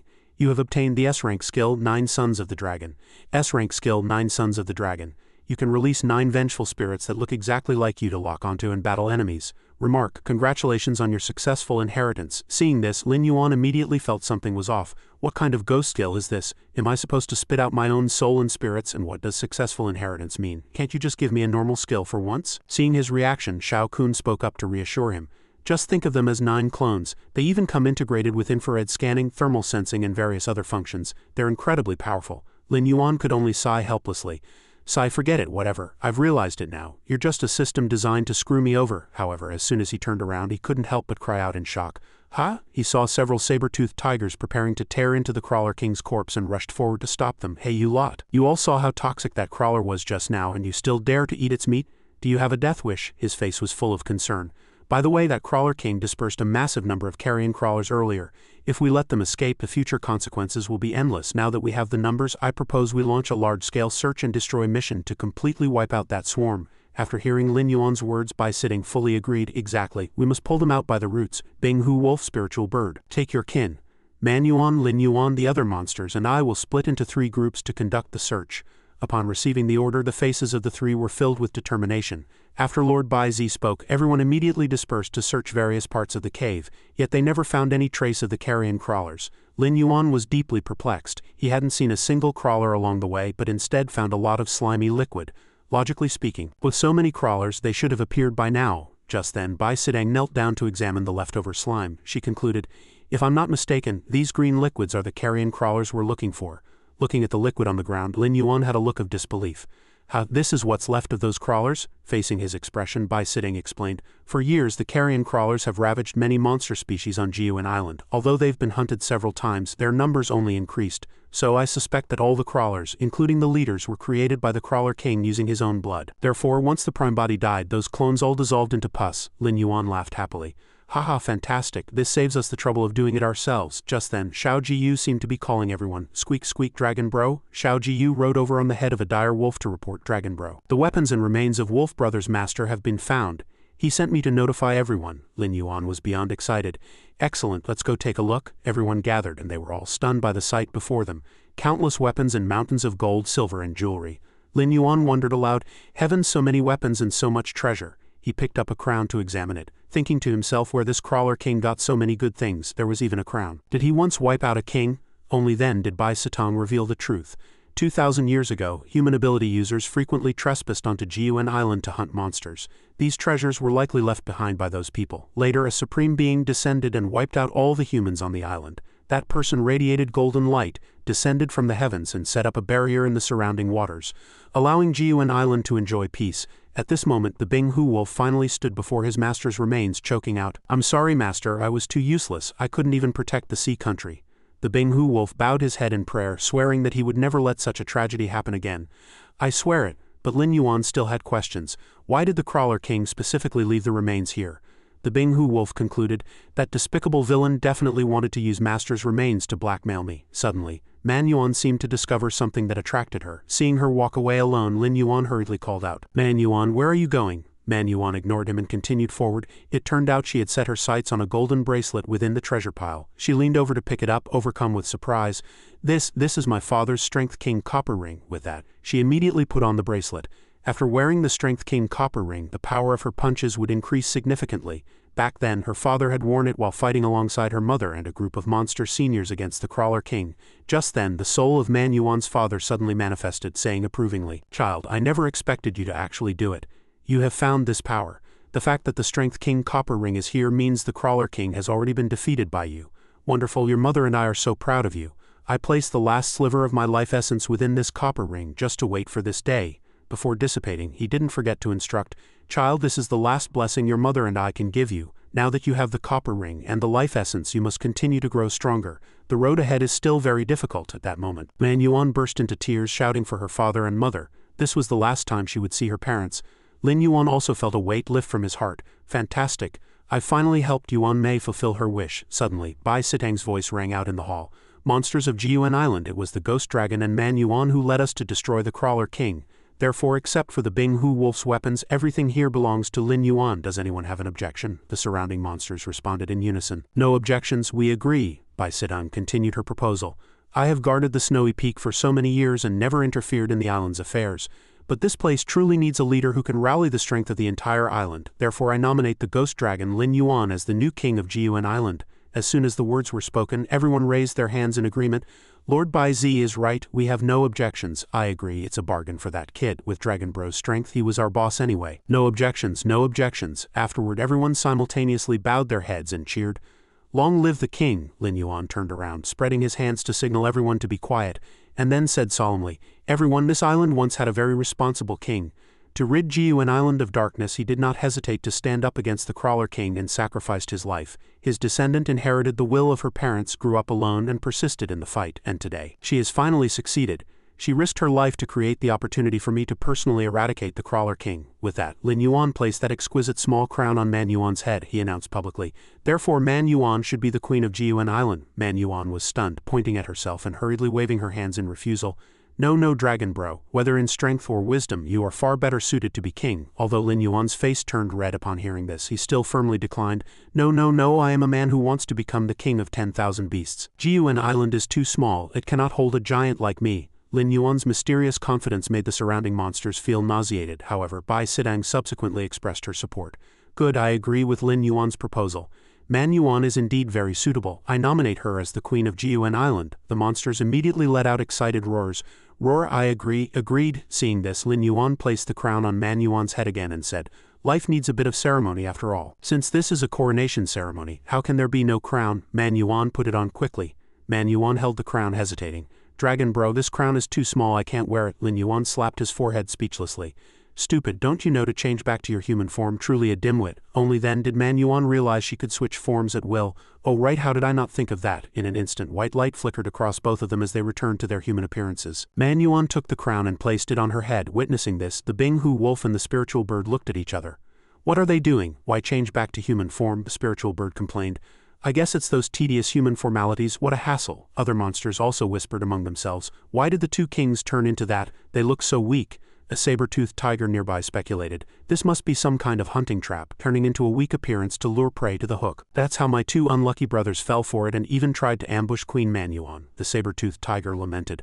"Roar, this move is too brilliant. If I could change like that, prey would deliver itself to the door. I wouldn't have to hunt so hard." Another tiger chimed in. I want to change too, let me tell you a good way. Go to Queen Spiritual Bird's Peak. There's a kind of fruit there that lets you change if you eat it. Really? Hearing this, everyone was tempted, making the divine herb dragon nearby feel utterly speechless. Finally she spoke up with a warning, a pack of fools, don't listen to him. If you dare to steal and eat Queen Spiritual Bird's fruit, just wait to be eaten by her. Just then the dire wolf and Xiao Jiu loudly silenced everyone. Shut up all of you. Quiet, quiet. It turned out Manhua was preparing to give her speech on stage. Thank you everyone, I will definitely protect our Jiuan island. Suddenly, a black bear roared and jumped out in opposition. Shang San does not accept this. It was clearly Lord Ghost Dragon who killed the Crawler King. Why should you be the queen? You only pinned him down at the time. Shang San could have done that too. Manhua was not to be outdone and questioned loudly. Shang San, what do you mean? Lin Yuan watched with great interest from the side. Haha, there's even a bride snatching, no throne snatching drama at the coronation. This is going to be good. The black bear below rushed up. Shang San is not convinced. I want to duel you. Manhua didn't say another word, transforming directly into her giant Kong form. Fine, I accept your challenge. Immediately after, Manhua leaped down from the high ground and delivered a heavy punch to Shang San, instantly suppressing him by sitting above, commented dissatisfactorily. This Shang San is really something, ruining such a good ceremony. Lin Yuan, however, was beaming. Haha, it's fine if they're not convinced, just fight. That's the monster style, how refreshing. No sooner had he finished than Shang San below began to plead for mercy. Queen Manhua, I'm convinced, please queen, spare my life. Seeing this, Manhua pounded her chest and let out a world-shaking roar.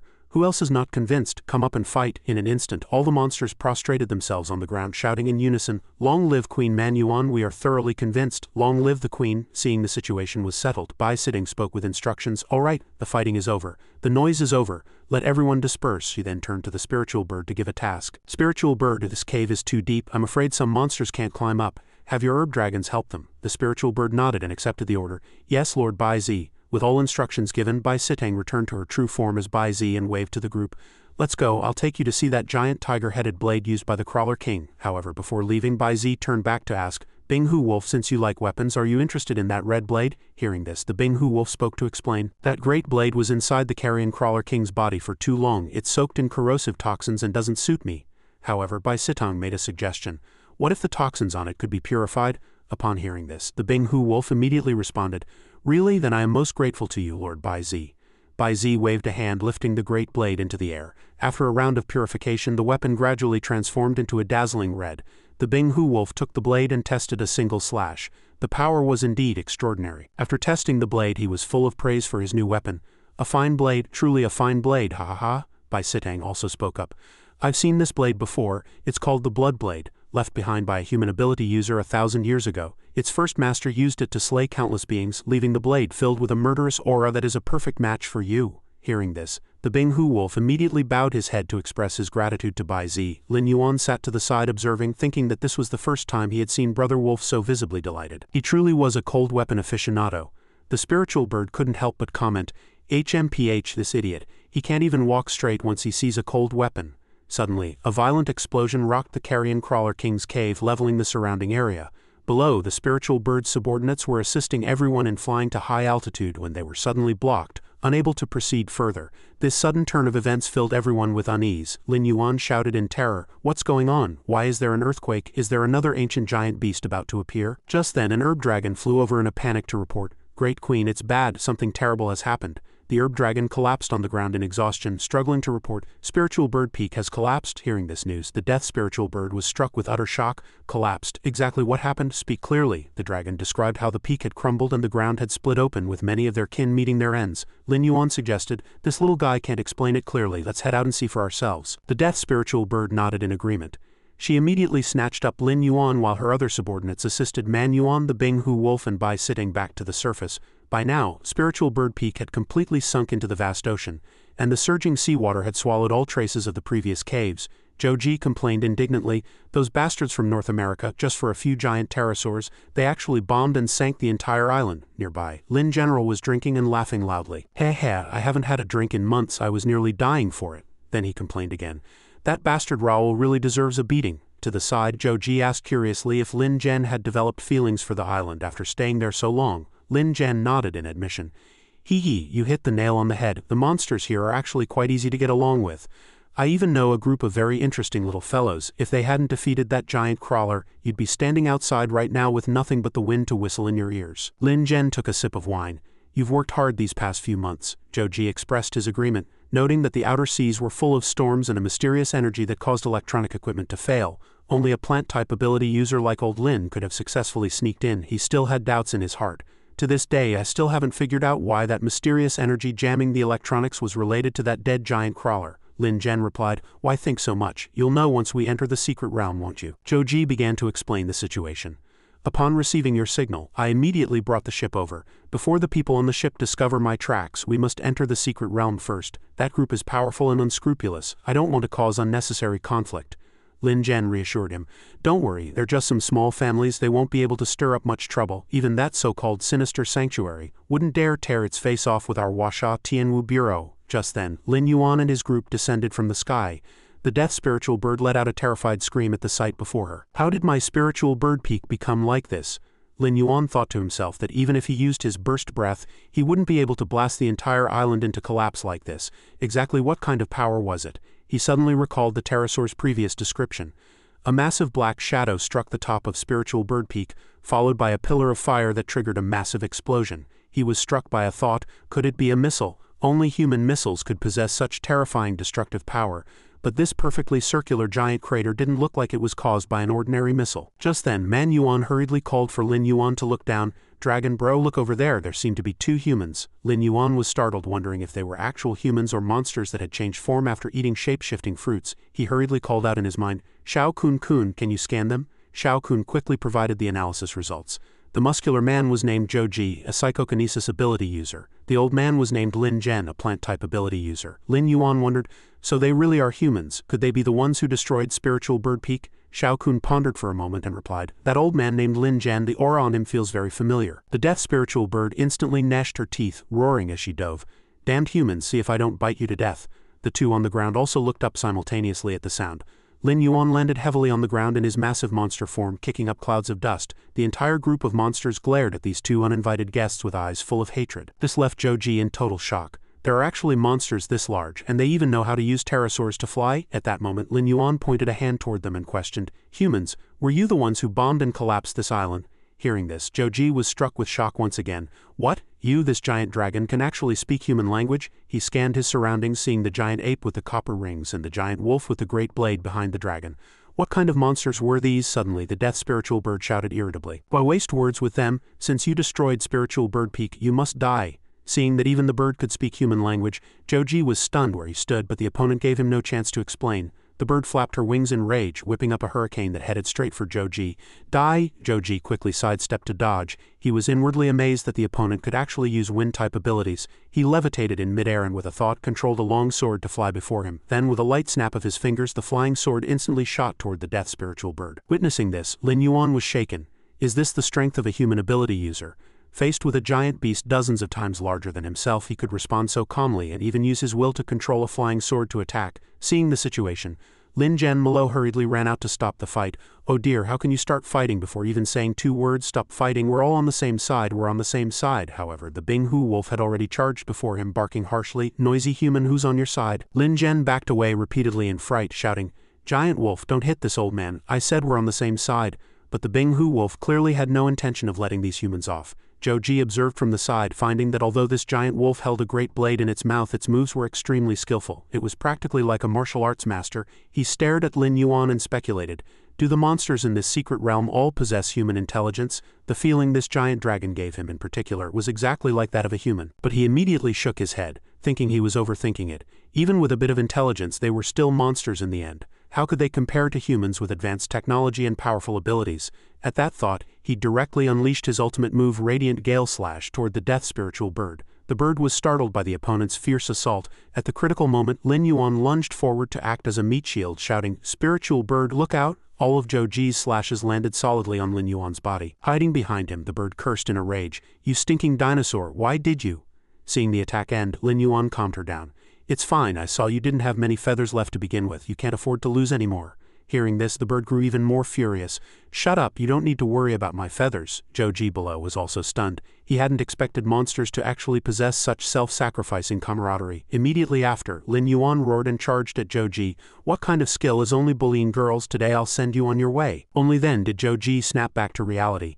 "Damn it, that ugly bird is actually female." Before he could react, Lin Yuan's thick tail had already swept across, taking advantage of Zhou Ji being preoccupied. Lin Yuan immediately unleashed Ghost Dragon Overlord Path, slamming into him with his shoulder.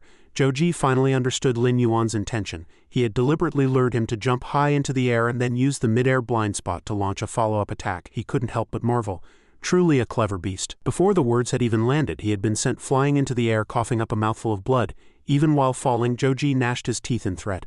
Don't think I'm out of moves, he then unleashed a move, Radiant Gale Thrust, shooting it toward Lin Yuan. Lin Yuan immediately fired 3 burst shells, accurately jolting the opponent's long sword away. Seeing 2 shells graze past him, Zhou Ji didn't realize the danger and instead mocked, "Is this your accuracy? That's a pathetic miss." Just then, Lin Yuan snapped his fingers, "Detonate for me." In an instant, a chain reaction of explosions engulfed Zhou Ji. He slammed heavily onto the ground, his entire body charred black. Lin Zhen shouted in terror, "Young master, are you okay?" He hurriedly ran out to block the middle. "Stop fighting, I'm the majestic tyrant tree. I'm that majestic tyrant tree that helped you fight the Crawler King before." The Bing Hu Wolf took a swift step forward, his great blade closing in on Lin Zhen's forehead. "Which part of you looks like a tree?" Just as the great blade was about to cleave down, Lin Zhen activated his ability.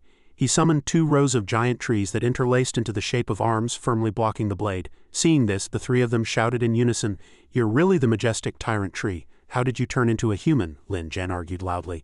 "I was a human to begin with. I'm a plant-type ability user, so I can control plants and even merge with them." Then he muttered to himself, "I think you're the ones who don't look very human." Lin Yuan immediately questioned, "So you were the one who brought this guy here? It's all your fault this island was destroyed." He thought to himself that this way of speaking was indeed identical to the majestic tyrant tree. On the other side, Zhou Ji struggled to sit up and explain, "What happened here has nothing to do with us. We aren't the only ones who intruded on this island. There are other factions. Those fellows are the truly cruel thugs who stop at nothing." Lin Yuan snorted coldly. "Do you think I'll believe your lies?" Zhou Ji retorted, "It's normal not to believe with that monster brain of yours, but if you keep wasting time with us, the rest of the island is going to be bombed into collapse too," Lin Zhen hurriedly added. "Ghost Dragon, we really aren't enemies." He explained that on the sea 60 kilometers away from the island there was a warship full of ability users. It was precisely the gravitational pull generated by that ship that caused the island to sink. Lin Yuan cried out in shock, "A gravity bomb? There's actually such a bomb." Lin Zhen explained that it was created by production-type ability users pooling the strength of several gravity-type ability users. Upon explosion, it generates a terrifying gravitational field that crushes everything in the vicinity. Only then did Lin Yuan realize that besides monsters and abilities, human science and technology had also developed to such an extent. Meanwhile, in another part of the island, a dire wolf was being subjected to a frantic assault by a mechanical arm, its face beaten completely out of shape. Not only that, but the surrounding wolf and tiger packs were almost entirely wiped out. A group of strangers had intruded into this area. The leading man revealed an arrogant and smug smile. "Truly a pack of fragile beasts, all that size for nothing." No sooner had the words left his mouth than another large group of monsters appeared in the distance. The man confidently drew his pistol to aim. "With so many monsters, how long is it going to take for this young master to kill them all?" Just then he shouted decisively, ordering Zhejiang to send them a gravity bomb. The missile roared across the long sky, blooming into a dazzling radiance high above the earth, illuminating the entire heavens. Simultaneously, a massive mechanical warship was gradually approaching Jiuan Island from the sea. Inside the ship, a group of black-clothed men and technicians were closely monitoring the situation through an advanced computer system. At that moment, a subordinate stepped forward to ask Lord Raoul Lester for instructions, stating that young Master Yvette had requested an attack on certain coordinates and asking whether to proceed. Lester gave the order on the spot without hesitation. "Attack," he spoke with a calm expression. "We've been at sea for over a month just to set foot on this island. Yvette must be stifled. As long as he's happy, it's fine." He then turned to ask the group of black-clothed men, "The lords of the Sinister Sanctuary shouldn't have any objections, right?" The other party replied that since the warship was sponsored by the Lester family, the Sanctuary Master and the 6 elders naturally wouldn't spoil young Master Yvette's fun. Immediately afterward, a rocket loaded with a gravity bomb was activated and shot into the clouds. Suddenly the rocket leveled out in midair and headed straight for Jiuan Island. It accurately targeted the location Yvette had previously marked with a signal flare. Moving at an incredible speed, at that moment Bai Sideng was standing in the rocket's flight path. Seeing an unknown object charging toward her, she was struck with shock and hurriedly shouted, "Ghost Dragon, look, something is flying over in the sky." Hearing this, Lin Yuan immediately called out to the spiritual bird, "What is that thing, Bird May? Take me up there to check it out fast." A few seconds later, the death spiritual bird carried him into the high altitude to observe. Lin Yuan quickly recognized the flying object. Damn it, it's a rocket missile. With an attack of this scale, once it landed, a portion of Jiuan Island would surely be destroyed. He hurriedly said to the spiritual bird, Bird May, steady, I'm going to shoot that rocket down. The spiritual bird stabilized herself in the air while Lin Yuan stepped on her shoulder, converging energy in his mouth. A burst breath shot out, the massive recoil sending the spiritual bird flying backward. The two endured the intense reaction force. The attack accurately hit the rocket, causing it to explode into fragments amidst the flames and vanish completely. Simultaneously, the staff on the warship issued an alarm. A beam of light had suddenly appeared on Jiuan Island and destroyed the gravity bomb. The source could not be detected, and the energy level was assessed as S-rank. Lester was greatly shocked. S-rank? How could there be an S-rank light-type ability user on the island? He immediately ordered his subordinates to relay instructions. Have the Lester squad go to the scene to investigate immediately. In the center of Jiuan Island, Yvette and his subordinates also witnessed the scene of the rocket being destroyed by blue light mid-flight. Yvette's face was full of curiosity. What the hell was that blue light? To think it could easily destroy a gravity bomb. He speculated that an extremely rare S-rank ability user was hidden on the island, most likely a light type. Doubts rose in Yvette's heart. Could it be a plot by that Chinese kid? But he immediately dismissed the thought. That Chinese kid isn't a light type user, and he should still be on the warship right now. Just then a soldier reported. Elder Lester had ordered them to check the place where the light had just originated. Before setting out, Yvette ordered, "First deal with these beasts blocking the way." They stared fixedly at the behemoths before them. None other than Yulan and the great mountain fish. These creatures were extremely enraged by the intrusion of this group of humans. Yvette drew his sword and charged, followed closely by his hideous-looking subordinates who clamored. Since the gravity bomb failed to kill these beasts, everyone, let's get a bit of exercise. At Spiritual Bird Peak, everyone also saw the rocket appearing. Zhou Ji asked, "Now do you believe me?" He warned that if those people weren't stopped in time, rockets would continue to fall one after another. He secretly assessed, the strength displayed by this Tyrannosaurus is definitely S-rank. That beam just now was something even old Lin and I combined probably couldn't have blocked. After hearing this, Lin Yuan landed on the ground and said, "I'll trust you guys this once." But he didn't forget to warn, "Remember, this is our island, you'd better stay in line." He then turned to the spiritual bird. "Bird May, take us to see where that red smoke is coming from." The spiritual bird readily agreed. Before leaving, Bai Zitting instructed Man Yuan, "Man Yuan, since everyone has elected you Queen of Jiuan Island, leave this matter to you and the Ghost Dragon to handle." At that moment, a swarm of small soul spirit creatures with eerie smiles rushed toward them. "Fight, fight!" They scattered to avoid the gravity zone. A small squad was closing in on Old Baby. He immediately raised his gun, prepared for battle. As he aimed at the target, he muttered under his breath, "I've seen these things, they're the ones who killed young Master Yvette." The bullets he fired had no effect on those small soul spirits as they nimbly dodged them. The three monsters revealed sinister smiles, their eyes flashing with a cold light as they reached out to grab Baby. The old man was stunned and instinctively shouted, "Damn it, bullets are completely useless against them." Simultaneously, Lin Yuan's soul spirit charged excitedly at the old man in the cowboy hat, shouting, "Accept the fire guided by our father."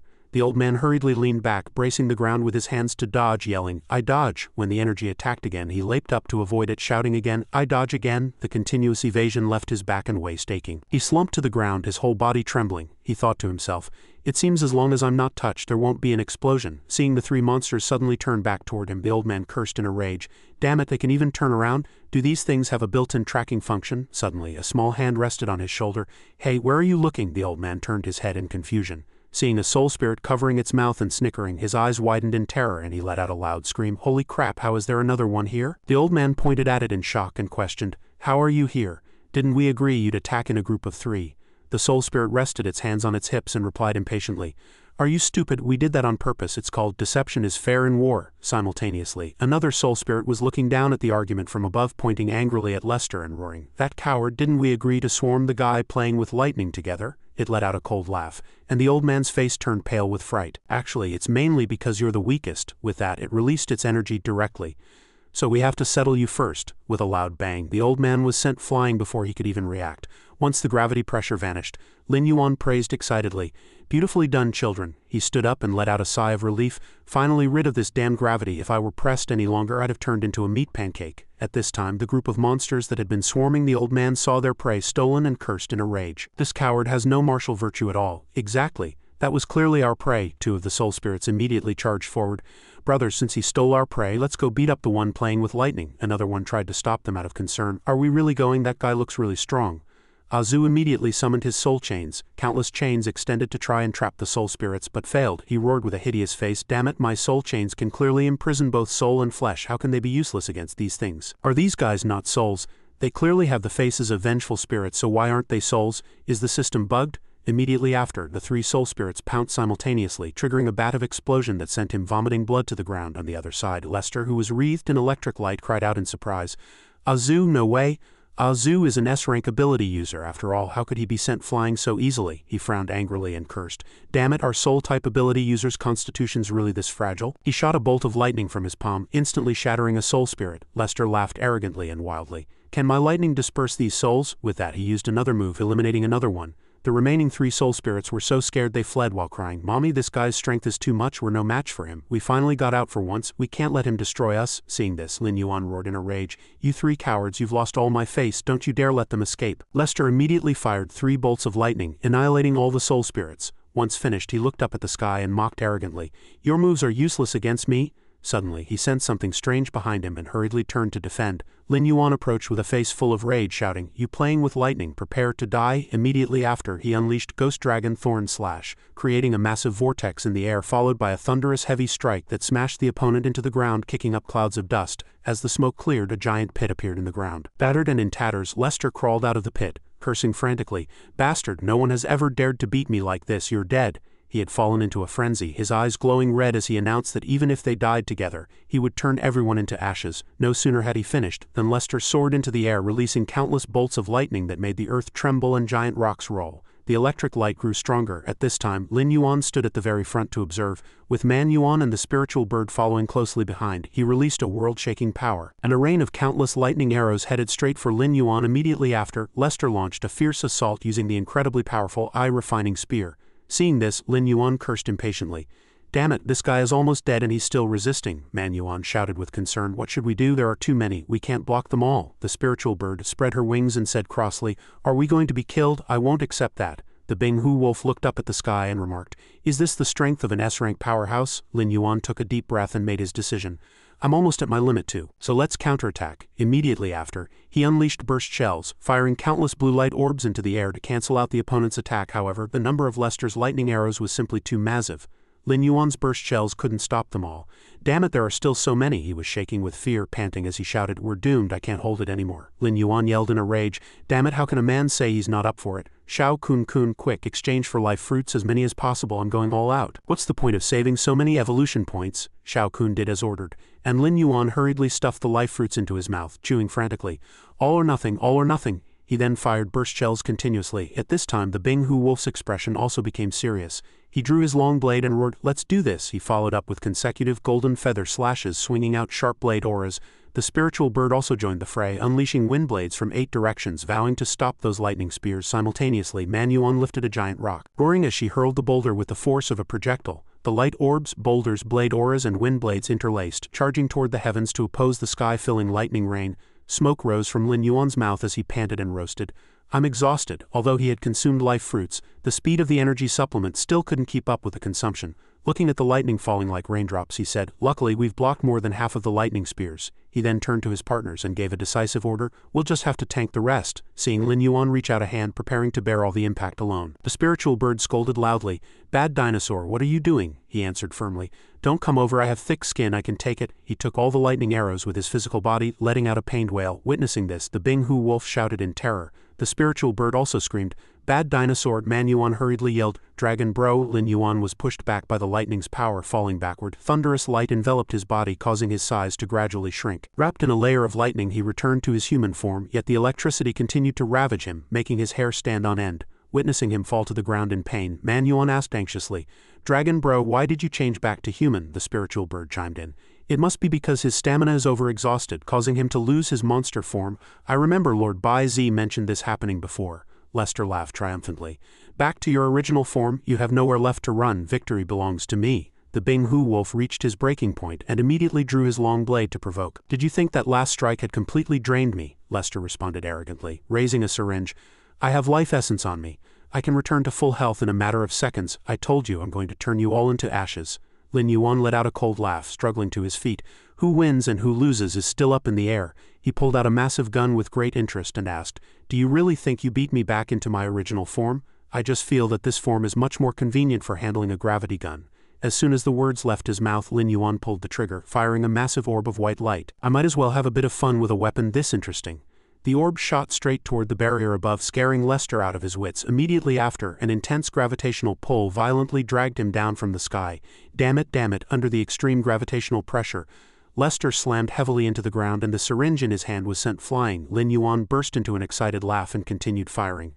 My Italian cannon really is something else. Lester's eyes turned red with rage as he struggled and crawled in the pit, cursing, "You despicable coward, don't get ahead of yourself." He erupted with a startling burst of power, bracing the ground with both hands and letting out a furious roar. "Damn it, I won't accept this. I won't accept this. I'm taking you all down with me. Die, all of you, die." Everyone watched in horror as lightning surged around his body, attempting to counter the gravity. Lin Yuan and the spiritual bird were both startled. The spiritual bird sensed Lester's intent and shouted urgently, "No, he's going to self-destruct." Sensing the energy surge behind her, the spiritual bird looked back to see that Lin Yuan had already transformed back into his monster form with blue electricity coiling around his body. Even the row of sharp fins on his back had turned a pale blue. He reassured the bird confidently. "Don't worry, Bird May, I won't let him have his way."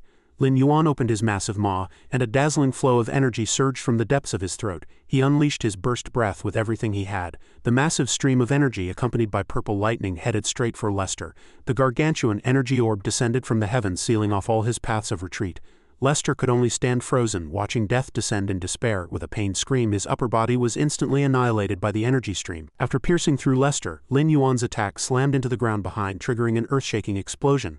As the dust settled slightly, only Lester's lower half remained kneeling in the center of the deep crater. Lin Yuan exhaled plumes of white smoke while Man Yuan hopped up and down excitedly beside him. "Wow, we won, we won!" After steadying his breath, Lin Yuan stuffed a life fruit into his mouth and warned Man Yuan, "Don't celebrate too early. There's still a warship offshore carrying a large number of human ability users." Lin Yuan casually tossed a handful of life fruits to Man Yuan. When the spiritual bird and the Bing Hu wolf gathered around, he didn't forget to remind his companions, "If those guys all have the same strength as that person just now, it's going to be trouble. Come on, eat the life fruits quickly to recover your stamina." The mangled corpses of Azu and Lester lay side by side on the ground, emitting a faint golden light before condensing into several small energy orbs that floated in the air. The bodies of Asheng Barbian and the masked man were in the same state, with energy blocks constantly spilling out of the remains. Holding a staff and wearing a wizard's robe, Shao Kun was wiping its face with a towel. It gathered the small orbs together with a satisfied look. "All right, useless master, the life essence energy is cooked and ready to serve." Lin Yuan kept a short distance from the spiritual bird Man Yuan and the Bing Hu wolf, who were sitting in a circle reflecting. He observed the life orbs and asked Shao Kun curiously, "Shao Kun, why are there 9 corpses but only 8 portions of life essence energy?" Shao Kun shrugged and replied, "I don't know either. I couldn't find the essence energy for that human named Azu. Maybe he was so thoroughly beaten that even his soul was annihilated?" Hearing this, Lin Yuan looked at it speechlessly and mocked. "Soul annihilated? Shao Kun, please stop reading so many fantasy novels in your spare time." That being said, he didn't actually care much. He quickly gathered the life orbs into his palm and swallowed them one by one. "Forget it, let's just see if I can draw any new skills." As the first orb went down, the system prompt rang out. "Ding, you have successfully seized the life essence of an S-rank crystal-type human ability user. Defensive hide and dorsal fin strength increased." Lin Yuan stared at the panel. Meanwhile, the fins on his back flickered with strange colors during the strengthening process. Feeling that the effort was disproportionate to the reward, he began to lose his temper. "I worked myself to death and I only get this little bit. I won't accept this." He devoured the life orbs one after another. With every one digested, the system showed an increase of 290,000 evolution points, which then doubled. Lin Yuan was so desperate he was almost in tears. The image in his mind of a black dragon with cool wings was completely shattered. Why is it all evolution points? I thought the winged series would drop wings. How cool would it be to have a pair of wings? Just as Lin Yuan fell into extreme disappointment, the system popped up with a new prompt. "You have successfully seized the life essence of an S-rank lightning-type human ability user. Obtain special skill reward, charged particle cannon." Shao Kun raised its staff and cheered excitedly. "Congratulations to the master for obtaining a new skill." Lin Yuan also clenched his fists in excitement, his dull eyes lighting up instantly. "Ah, I hit the jackpot," Shao Kun immediately demonstrated on the large screen. Lin Yuan released an extremely powerful stream of energy from the spines on his back, the description showed. The charged particle cannon accelerates charged particles and releases them outward, possessing the power to destroy all things. Watching the demonstration, Lin Yuan looked on speechlessly. He made a suggestion to Shao Kun helplessly. "Shao Kun, can you stop the descriptions from being so exaggerated?" Afterward, Lin Yuan reached out and picked up the gravity gun from before. Recalling how much effort it took to lift it earlier, Lin Yuan leaned over and asked Shao Kun, who was floating in front of him, "Shao Kun, if I just swallow this gravity gun directly, can I obtain gravity skills?" Shao Kun was completely speechless and could only manage a helpless, bitter smile. "You're really out of your mind with hunger. Watch out for indigestion." However, Lin Yuan didn't care whether he could eat the gun or not. He covered his mouth and let out a sinister smile. Recalling how Manhua and the spiritual bird couldn't even lift their homemade barbells during training, he turned to Shao Kun and said, "Shao Kun, store this in the system space, I'll study it later. I've suddenly thought of a great training method." Just as Lin Yuan was laughing smugly at his own little scheme, a plume of black smoke enveloped the corpse of the Dimorphodon. The originally limp corpse actually shook as it sat up. It turned out that Aju's soul had occupied this body. He breathed a secret sigh of relief. "Luckily I know how to perform soul projection and can possess other creatures, otherwise I would have been completely finished this time." It took a good while before he could barely control this beast body standing shakily. He was terrified. "Even Lester was killed. I must report this to the master immediately." The mangled corpse wobbled as it took to the sky, accelerating away. As he fled, he plotted resentfully. Since he couldn't occupy another human body, he could only temporarily parasitize this monster until he returned to the warship to find someone else to possess. He still gritted his teeth in hatred toward Lin Yuan and the others. "HMPH, just you wait, you damned animals. I will definitely ask the master to come and raze this place to the ground." Lin Yuan spotted the escapee, but his expression was extremely calm. He even pointed toward the bird for the spiritual bird's benefit, not forgetting to mock. "Look, your subordinate is playing dead again, refusing to get up and run until the fight is over." The spiritual bird glanced over and emphasized coldly, "I don't have subordinates like that." The Bing Hu wolf also looked up at the fleeing monster bird, commenting in confusion, "That Dimorphodon is truly strange. Its bones were broken like that and it can still live." A hiss came from nearby. Could it be a zombie? Lin Yuan quickly became serious, waving his hand and saying indifferently, "Forget it, let it go, we're going to meet some other friends." A faint smile appeared on the corner of his mouth, but his expression was exceptionally solemn as he immediately entered a defensive stance in the rear. Manhua, the spiritual bird, and the Bing Hu wolf also took their stances simultaneously, prepared for battle and focusing intently on the front. Lin Yuan spoke up on behalf of the whole team. "I say you two, how long do you plan on watching the show? Stop hiding, I discovered you long ago." From behind an ancient tree, Old Lin and Joji walked out at a leisurely pace. Old Lin cradled his large gourd, explaining to Lin Yuan with a laugh, "Haha, we just wanted to see if we could help. I have to admit you are truly impressive, taking down even an S rank." After hearing this, Lin Yuan snapped his fingers and stared at the two with a low growl behind him. Manhua and the spiritual bird also stared them down. "Wasn't this matter arranged by you? Forget it, you didn't help those bastards anyway. So I haven't treated you as enemies." Afterward, he descended from the high ground and looked them in the eye both as an inquiry and a threat. "However, I am very curious why humans would suddenly appear on Jiuan Island. I hope you two can give me a rational explanation." Facing the interrogation, Joji stepped forward to speak, but he also frowned and made a demand of Lin Yuan's group. "Out of respect for the relationship between Old Lin and you, I can reveal the truth, but before that I want to confirm, are you really not human ability users?" All four members of Lin Yuan's team remained silent, looking at Joji with eyes full of suspicion. Manhua even pointed at her head as if asking if the other party had a problem. Lin Yuan negotiated with Joji as the representative, appearing puzzled. He waved his hand and asked back, "Why do you think we are human ability users? We are all native divine species monsters of Jiuan Island." Joji still stood his ground, looking up and asking, "Then why can you transform into human form, and how do you possess such high intelligence?" Lin Yuan began to improvise. Feeling the other party was judging them with a narrow mind, he pointed smugly at Joji and replied unceremoniously and proudly, "Are you complimenting us on our intelligence? Haha, Jiuan Island is a spiritual treasure land. With a spiritual land comes talented people. Isn't being smart our basic standard feature?" Hearing this narcissistic remark, Joji could only remain speechless. However, Lin Yuan didn't care about the other's attitude. He continued to point at the two, lowering his massive dragon body slightly to observe. He argued righteously, "Besides, is it only allowed for you to turn into monsters, but forbidden for us to transform into weak human forms?" Recalling the monster forms of Old Lin and Joji, Lin Yuan declared seriously, "You are humans who have awakened abilities, and we are monsters who have awakened abilities." Joji reached out and stroked his chin, thinking over the words. "Well, it sounds logical." Seeing the other party seemed convinced, Lin Yuan followed up, lowering his head to press the question. "Now can you tell me the reason you appeared on Jiuan Island?" The suspicion in his heart finally dissipated. Images of ability users in human society with various powers like petrification, flight, water manipulation, and fire control flashed through Joji's mind. He began to explain to Lin Yuan. 200 years ago, a large number of people who awakened superpowers suddenly appeared on planet Blue.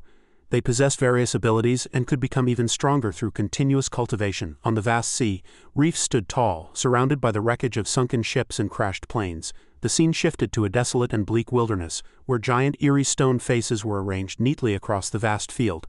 With the rise of ability users, humans began to focus on those mysterious forbidden zones that were originally impenetrable. In a strange stone chamber, a practitioner sat quietly in cultivation, the ancient characters on the ground constantly flickering. In the deep layers of the Forbidden Zones, humans discovered marvelous secret realms. These places contained abundant energy, allowing cultivation to advance by leaps and bounds in a short time. In a dark cave, a group of people were happily posing for a commemorative photo with the corpse of a giant monster. Not only that, but these secret realms were also the homes of many giant beasts and strange creatures, and buried within them were weapons and treasures of extraordinary power. A grand stone chamber buried deep underground appeared in the image. It was filled with gold, silver, and jewelry, and everyone present cheered with excitement. Because of this, major global ability organizations engaged in fierce competition to find and occupy unclaimed secret realms. Finally, Joji mentioned Jiuan Island. According to his description, the sky above the sea was divided into light and dark. Dark clouds rolled, lightning constantly struck the sea surface with its towering waves, and massive whirlpools spiraled. Your Jiuan Island is a place that was only just discovered by human ability users in the last few years. The sea surrounding Jiuan Island was filled with undercurrents and dense thunderclouds, perfectly matching the criteria for a forbidden zone. This rendered all human technological equipment useless, making detection nearly impossible. When mentioning the forces currently coveting the island, Joji's brow furrowed slightly, his expression turning grim. To this end, North America's Lester family had mobilized in full force, organizing a secret realm expedition specifically for Jiuan Island. A vision surfaced in Joji's mind of an ability user with supreme power, standing at the pinnacle of prestige, with golden energy flows swirling around his body. Behind him loomed a massive black shadow with blood-red eyes and a sinister smile. At his feet, a large number of ability users had gathered. These words carried an underlying threat to Lin Yuan's group, and they had even secured a heavy hitter from the Sinister Sanctuary, a top-tier powerful organization in North America, to act as backup. Hearing this, Lin Yuan looked at the corpses of the ability users he had just dispatched and pointed, asking Joji, "Is that big shot you mentioned hiding here too?" Joji stared at the corpses and began to reveal the identities of several among them to Lin Yuan. The lightning-type user was the current head of North America's Lester family, and the one in the black robe was an envoy from the Sinister Sanctuary. Then he looked up and gave a serious warning. If that big shot had already arrived, this battle would not be so simple. Understanding Joji's implication, Lin Yuan couldn't hide his surprise and asked back, "You mean there's someone on that ship even stronger than that Lester guy?" Guarding on either side, a spiritual bird and man Yuan also looked over with serious expressions. A vision of a magnificent room inside the sanctuary appeared in Joji's mind. Within, several figures clustered around a majestic man sitting on a high throne. He continued to explain to Lin Yuan's group that the Sinister Sanctuary had a sanctuary master and 6 great elders, each named after one of the 7 deadly sins. The one the Lester family had invited this time was Envy. She was one of the 6 great elders of the Sinister Sanctuary, and sulfur monosulfide rank female ability user. In Joji's description, the image of a gargantuan woman emerged, her height far exceeding the skyscrapers of the human world. She was covered head to toe in metallic armor. Initially, this woman was just an ordinary A-rank metal-type ability user within the sanctuary. However, during a secret realm expedition, she discovered and perfectly merged with a mysterious super metal, elevating her to sulfur monosulfide rank. From then on, she officially became the 6th elder of the Sinister Sanctuary. Based on Joji's description, Lin Yuan couldn't help but imagine a lowly with bulging muscles and a physique larger than a high-rise building. Watching her excitedly display her strength in the vision, he subconsciously swallowed hard. Good heavens. This was a King Kong Barbie in the truest sense. Meanwhile, the Bing-Hu wolf remained exceptionally calm. He looked down at Joji from his height, pressing for details about her combat methods, style, and skills. He asked Joji, "Do you have any intel on these?" Joji closed his eyes and shook his head helplessly, replying, "Since becoming an elder, Envy has rarely made a move. Most of the intel I have is from before her upgrade. It doesn't have much reference value." Lin Yuan looked toward the coastline again, continuing his interrogation of Joji. "Then do you know how many ability users are still on that warship, and how many more gravity bombs capable of destroying this island do they have?" Although he appeared calm on the surface while fishing for information, Lin Yuan had long since switched to his internal complaining mode. "I'm exhausted. This kind of high-intensity work, and now I have to work overtime to fight. When will it end? If this keeps up, I'm going to drop dead from overwork." Joji frowned, resting his chin on his hand as he recalled all the information he held. He told Lin Yuan truthfully that currently, most people on the warship were ordinary humans and B-rank ability users, who posed no threat to you. However, the Lester family and the Sinister Sanctuary definitely kept a rank or even S-rank experts in reserve. Hearing this, the death spiritual bird couldn't hide her inner unease either, turning to Lin Yuan and saying, "Bad dinosaur, if we let those guys land on the island, we're in big trouble." Lin Yuan's brow furrowed further due to another worry. He was imagining gravity bombs turning into massive pillars of light falling from the sky to bombard the island in succession. He said to the spiritual bird in a low voice, "If they just simply land on the island, we don't have to worry too much. My biggest fear is that once they find out Lester and Azu are both dead here, They might level this place to the ground with gravity bombs out of sheer rage, but he suddenly remembered what Joji had just revealed. Feeling curious, Lin Yuan turned and asked him, "By the way, you just said this island makes all tech products fail, so how are they docking and landing now? They can even fire in drones and shells." Joji instinctively looked toward the outer sea, where dark clouds were churning violently. Every drone that entered this sea area crashed into the ocean. The warship spent a whole month searching for an entrance in the nearby waters. We detected a mysterious energy surrounding the outskirts of Gun Island that could jam all electronic equipment. No matter how many drones or recon planes were sent, they would fail as soon as they entered Gun Island's waters. But today, that mysterious energy suddenly vanished. Hearing this, Lin Yuan immediately linked it to the final battle with the Carrion Crawler King just now, muttering to himself, "Today was the day we fought that Crawler King." Could that mysterious energy be related to the Crawler King? On the other side, Joji began to talk about his origins. It was a city filled with ancient Chinese architectural styles, as majestic as the Great Wall, with huge red gates bearing a plaque that read, "Washa Tianwu Bureau." Old Lin and I are from the Washa Tianwu Bureau.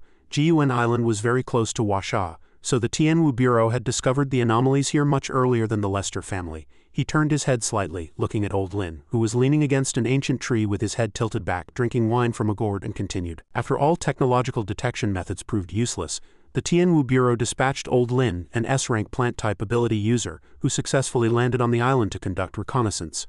Upon learning their identities, Lin Yuan was startled to realize that the Washa Tianwu Bureau were effectively compatriots from a parallel universe. No wonder he felt a natural sense of kinship with them. Old Lin put down his wine gourd, recalled the Carrion Crawler King, and spoke up. "Young Joe, I scouted Gun Island for 6 months and finally discovered that the source of that mysterious energy was indeed the Carrion Crawler King." Lin Yuan was greatly shocked, blurting out in disbelief, "What did you say? It came from the Carrion Crawler King? You mean our killing of the Crawler King caused the mysterious energy to vanish, giving those human ability users the chance to invade?" As he spoke, Man Yuan beside him also wore the same shocked expression.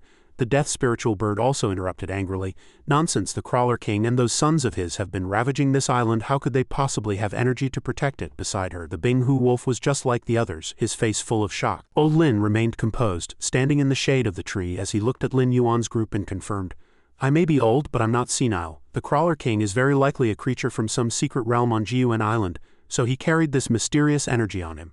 And this energy just happened to interfere with electronic signals." After hearing this, Lin Yuan could only cradle his head and lament, feeling as though he had fallen into a vortex of despair, his heart screaming, "Heavens, I really am a dinosaur with a miserable fate. I killed the Crawler King and cleared the internal rot from the island, only to end up attracting external disasters." High above, the sky was clear for 10,000 miles and the sun was bright. Every beam of light made the air feel exceptionally fresh. Lin Yuan clenched his fists and made a decision. "No, I must deal with these humans as quickly as possible. Then I can search for the secret realm in peace to see if I can re-release that energy to protect Gun Island."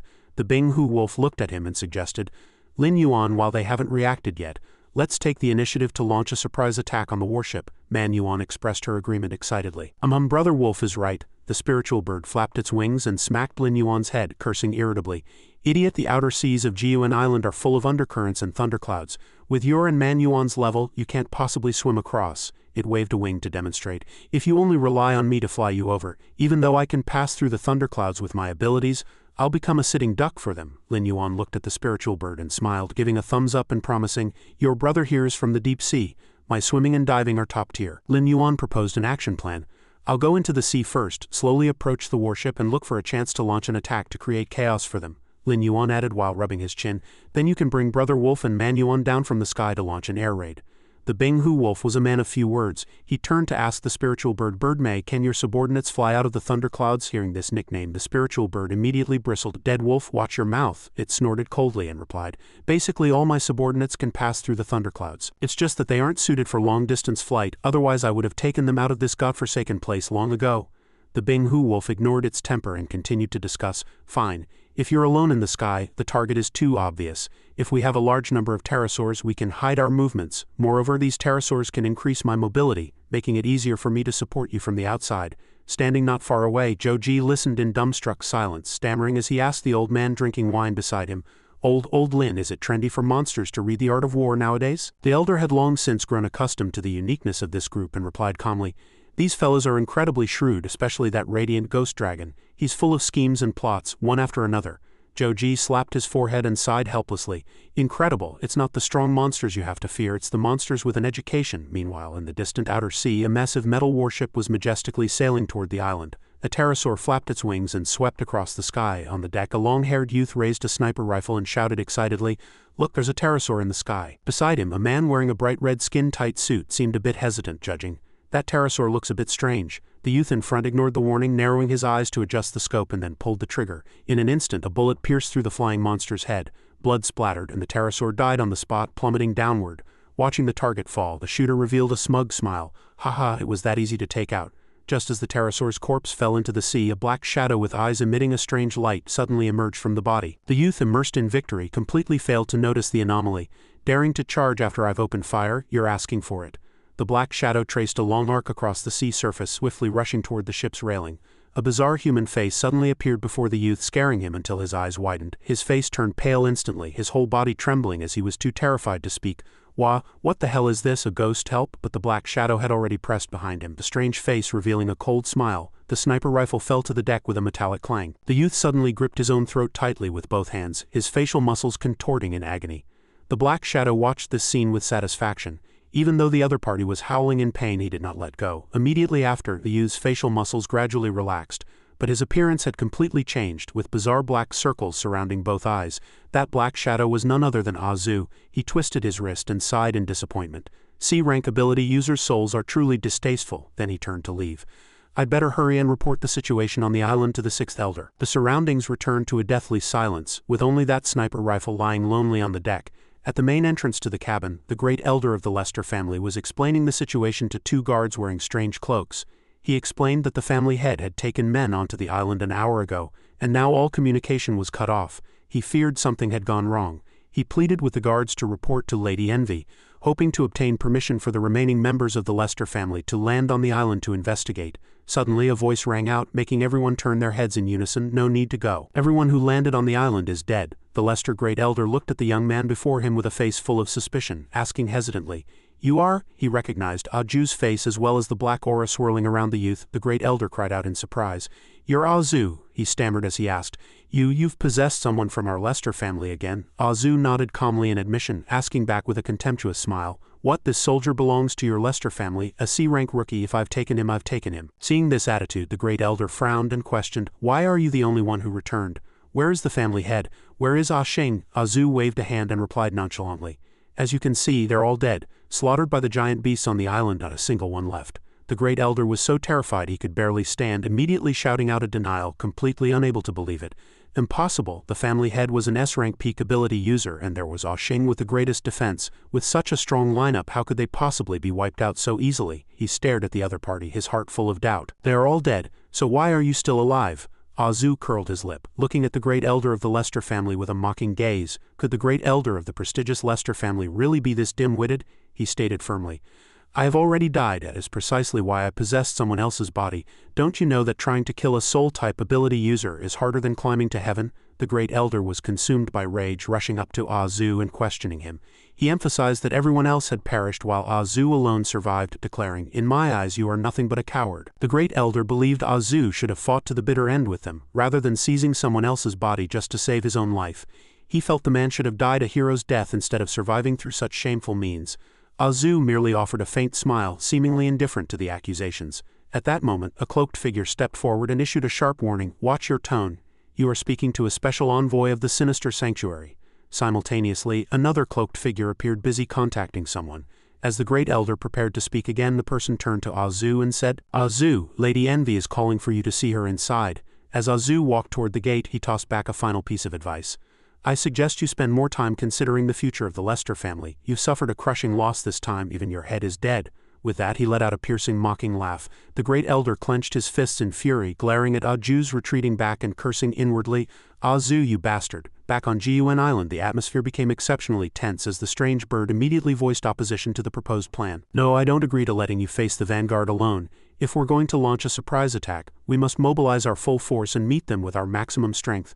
Lin Yuan rested his chin in his hand, looking up at the bird as he explained, "You and Manhua aren't good swimmers, and this mission requires diving into the deep sea for a close-range reconnaissance. You simply can't do it. The strange bird suddenly recalled the scene where the Bing-Hu wolf had lunged from Lin Yuan's mouth to attack her and suggested, Man Yuan and I can take our human forms and hide inside your mouth. As long as you keep your mouth shut tight, we'll be fine. It added, I remember you and that stupid wolf used this trick on me before.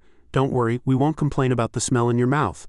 Hearing the bird mock his oral hygiene, Lin Yuan immediately opened his massive maw to reveal razor-sharp teeth, pointing a branch at his mouth as he retorted, I brush my teeth every morning and night, my breath doesn't smell at all. He thought to himself that he hadn't expected this fellow to still hold a grudge over the sneak attack he and the Bing-Hu wolf had pulled off. Women really do have long memories for revenge. Old Lin, his face flushed and looking quite tipsy, stroked his beard while watching them with a playful smile. Whether the smell is good or bad doesn't matter if you're hiding in a mouth, Lin Yuan continued, pointing at his maw, insisting, This dragon's breath really doesn't smell one bit. Ignoring him, Old Lin continued the discussion. Diving into the deep sea makes water pressure a major issue as well. I have a better way to help you get into the water. It's the same trick I used to successfully land on the island back then. Lin Yuan looked at the old man with a look of surprise and asked, You really have a better way? The strange bird also widened her eyes and threatened, What way? Out with it, remember, I'm a monster. He had an inspiration. Use tree roots to create a sphere that could both float and withstand water pressure. Old Lin smiled and said, I can weave an airtight sphere for you. It will resist the water pressure and there will be enough oxygen inside for you to breathe for 2 hours. Hanging this sealed sphere on Lin Yuan would be aesthetically pleasing, odorless, and wouldn't hinder his movements. The strange bird immediately burst into praise upon hearing this. That really is a great idea. Lin Yuan, however, looked at him with a face full of suspicion. Why are you helping us? I bet you've got your eyes on the secret realm too, right? Hearing Lin Yuan's questioning, Old Lin seemed somewhat indignant. He thumped his chest hard and cursed, Damn it, aren't we comrades in arms? What kind of talk is it to refuse such a small favor? I don't have those kinds of ulterior motives. Zhou Ji also spoke up to reassure them. Rest assured, we are only interested in unclaimed secret realms. You have already proven through your actions that you are the masters of this island, so the Huasha Tianwu Bureau will not compete with you for it. Lin Yuan remained expressionless after hearing this. However, he snorted inwardly with disdain. You've clearly been beaten into submission by us, yet you still have to say these polite platitudes. Thinking of the chefs, waiters, and janitors on the warship, Zhou Ji spoke up to plead for mercy. If there are conditions to be made, I hope you can spare the ordinary people on the warship. Those ability users who attempt to occupy Jiuan Island are certainly hateful, but those ordinary people are just doing their jobs, Lin Yuan shot back, full of doubt. Spare them, so they can run back and bring more ability users to kill us, Zhou Ji replied. I only hope you can show mercy to those ordinary people. Even if they know the location of this place, they won't be able to convince those arrogant ability users to come here again. Zhou Ji clenched his fists, his gaze determined and serious. He added, Besides, I have a way to make them forget everything about Jiuan Island. Lin Yuan looked away and didn't agree immediately, merely answering, I'll consider it. Then he added, But once the battle starts, I can't be held back by worrying about them. At that point, life and death are up to fate. A moment later, Old Lin had already woven a tree root sphere for them. Holding a rounded orb in his hands, he shouted, Hey you two girls, the sealed sphere is finished. Get in, quick. The strange bird and Man Yuan began to radiate a dazzling light as their bodies shrank. The two returned to their human forms, one cold and elegant, the other playful, and after locking eyes they shared a meaningful smile. Man Yuan was the first to climb inside. The strange bird reached out and lightly stroked the shell of the sphere, and once both were settled, the entrance rapidly contracted. The exit closed and the internal space plunged into darkness. Old Lin lifted the sphere carrying the two and shouted, Come here, Lin Yuan, put this on. He obediently let the sphere be hung around his neck, instinctively thinking of a lucky cat. He felt depressed by the comparison, thinking he looked exactly like a pet wearing a bell. Lin Yuan walked toward the seaside and said, All right everyone, we're heading out. He waved a hand to signal the Bing-Hu wolf. Brother Wolf set out in 10 minutes. Lin Yuan stood atop a towering rock overlooking the vast ocean. He cast his gaze over the sea surface and then, carrying the strange bird and Man Yuan, he lunged into the ocean. Come with me to take him down. Inside a cabin on the warship, a voice rang out, Even Lester is dead. I never expected there would be such difficult things to deal with on that island. Azu was reporting the situation to a man. Those giant beasts were not only terrifyingly powerful and possessed a myriad of methods, but they also had human intelligence, could even speak human languages, and could transform into human form. The man's eyes flashed with red light. After hearing this, he snorted coldly and said, Human speech, human forms, have they become spirits? Are you sure they aren't beast-type ability users? This was the Sanctuary Master. Azu hurriedly affirmed, My lord, I have personally clashed with them. I can be certain they are absolutely not ability users in disguise. Finally, he pleaded in terror, My lord, please take action personally. The Sanctuary Master remained calmly seated. Azu continued, revealing a hideous smile. He was determined to raise that island and seize the secret realm. The Sanctuary Master looked at him sideways and asked in a low voice, Are you teaching me how to do my job? Azu was so frightened he prostrated himself on the ground, bowing repeatedly. No, I wouldn't dare, your subordinate wouldn't dare. The Sanctuary Master waved a hand to signal, "I already know, you may leave." Azu hurriedly responded, "Yes, my lord." He then slowly backed out of the room. The Sanctuary Master watched Azu leave, and only after the door had completely closed did he sigh softly. "Sigh, I intended to be a hands-off manager. Now it seems I must personally take the field." He observed the parameter panel before him, and as the data stream covered his body, a woman appeared in his place. She lamented, "It's been a long time since I've appeared in this form." She shot out a cold gaze and cursed, "Whatever giant beasts they are, all of you can go to hell for me." This was none other than envy, one of the 7 deadly sins of the Sinister Sanctuary. An announcement rang out in the warship's control room, ordering everyone to evacuate their posts. "From this moment forward, I am taking personal command of the warship." The operator looked toward the source of the voice in surprise. The entire control system was being covered by flickering electrical sparks. The same announcement echoed in the armory, ordering everyone to leave the control area. "From this moment on, the warship will be under my personal command." In every control area of the warship, people were being urgently evacuated. Announcements followed one after another, demanding everyone leave their consoles immediately. "From now on, I will directly control the warship. Everyone evacuate immediately. I will pilot the warship personally." A white-haired old man asked with a face full of suspicion, "Is the super AI taking over the warship?" An armored man with a gold star mark on his face stated firmly, "It seems this landing mission is extremely thorny. Even Lady Envy is going to the front personally." A man with a red circle on his back asked curiously, "Is activating the AI related to the matter of Head Lester? I heard he also died in battle on that island." The man with the gold star on his face appeared very impatient, turning to roar at the employees walking on the ship. "Hey, what are you doing? Aren't you planning to sail the ship?" He felt very bewildered. "What super AI taking over the warship? What does that mean? Explain it more clearly." A crew member wearing sunglasses explained cheerfully, "My lords, this warship possesses a super AI that can control the entire ship. However, running the AI consumes a massive amount of energy, so we usually control it manually." Suddenly, the warship lunged forward with a violent burst of speed. Due to inertia, everyone was thrown backward, unable to stand firm. The crew members screamed in terror. "Heavens, the warship is still accelerating." Another person was also struck with awe at this incredible speed. He said proudly, "Look, if it were only manual operation, it would be absolutely impossible to increase to this speed in the blink of an eye." Suddenly, someone staring at the radar screen reported in terror, "Unidentified biological entities are approaching us at high speed." He couldn't believe his eyes, his whole body trembling. Heavens, the radar scanned an underwater object nearly 10 meters in length. The white-haired old man speculated, "Could it be the group of giant beasts that killed Head Lester?" The man with the gold star beside him frowned. "They can leave the land and enter the sea, and they can swim this fast?" His face was full of worry. "They are here for revenge." In the depths of the outer sea, Lin Yuan was opening his mouth to condense an incredibly massive amount of energy. Immediately after, he unleashed his burst breath straight at the warship, but the attack was blocked by a layer of golden light film. The violent impact caused the personnel inside to shake uncontrollably, unable to stand firm. They stumbled about as a red-haired man asked in a panic, "WH, what's happening?" The green-haired man beside him replied, "Giant beasts are attacking us." The red-haired man shouted excitedly, "Look outside, the warship's defensive shield has activated." A green-haired man turned to reassure the ability users. "Don't worry everyone, this ship's defensive shield can withstand attacks from sulfur monosulfide rank ability users." The man with the gold star on his face was struck with shock. "It can block sulfur monosulfide rank attacks." He was full of suspicion. Is this warship really that powerful? In the position known as the Super AI, Envy snarled in a rage, "Damned beast, you dare to take the initiative to attack me?" She was fuming with anger. "Don't think you're safe just because you're hiding in the deep sea. Taste my torpedoes." The bow of the ship opened, revealing underwater torpedoes ready to fire. After the attack, the residual ripples of energy still lingered in Lin Yuan's mouth. He felt quite surprised, not expecting this ship's defense to be so sturdy. The power of burst breath was halved underwater, making it truly unsuitable for a brute force assault on this shield. Seeing 3 torpedoes from the warship heading straight for him, Lin Yuan snorted coldly, his face full of disdain. "You dare to show off with such pathetic tricks." In an instant, Lin Yuan fired 3 burst shells. The blue orbs of light broke through the waves, meeting the enemy's torpedoes head-on. The 2 forces collided, triggering a violent explosion. Flames shot into the sky from the sea surface. Lin Yuan curled the corner of his mouth in excitement and decided to switch moves. As he executed Ghost Dragon Overlord Path, his entire body was enveloped in a surge of energy, and his skin and dorsal spines became incredibly hard. He slammed directly into the warship, yet was still blocked by the defensive film. The continuous impacts caused the hull to shake violently. Great Elder Lester roared in a hysterical rage. "Damn it, we absolutely cannot let those beasts keep attacking the defensive shield underwater like this." He ordered the water-type ability users to stop dazing and get into the water immediately to surround and attack that giant beast. A man wearing a shark hat spoke up, "Great Elder, we can't. With the defensive shield blocking us, we can't get out either." Standing before them was still the warship's sturdy golden light shield. Lin Yuan whipped his tail powerfully to build momentum, then leaped out of the water, his cold eyes fixed intently on the warship. The people on the ship looked up, terrified out of their wits by his gargantuan form. A blue-haired man screamed in terror. "Good God, is that the giant beast?" Beside him, a blond man turned pale with shock as well.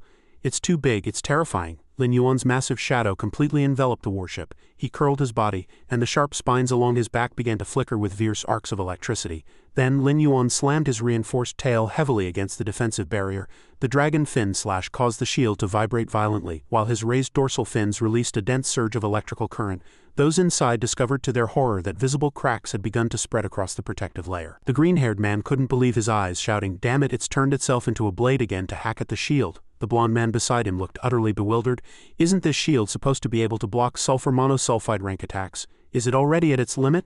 Lin Yuan felt quite satisfied seeing the effect of his last strike. He dove back into the water, muttering to himself, "One more strike and I should be able to shatter this defense." Lin Yuan's silhouette streaked through the deep sea at high speed. He turned back toward the enemy ship and leaped into the air once more. The people inside screamed in panic. "Oh my God, it's using that move again." Sensing the situation was turning south, Envy cursed in a towering rage. "Damn it, I'm not stupid enough to just sit here and let you hack me." The warship suddenly accelerated with a violent burst. Due to the inertia, the people on board lost their balance, tumbling over one another amidst a chorus of miserable shrieks. Lin Yuan flipped midair to unleash his dragon fin slash, but Envy was no pushover. She huffed indignantly, "I'm a pro at this." The warship suddenly yanked its bow upward, narrowly avoiding his attack. Lin Yuan was stunned by the sight. Good heavens. Can a warship really pop a wheelie like that? Who is the pro behind the wheel? Inside the cabin, Envy let out a smug cold laugh. "Don't be in such a hurry, I have a surprise for you." A row of rockets launched from the warship's side, making Lin Yuan cry out in surprise. "What?" The crew on board cheered excitedly. "Rockets?" The man with the gold star on his face laughed triumphantly. "That's it, blow that island to smithereens." The person beside him clenched his fists in admiration. A classic feint as expected of a super AI. Those rockets weren't actually aimed at Lin Yuan at all. Their target was Gun Island behind him. Seeing the rockets heading straight for the island, he couldn't believe it. "God, so underhanded, how dare they launch a sneak attack on my home?" Lin Yuan opened his massive maw to activate burst shells, firing a rapid succession of blue fireballs at the rockets. The resulting collisions caused the rockets to detonate in a chain reaction. However, there were simply too many rockets and several continued to streak toward the island.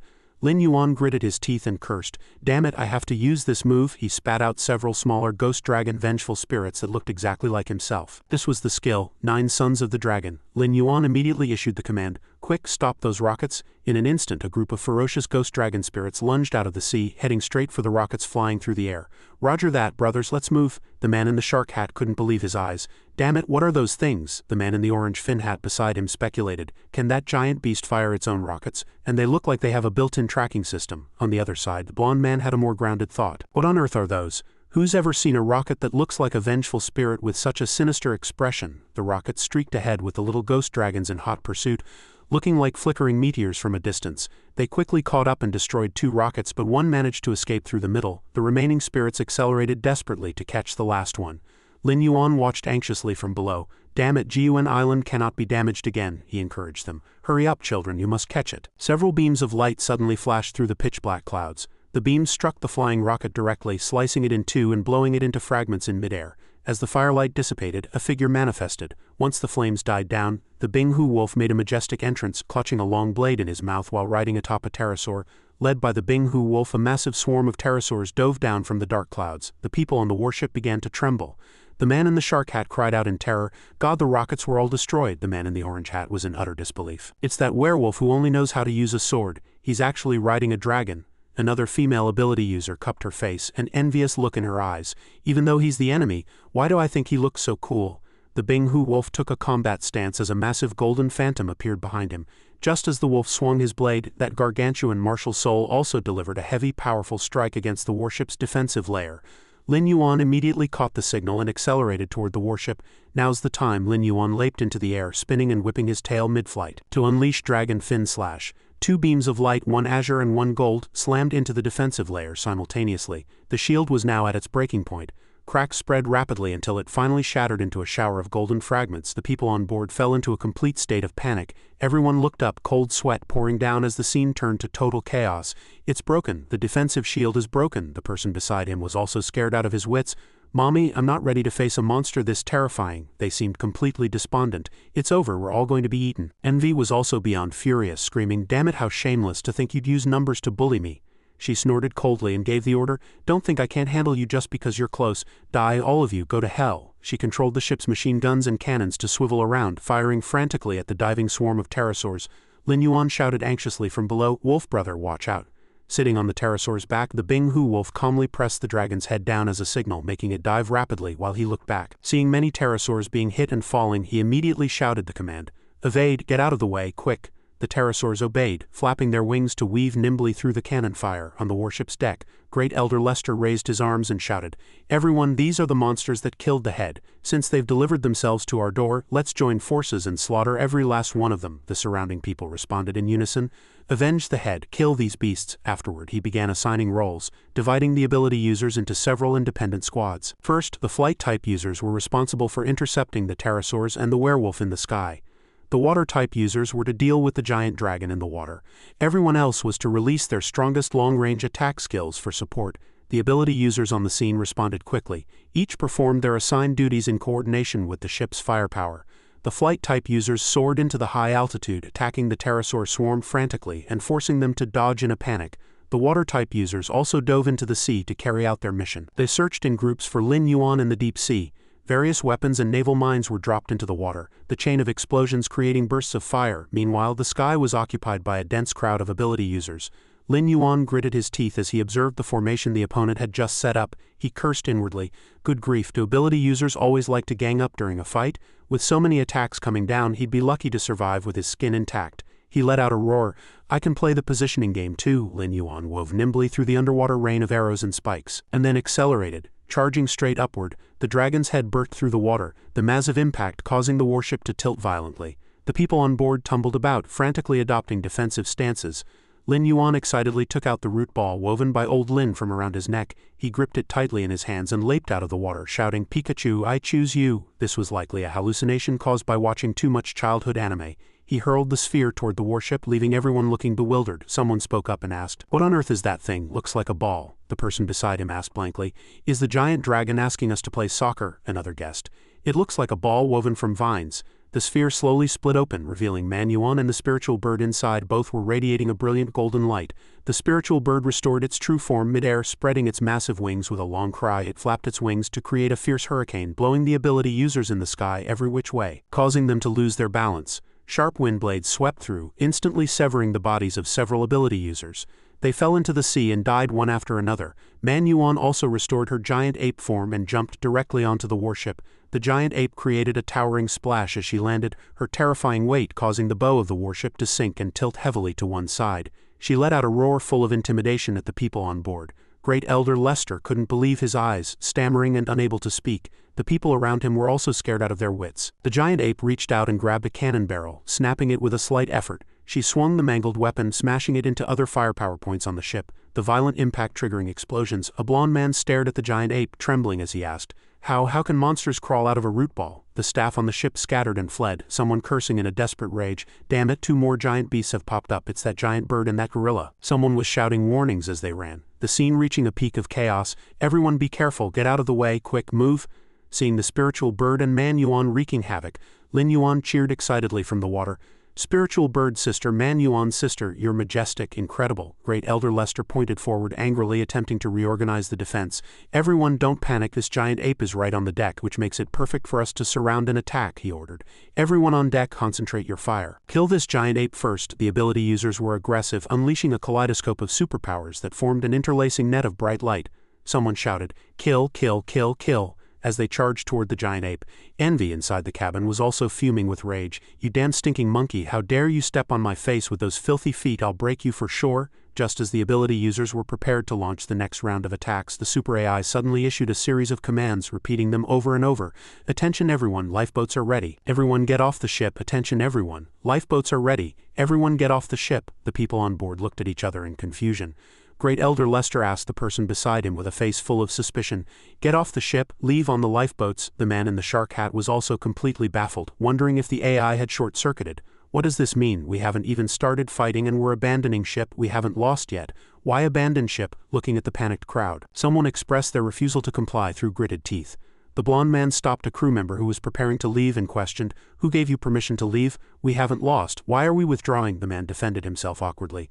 "The Super AI is never wrong. Since she told us to withdraw, we must withdraw. Faced with this cowardly behavior, the blonde man flew into a rage, pressing a dagger against the other's chest and roaring, "I said nobody leaves, everyone stays or else?" The man cried out in terror for help. Let go of me." Disobeying the Super AI's orders will make her go insane." The ship's cannon port suddenly swiveled around. Before the blonde man could continue his threat, a bullet pierced through his chest. He let out a scream, and the crew member he had just been clutching retreated in terror. Splattering blood stained the deck, leaving the people opposite too shocked to speak. The Super AI's cold voice rang out once more, "Those who do not listen to orders die.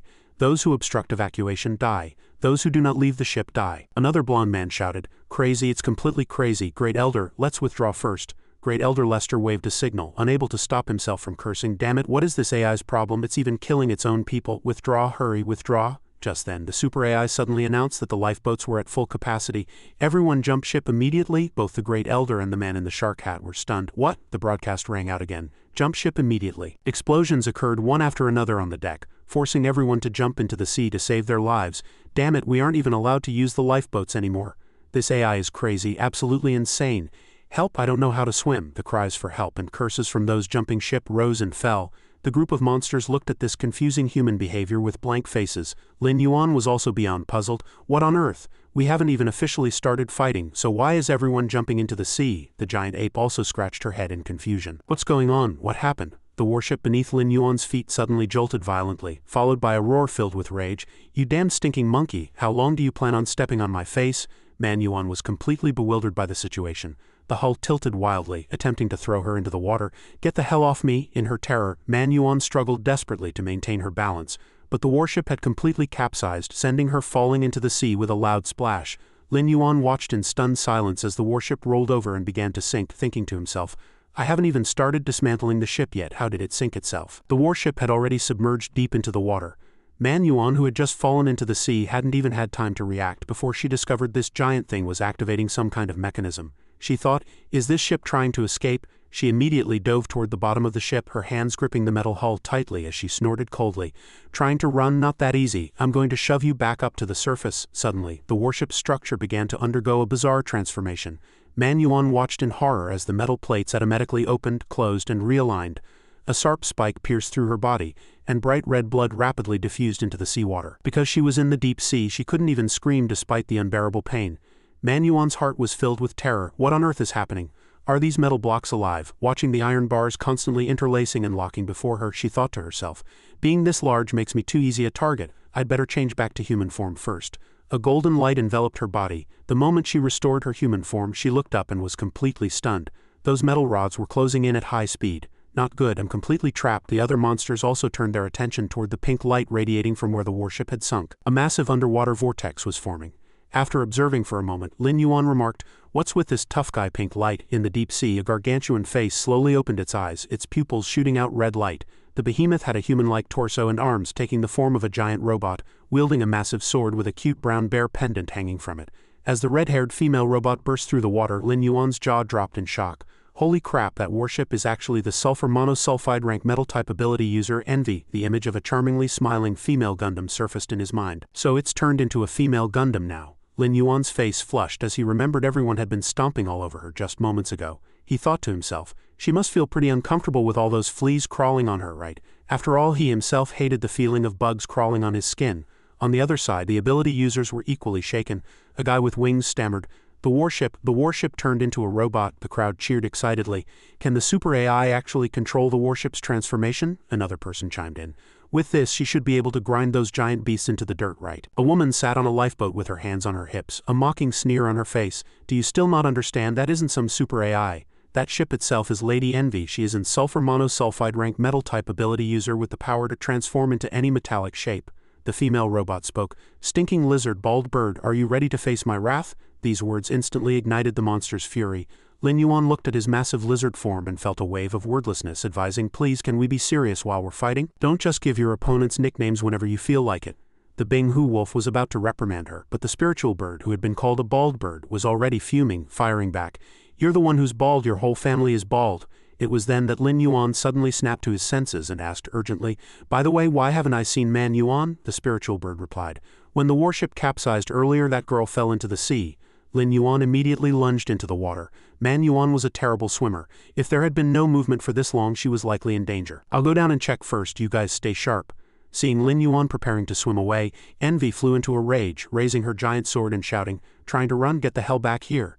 The Binghu wolf, riding on the back of a spiritual dragon, skated across the sea surface and replied in a low voice, "Allow me to test your skills." At the moment Envy's giant sword swung down, the Binghu wolf leaped into the air. He raised his long blade to block with all his might. To his surprise, the machine's monstrous strength was so staggering that it knocked him right off the spiritual dragon's back. The Binghu wolf let out a muffled groan. Luckily, his spiritual dragon caught him just in time. He used his long blade to steady himself, clutching his chest with one hand as he lamented, "Such incredible power. Her size advantage completely suppresses me." Nearby, the spiritual bird unleashed wind blades from 8 directions against Envy, creating 2 fierce tornadoes that went howling toward her. The Binghu wolf shouted excitedly, "Impressive, then how about this move?" He swung his blade in midair, unleashing a half-moon-shaped golden light, the golden feather slash. Facing this strike, Envy reached out a hand, her face full of contempt. "Is that all? It isn't even enough to count as an itch." Energy began to condense in her palm. The moment the hurricane and the blade aura reached her, a pink defensive barrier instantly expanded around Envy, perfectly blocking both waves of attacks and causing the sea surface to tremble violently as water sprayed everywhere. The robot's eyes flickered with a bizarre light. She suddenly raised her giant sword and roared, "Taste my blade again." Just then, a black shadow burst through the waves. Lin Yuan activated Ghost Dragon Overlord Path, slamming his body hard into Envy and forcing her to raise her arms in defense. Caught off balance, she took the heavy blow head-on. Her massive frame was knocked back several hundred meters, triggering a towering splash of water. The spiritual bird flew to Lin Yuan's side and asked anxiously, "Did you find Man Yuan?" He replied with a dejected expression, "I didn't find her. How could that girl disappear so mysteriously? It's driving me crazy." The Binghu wolf chimed in with a determined look, "We must finish this guy as quickly as possible." After adding that, he decided they should go find Man Yuan together. Facing them as she stabilized herself, Envy cursed in a frantic rage. "Damned lizard, how dare you play dirty with a sneak attack?" The 3 monsters were currently consumed by anxiety and didn't care at all about her shouting. They simultaneously unleashed their strongest skills: Golden Feather Slash, Wind Blades from 8 directions, and Burst Shells. The various attacks blotted out the sky, forcing Envy to open her shield for defense once again. Inside the robot, Man Yuan was pressing her hands against the metal walls, feeling the violent vibrations outside. "Has the battle started? What should I do? I have to get out and help." Then Man Yuan began to kick and stomp wildly at the metal shell surrounding her. "Let me out, let me out." Behind her defensive barrier, Envy observed the falling attacks and curled her lip mockingly. "Is this all the strength you have? It's nothing more than this." Seeing the attacks were futile, the 3 temporarily stopped. Lin Yuan cursed irritably, "This damn protective shield is impossible to break." The opponent brandished her giant sword and declared, "In that case, all of you can just go to hell." Envy made a horizontal sweep with her sword. The spiritual bird soared high, while Lin Yuan barely managed to dodge the sharp blade aura. She waved her hand and mocked loudly, "Do you think you can escape just by hiding far away?" A cannon port rose and began to charge energy, emitting a red light. A dense barrage of shells poured from Envy, heading straight for everyone. Lin Yuan turned pale with shock, looking up to warn them, "Everyone be careful. These shells are heat-seeking." He then immediately fired a rapid succession of burst shells to intercept the incoming fire. The blue fireballs collided violently with the shells, triggering a chain of explosions in the air. However, because the number of shells far exceeded the blue fire he fired, although some were intercepted, several still accurately struck Lin Yuan. The impact of the explosions knocked him back a long distance, sending him flying high in the air. The spiritual bird also couldn't dodge in time, and took several heavy hits.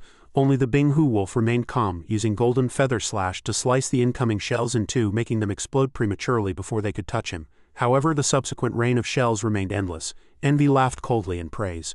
"This wolf's swordsmanship is indeed not bad." She began to concentrate energy in her palm as if controlling something. "As long as it's metal, it must obey my command." The Binghu wolf was horrified to find the long blade in his hand beginning to vibrate violently. The blade was being forcibly pulled forward by a massive force, and he had to grip it with both hands. He clenched his teeth, his legs bracing hard against the spiritual dragon's back to resist the force. "This suction is trying to pull the sword away, damn it. This is my blade." Lin Yuan looked at the Binghu wolf struggling on the dragon's back and asked in confusion, "Brother wolf, what's wrong?" After observing for a moment, he quickly realized it was a magnetic force, reminding him of the mechanical monster he had encountered in the city. He was utterly shocked. "She's actually a super metal type ability user. She can control all metal." Meanwhile, the Binghu wolf was still putting everything into holding onto his blade. Hearing Lin Yuan shout, "Brother wolf, she can control metal, let go quickly," he refused decisively. "No, I won't let go even if I die. This is my master's heirloom." Opposite them, Envy raised her giant cannon, a contemptuous sneer on her face. "Stupid beast, then go to hell along with your broken sword." In an instant she fired, and every shell was locked onto the Binghu wolf. At the critical moment just before the shell struck, a black shadow leaped up and blocked him. Lin Yuan took all the attacks for the Binghu wolf. He let out a pain cry and the spiritual bird also screamed in terror. Bad dinosaur, the spiritual bird turned to blame the Binghu wolf. You stubborn stupid wolf, it's just a sword, are you really content with getting everyone killed? But he remained silent. On the other side, the ability user squad was thrilled to see they had the advantage.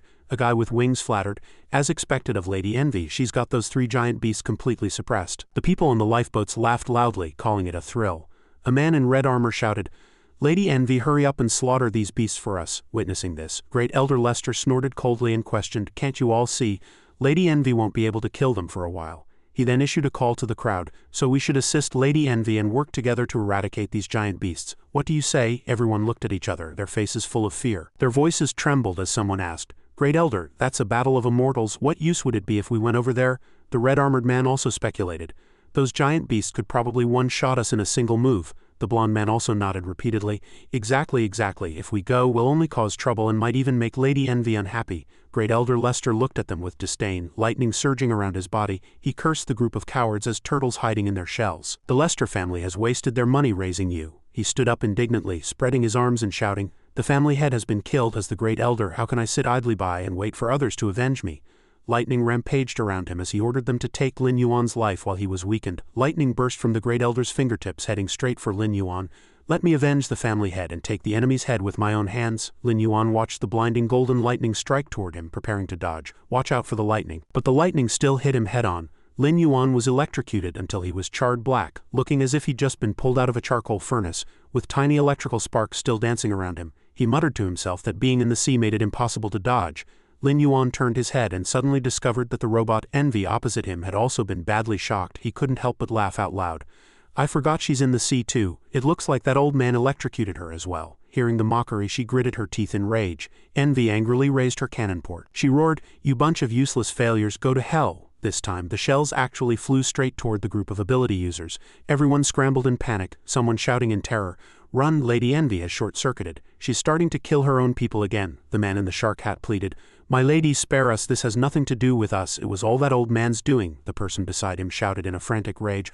I told you interfering would make her ladyship unhappy. The lifeboats exploded one after another, firelight reaching the sky. Seeing this, Lin Yuan wiped off some sweat and scratched his face. Hey, this female robot is having another fit, good, let them go at each other, saves me the trouble of doing it myself. The Binghu wolf arrived on his spiritual dragon to remind them, her defensive shield seems to have weakened. Now is a great opportunity to attack. Lin Yuan flashed a playful smile upon hearing this. Since she was afraid of lightning, then this move was sure to work. Blue electrical sparks began to surface around him. Sharp spines grew from Lin Yuan's back. He activated Ghost Dragon Overlord Path, his lightning bramble armor enveloping his entire body in violent electricity. Envy laughed coldly, trying a sneak attack. Just as the ability users were flying away from the water's surface, the lifeboats were also hurled into the air by a surge of power. Great Elder Lester watched in horror as a boat smashed toward him. What? A thunderous boom erupted in the sky, accompanied by miserable screams as everyone was blown away. Several corpses flew toward Lin Yuan. He decisively swung his weapon, slicing the obstacles in two. This battle had truly exhausted Dragon Bro. He panted heavily, his bramble armor impaling several people and electrocuting them to death. The Great Elder of the Lester family was among them, pierced through by Lin Yuan's dorsal spines. Under the continuous discharge of electricity, ordinary humans stood no chance. He never expected that after years of controlling electricity, he would ultimately die of electrocution. Lin Yuan's primary targets hadn't been them, but that annoying female robot Envy had reflexes that were far too sharp. Over by the giant ape, after a bout of destruction, the thick smoke began to dissipate. She discovered something novel. The circuitry on the walls ahead was gradually becoming exposed. This rampaging ape had fought until she was practically smoking, proving her attacks were highly effective. The giant beast's eyes flickered with excitement. This was exactly the kind of job she loved. She rubbed her fists together, preparing to use even greater strength to dismantle the room. She charged forward with immense momentum, dismantling metal plates one by one with relentless energy. Meanwhile, Envy was suffering agonizing pain from the giant ape wreaking havoc in her gut. Her face contorted in agony, wondering if some personnel who hadn't evacuated were trapped inside her. Bursts of miserable screams followed. Save Dragon Bro, however, those fists were completely useless against it. Although she rode on its back and attacked continuously, the Tyrannosaurus Wonglong continued to tear into Lin Yuan as if nothing were happening. Just then, Manhua swung her fist directly at Wonglong's eye, shouting in rage, "Get lost, here's a punch from me." This strike truly left it dazed, and it instinctively released Lin Yuan. Blood spurted from one of Wonglong's eyes, and the intense pain caused its fury to explode completely. Realizing the enemy was still on its back, it roared and charged forward. Witnessing this, Lin Yuan screamed in terror. Man Yuan, seeing a giant rock blocking the path ahead, Man Yuan was struck with horror. Lin Yuan urged her desperately from behind. Man Yuan jumped down, jumped fast, but the opponent was too fast. Man Yuan slammed heavily into the rock and was pinned down firmly by Wang Long. Unable to withstand the immense pressure, she spat a mouthful of blood onto Wang Long's fur. This scene cut Lin Yuan to the heart and he screamed her name at the top of his lungs. By the time Wang Long stood up again, Man Yuan was completely drained of strength. In the end, covered in blood, she collapsed miserably to the ground, but Wang Long didn't seem intended to stop. It lowered its head, preparing to maul the defenseless Man Yuan. "Damn it, my body won't move at all," Lin Yuan shouted her name from the rear and immediately unleashed a burst breath to stop Wang Long. The power of this move was staggering, enough to send Wang Long flying. Immediately after, he rushed over to help Man Yuan up, asking with concern, "Man Yuan, are you alright? Are you okay?" He hadn't expected this T-Rex to be so difficult to deal with. Man Yuan asked with effort, "Dragon bro, did we win?" He answered with a frown, "It's not over yet." Although it had been hit by the burst breath, it hadn't been blown to pieces, it was merely knocked back. Suddenly a roar echoed from the distance, startling the birds into flight. The bizarre creatures in the Forbidden Zone all looked in that direction, seemingly sensing Wang Long's brutality. Rows of giant trees were uprooted and hurled into the air. Following that, 8 giant trees smashed down toward them in succession. Lin Yuan quickly pushed Man Yuan aside to dodge. Seeing the strike miss, Wang Long bit into another tree and hurled it with great force. Lin Yuan had just helped his sister steady herself when he saw a giant tree whistling toward them, the impact making both of them stumble. Good grief, this guy actually knows how to use tree trunks as weapons. Lin Yuan gave the opponent no opening, activating Thunder Ghost Dragon Overlord Path for a head-on confrontation, roaring, "I'm going all out against you." This strike finally caught the opponent's attention. He turned, using the bone spikes on his back to take Wang Long's attack head-on. However, the opponent was unharmed and instead sent him flying. To his surprise, the Thunder dorsal fins couldn't wound it. This guy was a real tough nut to crack. Wang Long remained as lively as ever, charging up to bite Lin Yuan firmly by the shoulder. Lin Yuan also became ruthless, biting back at Wang Long's shoulder and cursing, "I'll bite you to death." Intense pain surged through its body, and Wang Long let out a piteous wail. That earth-shaking roar once again startled flocks of birds into the sky. The roars grew increasingly intense, echoing through the entire jungle and drawing other monsters to watch. After a fierce struggle, Lin Yuan fell into a disadvantage and was pinned under Wang Long's feet. Just then, Man Yuan arrived aggressively, carrying a giant log. "You damn bastard!" However, Wang Long had already fallen into a frenzy. It bit through the wood in a single snap. Not good. Man Yuan turned to run, but it was too late. Wang Long whipped its head around and bit her. Wang Long bit down hard again, holding Man Yuan in the air and mauling her continuously. Man Yuan's eyes rolled back as she gradually lost consciousness. Seeing the dire situation, Lin Yuan forced himself to climb up and rammed hard into Wang Long, biting its neck firmly. Let go of her now!" Simultaneously, he clawed frantically at Wang Long's face, worsening the wounds. Seeing the monster refuse to let go, Lin Yuan's rage reached its peak. "I told you to let go." His entire body began to transform, turning into a state of glowing red lava. Although he had only just activated this state, the surrounding trees were instantly incinerated to ash by the high temperature. Witnessing this, Man Yuan was struck with shock, recalling the way Lin Yuan had swallowed Envy's energy orb earlier. She asked haltingly, "Dragon bro, how did you turn into this?" Over there, Wang Long also sensed something was wrong, yet its mouth still held Man Yuan firmly. Without hesitation, Lin Yuan unleashed lava claws, his talons instantly growing massive. Driven by rage, he attacked Wang Long frantically, his onslaught exceptionally fierce. Once he closed the distance, Lin Yuan swung his claws in a decisive horizontal sweep, directly severing one of the opponent's legs. Only then did Wang Long feel terror. It looked in panic at Lin Yuan, who was in his lava form and condensing a burst breath. Immediately after, a stream of energy like a sea of fire slammed head-on into Wang Long. In an instant it was swallowed by the terrifying firelight, and its head went rolling onto the ground at some unknown point. This scene left Man Yuan dumbstruck. "It's been melted down, this move is too powerful." Lin Yuan hurriedly turned to ask, "Man Yuan, are you okay? How's your arm?" He reached out to check her injury. But Man Yuan suddenly screamed, "Ah, you're burning me to death." Feeling like her arm was about to be roasted through, she retreated in terror and waved her hands in warning. "Dragon bro, don't come over, your body temperature is too high." He only then realized, "Oh sorry, I forgot I'm in lava form right now. I'll revert now." Lin Yuan's body gradually returned to its original color, but after returning to his normal state he felt a wave of extreme exhaustion. "Phew, I'm back, but I'm so tired I can't even lift my feet." With that, he looked at Wang Long's corpse and sighed. Though the power was great, this food was truly a waste. Then he gave Man Yuan several shape-shifting fruits to replenish her strength. Because the commotion from the battle just now was so great, he was worried it would attract other giant beasts in the secret realm. Man Yuan asked while devouring the fruits, "Dragon bro, was that a new skill just now?" He replied proudly, "How was it? Impressive, right? Very impressive." Wang Long was taken out in an instant, but then her expression dimmed. "You, the spiritual bird, and brother wolf all have so many moves, while I have nothing but my strength." Seeing her lack of confidence, Lin Yuan offered comfort. There's a saying that strength overcomes 10 skills, which means a strong person can defeat 10 martial arts masters. In the face of absolute power, any schemes or tricks are futile. Your great strength is your advantage, he reassured her with certainty. Don't worry, Man Yuan, I'll help you find a move that can fully utilize your advantage of immense strength. Hearing this, Man Yuan's smile immediately returned. Thanks, Dragon Bro. He then turned to Shao Kun for help. Shao Kun, do you have any skills suitable for Man Yuan? Shao Kun pondered for a moment, believing that Man Yuan was different from Lin Yuan. She was more human-like. The others don't look human at all, but she's the exception. Lin Yuan pointed at himself with a look of annoyance. How do I not look human? Are you looking for another lecture? Shao Kun retorted. Man Yuan has hands and feet, your legs are too short. The death spiritual bird basically has no forelimbs, and the Binghu wolf only has 4 legs. They don't have such flexible fingers. Lin Yuan's face darkened upon hearing this, feeling offended as if he didn't have hands, but he ignored Shao Kun's mockery. Shao Kun continued the analysis. Therefore, only Man Yuan can use various tools and weapons, and since she's so strong, she can definitely wield heavy armaments. Lin Yuan imagined the scene and looked on speechlessly. Are you planning to turn her into a giant ape version of a utility belt girl? This idea seemed decent. Shao Kun answered confidently.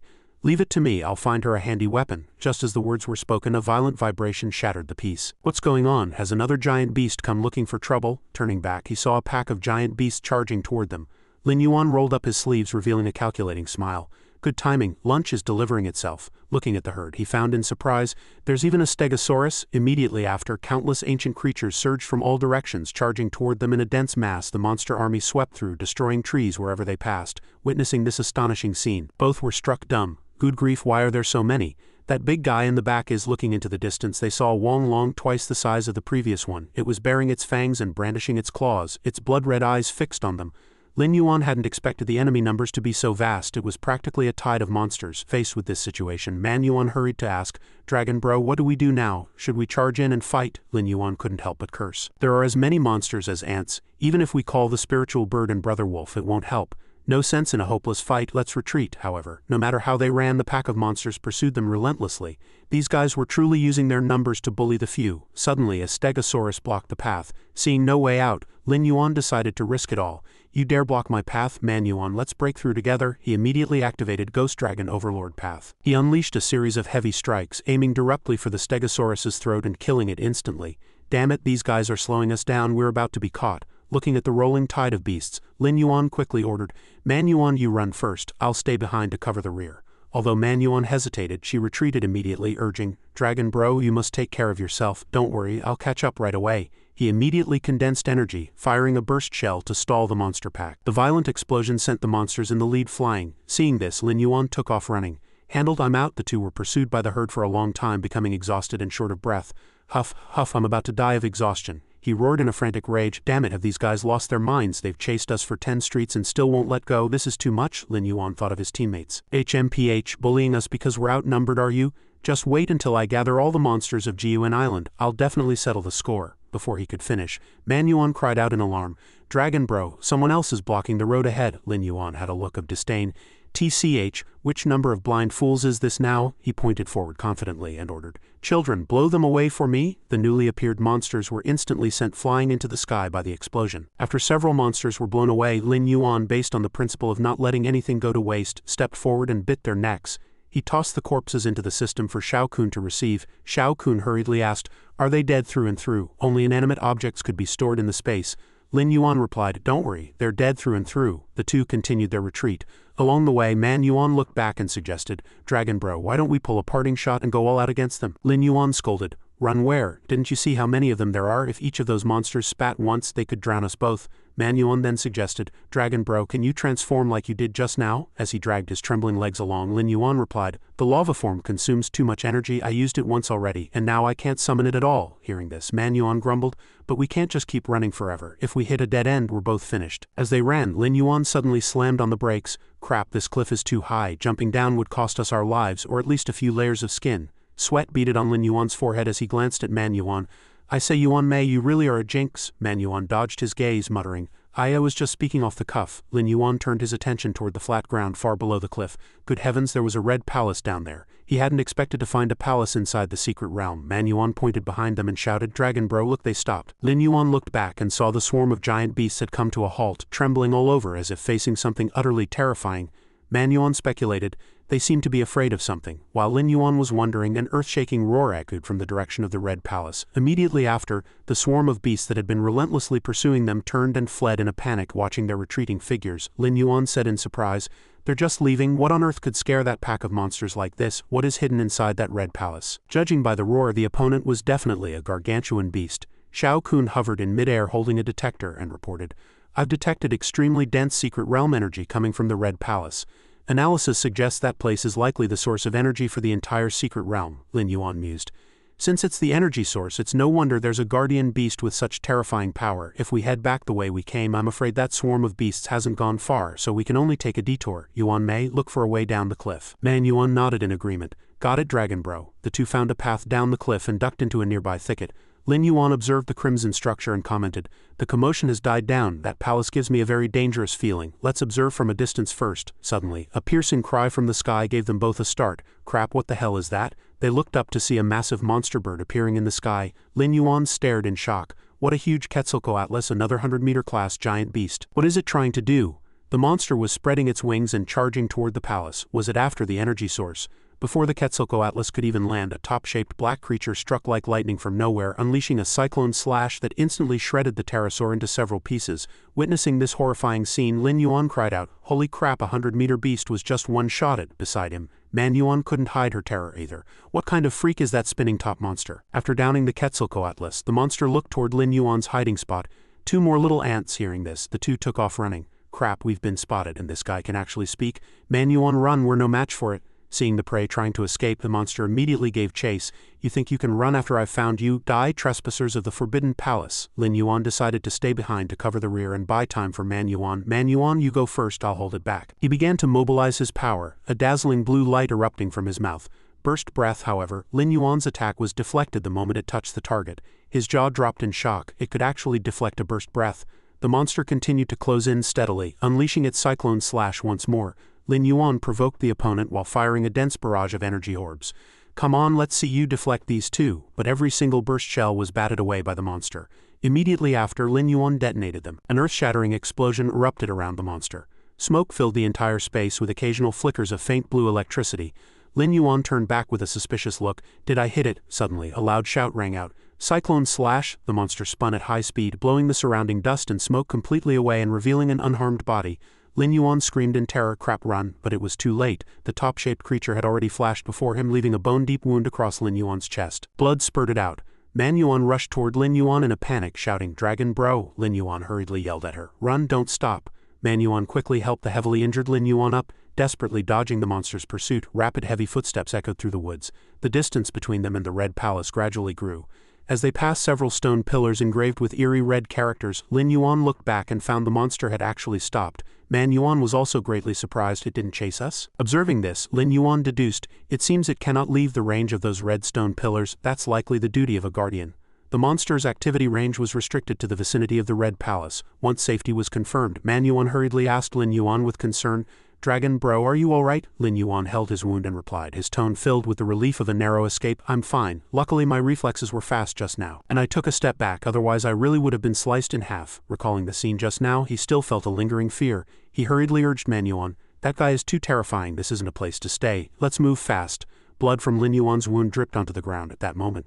Deep within the Red Palace, the bizarre creature seemed to catch the scent of Lin Yuan's blood. Its orange pupils suddenly contracted, filled with shock. It's her, that brat's blood actually carries her aura." It twisted its body in excitement as if it had discovered a priceless treasure, its tone dripping with extreme feverishness. "Ha ha ha, with this blood I can break my shackles." The monster let out a long howl toward the sky, summoning its subordinates. "Brats, get up, all of you, get up!" The roar echoed out of the palace. "The time for hunting has arrived, ha ha ha." Following the summons, a massive swarm of giant beasts appeared around the Red Palace, taking flight and blotting out the sun, with some even perching on the palace's dome. Sometime later, inside a gargantuan cave on Jiyuan Island, giant beasts from all over were gathered, talking animatedly. Suddenly, Xiao Jiyu pointed toward the cave entrance and shouted excitedly, "It's Dragon Bro and Sister Man Yuan. They're back. Dragon Bro, Sister Man Yuan." Lin Yuan and Man Yuan passed through the purple defensive membrane. As soon as he entered the cave, Lin Yuan happily greeted everyone. "Wolf brother, Xiao Jiyu, you guys are here too." Seeing his return, the beast swarm in the cave lowered their heads in unison to pay respects, cheering loudly. Great King, Lin Yuan looked around and said, "A lot of giant beasts from Jiyuan Island have shown up, but I don't seem to see any herbivores." Hearing this, Bing Hu Wolf replied, With so many carnivorous giants gathered together, where would an herbivore dare to come? Lin Yuan scratched his chin and gave an awkward laugh. Haha, true. The secret realm is too dangerous. There's no rush to let the herbivores in. We'll bring them over once we've cleared the threats at the entrance. Seeing the deep wound on Lin Yuan's body, Bing Hu Wolf couldn't hide his shock. You're injured and it's not light. After observing the wound, he concluded, it seems you encountered some serious players in the secret realm. Lin Yuan confirmed, exactly. Yuan Mei and I did encounter a powerful enemy. A total freak. With my current strength I couldn't beat it at all. Bing Hu Wolf propped his head on his hand, tilting it suspiciously. Even you couldn't beat it? Is it stronger than that crawler king from before? If that's the case, wouldn't we be walking into our deaths if we went in now? Lin Yuan explained. It's fine, that guy seems to be under some kind of restriction and can't leave its location. Otherwise Yuan Mei and I really would have cashed out there this time. As long as we don't enter its territory, we're safe. Then he raised his arms and shouted to the crowd of Jiuan Island beasts, come on brothers, it's chow time. Shao Kun opened the system space and countless monster corpses and meat chunks gushed out like a small mountain. A majestic heap formed behind him.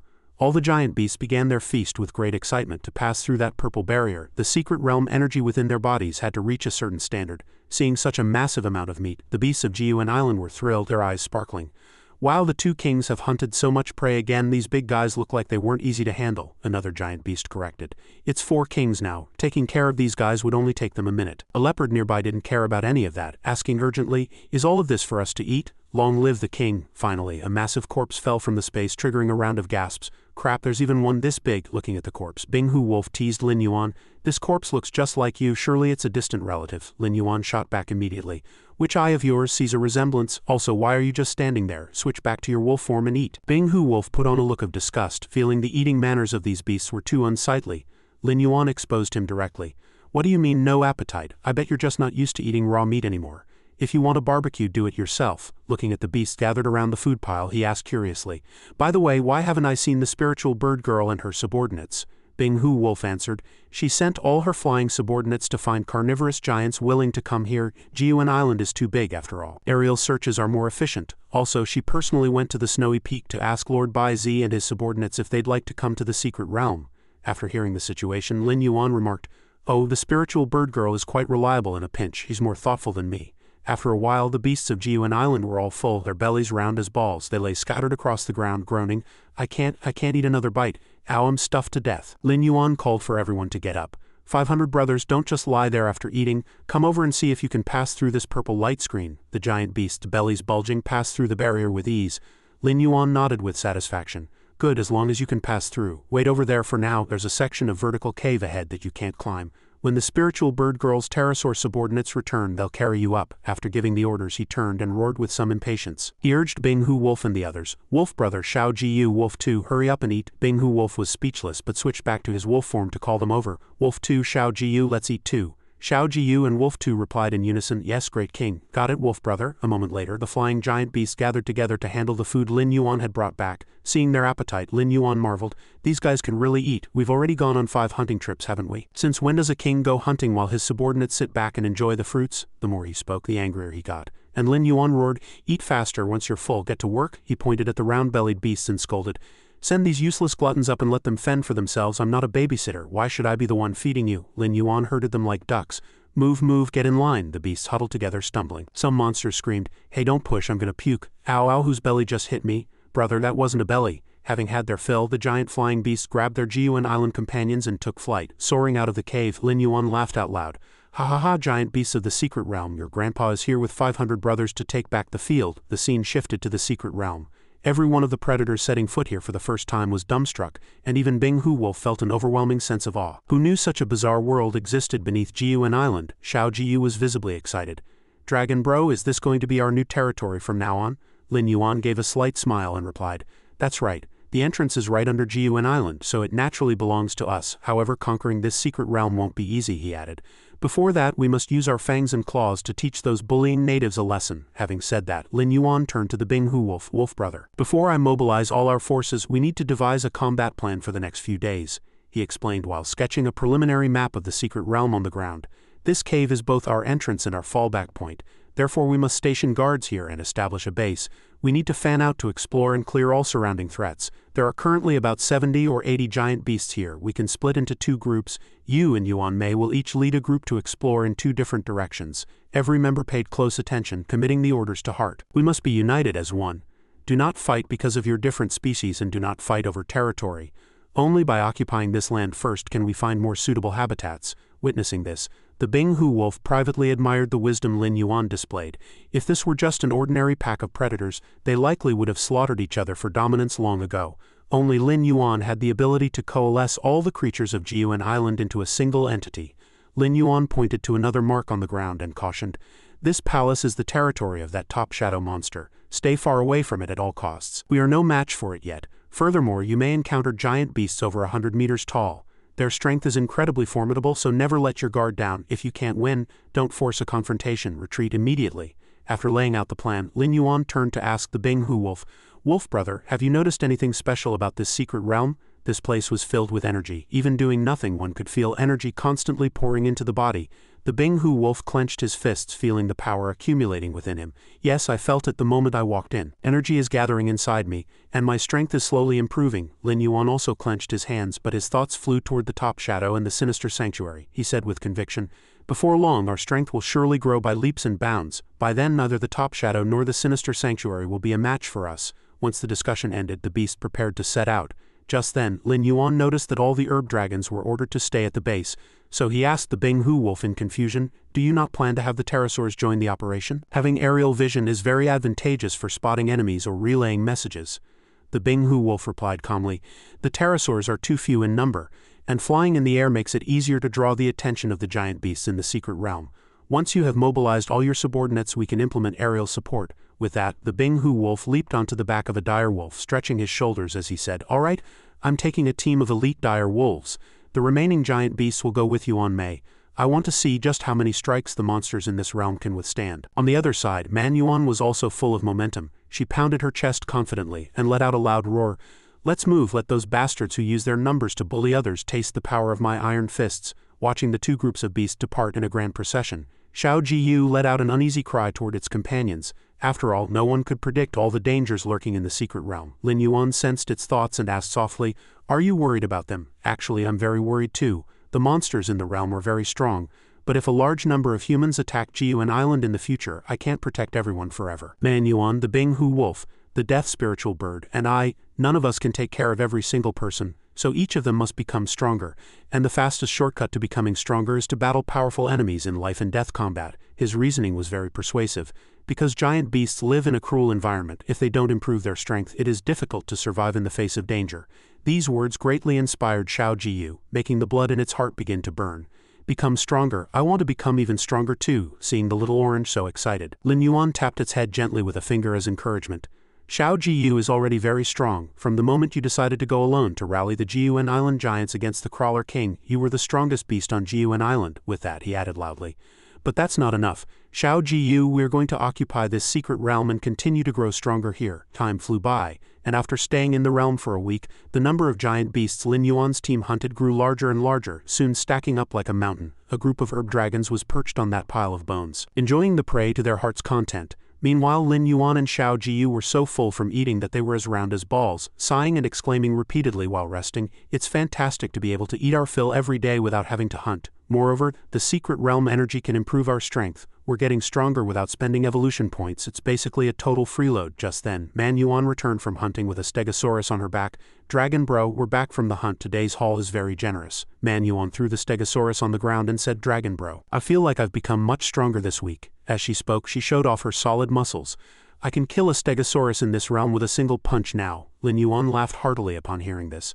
"Haha, Yuan Mei is increasingly taking on the air of the Queen of Jiuan Island." He watched a group of mutated pterosaurs take to the sky, one of them clutching the stegosaurus corpse to fly toward the secret realm entrance, and then continued, "A lot of Jiuan Island giants have gathered outside that purple light screen and most of the pterosaurs have returned. Send this food over to them." At that moment, the death spiritual bird happened to land, and Lin Yuan greeted her. "Bird Mei, you're finally back." Manhua also looked delighted, shouting, "Sister spiritual bird." Like all the other creatures, the spiritual bird could not hide her amazement at the sights of the secret realm. "Heavens, I never imagined such a miraculous place existed under Jiuan Island." Turning to look at Manhua and Lin Yuan, she used her intuition to discover the obvious changes in them during this time. "Oh, I can feel that the Crawler King's energy inside you both has grown stronger. Your physique seemed to have enhanced significantly as well." Manhua immediately responded, "Yes, sister spiritual bird, I feel much stronger now." Lin Yuan crossed his arms with a self-satisfied look. Of course, then he asked, "Didn't you go to invite Bai Zi? Where is she?" The spiritual bird's eyes dimmed slightly as she replied, "Lord Bai Zi said her subordinates are all ice and snow creatures accustomed to staying at the snowy peak, so they don't plan on coming." Lin Yuan sighed upon hearing this. "Is that so? Well, for those fellows. The climate and environment here really are unsuitable." The death spiritual bird landed atop the mountain of bones. Although the ice creatures of the peak objected, Lord Bai Zi had agreed to come with her. Lin Yuan stared at her and pressed, "Then where is she?" The spiritual bird recalled the scene while waiting for Bai Sitang. According to her observations, the Lord was panting heavily and drenched in sweat at the time. She had intended to come here with them, but for some reason Lord Bai Zi's body suddenly suffered an anomaly, according to the spiritual bird's description. The little girl looked very weak, as if she had a serious illness. The strange bird suddenly remembered Bai Zi's state and noticed that the closer they got to this area, the worse Lord Bai Zi's condition became. In the end, she fainted, and I could only send Lord Bai Zi back to the snowy peak. Strangely enough, as soon as they returned to the peak, Lord Bai Zi's symptoms vanished mysteriously. However, because her body was too weak, she won't be coming for the time being. After listening, Lin Yuan's face turned exceptionally solemn. How could this be? He privately suspected the other party might be acting to get out of it. After all, that person was bizarre to begin with. Lin Yuan waved a hand at the bird. "All right, let's put this matter aside for now. After we've completely established ourselves here, we'll go invite her again. Bird May, since you and your subordinates are all here, we can carry out aerial reconnaissance and expand our search range." Lin Yuan pointed with his finger at the circle drawn on the ground, marking the area around the cave. "This is already our territory. A bit further out is a forest and a mountain range that need to be scouted from the air. We'll explore after ensuring safety." The death spiritual bird also listened intently. "Currently, the carnivorous giants of Jiuan Island have mostly been assembled. The next step is to enter this forest to gather leaves, grass, and fruit for the herbivores." Suddenly a loud shout came from the rear, making the group turn their heads in unison. A spined wolf ran over panting, tears streaming down its face, urgently reporting the news. "Great King, it's bad, something terrible has happened. We were ambushed by secret realm beasts on our way back from hunting. The opposition is led by 2 giant beasts over 100 meters long. Many of our kin have died. The leader is fighting 1 against 2, and his situation is very dangerous." Lin Yuan's brow furrowed, and he appeared very angry. "Damn it, I was wondering why the big players in this realm haven't made a move despite all our hunting these past few days. It turns out they were plotting a fatal blow." Lin Yuan immediately issued orders. "Yuan Mei, you stay here to guard the cave. Bird Mei, have your subordinates take us. We're providing aerial support immediately." The spiritual bird and Man Yuan responded in unison. "Right, got it, Dragon Bro." However, before the two could set out, the ground suddenly vibrated violently. Lin Yuan's eyes widened in surprise. Appearing before them were countless monsters of various forms and sizes, all powerful and charging toward them frantically. Watching the surging monster tide, Lin Yuan tried to regain his composure. "It seems we don't need to provide support. This monster tide is aimed right at our base." While the other two were still in shock, Lin Yuan suddenly revealed a sinister and smug smile. "Last time you chased me like a stray dog. This time I'm bringing 500 brothers to take back my dignity." Acting on the thought, Lin Yuan immediately shouted with soaring momentum, "500 brothers, this is the final battle. There is no retreat." Lin Yuan's side also showed extraordinary bravery. Those assembled were all powerhouses eager to establish their status here. Lin Yuan released an earth-shaking aura, waving his hand to command, "Show your fangs and claws, tear them apart." Facing the enemy army, the Binghu wolf shouted as the commander, "Make way, move to the sides." All his troops immediately fanned out to the flanks, and both sides crashed together frantically without flinching. Opposite them, those gargantuan dinosaurs began to issue provocations. Lin Yuan led the charge at the very front. "Kill them, tear them to pieces." Lin Yuan opened his massive mouth and took a deep breath to condense energy, then released a sonic wave accompanied by intense electricity, called the Ghost Dragon War Cry. Faced with the sudden attack, the enemy army was completely stunned, only able to watch the sonic wave hit them without any way to resist. Lin Yuan followed up by activating Ghost Dragon Lightning Bramble Armor. Lunging forward at extreme speed, he rampaged all the way, sending countless monsters flying and breaking through multiple layers of encirclement. The electrocuted monsters convulsed and fell to the ground one after another. With just one move, Lin Yuan eliminated a large number of enemies. Simultaneously, the surrounding combat was also exceptionally fierce. The herb dragon swarm dove down, frantically mauling the enemy, while Man Yuan's group bared their sharp claws, slashing at any enemy that dared to approach. Lin Yuan's offensive did not slow down. He excitedly fired fireballs called burst shells from his mouth. Finding the right timing, he commanded, "Detonate." With an earth-shaking explosion, another wave of monsters was cleared. "Satisfying, truly satisfying. It seems I really have become much stronger, haha." Suddenly, a flock of red birds dove from high altitude, snatching away several leopards. The Queen of the Sky was already on guard. She flapped her wings to create a hurricane of incredible power called wind blades from 8 directions. The flock of red birds was instantly routed the moment they appeared, and the rescued companions excitedly expressed their gratitude. "Thank you, great king, your majesty is mighty." The spiritual bird subsequently lowered her altitude and ordered her subordinates, "Little ones, get them." Under the spiritual bird's lead, the pterosaur swarm charged confidently into the battlefield, and she also dove down shouting, kill them all for me." The pterosaur leader lunged forward, roaring as he bit into the neck of a dinosaur ahead. Simultaneously, the Bing-Hu wolf descended from the heavens, swinging an incredibly strong golden feather slash that sliced a monster's body clean in two. Witnessing this, Manhua thought to herself, "Dragon bro, wolf brother and sister spiritual bird are all so strong, I can't fall behind either." She roared and charged forward to unleash her Vajra punch, a heavy electrified strike slamming into a dinosaur's face, making the opponent howl in pain. Manhua, her whole body filled with power, grabbed the opponent's leg and let out a loud shout. She then spun the dinosaur frantically in the air, drawing excited cheers from the monsters behind her. "The queen is mighty, her majesty is too incredible." Facing a triceratops, Manhua revealed a battle-hungry smile. "Come on," she condensed energy and charged at the opponent, wanting to see who was superior. After saying that, Manhua firmly gripped the long horns of the blue dinosaur, exerting force to push it back. She let out a roar as her power instantly surged. The two sides locked in a stalemate where neither would yield a single step. As her muscles bulged, she unleashed a world-shaking roar and violently slammed the blue dinosaur to the ground, followed by slamming a triceratops down with heavy force. Witnessing this, Lin Yuan shouted excitedly, "Manhua is mighty. Manhua is the best." Just then, a low and majestic roar echoed from the distance as a gargantuan Tyrannosaurus appeared. This immediately reminded Lin Yuan of the Bing-Hu wolf's previous report. "Great king, it's bad. We were ambushed by secret realm giant beasts on our way back from hunting. That force was led by two behemoths over 100 meters long, resulting in many casualties among our kin. To protect everyone, the leader is fighting them alone, and his situation is very dangerous." Lin Yuan gnashed his teeth as he calculated inwardly. The 200-meter beasts mentioned by the Bing-Hu wolf were likely the Triceratops from just now, and this fellow, the giant Tyrannosaurus, let out a frenzied roar. Lin Yuan stared it down, saying coldly, "You had a lot of fun chasing me last time, didn't you?" As the words fell, he immediately unleashed Ghost Dragon Overlord Path. Lin Yuan charged out like a bolt of lightning, delivering a heavy blow to the giant dinosaur. "Let's see how I handle you this time." This kick was incredibly powerful, sending the opponent flying a great distance. Lin Yuan burst into triumphant laughter. "Ha ha, I've definitely become stronger. Last time that Wong Long was only knocked back a few steps by me." With that, a smile curled on his lips as he continued with his special skill, Burst Claws, instantly manifesting dozens of phantoms that lunged forward to maul the Tyrannosaurus, making it wail in agony. Lin Yuan retreated to the rear, wiped his face and calmly observed his opponent. "Hey, no more waiting, let's finish it now." Lin Yuan and Manhua roared in unison, "Game over." Immediately after, Lin Yuan lunged into the high altitude, his tail accumulating terrifying power as he swung a Ghost Dragon slash. Simultaneously, Manhua converged spiritual energy in her fists, unleashing Vajra Punch. Working together, they instantly and completely killed their opponent. The roars of Lin Yuan and Manhua made the Spirit Beast pack behind them cheer in unison. These 200-meter class behemoths had actually been defeated so easily? The Black Bear Spirit laughed wildly. "Great King Ghost Dragon is mighty." The White Bear followed, shouting, "Great Queen Manhua is mighty." Watching the two siblings, the Bing-Hu wolf was inwardly shaken. "Their strength is indeed much greater than before. It seems I must also hurry to improve my cultivation." Beside him, that bird snorted with an arrogant look. "HMPH, getting so carried away after only gaining this much power. Truly a provincial outlook." Seeing the situation turn sour, the enemy monsters scattered in panic. "These outsiders are too terrifying. We can't win. Run." Lin Yuan watched their retreating backs, raised a hand to point, and shouted sternly, "Trying to run? Did you ask me first? Brothers, pursue them. Beat the dogs in the water." At this time, a group of monsters was gathered together, feasting. Lin Yuan held a piece of meat, chewing with gusto.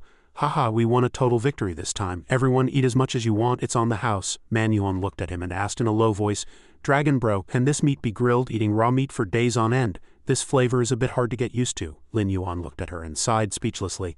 "Sigh, your appetite has truly been spoiled by me." He gestured toward the distant monster swarm. "Look, the brothers are all eating like this. We can't act special. If we had to look after everyone individually, we'd be grilling until the end of time." Manhua could only bury her head in her portion of meat. "All right, Dragon bro, I was wrong." In the distance, the Bing-Hu wolf observed this scene, thinking to himself, "Is this human leadership wisdom? No special treatment. Sharing joys and sorrows, everyone equal." Just then, Lin Yuan's pursuit squad returned in a grand procession. He shouted in surprise, "Our Beat the Dog in the Water squad is back." Lin Yuan looked toward the death spiritual bird and inquired, "How was it? How far did you chase those cowards?" The spiritual bird snatched up a piece of thigh meat and replied, "We chased them a long way." The death spiritual bird bit into the meat and added, "This land now belongs entirely to us." Lin Yuan gave a gentle instruction. "Very good. Bird may, starting tomorrow, continue to lead scouts to the further outer regions. Keep a close watch on the movements of the secret realm giant beasts." Lin Yuan summarized with satisfaction. After this battle, the giant beasts in the realm shouldn't be able to organize a large-scale monster tide in the short term. This is a great opportunity for us to establish a firm foothold here. A week later, Manhua was happily gnawing on a fragrant skewer. Hee hee, the other packs are gone. Now we can finally eat barbecue. It's delicious. Lin Yuan looked at her with a weary face, complaining, "Can you guys eat a bit less? I've already grilled 500 skewers and I haven't even had a single bite myself." Manhua hurried over to take over. "Hee hee, Dragon Bro, I'm full. I'll help you grill. Go ahead and eat." Lin Yuan, holding a meat skewer, replied, "It's not helping me grill. It's serving the people." The death spiritual bird glanced at him and interjected, "After this week's screening, our territory has already doubled in size. This scale is enough to settle the giant beast packs migrating from Jiuan Island." After hearing this, Lin Yuan nodded repeatedly in agreement. "However, even if we live spread out, we must maintain contact. After all, this isn't entirely our territory yet." The spiritual bird took over the conversation. "My subordinates patrol the sky every day. If there's any sign of trouble, they'll report to me immediately," Lin Yuan responded in a low voice. "Actually, the most ideal places are still that valley and that red palace. The energy there is extremely abundant, allowing for rapid strength improvement. Moreover, those areas are forbidden zones for the secret realm creatures. They dare not set foot there," he explained helplessly. "Unfortunately, with our current strength, though it has improved a lot, we still can't deal with those shadows." Just then an herb dragon flew up and reported loudly, "Great kings, humans have come." Hearing this news, Lin Yuan was startled. "Humans?" The surrounding monsters immediately let out angry roars. "Humans still dare to come looking for death?" Lin Yuan hurried to raise his hand to stop them. "Manhua Wolf Brother, don't be impulsive. It's definitely not the people from the Sinister Sanctuary. If it were them, they probably would have bombed this island flat by now." He turned to press the herb dragon. "Speak clearly. Who came? What do they look like?" The herb dragon recalled and replied, "Those two have been here before. One stepped on a flying sword, the other rode a wine gourd. They said they wanted to see the lords." Hearing flying sword and wine gourd, the Binghu Wolf and Manhua looked curious. Lin Yuan reacted immediately, searching his memory. "Could it be Joji and Old Lin? What are they here for?" The herb dragon added softly. "They also brought a heavily injured giant beast. It looked like a massive white bear." Everyone was stunned upon hearing this. "What? A big white bear?" Lin Yuan looked at the death spiritual bird and speculated. "On Jiuan Island, only the one on the snowy peak has a big white bear. Could it be Bai Sitang's subordinate?" Everyone immediately set out to investigate. "Move, let's go see." A moment later, they arrived at the barrier. Bai Dashang was lying on the ground at death's door, covered in blood. Joji turned to ask Old Lin, "Old Lin, how is it? Can this big guy be saved?" Old Lin reached out to investigate and let out a long sigh.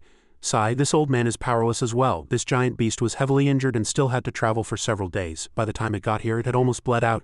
Just then a cry of surprise came from behind. "Dashang!" The death spiritual bird screamed out the moment she saw it. "It really is Dashang," Joji was about to explain, but the Binghu wolf had already pressed a long blade against his neck. "Did you guys cut him?" Seeing this, Old Lin hurriedly defended. "A misunderstanding. This is absolutely a misunderstanding. We didn't do it." The Binghu wolf took a step forward, glaring at the old man and roaring, "Do you really think I'm blind? Dashang is covered in blade wounds. If it wasn't you, who else could it be?" Lin Yuan looked at the Binghu wolf and urged calmly, "Wolf Brother, Manhua, everyone calm down first." He knew well that Joji and Old Lin had already shown their stance in the previous battle of Jiuan Island, and they had even pointed out the secret realm entrance, saving a lot of trouble. He turned and instructed Manhua, "Manhua, quickly feed Dashang a few life fruits." Manhua responded, "Okay, Dragon Bro."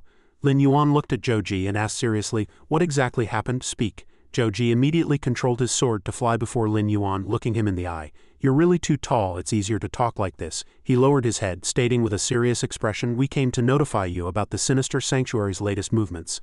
Out of curiosity about why Jiuan Island's beasts had vanished, they had been patrolling the nearby sky." Joji frowned as he recalled. "Then we discovered this dying big white bear. Although Old Lin is a wood-type ability user and can heal wounds, this big guy's injuries were simply too severe. With his size, Old Lin's treatment can only help keep him alive." By now, Manhua had already fed the life fruits into the big white bear's mouth. After observing, Joji deduced that this white bear was likely heavily injured several days ago and had held on for days to crawl here. "He lost too much blood. I don't know if he was looking for you. Since he's a giant beast of Jiuan Island, I couldn't just sit by, so I brought him to find you." Meanwhile, Old Lin was still doing his best to treat the white bear. Seeing the strange fruit Manhua brought out, he couldn't help but ask curiously, "Little girl, what kind of fruit are you feeding him?" The effect is actually this startling. After taking the fruit, although the white bear hadn't woken up yet, he was out of life-threatening danger. Nearby, Manhua was thrilled. "Great." Lin Yuan looked at Joji and said sincerely, "He is a very important companion of ours. Thank you for bringing him back. Has the Sinister Sanctuary already begun to move?" Joji asked back with a grave face. "Yes, before that, can I ask where all the giant beasts of Jiuan Island went? Did you all enter the secret realm? Lin Yuan pointed to that purple space and replied, of course, the secret realm is now our second base. Speaking of which, I have to thank you and old Lin for pointing out its location. Lin Yuan also speculated that it was precisely because they merged with the Carrion Crawler King's energy that they weren't rejected by that purple barrier. Zhou Ji looked around, marveling. I really didn't expect you to actually get in. So besides you, did the other giant beasts also obtain the energy to not be rejected by eating secret realm creatures? That method is indeed good, he continued.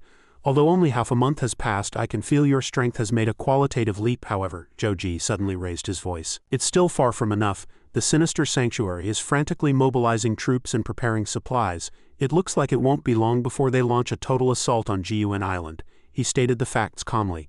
The Sanctuary has summoned all elders and is gathering intelligence on Gun Island. The survivors of the last battle have been placed under house arrest under the guise of treatment, but Envy has escaped. Your intelligence has likely been leaked. Mentioning Envy, he added that this failure had sent the Sanctuary Master into a towering rage. The Master not only stripped Envy of her elder status but even plans to forcibly extract the super metal from her body. If it's truly extracted, she will surely die. Hearing this, Lin Yuan snorted coldly. HMPH, a stray dog is not worth mentioning. Can you introduce the Sanctuary Master and the other elders to me? Zhou Ji introduced seriously. The Sinister Sanctuary consists of 1 Sanctuary Master and 6 great elders named after the 7 deadly sins. The Sanctuary Master's codename is Wrath and Sulfur Monosulfide rank peak ability user. He always stays behind the scenes and rarely makes a move, so intelligence on him is very limited. The first elder, Pride, is in Sulfur Monosulfide rank peak ice type ability user, possessing the terrifying power to instantly freeze everything for 1,000 miles. The second elder, Greed, is an S-rank speed type. His movements are like a ghost and he can teleport. The third elder, Lust, is an S-rank female spiritual ability user, expert in charm and petrification. The fourth elder, Sloth, is an S-rank gravity type known as the strongest support and large-scale controller. Finally, the fifth elder, Gluttony. This guy is an S-rank strength type and is notorious. He can enhance his strength or repair his own injuries by devouring the flesh and blood of his opponents. Lin Yuan became pensive after hearing this, sensing a fierce battle ahead. Interesting. This Gluttony is quite amusing. Strengthening or healing by eating meat, isn't that the specialty of us monsters? Zhou Ji opened his hands to explain that besides these elders, the Sanctuary possesses unfathomable reserves and numerous experts. If these forces gather, they absolutely cannot be underestimated. Lin Yuan looked him in the eye and replied, since a grudge has already been formed, fear is useless. If I really can't win, I'll just bring all the giant beasts into the secret realm and wait until we've grown stronger through careful cultivation. Zhou Ji frowned, appearing somewhat troubled. He handed Lin Yuan a satellite phone. See if this can help. But with your current size, you definitely can't use it. Use it after transforming into human form. This battery uses the latest energy source and can last for a year. I will send the Sinister Sanctuary's movements to you. I'll notify you immediately, Lin Yuan replied readily to Zhou Ji. Thanks. Just give the satellite phone to the Bing Hu Wolf. He prefers staying in his human form anyway, so he's the best fit for this little gadget. But aren't you afraid of offending the Sinister Sanctuary by helping us like this? Zhou Ji laughed and asked back, if they wanted to move against us, wouldn't they have sent scouts to Gun Island long ago? He then explained seriously, the Tianwu Bureau doesn't consider a mere Sinister Sanctuary worth worrying about. Our real concern is the intervention of other international powers. Zhou Ji lowered his voice and continued, explaining that Gun Island occupies a unique geographical position between Washa and Sakura Country. According to our intelligence, Sakura Country already has its eyes on Gun Island. We don't want the secret realm to fall into their hands. While I doubt they could defeat you, if they were to join forces with the Sinister Sanctuary. Hearing this, Lin Yuan shouted excitedly, oh, you mean those punks? Haha, let them come. If they dare show their faces, I wouldn't mind letting the island's giant beast turn them into skewers for lunch. Old Lin let out a hearty laugh and asked, what did you just call Sakura Country punks? Haha, we call them that too. I didn't expect a monster to use the same nickname as us. Ha ha ha, I'm starting to like you more and more, kid. Zhou Ji spoke up. Your companion should be out of danger now. Since our business is concluded, we'll take our leave. Lin Yuan made a polite gesture of invitation. Would you like to come in and see the secret realm? Zhou Ji waved him off. Thank you for the offer. I'm curious, but now is not the time. It won't be too late to visit after the crisis on Gun Island is resolved. Old Lin and Zhou Ji bid their farewells in unison. Lin Yuan and his group watched their retreating backs and replied, all right, until we meet again. Man Yuan turned to Lin Yuan and asked, Dragon Bro, the enemy is coming soon. What do we do now? Lin Yuan exhaled slowly and said in a heavy tone, yeah, we don't have much time left. He wondered how things were on the snowy peak. Just then, Bai Dashang suddenly jolted awake, shouting in panic, why am I sleeping here? Lin Yuan looked at him with joy. Dashang is awake. Bai Dashang struggled to stand, babbling excitedly. Lin Yuan, it's you, it's really you, thank goodness, thank goodness. As he spoke he began to wail loudly, quick, you have to go save Lord Bai Zi. The giant beasts and Lin Yuan were shocked and hurriedly pressed him. What happened to Lord Bai Zi? Lin Yuan frowned as Bai Dashang trembled and sighed, sobbing, Lord Bai Zi, she was taken away. Lin Yuan quickly asked for details. Taken away, what exactly happened? Who did it? What's going on? Bai Dashang stood up slowly and spoke weakly. This matter started after Lord Bai Zi followed the death spiritual bird and then turned back halfway. He struggled to recall and recounted that ever since Lord Bai Zi returned her body had been extremely weak, as if she were gravely ill. Furthermore, she seemed to have a premonition of an impending crisis and ordered all the ice and snow beasts of the snowy peak to follow her down the mountain to hide. Bai Dashang recalled that moment. The snow monster, several other guards and I volunteered to stay behind and continue guarding Lord Bai Zi. Just a few days ago, a massive blood-red phantom space gate suddenly appeared above the snowy peak. Behind that gate was a world filled with dark red valleys, forests, and a magnificent palace that was red all over, Lin Yuan gasped. The Red Palace, Bai Dashang continued, explaining that about 10 giant feathered mutant creatures charged out of that red gate. They were incredibly brutal and bloodthirsty. He and the other ice guards immediately fell into a tragic life and death struggle. The leader of this group of monsters was a pitch-black creature that looked like a spinning top, making it impossible to see its true face. It spun frantically at high speed, easily crushing even the hardest ice. Despite her injuries, Lord Bai Zi led them in a desperate fight against the Black Top Shadow and its monster swarm. At the most critical moment, to protect everyone, Lord Bai Zi forcibly subdued the black monster and charged into the red phantom gate with it. Immediately afterward, she detonated her own energy source inside the gate, completely destroying the portal. Bai Dashang added with a sob, we fought with everything we had and finally killed all the straggling invaders, but everyone was heavily injured. Lord Bai Zi is trapped inside that illusory red gate and her fate is unknown. He looked at Lin Yuan and suddenly hugged him, pleading, we don't know how to save Lord Bai Zi or even where to go to save her. Bai Dashang pleaded with determination. That's why I came to find you for help. Dragon bro, you have to save Lord Bai Zi. Standing to the side, Man Yuan cried out. The black spinning top, the red palace, Dragon bro. It's that monster from the secret realm. A hint of surprise flashed in Bai Dashang's eyes. You know about the red palace, you know that black spinning top monster, Lin Yuan replied in a low voice. We encountered that monster in a secret realm cave before, we nearly died at its hands. He frowned, wiped his face and continued. But it's supposed to be unable to leave the vicinity of the Red Palace. If it could come out, we would have been dead last time. Why would it appear at the snowy peak to attack Bai Zi, and how could it use a strange space gate? Could there be a direct passage from that Red Palace to the snowy peak? Bai Dashang quickly rallied himself. Great, then let's hurry and save Lord Bai Zi. Man Yuan also responded with burning passion. Yes, we're going into the secret realm to save Lord Bai Zi right now. Lin Yuan looked at his companions and gave a serious warning.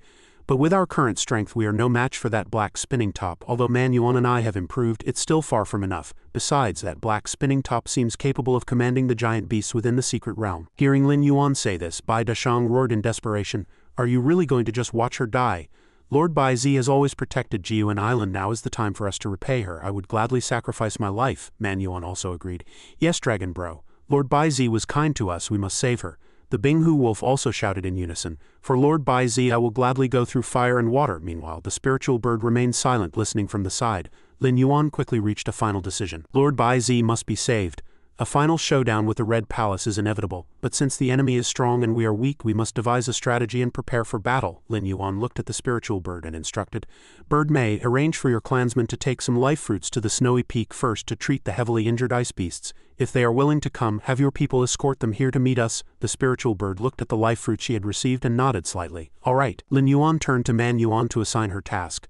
Man Yuan, go into the secret realm and bring Dashang some food so he can recover his strength as quickly as possible. Once he's gathered enough energy to pass through the purple light screen, assemble all the giant beasts of Jiuan Island and wait for my further instructions. Man Yuan accepted the order with determination. Lin Yuan then turned to the Binghu Wolf with a request. Lord Bai Zi has been trapped in the Red Space Gate for 3 days now. We don't know her current state. Binghu Wolf, personally lead a team to scout near the Red Valley. Remember, you must stay hidden and absolutely do not be discovered. The Binghu Wolf responded and accepted the mission with a solemn expression. Lin Yuan announced with a powerful tone, Everyone, split up and act. Tonight we assemble in the secret realm cave to discuss the plan, and tomorrow the final battle officially begins. After everyone dispersed to carry out their tasks, Lin Yuan frowned as he looked around, asking in his mind, Shao Kun, the power gap between us and that black spinning top is too massive. One wrong move and the whole team will be wiped out. Do you have a solution? You can't just stand by and watch your host lose his life, can you? Shao Kun let out a soft sigh and replied, Sai, what can I do? Your power isn't going to skyrocket overnight. Lin Yuan pondered for a moment and answered, I've saved up quite a few evolution points over the last half-month, but if I only strengthen myself, I still won't be able to protect everyone. Do you have anything in your shop that can instantly boost combat power? I remember asking you before to find a suitable skill for Man Yuan. The system suddenly remembered. Ah, I completely forgot until you mentioned it. I actually did think of a weapon that's perfect for Man Yuan. Lin Yuan was pleasantly surprised. Oh really? Bring it out and let me see. Shao Kun answered excitedly. It's as far as the horizon and as close as before your eyes. That weapon is right here in this cave. I'll take you to it. With that, Shao Kun led him to an area shrouded in white mist. This way, it's over here. Looking at the massive object before him, Lin Yuan couldn't help but gasp. Holy crap, you're telling me the powerful weapon you mentioned is the skull of the Carrion Crawler King? Shao Kun circled it proudly. I already have a plan to modify this skull. Under my hands it will be completely transformed into a divine weapon. Lin Yuan looked at the system suspiciously. HMPH, what kind of powerful weapon could be made from this head? Shao Kun explained. Do you remember the 8 abilities of the Carrion Crawler King and its sons? Lin Yuan quickly searched his memory. Of course I remember. Those moves gave us a hell of a time back then. Are you planning to replicate all 8 abilities onto this skull? Shao Kun laughed and continued. Hee, isn't your Kun amazing? But because time is tight and you need to save your evolution points for other items, there isn't enough to replicate everything. I can only recreate 2 or 3 abilities for now. Fine then. Lin Yuan looked at Shao Kun with delight. Hearing you say that, I'm really looking forward to it. Shao Kun replied. Just you wait and see. Simultaneously, behind the red gate, Bai Zi was bound in shackles, pleading in despair. An entity above her was continuously draining her energy. Witnessing this, the Binghu wolf calculated silently. Lord Bai Zi really is here. It looks like your condition is very poor. At that moment a burst of wild laughter erupted from the center of the dark red vortex. Ha ha ha, Bai Zi, your power belongs to me now. The entity within the vortex laughed as it continued. Once I've sucked you and those disciples of yours dry, I will become perfect. It looked at the gradually weakening Bai Zi and let out a bizarre cackle. Bai Zi, you possess such massive power, yet you're willing to guard this pathetic island. What a waste. I'll leave Jiuan Island in your place, slaughter all the guardian beasts in the secret realm, and seize their power. It began to drain her energy frantically. I will become the master of this world, a true ancient beast god. The Binghu wolf observed from the shadows and sensed something was wrong. The aura emitted by this black spinning top was far too strong.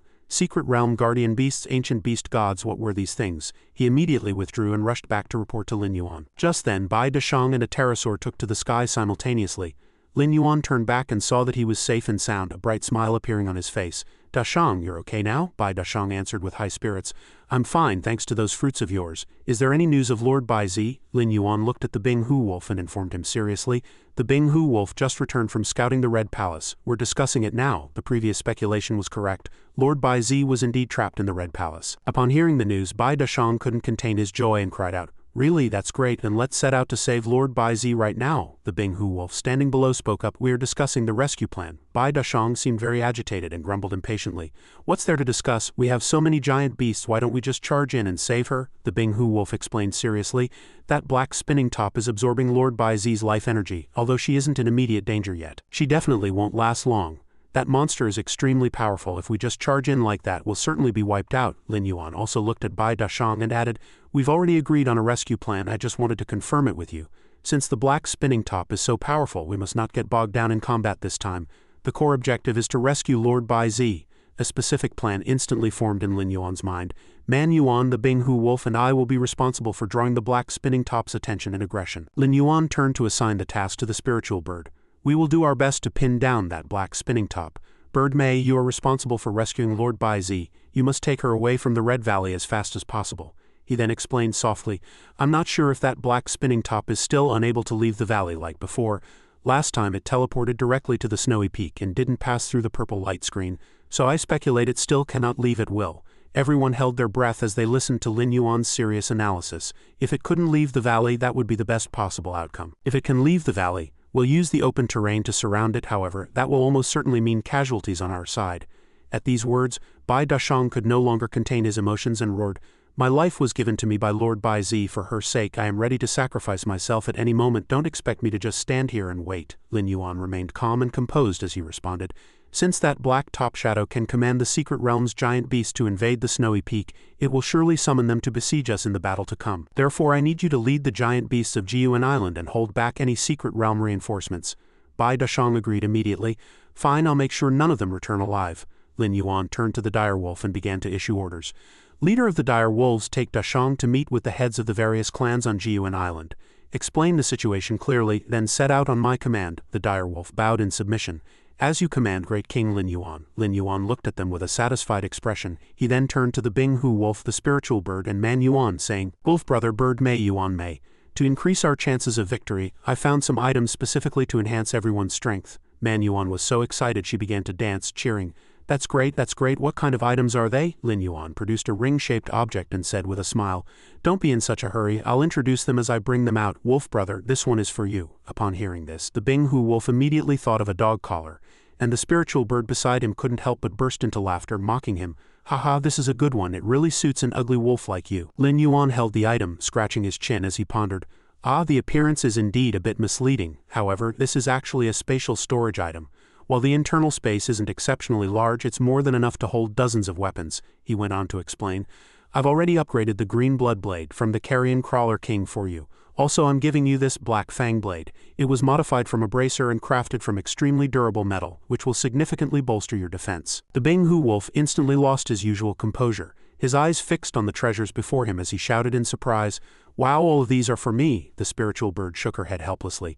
TCH, a total cold weapon obsession freak. Lin Yuan moved the weapons toward the Bing Hu wolf and said, With this mobile armory, wolf brother, you won't have to run back to the cave specifically to grab a weapon ever again, he continued in a low voice. The ring's size is flexible. You can use it whether you're in your wolf form or human form. How about it? Is it convenient enough?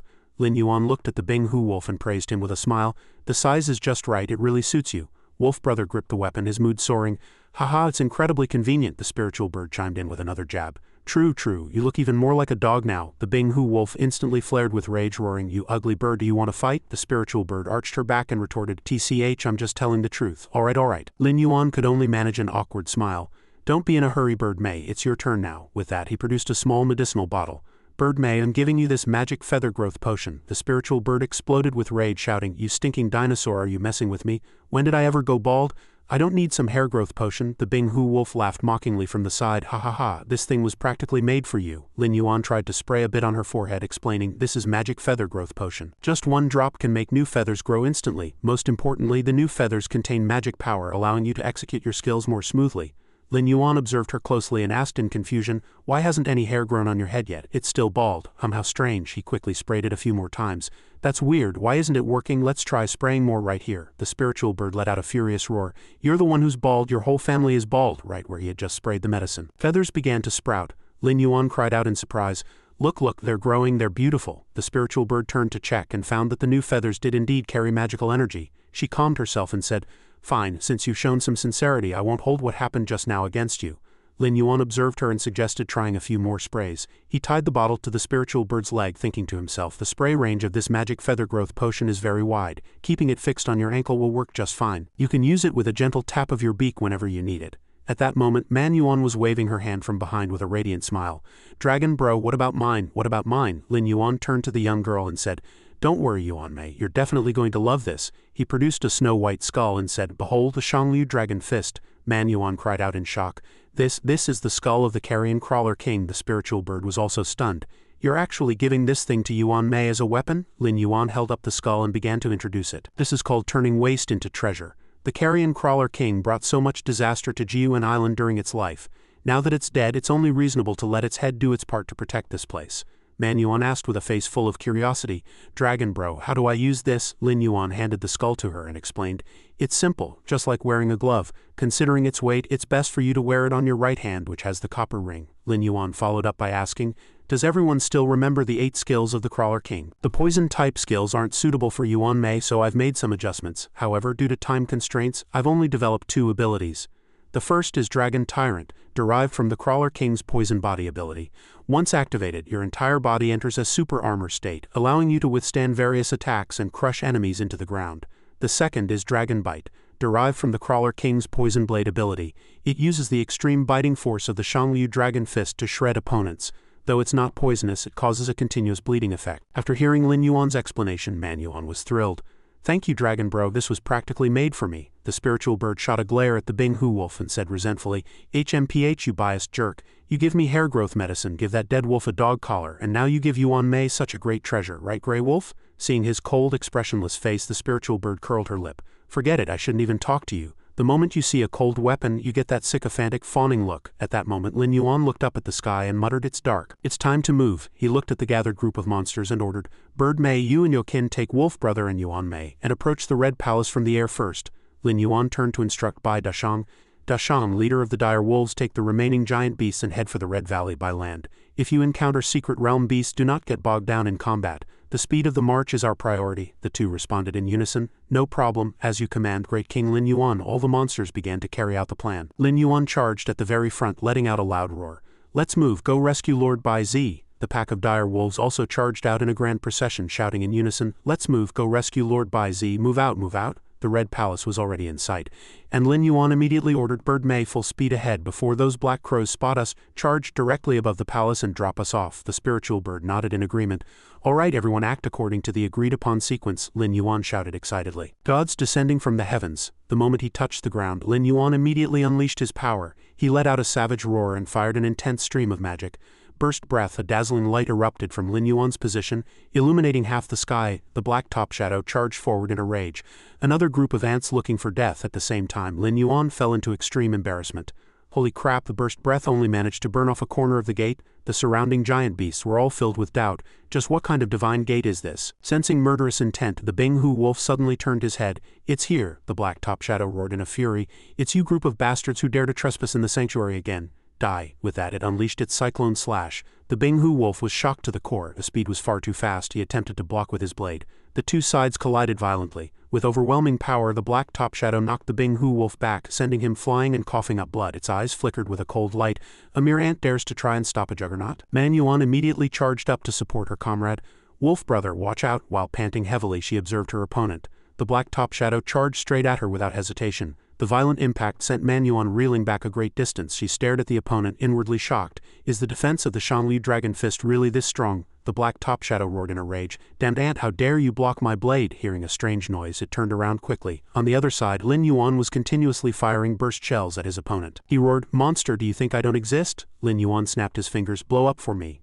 A dense series of explosions rang out one after another. The black top shadow shrewdly deployed its top guard, neutralizing Lin Yuan's attack. After careful observation, Lin Yuan judged, "This guy's rotation speed is too fast. The burst shells are deflected before they can even get close. I must slow it down." A spark of inspiration flashed in Lin Yuan's mind. "Let's try a mental attack." With that, he opened his massive maw, releasing an incredibly powerful sonic wave. Ghost Dragon war cry. Seizing the moment the black top shadow was distracted, the Binghu wolf immediately grabbed the opportunity to charge.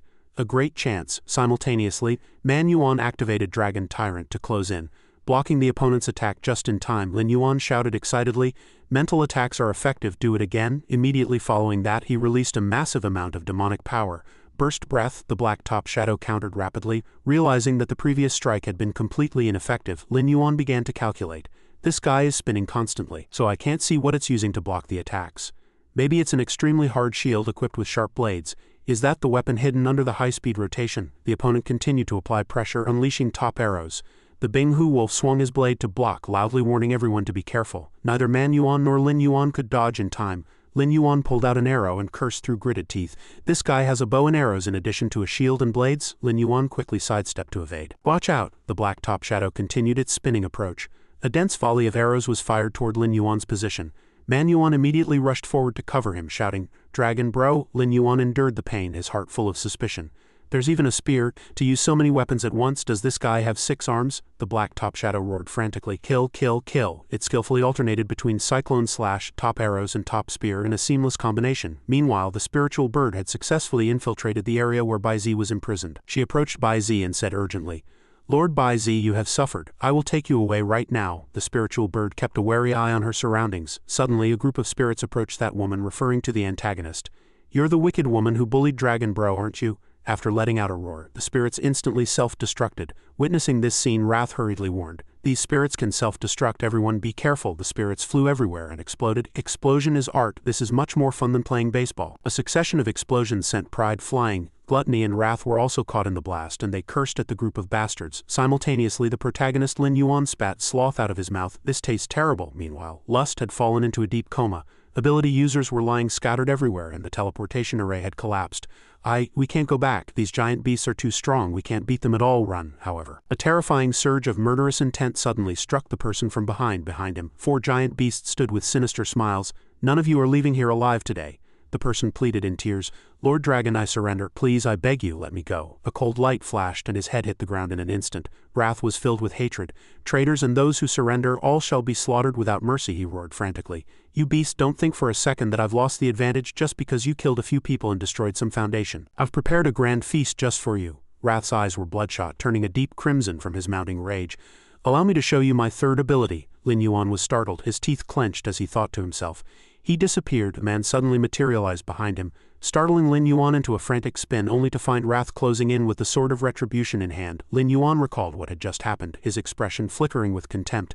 HMPH, and here I thought it was some formidable technique. It's nothing more than teleportation. Lin Yuan's teeth itched with irritation. Any bastards who had dared to spam teleportation in front of him before had long since been reduced to ash. Wrath watched his every move and burst into a wild laugh. This third major ability was actually of little use in actual combat, but the situation had changed completely after it was merged with the super metal. Wrath slammed the ground violently, and a massive surge of energy erupted from within his body. Simultaneously, Pride sensed something was amiss on the opposite side and waved a hand, shouting, "Everyone, protect the Sanctuary Master." The crowd surged forward, forming a tight circle that created a solid defensive wall while Wrath concentrated his power under the terrifying pressure. The ground began to crack and crumble. In my current state, I can push the power of my third ability to its absolute limit. His entire body was enveloped in a massive flow of energy. Wrath let out a roar as he activated it. Lin Yuan watched with bated breath, mocking him with disdain. Isn't this just reopening the teleportation array? Is all this grandstanding really necessary? Do you plan on teleporting the army behind you just to send them to their deaths? Zhou clenched his fists in anger. Wrath's third ability was a spatial type. By integrating the metal, he could use these two forces to independently create a massive teleportation wormhole without the need for a ritual array. Zhou frowned as he discovered that this wormhole could be shifted and reshaped according to Wrath's will. As his power increased, Wrath's eyes became bloodshot, and he let out a sinister cold laugh. HMPH, Zhou of the Huasha Tianwu Bureau, though you've been hiding behind those giant beasts, I spotted you long ago. How dare you collude with monsters to oppose our sinister sanctuary? Zhou's brow furrowed as he issued a sharp rebuke, while the elder beside him, who looked remarkably like him, also glared at Wrath. We in Huasha don't think much of a petty organization like your sinister sanctuary. What Jiuan Island needs most is Huasha's supervision and protection. Wrath manifested a gargantuan cannon barrel, appearing as if he had fallen into a state of manic obsession. Since you all covet this secret realm as well, I'll just destroy this place entirely. Seeing that massive cannon, Zhou's brow furrowed further, and he cried out in terror. That's the super metal cannon. Lin Yuan immediately flashed to Zhou's side and asked, "What is the super metal cannon?" Zhou quickly explained to him. The secret realm controlled by the sinister sanctuary was known as the Mechanical Secret Realm. It was a place filled with rare metals and bizarre mechanical creatures. Wrath had constructed a cannon of immense proportions.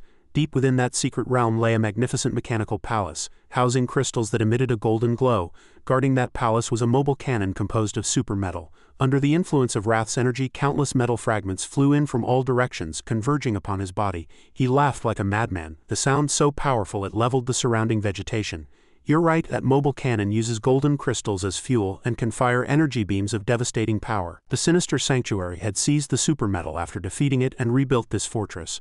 Wrath's eyes were wide, veins bulging on his forehead, a grotesque smile plastered across his face. This is my secret weapon. I'll use my ability to open wormholes to link the two secret realms and then use the Mechanical Secret Realm's energy cannon to raise this place to the ground. Ha ha ha. Wrath frantically swiveled the cannon's muzzle, which flickered with a blinding yellow light, looking ready to erupt at any moment. If I can't have it, none of you will. On the opposite side, Lin Yuan, Zhou, and the spiritual bird high above all watched in horror. It was as if the man had torn a hole in the sky. A massive cannon muzzle emerged from another dimension. Although it was separated by a wormhole, the terrifying pressure emanating from the other side was still clearly palpable. Zhou and an elder looked at Lin Yuan and warned, "This power is too strong, you must dodge it. Do not try to take it head-on." Lin Yuan also began to condense all his strength. Wrath's head flickered like a plume of green flame. He formed a gun shape with his fingers, his eyes filled with murderous intent as the giant cannon behind him prepared to fire. The massive cannon roared to life, and the awe-inspiring super metal death light surged forward. Lin Yuan immediately used burst breath to intercept it. The golden and blue beams collided violently, triggering an earth-shaking explosion. Both sides fell into a fierce stalemate, but the power of the super metal cannon was clearly superior, boasting nearly twice Lin Yuan's attack power. The cannon's overwhelming force caused Lin Yuan to gradually fall into a disadvantage. He put everything he had into it, his eyes bloodshot and veins bulging. "It's too strong, I'm losing my grip." The cannon's beam pierced through, sending Lin Yuan flying backward. A dazzling vortex of light enveloped him, smashing him into the distance. A thunderous boom echoed from afar. Little Dragon watched as a massive golden sphere of light ignited in the sky. The child was struck dumb with shock. The energy fluctuations are so strong. What on earth is Stinking Dad and the others up to? Lin Yuan was beaten into a wretched state, bleeding from his nose and mouth, his entire body a mess of mangled flesh. Everyone hurriedly gathered around, their faces full of worry. "Dragon bro, are you alright?" Despite being heavily injured and bleeding incessantly, Lin Yuan forced himself to manifest a green balloon, cursing in a rage. "Damn it, that energy was too intense. Good thing I've got thick skin, or I really would have gone to meet my maker just now." Lin Yuan swallowed the green bubble to heal the wounds caused by the cannon at that moment. Someone in the team recalled the instance when Little Dragon had previously unleashed a surge of powerful energy. "I can feel it. This power is exactly the same as the secret realm energy Little Dragon released before." On the other side, Wrath laughed triumphantly at Lin Yuan's miserable state. "Ha ha ha, come on, show me more. Give me another round." Wrath raised his hand again, simulating a cannon barrel to condense energy in preparation for another super metal deathlight. The giant cannon fired directly at the group. But fortunately, everyone dodged just in time. The power of this super cannon was truly hair-raising, bringing with it terrifying destruction. "The destructive power is too great, we must stop him." Suddenly, everyone looked up at the sky as a group of Quetzalcoatlus flew over to report, "Great King, it's bad. Jiuan Island is under missile attack." Upon hearing this disastrous news, Lin Yuan's eyes turned ice-cold as he let out a roar, while the Binghu wolf also looked up, clutching a long blade in its mouth.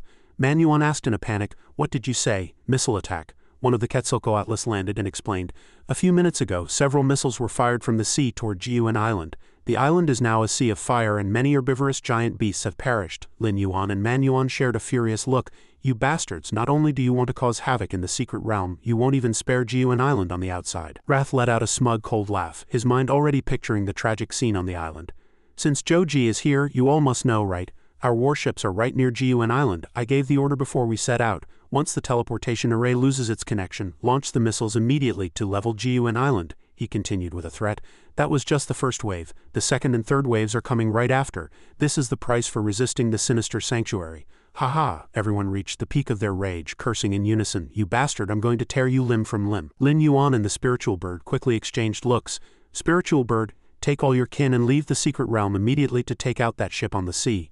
"No problem." Old Lin and Joji also prepared to set out. "Lin Yuan, Old Lin and I will go as well. We must destroy the warships as quickly as possible to stop them from continuing to bomb Jiuan Island." "Alright, I'll leave it to you two." Little Dragon took the lead, ordering everyone to follow him as they left. "All kin, follow me." Wrath pointed at them and mocked. "Even at a time like this you dare to split your forces to save Jiuan Island? You bunch of idiots. Stay right here for me." Immediately after, the super metal cannon fired its deathlight once more. Lin Yuan circulated his power, his entire body enveloped in flames as he lunged into the high altitude. In his lava form, he opened his massive maw to compress energy. Meeting the incoming deathlight head-on, the two forces collided violently. Initially they were evenly matched, but the cannon's power gradually gained the upper hand. Lin Yuan discovered that his current attack could not completely withstand the cannon's deathlight. Damn it. Can even the burst breath in lava form not stop him? The Binghu wolf immediately swung his blade at the cannon to assist. On the other side, Man Yuan also condensed her palm power and slammed it forward. Despite the trio's combined efforts, they still couldn't change the situation. The deathlight struck Lin Yuan head-on, Man Yuan was sent flying by the shockwave, and the Binghu wolf was also defeated before this destructive force. The impact triggered a cloud of dust that blotted out the sky, and all three were heavily injured. Seeing this, Wrath mocked them triumphantly. "It's useless. I'm using crystals from the mechanical secret realm as an energy source. You can't block it at all. Die, super metal deathlight." Following Wrath's command, the cannon aimed at the trio to fire once more. Just as they watched the attack descending upon them, a red defensive barrier suddenly appeared, blocking the deathlight. Little Dragon manifested, propping up a shield to protect the three, and everyone was overjoyed. "Son, did you teleport yourself over here?" Upon seeing Lin Yuan, Little Dragon began to scold his father. "You're so useless, Stinking Dad. If I hadn't come, you'd all be defeated." Wrath was struck dumb with shock at the sight. "How is this possible? How can it block my deathlight? Just who is this little ghost dragon?" Little Dragon had neutralized the attack with nothing more than a single-layer shield. Its body contained secret realm energy, which explained how it could block the deathlight. Wrath's veins bulged with rage living up to his name. "You annoying brat. No matter who you are, don't think for a second you can stop my plan." Wrath launched another attack, the cannon firing once more. Die, all of you, go to hell. Little Dragon condensed energy in its mouth, its eyes flickering with red light. Facing the death light, Little Dragon counterattacked with all its might, spitting out a beam of red light. Red Star burst breath, the two forces collided violently, forming a stalemate. It's blocked, everyone revealed a look of joy. As expected of my son, incredible. The two surges of energy cancelled each other out and dissipated during the collision. Little Dragon appeared exhausted after this strike. This is bad. The gap in strength is too large. Although the child had absorbed the energy of the red crystal, the enemy had essentially mounted the cannon directly onto a secret realm crystal. Lin Yuan began to analyze the situation in his mind. Compared to this cannon, his son's strength was like a power bank pitted against a nuclear power plant. On the other side, Wrath laughed wildly. And here I thought you were some big shot, turns out you're just mediocre. The super metal cannon was activated once again. Little Dragon was also accumulating energy. Stinking dad, I'll block the death light. You guys hurry up and attack his main body. Little Dragon countered with Red Star burst breath. Don't underestimate my will. The two massive forces collided, creating a ring of energy. The Bing Hu Wolf took the opportunity to strike directly at Wrath's main body. He leaped into the air, slashing at his opponent head-on. Seeing this, Wrath only offered a contemptuous smile. The Bing Hu Wolf was beyond furious, while Lin Yuan's eyes widened in surprise. It went right through. Wrath stood on the opposite side laughing wildly. Hey, while the teleportation wormhole is open, I have no physical form. Your attacks are completely useless against me. Lin Yuan let out an indignant roar and began to condense a move. Since the death light can attack us through the wormhole, then we can certainly strike back in reverse. Lin Yuan unleashed a burst breath. Since I can't kill you, then I'll destroy this cannon. The burst breath traced an arc as it charged straight for the super metal cannon. Wrath turned pale with shock. Not good. The wormhole immediately shifted and the burst breath passed through the barrier and shot into the hole. Man Yuan watched tensely, and Lin Yuan's brow was also furrowed. It went in. Unfortunately, the opponent had adjusted the wormhole's position just in time at that moment. Lin Yuan recalled Zhou Ji's previous reminder. This kind of teleportation wormhole could shift its position according to the controller's will, and its power would be even stronger. Was the transformation Zhou Ji spoke of where the wormhole changes according to Wrath's will referring to this kind of shifting? He could move the wormhole's position as he pleased. Although the burst breath had entered the interior because the teleportation point had been shifted, the attack failed to strike the super metal cannon. Wrath let out a disdainful cold laugh. You're quite clever, actually thinking to use the wormhole to attack the cannon inside. Unfortunately, I'm the one who opened this wormhole with spatial abilities. I control the teleportation coordinates. Your attacks are ultimately futile. He waved his hand again, and the super metal cannon continued to fire with breathtaking destructive power. Let's see which is faster. Your attacks or the speed at which I can move the wormhole? Ha ha ha. The super metal deathlight blasted toward them, but Little Dragon manifested a layer of shielding to block the cannon's assault. Stinking dad, think of something. The red crystal energy inside me won't last much longer. Lin Yuan was currently discussing the next phase of the plan with Man Yuan and the Bing Hu Wolf. I've thought of a way. I can use the wormhole to teleport myself over, find that super metal cannon and destroy it. Both the Bing Hu Wolf and Man Yuan looked on in shock, hardly able to believe their ears. No, the secret realm on that side is the main base of the Sinister Sanctuary. Who knows what kind of dangers are lurking there? Exactly, Dragon Bro, this is way too risky. Lin Yuan flexed his muscles with extra flair and offered a determined smile, indicating he couldn't afford to worry about that anymore. I'll brave a mountain of blades or a sea of fire if I have to. If we don't take action, Jiuan Island and this secret realm are both finished. Meanwhile, Little Dragon was struggling to hold back the super metal cannon. He gritted his teeth and shot a sidelong glance at them. Dad, you're so huge, how are you supposed to squeeze into that wormhole? Lin Yuan was grinning happily. While Man Yuan watched him with rapt attention, Little Dragon gritted his teeth and told his father, Dad, you can shrink down and then hide on a burst shell. Let the shell propel you inside. Lin Yuan's mouth was clamped shut as surges of bright light emanated from within his body. Suddenly his three heads manifested together. The heads on either side were performing techniques while the middle head sprayed out countless blue light beams. Burst shell, burst shell. The blue beams charged toward them, leaving everyone in a state of shock. Alright everyone, it's batter up. Suddenly a hat appeared on Little Dragon's head and he gripped a massive baseball bat in his hands. The child smiled with excitement as he took his stance. I'm a pro at this, hee hee, but I bet you've never hit a baseball this big before? Lin Yuan complained to his son with a look of displeasure. Son, can you try to be serious for once? What is the meaning of bringing out a baseball bat right now? Countless blue spikes sprouted from Lin Yuan's back. He looked straight at the super metal cannon with a face full of resolve. A dazzling beam of light was currently streaking toward Little Dragon, who was poised to hit. Hold on tight, Dad, I'm getting ready to swing. Little Dragon's eyes sparkled as he instantly parried the beam back. Take a look at this home run from the young master. With a precise crack of the bat, the beam was violently struck forward.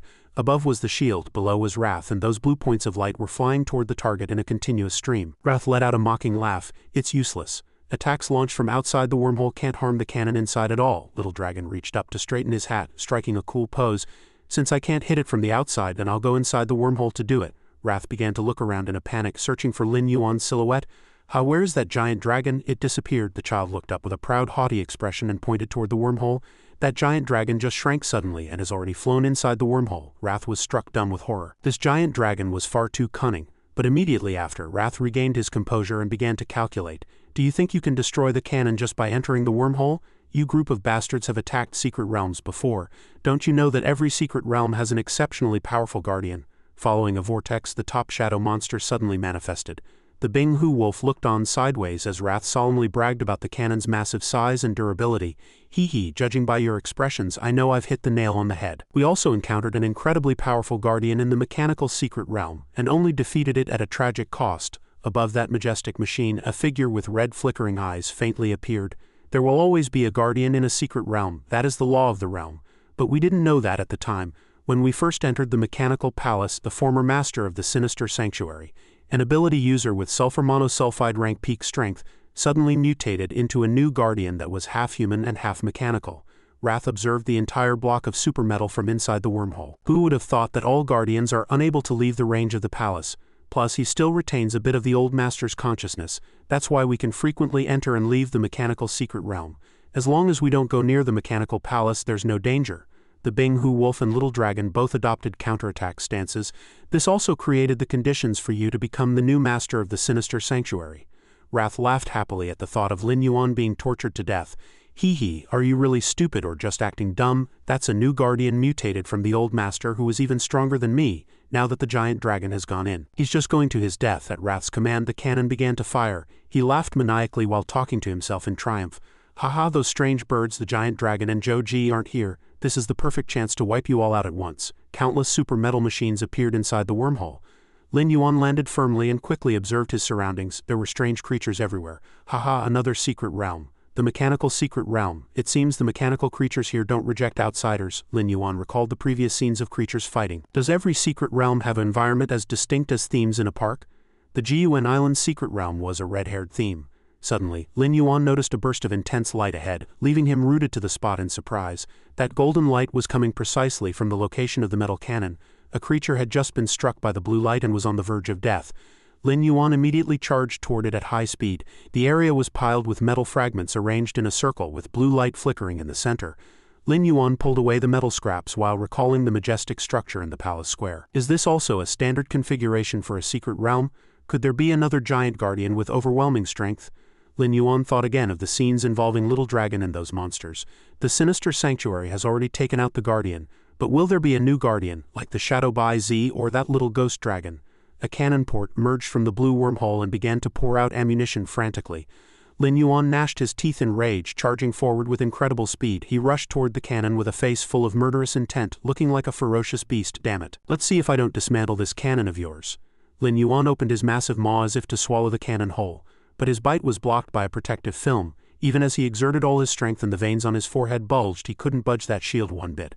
In a fit of rage, Lin Yuan began to pound wildly on the protective film, not expecting such a sturdy shield to exist here. Suddenly he sensed something and walked forward toward the cannon barrel, his teeth clenched. As the cannon moved, Lin Yuan was stunned to find Envy being held tightly by countless tentacle-like objects already in a deep coma. Envy, why is she here? Lin Yuan's eyes widened in surprise. He remembered Zhou saying that Wrath had extracted half of the super metal from Envy to complete the fusion.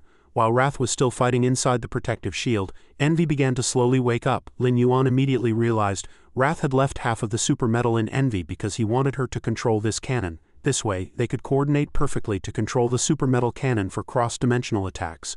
Lin Yuan hurriedly waved his hand in front of the cannon, trying to catch her attention. Hey, Envy, it's me.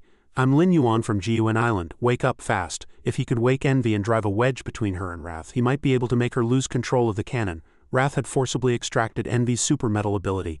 That process must have been agonizing. She must hate him to death in her heart. Upon seeing Lin Yuan, Envy was so enraged her eyes became bloodshot. She immediately ordered the cannon to fire and kill him. The cannon obeyed and shot straight at Lin Yuan, but he moved with extreme speed and quickly dodged. Envy, I am not your enemy. Wrath doesn't care if you live or die at all.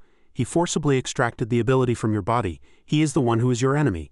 Envy's face was deathly pale as she clutched her head and wailed in pain. Wrath, it hurt so much. Kill you all, kill. Following Envy's command, the two cannon barrels fired frantically with countless beams of golden light lunging straight for Lin Yuan. Envy, wake up, I can help you take down Wrath. Lin Yuan blocked the energy beams from the cannon with his bare hands while Envy's mouth was already charging energy for the next move. It seems she's lost consciousness. What kind of bizarre ability is this? Wrath's soul seemed to have developed a problem. Lin Yuan launched an attack from his mouth intending to destroy the cannon before rescuing her. Following the blue light beam, Lin Yuan charged straight for the cannon barrel, kicking up countless metal fragments. He watched as the super metal cannon was blasted until black smoke billowed out. Is it destroyed just like that? Lin Yuan's face darkened as he narrowed his eyes in the thick smoke. This is too simple, isn't it? Where did that golden shield go just now? He flew toward the wreckage of the cannon with excitement. Great, since I can hit it, I'll finish it off while it's down. Lin Yuan began to frantically tear at the fragments of the super metal cannon. Haha, I was beaten so badly I couldn't even lift my head just now. This counterattack feels fantastic. Meanwhile, outside the wormhole, Man Yuan and the Bing Hu Wolf had been knocked down. Wrath pointed in that direction, a smug cold laugh on his face. Super metal. His eyes flashed with a brilliant light as he let out a loud roar. Death light, however, no golden light shot out from the cannon. Only a single crow flew by awkwardly. A scene witnessed by all three of them, Little Dragon mocked. What's the matter? Where is your death light? It looks like Stinking Dad has already succeeded. Wrath roared in a thunderous rage, truly living up to his name. That damn bastard, how dare he look down on me, he screamed hysterically. Super metal death light, super metal death light, super metal death light. However, there was no response from the other side of the wormhole, and the deathly silence made Wrath even more frantic. He began to observe the interior of the wormhole closely. Seeing the scene inside, his eyes widened in horror and his mouth fell open slightly. Holy crap! Seeing this expression, Little Dragon couldn't help but clutch his belly and laugh out loud. Ha ha ha, even the wormhole is gone. Let's see how you fire your death light now. It turned out that because the wormhole had vanished, Wrath showed that expression of horror. He regained his usual gravity and arrogance, letting out a cold snort. You're celebrating too early. The wormhole is closed so that giant dragon can forget about ever coming back. Hearing this, Man Yuan collapsed to the ground in a panic, looking toward Little Dragon. But the child remained exceptionally calm. That's right, Xiao Long. The wormhole is closed and Dad can't come back. Don't worry, Man Yuan. Stinking Dad is the king of giant beasts and has even swallowed a nuke whole. He'll be fine, Little Dragon added with a sharp gaze. If Dad really can't find the way, at worst we'll just wait 24 hours for the teleportation skill to cool down and he'll teleport right back. Wrath approached, clutching his sword. It seems you have a lot of confidence in him, don't you? The exit of the mechanical secret realm is in an extremely densely populated metropolis. As soon as he shows his face, he'll be immediately surrounded and attacked by powerful human ability users. Pride, Wrath, Greed, and the other experts are already waiting for him. However, even if he can return, it will only be to collect your corpses. On Little Dragon's side, he stood with one hand on his hip and the other spinning his hat, with the Bing Hu Wolf and Man Yuan guarding behind him. 3 against 3. Interesting.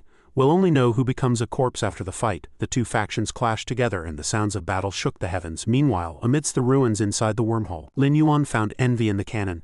Envy, wake up, I'm here to rescue you. Don't sleep, open your eyes. Lin Yuan scratched his face in some embarrassment, feeling troubled. There's so much metal, which one is yours? If you don't wake up, what if I dismantle the wrong thing? A roar echoed from above, startling Lin Yuan into looking up immediately. What was that sound? Just behind him, a dazzling red cross-shaped light suddenly appeared. It aimed at Lin Yuan and launched an attack, but he dodged it nimbly. Holy crap! Just as he dodged that beam, a dense succession of red lights followed immediately. Lin Yuan's movements were flexible as he dodged left and right through the crisscrossing beams. Damn it, who is playing so dirty with a sneak attack? If you have the guts, come out and fight me one-on-one. The secret realm guardian, Envy's father, had appeared. Massive brilliant cyan dragon scales suddenly lit up on Lin Yuan's body. Filled with rage, he began to accumulate power, staring intently at his opponent. Ghost Dragon Overlord Path. Both sides charged into the fray simultaneously. Lin Yuan was struck by a surge of black energy and clutched his chest in pain. The rapid-fire attacks from Envy's father caught him off guard, making him wince in agony. In a fit of rage, Lin Yuan stomped the ground violently to launch a counterattack. However, the next scene left him dumbstruck. Too strong. Just what is his background? Lin Yuan's ultimate move was actually completely useless. He hadn't even scratched a single hair on the opponent's equipment. The opponent stood majestically atop the super metal. Envy's father gnashed his teeth in fury. Looking down at the scene in Lin Yuan's eyes, his opponent was like a massive indestructible statue. Solid and immovable. What on earth is this, a mechanical spider? Envy's father silently bit down on a cigar, his heart aching as he looked at his still unconscious daughter. He clenched his jaw and let out a wrathful roar toward the sky, his eyes flashing with a sinister red light. He gave a thunderous bellow as he began to circulate his power. Death to all who trespass in the square. With that shout, every cannon port activated simultaneously, flickering with the lethal red glow of the Reaper. A look of visceral hatred etched itself onto the father's face. Immediately after, rows of bullets began to pour down in an attempt to end Lin Yuan's life right then and there. A relentless barrage of streaming light slammed down, forcing Lin Yuan to gnash his teeth and fight back in a rage. This was the guardian of the secret realm. The sentinel fired countless bolts of electricity at him without pause. Lin Yuan's silhouette flickered and shifted constantly as he dove and dodged to evade the incoming fire. Faced with this sentinel's persistent and brutal onslaught, he began to feel the weight of exhaustion. Damn it, is this secret realm guardian really this hard to deal with? The guardian wore a cold, indifferent expression while puffing on his cigar. Lin Yuan observed him, thinking to himself, I can't get bogged down in a battle of attrition. As long as I break out of the range of this mechanical square, I should be fine. Looking at the arcs of electricity circling around him, he quickly devised a plan. But before that, I absolutely have to rescue Envy. Lin Yuan suddenly leaped into the air, using his massive maw to clamp down firmly on the opponent's weapon, making the man drop his cigar in a fit of rage. You damned intruder! He drew a long sword from within his body and swung it down heavily toward the spot Lin Yuan had just touched, shattering it into pieces. However, Lin Yuan had already nimbly leaped away, his mouth still tightly clutching the stolen weapon. Perfect, now to charge straight at the guardian. As he channeled his power, Lin Yuan's entire body was enveloped in intense electrical currents. I know how to play with blades too. He dove down from the sky, unleashing dragon fin slash to strike directly at his opponent. The sentinel raised his sword to block the powerful attack. The two forces collided violently, falling into a stalemate where neither would yield. A thunderous boom shook the void. Lin Yuan was sent flying back, letting out a cry of surprise. His opponent was no exception, thrown back and coughing violently. Lin Yuan kicked his legs hard to steady himself and, under the guardian's murderous gaze, immediately lunged toward Envy. He quickly scooped up the massive boulder trapping her. Shouldering the stone, Lin Yuan flashed a smug smile. See you later, pal. Realizing he had been tricked, the guardian let out a furious roar. Leave her behind. While moving, Lin Yuan's path was suddenly blocked by a blue defensive membrane. Seeing no way out, he slammed directly into the barrier.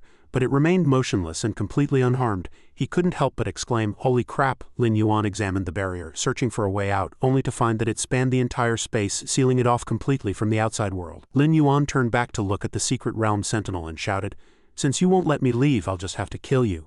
Immediately after, he let out a world-shaking roar. His opponent also adopted a combat stance, and the two instantly charged at each other to begin a fierce life-and-death struggle. Meanwhile, outside, dawn had already broken.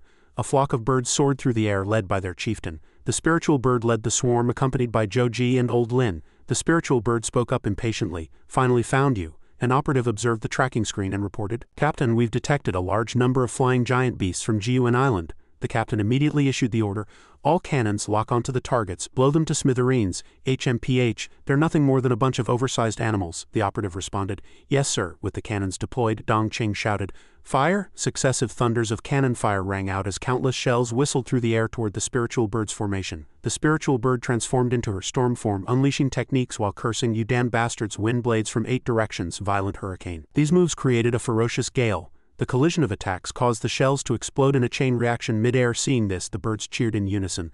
"The queen is mighty. Long live the queen." The cannon fire remained dense, but Joji manipulated his long sword to shatter them all. Simultaneously, Old Lin began to unleash his abilities. His massive palms easily caught the incoming shells as he shouted, "Stop right there for this old man." He then held a shell high and let out a wrathful roar. "Damn it!" He hurled the shell back at the captain, cursing, "Have it back." Witnessing this, the captain realized that all their firepower had been neutralized. He was utterly shocked. What the hell, these giant beasts actually have human ability users helping them? On the spiritual bird's side, they unleashed a succession of killing moves. Free mountain slash, cross slash, and fireballs. These attacks flew straight toward the cannons, triggering a chain of explosions. The captain immediately rallied his forces, shouting, "All personnel on board, prepare for combat." Dong Qing replied, "Yes, sir." A group of people with bizarre abilities began to form up for battle. The spiritual bird commanded, "Children, tear them apart for me." The pterosaur let out a roar and charged toward the captain's side, while the opponents shouted, "Kill," in unison, launching a fierce counterattack. Meanwhile, on the other side, everyone had lost consciousness, unable to withstand the overwhelming pressure. Man Yuan was still roaring, unleashing Dragon Tyrant to send her opponents flying. Simultaneously, Little Dragon opened his mouth to fire a burst breath.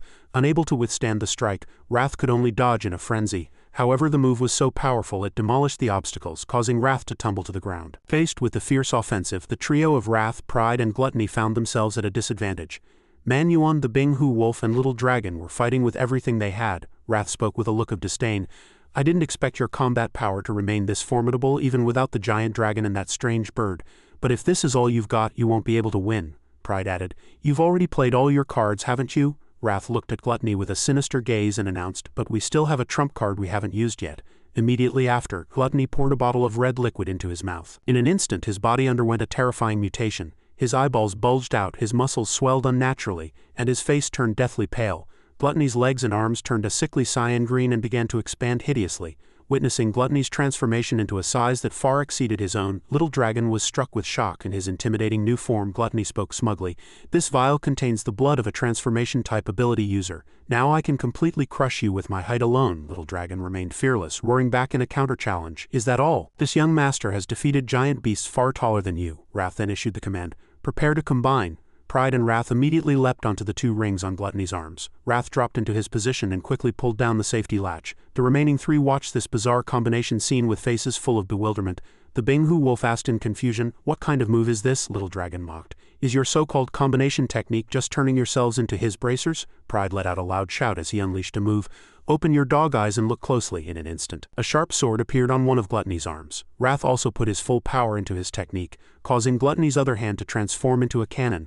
With a sword in one hand and a cannon in the other, Gluttony began to close in aggressively. The Binghu Wolf, Little Dragon, and Manhua were all stunned by this bizarre technique.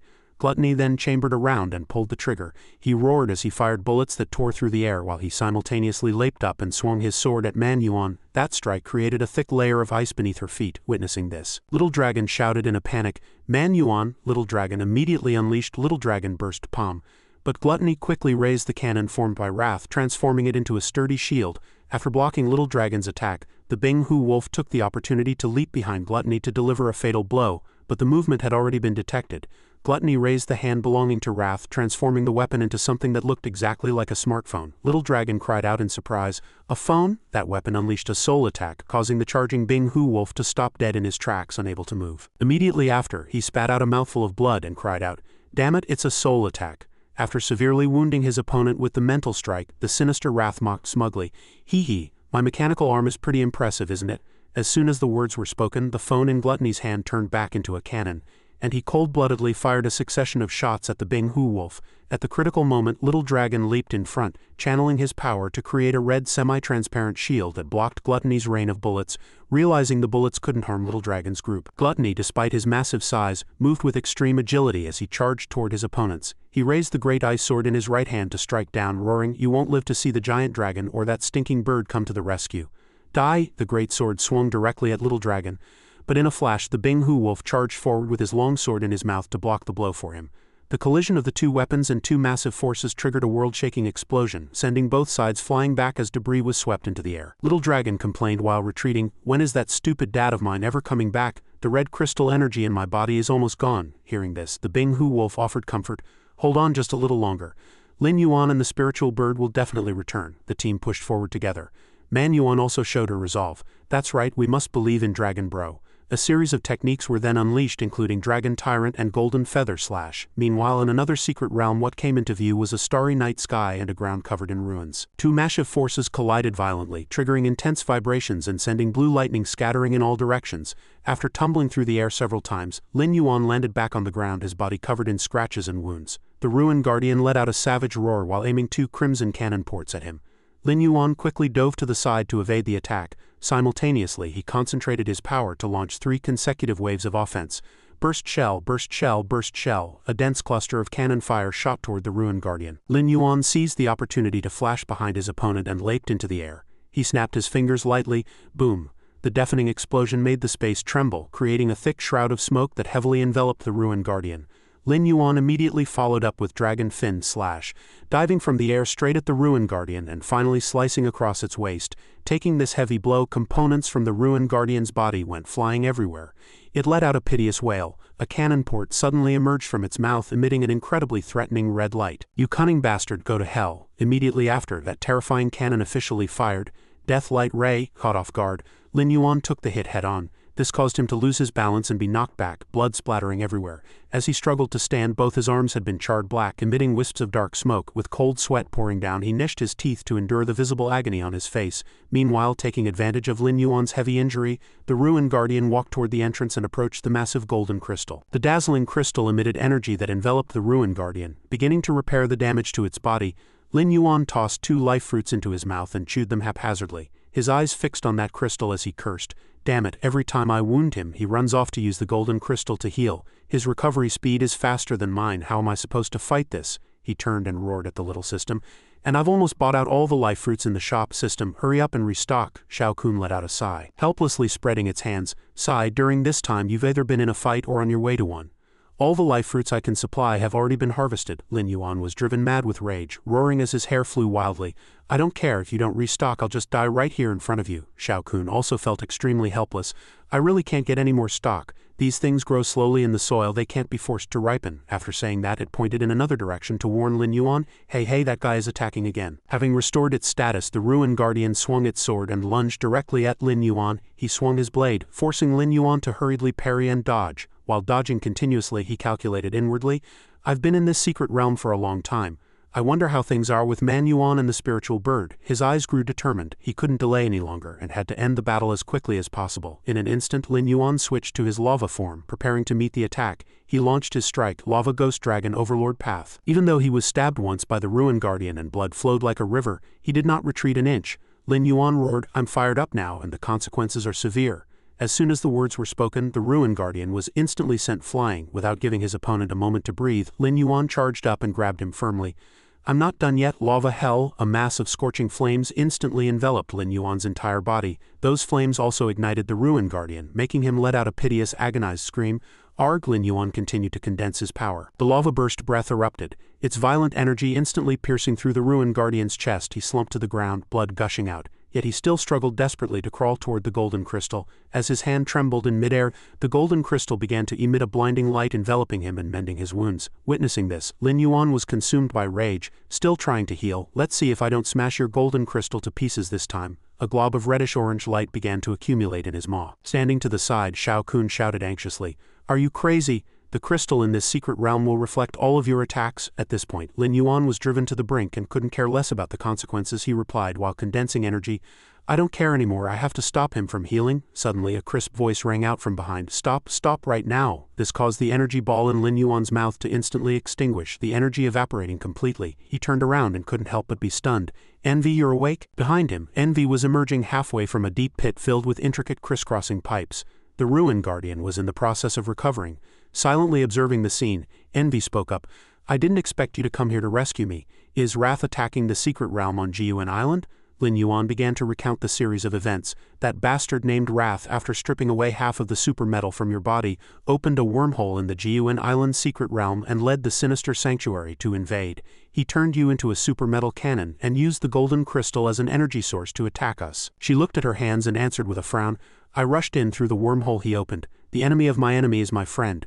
You and I must join forces to kill Wrath and take back the super metal that belongs to me. Memories flooded back, making Envy's voice tremble slightly. She showed great fury and determination. My memories have been restored. I will fight alongside you to eliminate Wrath. Envy turned to the Ruin Guardian and shouted, Father, this giant dragon is my friend. He is here to rescue me. Lin Yuan was struck dumb with shock. Lin Yuan's gaze flickered back and forth between the two, and he stammered in response, What? This half-human, half-mechanical guardian is your father? Ignoring Lin Yuan's confusion, Envy addressed her father with a face full of rage, denouncing their enemy's crimes. Wrath not only stole your power but also turned you into this monstrous state. He completely disregarded my life, forcibly extracting the super metal from my body to strengthen himself. Hearing of the grievances his daughter had suffered, Envy's father let out a wrathful roar. Envy continued with tears in her eyes, I know that since you were transformed into a guardian, you cannot leave this place. Therefore I plan to leave with the giant dragon and kill everyone who has ever harmed us. She then turned to Lin Yuan to recount an old story. My father was originally the master of the Sinister Sanctuary, and sulfur monosulfide rank metal type ability user. He once led 7 great elders, including myself, into this secret realm and waged a grand battle against the Guardian. The price was losing 70% of our combat power. My father and the elders were all heavily injured, but they ultimately killed that Guardian. I also obtained super metal from that corpse. While I and the other elders were outside clearing the battlefield, Wrath accompanied my father into the mechanical palace to investigate. That despicable coward took advantage of my father's heavy injuries and lack of defense, pushing him toward the golden crystal. An image surfaced of the master being ambushed by Wrath and pushed toward the golden gemstone. The golden crystal triggered the negative energy within my father, turning him into this half-human, half-mechanical monster guardian. I was too foolish back then. I didn't know my father had been framed and thought he simply couldn't resist the temptation of the crystal. As an elder, Wrath logically became the new master of the Sinister Sanctuary. My father still retains a small portion of his memories. As long as we don't provoke him, the creatures in this mechanical secret realm will not attack us. We will become the true masters of this place, but I never expected that Wrath had been coveting the super metal in my body all along, and finally made his move. As the Ruin Guardian was being repaired by the golden crystal, upon hearing his daughter's desperate plea, he slowly opened his mouth and called out, "Daughter," Envy replied. "Father, I know you still remember me. You remember I'm your daughter, right? Please let us go. Let me finish that enemy with my own hands." Envy's father remained silent for a moment, then clenched his fists and held them level in front of him to release energy. Witnessing this, Lin Yuan was terrified. Holy crap again? A surge of golden electricity was released from his hands, enveloping Envy and Lin Yuan. Lin Yuan instinctively closed his eyes, raising his hand to shield himself. However, the anticipated pain did not occur. He slowly opened his eyes and cried out in surprise, "Ah wait, he's using the golden crystal's energy to heal my wounds." Behind Envy, a layer of brilliant golden light also enveloped her. Her entire body relaxed and stretched out as metal fragments floated around her. Under Lin Yuan's gaze, she was completely bathed in golden light. In an instant, Envy was fully recovered. Her feet touched the ground and she revealed a confident smile. "My body has recovered and even the lost super metal has been replenished. Giant Dragon, are you ready to go get revenge with me?" Lin Yuan's whole body tensed as his veins bulged and he clenched his fists, roaring, ready for duty at any time. Envy looked at her father with a smile. "Father, thank you. Please open the defensive film and let us out." Hearing his daughter's request, he did not hesitate. After a moment of silence, he withdrew the barrier and gestured for them to stay safe, fulfilling her wish. As the defensive shield gradually dissipated, Dragon Bro looked around and marveled, "The shield is gone." Seeing this, Dragon Bro respectfully cupped his hands to Envy's father. "Thank you, uncle." The other party merely watched Lin Yuan in silence. After bidding farewell, the two walked out together. Dragon Bro asked in confusion, "Envy, do you plan on leaving the secret realm just like that? My companions are still fighting Wrath. They're in danger at any moment by this time." Envy had completed her transformation, her entire body radiating a blinding light. She spoke, "The secret realm exit isn't far. We can get there quickly if we fly fast. However, with your gargantuan body I can't carry you." Hearing this, Dragon Bro replied with full confidence, "Hee, no problem. I can change back into my handsome human form." In an instant he reverted to his human form, glancing at Envy and asking, "How about it? Am I handsome? In this form you should be able to fly me, right?" Suddenly, Dragon Bro looked at Envy with a look of utter bewilderment. "Crap, what the hell are you doing?" Lin Yuan stood rooted to the spot, staring at her in confusion. "Why did you turn yourself into a flying head?" She had no mind for nonsense and urged, "Hurry up, grab onto me. Aren't you in a rush? This form is my fastest flight mode." Ultimately, Dragon Bro obediently climbed onto her head and sat down. "Fine, as long as you don't find it embarrassing." During the flight, Envy couldn't help but be curious. "So you can also change back into human form. Are you really a monster? I always get the feeling you're more like a transformation type ability user." Lin Yuan gave a certain answer upon hearing this. "No need to doubt, I am the genuine king of monsters." Envy looked up and asked curiously, "Changing back to human form must cause your strength to drop quite a bit, right? Aren't you afraid I'll kill you while you're weakened?" Dragon Bro announced with a domineering air. "Why should I be afraid of you? You have no choice but to cooperate with me," she marveled in surprise. "Since when did monsters become so smart they even understand psychology?" Hearing this, Dragon Bro laughed loudly. "Haha, are you praising me?" she continued. "I really envy your companions. They have absolute trust and dare to leave their backs to one another." Envy sighed about reality. "The people in the Sinister Sanctuary only showed respect because they feared my father. In truth, everyone has their own hidden agendas. The so-called cooperation is nothing more than something built on self-interest." Dragon Bro felt very proud upon hearing this. "Envious, interested in joining us? Our team is very lively. We often do team building together." Envy looked up and responded with a smile. "Sure, once Wrath is dead I'll consider your proposal." Suddenly, Dragon Bro cried out, "I just remembered something extremely important I forgot to do." "Envy, slow down for a second." Envy found it strange. "Aren't you in a rush?" Dragon Bro explained with a serious face. "It'll only take a moment. Shao Kun, I want to sign in." Lin Yuan analyzed inwardly. The first time he entered that pink secret realm, signing in had granted him the lava form. This time in the mechanical secret realm, he might be able to get some valuable rewards from signing in as well. Shao Kun appeared and executed the command. Sign in location, mechanical secret realm. The system prompted a successful sign-in, reward, mechanical form. In the mechanical form, the user will transform into a mechanical behemoth. However, there is no need to worry about consuming engine oil or lubricant. It should be noted that this form consumes a massive amount of energy, so it can only be activated once per day for 60 seconds. After the successful activation, Dragon Bro excitedly grabbed Shao Kun and gave him a hug, shouting happily, "The mechanical behemoth is too strong. Shao Kun, I love you to death." Being hugged, Shao Kun also felt very happy, his face turning red as he said, "Don't get excited too early. There's also this." A light enveloped the giant beast. It was an S-rank skill, Light Burst Breath. This skill is only usable in the mechanical form, allowing the user to spray a compressed golden explosive breath which can even be used like a laser sword.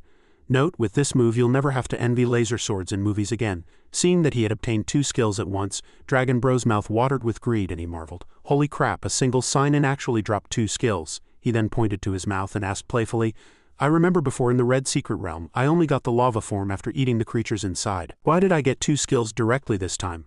Shao Kun, has your conscience finally kicked in? Shao Kun merely stood with hands on hips watching him silently. Then Shao Kun explained, although you didn't eat the creatures of the mechanical secret realm, you have the golden crystal energy given to you by the guardian in your body. Hearing this, Lin Yuan realized, so that's how it is. Haha, that uncle really is a good man, Dragon Bro then muttered. But for the mechanical creatures in this secret realm, aren't you afraid of getting internal punctures if you eat them? Sigh, it's a pity such a good place can't be used to level up. Envy asked in confusion, what are you muttering to yourself for? Are you sick? Dragon Bro scratched his head awkwardly. Hearing the other party say he wasn't sick, Envy asked, can we fly at full speed now? Dragon Bro quickly shouted, thank you. Envy was baffled. I haven't even taken you out of the secret realm yet, and I haven't helped you fight Wrath. What are you thanking me for? Dragon Bro answered with a smile. Haha, well, I'm thanking your father for helping me with the treatment. At that moment, Envy furrowed her brow and warned seriously, the exit is just ahead, hold on tight. Dragon Bro did as he was told, gripping the 2 whiskers above him and asking, where's the exit? I don't see it, isn't there just a big pit below? She gestured for him to look up and Dragon Bro raised his gaze. Dragon Bro looked at the circular exit appearing above with a face full of surprise. She informed him the exit was right above and Lin Yuan marveled, wow, it's so spectacular. Immediately after, the 2 of them charged toward the exit like arrows from a bow. After approaching the circular passage ahead, Envy charged through without hesitation. Witnessing this scene, Lin Yuan was exceptionally excited. This is too cool. After stepping into another space, he looked around blankly and asked, where is this? Why did the light curtain disappear after we passed through? Envy explained that this was an abandoned missile silo. After listening, Dragon Bro, sitting on her head, let out an oh. Seeing the azure sky above, she announced, we've reached the exit. The 2 burst out of the cylindrical exit and flew into the vast blue sky. Dragon Bro observed the area below and asked curiously, is this an abandoned military base built in the mountains? I can't believe the secret realm entrance is actually inside the launch silo of a deserted base. The first person to discover this place was definitely a genius. Suddenly sensing something, Dragon Bro jerked his head up and cried out, whoa, an airplane, dodge quick. At the moment of the near collision, Envy dodged nimbly. This caused Dragon Bro to lose his balance. He let out a sigh of relief, silently thinking he'd nearly had a traffic accident. Seeing a child in the plane staring this way, Dragon Bro waved a friendly greeting. Hello, how are you? The child screamed in terror. A ghost, there's a ghost. Seeing this, Dragon Bro teased Envy. Your underworld look just scared the kid to death. Envy ignored him and continued on her way, giving a cold reply as they flew toward the skyscraper-filled urban area. She told him they had arrived over the city. Lin Yuan's eyes lit up at the sight. Wow, the city still looks the same. He poked his head out excitedly. I finally get to see a human city in this world. Envy looked at him skeptically. Have you seen a human city before? He sat down cross-legged and answered firmly, of course, not only have I seen them, I lived in a city like this for over a decade. Images surfaced in her mind of Dragon Bro stepping majestically into the city in his divine beast form. She followed up, you lived in a human city. She was perplexed. If a giant monster barged into a human city, wouldn't humans have used missiles to blow you up? Dragon Bro countered immediately. Does your imagination really have to be that wild? He explained. I lived in the city in human form. While flying, Envy showed a look of surprise. No way you could maintain human form for over 10 years without changing. Dragon Bro sat cross-legged, letting out a sigh. I could before, but not anymore. Sigh, I can never enjoy human life like I used to. Seeing his expression, Envy smiled and said, this city is my hometown. You and your monster companions are welcome as guests provided you aren't in monster form. Dragon Bro responded excitedly. No problem, Manhua, the spiritual bird and wolf brother have never been to a human city. I'll definitely have to bring them here to play sometime. Soon they crossed the city and reached the vast ocean. Envy reminded him, we're over the sea. I can speed up now, so hold on tight. As soon as the words were spoken, Envy zoomed across the water at an incredible speed. Dragon Bro was blown pale by the wind, struggling to steady himself while thinking he should have worn a helmet. Meanwhile, in the waters of Jiuan Island, a fierce battle was underway. Below the fortress, someone was deploying an absolute defense shield.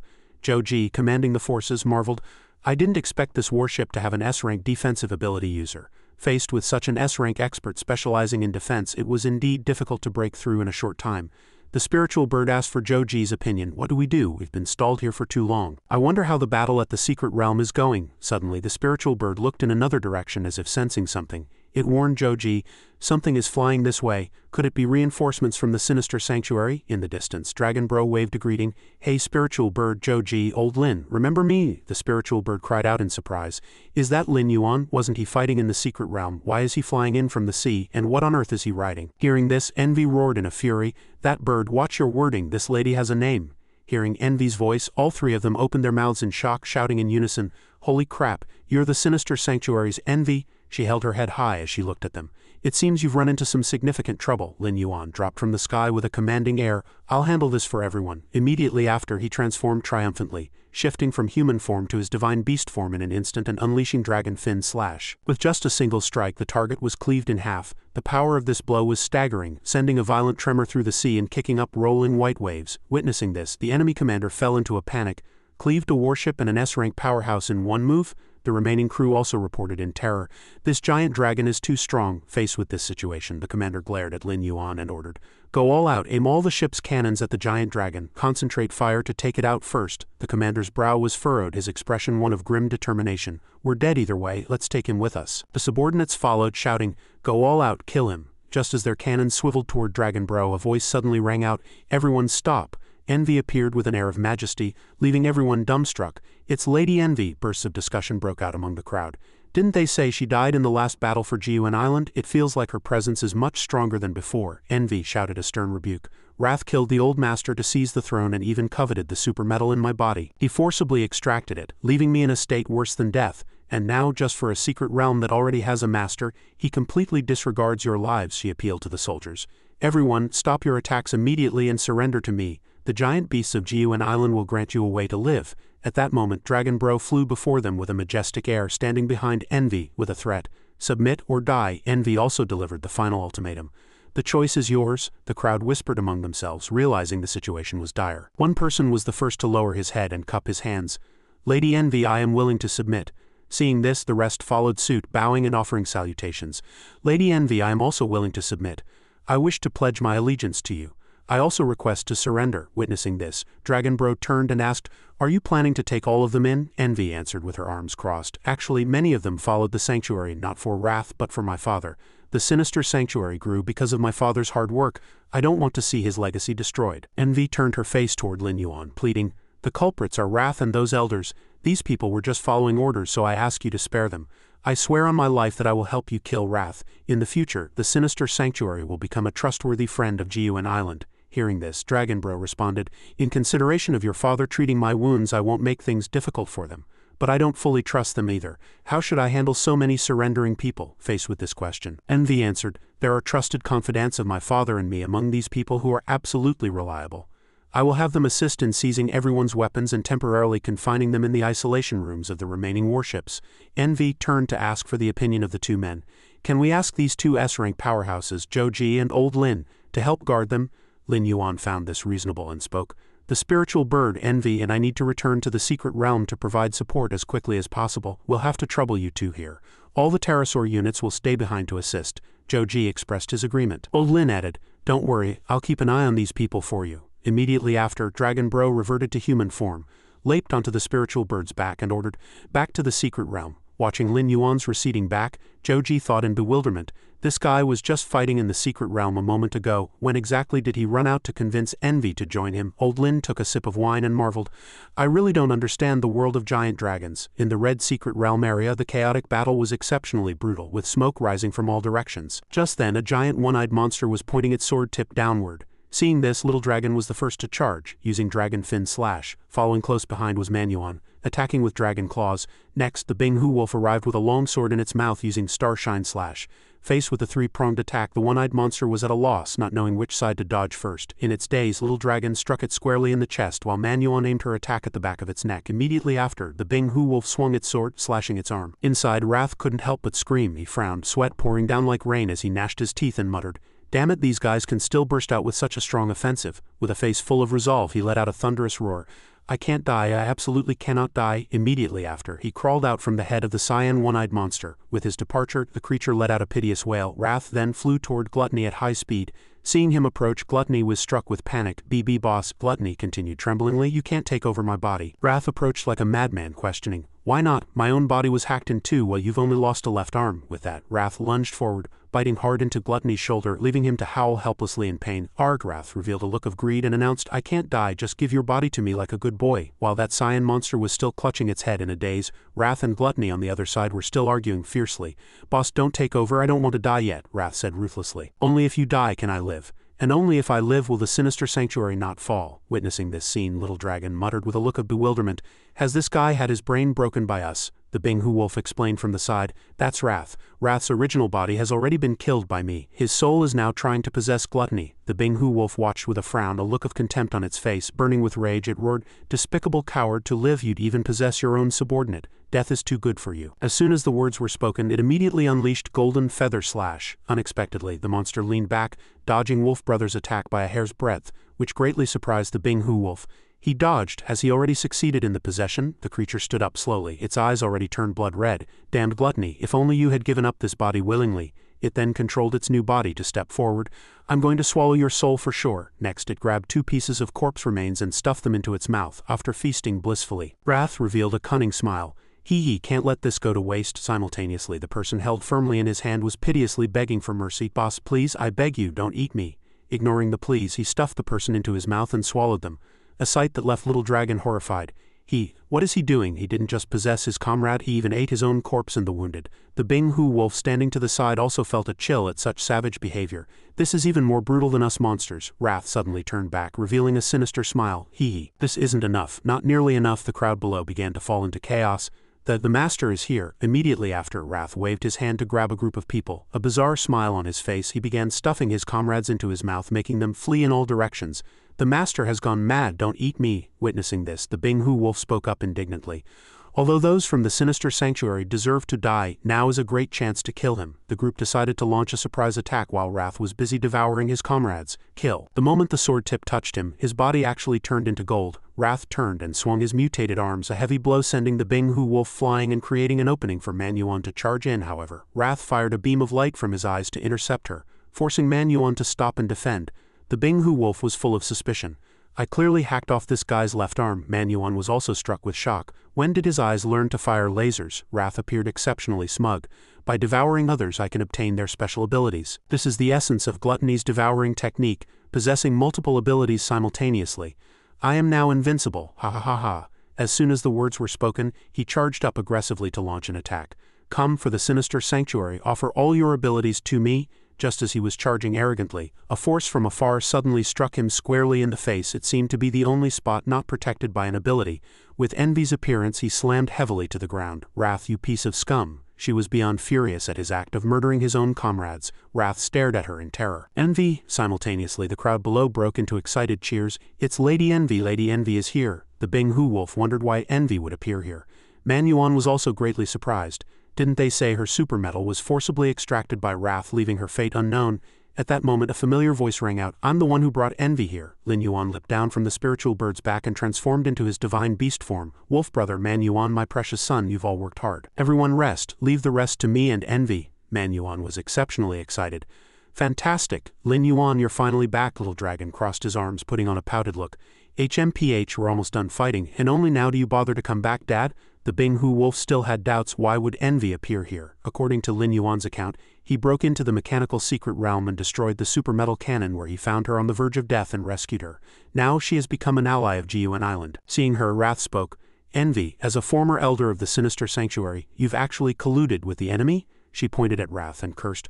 "Wrath, you are unworthy of being the Sanctuary Master." Envy closed in on Wrath and announced, "I will clean house for the Sinister Sanctuary and for the old master." As soon as the words were spoken, she launched an attack, catching him off guard. A long sword was summoned by Envy as she quickly closed the distance. While Wrath watched intently, he raised his hand to block the attack and questioned, "Wasn't half of the super metal in your body already extracted by me? How do you still have this kind of power? Have you already obtained the energy from the metal crystals in the mechanical secret realm?" At this moment, Envy had already donned her armor, striking back as she fought. "Surprised? This is all thanks to you. To repay the favor, why don't you just die?" With that, she launched a fierce assault that forced Wrath to retreat step by step. Wrath sneered mockingly, "Even if you've recovered your strength, you're still just a metal-type ability user.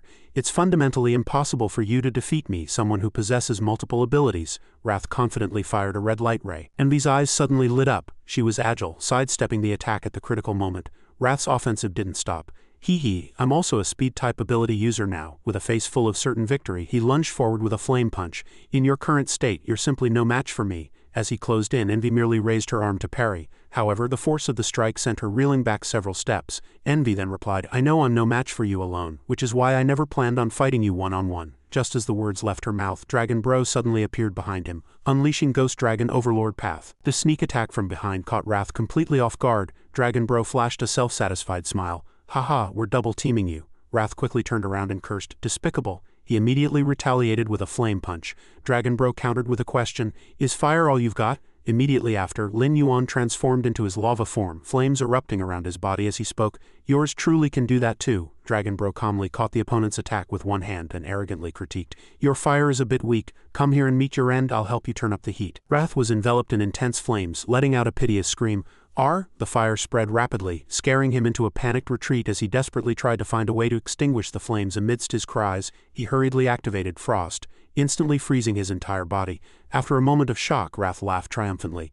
"Hee hee, your fire is useless against me, I have ice-type abilities." Envy immediately charged forward and cursed, "You idiot, don't you know that extreme shifts between hot and cold will make your body incredibly brittle?" Hearing this, he immediately attacked her, roaring, "Go to hell." He fired 2 red light rays from his eyes straight at Dragon Bro. Dragon Bro condensed energy in his mouth and countered, "Is light all you've got? I can do that too." He then unleashed his ultimate move, Lava Burst Breath. Meeting Wrath's laser head-on, it completely overwhelmed the beam and struck him. This strike caused Wrath's upper body to nearly vanish, leaving him frozen in place without a word. Suddenly he raised his head with a sinister smile. "Hee hee, did you think that would kill me? I swallowed a healing-type ability user just a moment ago." As soon as he finished speaking, the severed parts of his body flew back together.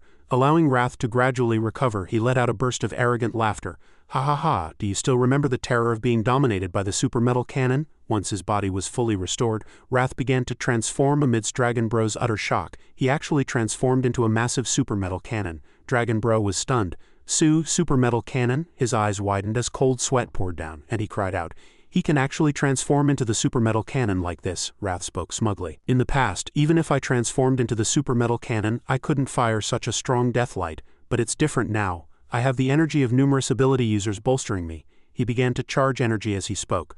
"Power formed from the fusion of over a dozen abilities. Can you block this?" "Ha ha ha." The fierce battle between Lin Yuan, Envy and Wrath continued with high intensity. A super metal death light shot straight from his muzzle toward the two of them. Envy replied, "Is death light all you've got? I can do that too." Envy's face was full of contempt as she quickly prepared for battle. Seeing Envy actually mimicking his tone, Lin Yuan was left speechless. He grumbled inwardly, "Hey, that's my line." On the other side, Envy fired the same move and the two death lights collided violently. However, Wrath's attack, which combined over a dozen abilities, was vastly superior in power compared to her individual death light. Envy's beam was quickly suppressed and pushed back step by step. Having gained the upper hand, Wrath revealed a look of certain victory. "My deathlight is fused with the energy of multiple ability users. You're simply no match for me." At that moment, a light flashed in Lin Yuan's eyes and he confidently intervened, "Then what if you add me to the mix?" Amidst everyone's shock, his mechanical form was officially activated. This was the first time Manhua had seen this sight, and she couldn't help but be amazed. "Wow, it's only been half a day and Dragon Bro already has a new form." The spiritual bird, Little Dragon, Bing Hu Wolf and others were all starstruck. The spiritual bird, always proud, didn't want to acknowledge Lin Yuan's new form and only threw out a snide comment, "HMPH, nothing more than posturing." In contrast, Little Dragon's face was full of envy. "TCH, that stupid dad actually has such a cool form. He didn't share it with me at all, how stingy." Seeing Lin Yuan's new appearance, Wrath roared in a mix of panic and rage. How is it possible for you to possess the powers of light, fire, and metal all at once?" Lin Yuan immediately retorted. "Did you think you were invincible just because you swallowed a few abilities? In front of yours truly, the king of monsters." A super metal death light roared out, combining with Envy's death light to directly blast through the opponent's attack. Wrath roared in a towering rage, "I have the fusion of over a dozen abilities in my body. I will not be defeated." Just then, a vision of a pale white void suddenly appeared in his mind, with a dark green sea surface beneath his feet. This scene threw him into extreme confusion.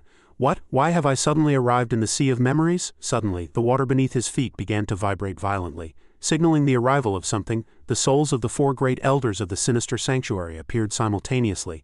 They stared at him with eyes full of hatred as they closed in. Wrath trembled, stuttering in terror. "Greed, pride, weren't your souls already devoured by me? Why are you here?" Those souls were currently consumed by a blazing fury. Great Elder Pride roared with resentment, "Wrath, we were always loyal to you and in the end were actually devoured by you." As soon as the words were spoken, all the souls swarmed forward, cursing incessantly. Go to hell with us, die." The cluster of souls surrounded him, biting and cursing frantically. "Let's go to hell together. Die, just die." The agony of being torn apart intensified, the piercing pain making him let out a piteous, agonized wail. Back in reality, this sudden turn of events left Manhua and the other onlookers bewildered. What's wrong with Wrath?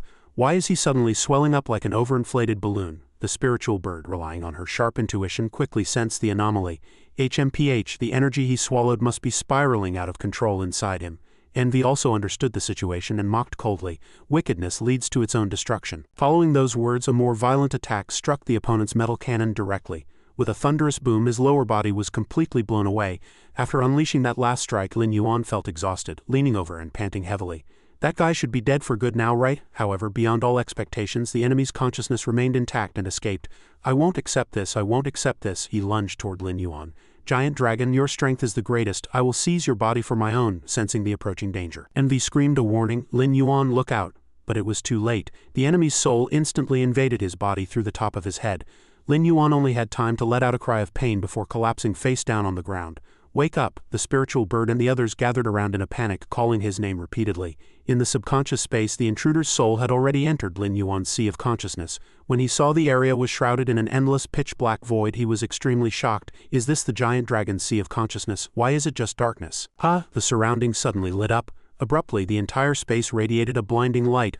Only then did he realize his predicament with horror. His limbs were tightly shackled to an operating table, unable to move. He could only scream in a panic, "Why am I here? Let me go, let me go." Amidst his desperate screams, a mysterious man appeared holding a scalpel, revealing a bizarre smile. Lin Yuan obtained a strange sphere that he could dispose of as he pleased. Seeing this, Xiao Kun immediately revealed a look of intense greed. Its eyes sparkled. "Ooh, super metal, give this to me and I'll help you measure the data and formulate an upgrade plan." He looked at it with surprise and confusion. "How did you get out? Was that guy named Wrath dealt with by you so quickly?" Xiao Kun then explained. "That guy's soul is quite strong. I have to grind down his will for a while before I can start the research." Upon hearing this, Lin Yuan ordered, "Divide the super metal into 4 portions and give them to Man Yuan and the others." "Understood," it immediately agreed readily. "Okay." He then looked at his companions and asked, "Which of you 4 is first?" Little Dragon excitedly raised a claw. "Me, I'm first, over there." Xiao Kun was decomposing the super metal. Lin Yuan explained with a smile, "Though I haven't seen you use it, you should have a lava form too, right? After fusing with the super metal, you'll be able to have a mechanical form just like your father." In an instant, a piece of super metal merged into the center of Little Dragon's forehead and its appearance began to change rapidly. "Whoa, so cool. I won't have to envy that dummy dragon bro anymore." Witnessing this, Man Yuan also spoke up excitedly, Dragon bro, it's my turn." Xiao Kun then provided another portion of super metal. Watching the substance merge into the weapon in Man Yuan's hand, Lin Yuan said, "Yuan Mei, I've merged the super metal into your Shangliu Dragon Fist. It can activate the 4th skill of the Carrion Crawler King." While the young girl was still imagining herself knocking down dinosaurs with her new move, he added, "This 4th skill originates from the son of the Carrion Crawler King, Stinger. I've named it Dragon Stinger." Suddenly, 2 sharp, long stingers extended from the dragon's mouth, possessing a terrifying assassination effect in close combat. Man Yuan was thrilled, her face beaming with a wide smile. "Thank you, Dragon Bro. Long live Dragon Bro." Envy looked at Lin Yuan with a face full of shock. You can actually use super metal to enhance weapons? How on earth did you do that?" After the pain subsided, a voice rang out, "It's fine, yours truly can regenerate from a small injury like this." Lin Yuan took out a large quantity of life fruits and quickly distributed them to everyone. "Everyone, eat the life fruits quickly and recover your strength as soon as possible." The massive head hovering in midair watched all of this. "These little brats have some solid strength. Could you be the descendants of that giant beast? I can indeed sense that guy's aura from you." Immediately after, it began to vent its own power. "Though I can't devour you all, the life essence I absorbed just now is already enough." A neck and muscle tissue gradually appeared, converging into a gargantuan body. It was enjoying the pleasure of regaining a physical form after having its head severed by that old fellow and being sealed in the secret realm. 10,000 years have passed. Lin Yuan stood in the distance watching it laugh wildly, marveling that it could finally come out and stretch its limbs. He couldn't help but admire that it could regenerate a complete body from just a head. Truly impressive. The Binghu wolf sensed something was wrong. "The aura is too strong." Zhou Ji frowned, appearing very tense. Beside them, Pride shouted excitedly, "Lord Demigod, hurry and crush these animals for me." It merely remained silent, feeling annoyed. "Wait," the giant was turning around to use the bathroom, peeing first. "I've been holding it for 10,000 years." Lin Yuan was so angry he burst into curses. "Hey, urinating at someone else's doorstep, do you have no public decency?" It looked back with a refreshed expression, then adopted a serious look as it faced him.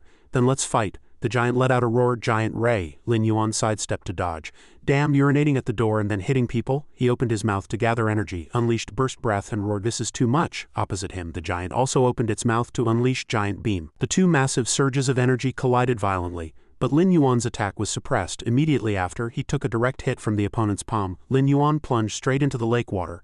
Man Yuan turned and shouted, "Dragon Bro." The giant had already teleported behind the young girl. the Bing-Hu wolf shouted in a panic. Yuan Mei, watch your back, the giant swung a heavy punch. How could one be distracted during a battle? Man Yuan hurriedly used the Shangli Dragon Fist to parry. The speed was too fast, she was knocked back a great distance. Man Yuan stared at it while panting heavily. The giant offered a compliment. To actually be able to take a punch from me, your strength has exceeded my expectations. Man Yuan resolutely charged forward again, using the Shangli Dragon Fist to firmly grab the opponent's shoulder, preparing to use Dragon Claw. However, just as she uttered the first word, the giant had already moved and asked, "What do you think you're doing?" Immediately after, she was also sent flying by the giant. The spiritual bird and her companions launched a surprise attack from behind. "I'll kill you." Joji drew his sword and shouted, "Everyone attack together." The giant looked back, revealing a bizarre smile as he continued his assault, but the spiritual bird dodged with ease. He wore a look of pure contempt. "You actually dodged that?" He immediately changed direction, unleashing a spiral ray. "Then let's see if you can dodge this." A series of explosions erupted all around. Just as Dragon Bro was reeling in shock, Su Ding, positioned high above, burst into a manic laugh. "Old man Yulong, your grandson and his friends can't even withstand a single move." He then saw Yulong charging forward. "You despicable coward," Yulong bellowed, his eyes wide with rage. "Ao Shin is here for the rescue, your opponent is me." He charged forward aggressively. "Watch obediently as they die a miserable death." Yulong let out a cold snort in response. He immediately threw a long sword directly at Ao Shin. "Get the hell away from me." Ao Shin laughed wildly, condensing lightning in his palm, clenching his flickering lightning spear. Ao Shin lunged forward with a laugh. "You can't save them." The two sides fell back into a fierce struggle. Meanwhile, Man Yuan emerged from the water and Lin Yuan gritted his teeth, enduring the pain.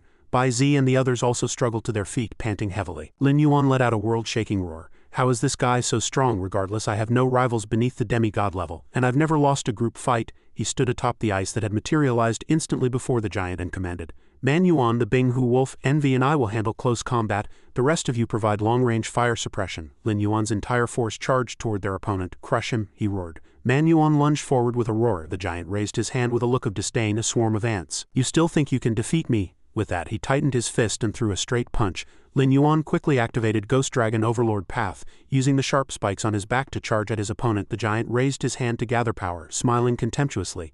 Trivial tricks. However, he was suddenly locked in place from behind by Man Yuan's Dragon Claw. She yanked with all her might, pulling the giant's attack off course. The Bing-Hu wolf descended from the heavens, swinging his blade in a rapid series of light blade slashes. One of the giant's arms was hacked clean off, making him scream in agony. In a fit of rage, he unleashed his power toward the Bing-Hu wolf. The wolfman faced the violent energy shooting from the giant's eyes. Die. Envy appeared in an instant, using her shield to block the strike for the Bing-Hu wolf. Immediately after, she raised her own great blade high. Envy swung her blade at the giant without hesitation. The giant gritted his teeth as he took the blow. "Damn it," he immediately retaliated with giant breath. Lin Yuan shouted his teammate Envy's name in concern, while the spiritual bird on the other side unleashed wind blades from 8 directions. Joji also unleashed 7 swords unsheathed. Simultaneously, Old Lin activated wood spikes, and Bai Zi fired countless ice piercers. The giant snorted coldly, nimbly evading the attacks. Lin Yuan asked with a face full of worry, "Envy, how are you?" Despite losing a hand, Envy replied calmly, "I'm fine." She looked around and added, "There's plenty of metal here, I'll recover quickly." Countless metal fragments rapidly converged toward Envy and merged into her body. Witnessing this, the giant couldn't help but be surprised. "I didn't expect a human like you to be able to fuse with the super metal from the secret realm." Not bad at all. Once I've absorbed you, your super metal will be mine." He recalled the scene from just now and revealed a smug smile. "I only spent time absorbing those weaklings to reshape my physical body." He immediately activated his ability. "I can also seize their skills. Tell me, does this move look familiar?" Lin Yuan judged quickly. "That's the skill the Lord of Totem City used in the secret realm." The giant waved his hand in dismissal. "Wrong, that wasn't his own skill. It was a power he stole from the secret realm. As long as it's a power originating from a secret realm, once I've absorbed the holder's life, I can use it as my own." He then revealed an ambitious smile. "Each of you possesses skills from secret realms. All of them belong to me now." Lin Yuan gritted his teeth, secretly speculating about the relationship between the giant and the secret realm. Suddenly realizing that he was the very thing Ao Shin had seized from there, the giant roared, "Let me show you the totem power of the giant." Lin Yuan gritted his teeth and stood ready. The giant charged forward with a wild laugh, his heavy blows sending both Lin Yuan and Man Yuan flying instantly. He looked back to mock the others. "None of you can stop my fists." He then continued his assault, heading straight for Bai Zi. Bai Zi narrowed her eyes at him and quickly raised an ice wall for defense. The giant's heavy punch shattered the ice wall as easily as dry wood. As the ice wall began to crumble, the giant suddenly manifested behind her, continuing his attack on Bai Zi. Suddenly, he was frozen in place by Bai Zi's frost technique. Trapped in the ice, he cried out in surprise, "This frost aura is too strong, it's actually slowing my movements." Old Lin immediately seized the opportunity. Now's the chance. It then condensed its power to attack, and countless vines burst through the ice, using Vine Bind to wrap the giant in a death grip. Simultaneously, Envy charged in from close range with her blade. Take this, the giant immediately cast Tortoise Guard on himself, then turned back with a triumphant laugh. With this totem skill, I don't fear your blades at all. He then continued his assault on Envy. Joji descended from the sky, shouting, I've got this. He then unleashed 7 swords of mercy in rapid succession, sending all the flying swords to pierce the giant at once. Suddenly the vines and ice shattered. The giant activated Panther's Haste to counterattack. Had fun hacking me, now it's my turn. The giant lunged forward with incredible agility, easily knocking Envy and Joji aside. Baizi realized the situation was dire. His speed was too fast now. I can't freeze him. Old Lin also frowned in worry. I can't trap him anymore either. Suddenly, Lin Yuan appeared and used burst shells. Then let's use area attacks to slow him down. 500 brothers, it's time for our ball game. Countless tentacles shot toward the giant in a dense cluster, leaving him puzzled. What kind of attack is this? He wore a look of disdain. Seeing everyone surround him again, he actually began to drool. Manhua also unleashed a move. Check out my home run, from Bai Zi to the Bing Hu Wolf. To Old Lin and Zhou Ji, everyone's power erupted simultaneously. The spiritual bird and Envy followed close behind. The giant looked up at the overwhelming wave of attacks, and Lin Yuan, standing in the distance, lightly snapped his fingers. Boom! The giant was hit instantly and sent flying by the explosion. He raised his hands to block and roared, You lowly beast, did you think you could defeat me like this? As soon as the words were spoken, a massive gravity field enveloped him. He struggled desperately against the thousands of pounds of pressure weighing him down. Lin Yuan revealed a confident smile. The burst shells just now were only meant to lock onto your position. The next part is the main course. Hearing this, the giant turned pale with shock. Manhua suddenly appeared behind him, shouting, Wolf brother, let's go together. While struggling against the gravity, the giant wondered in confusion, Are you idiots? How dare you charge into the gravity field like this? Is your movement not affected by it? Manhua managed a meaningful smile. As an academic failure, I'm definitely affected. She then happily raised her hand. But our straightest student is different. The Bing Hu Wolf immediately tightened his grip on his weapon, activating his third form. The long blade in his hand underwent an instant mutation. Great Destroyer Mo Dao, third form. The giant was terrified.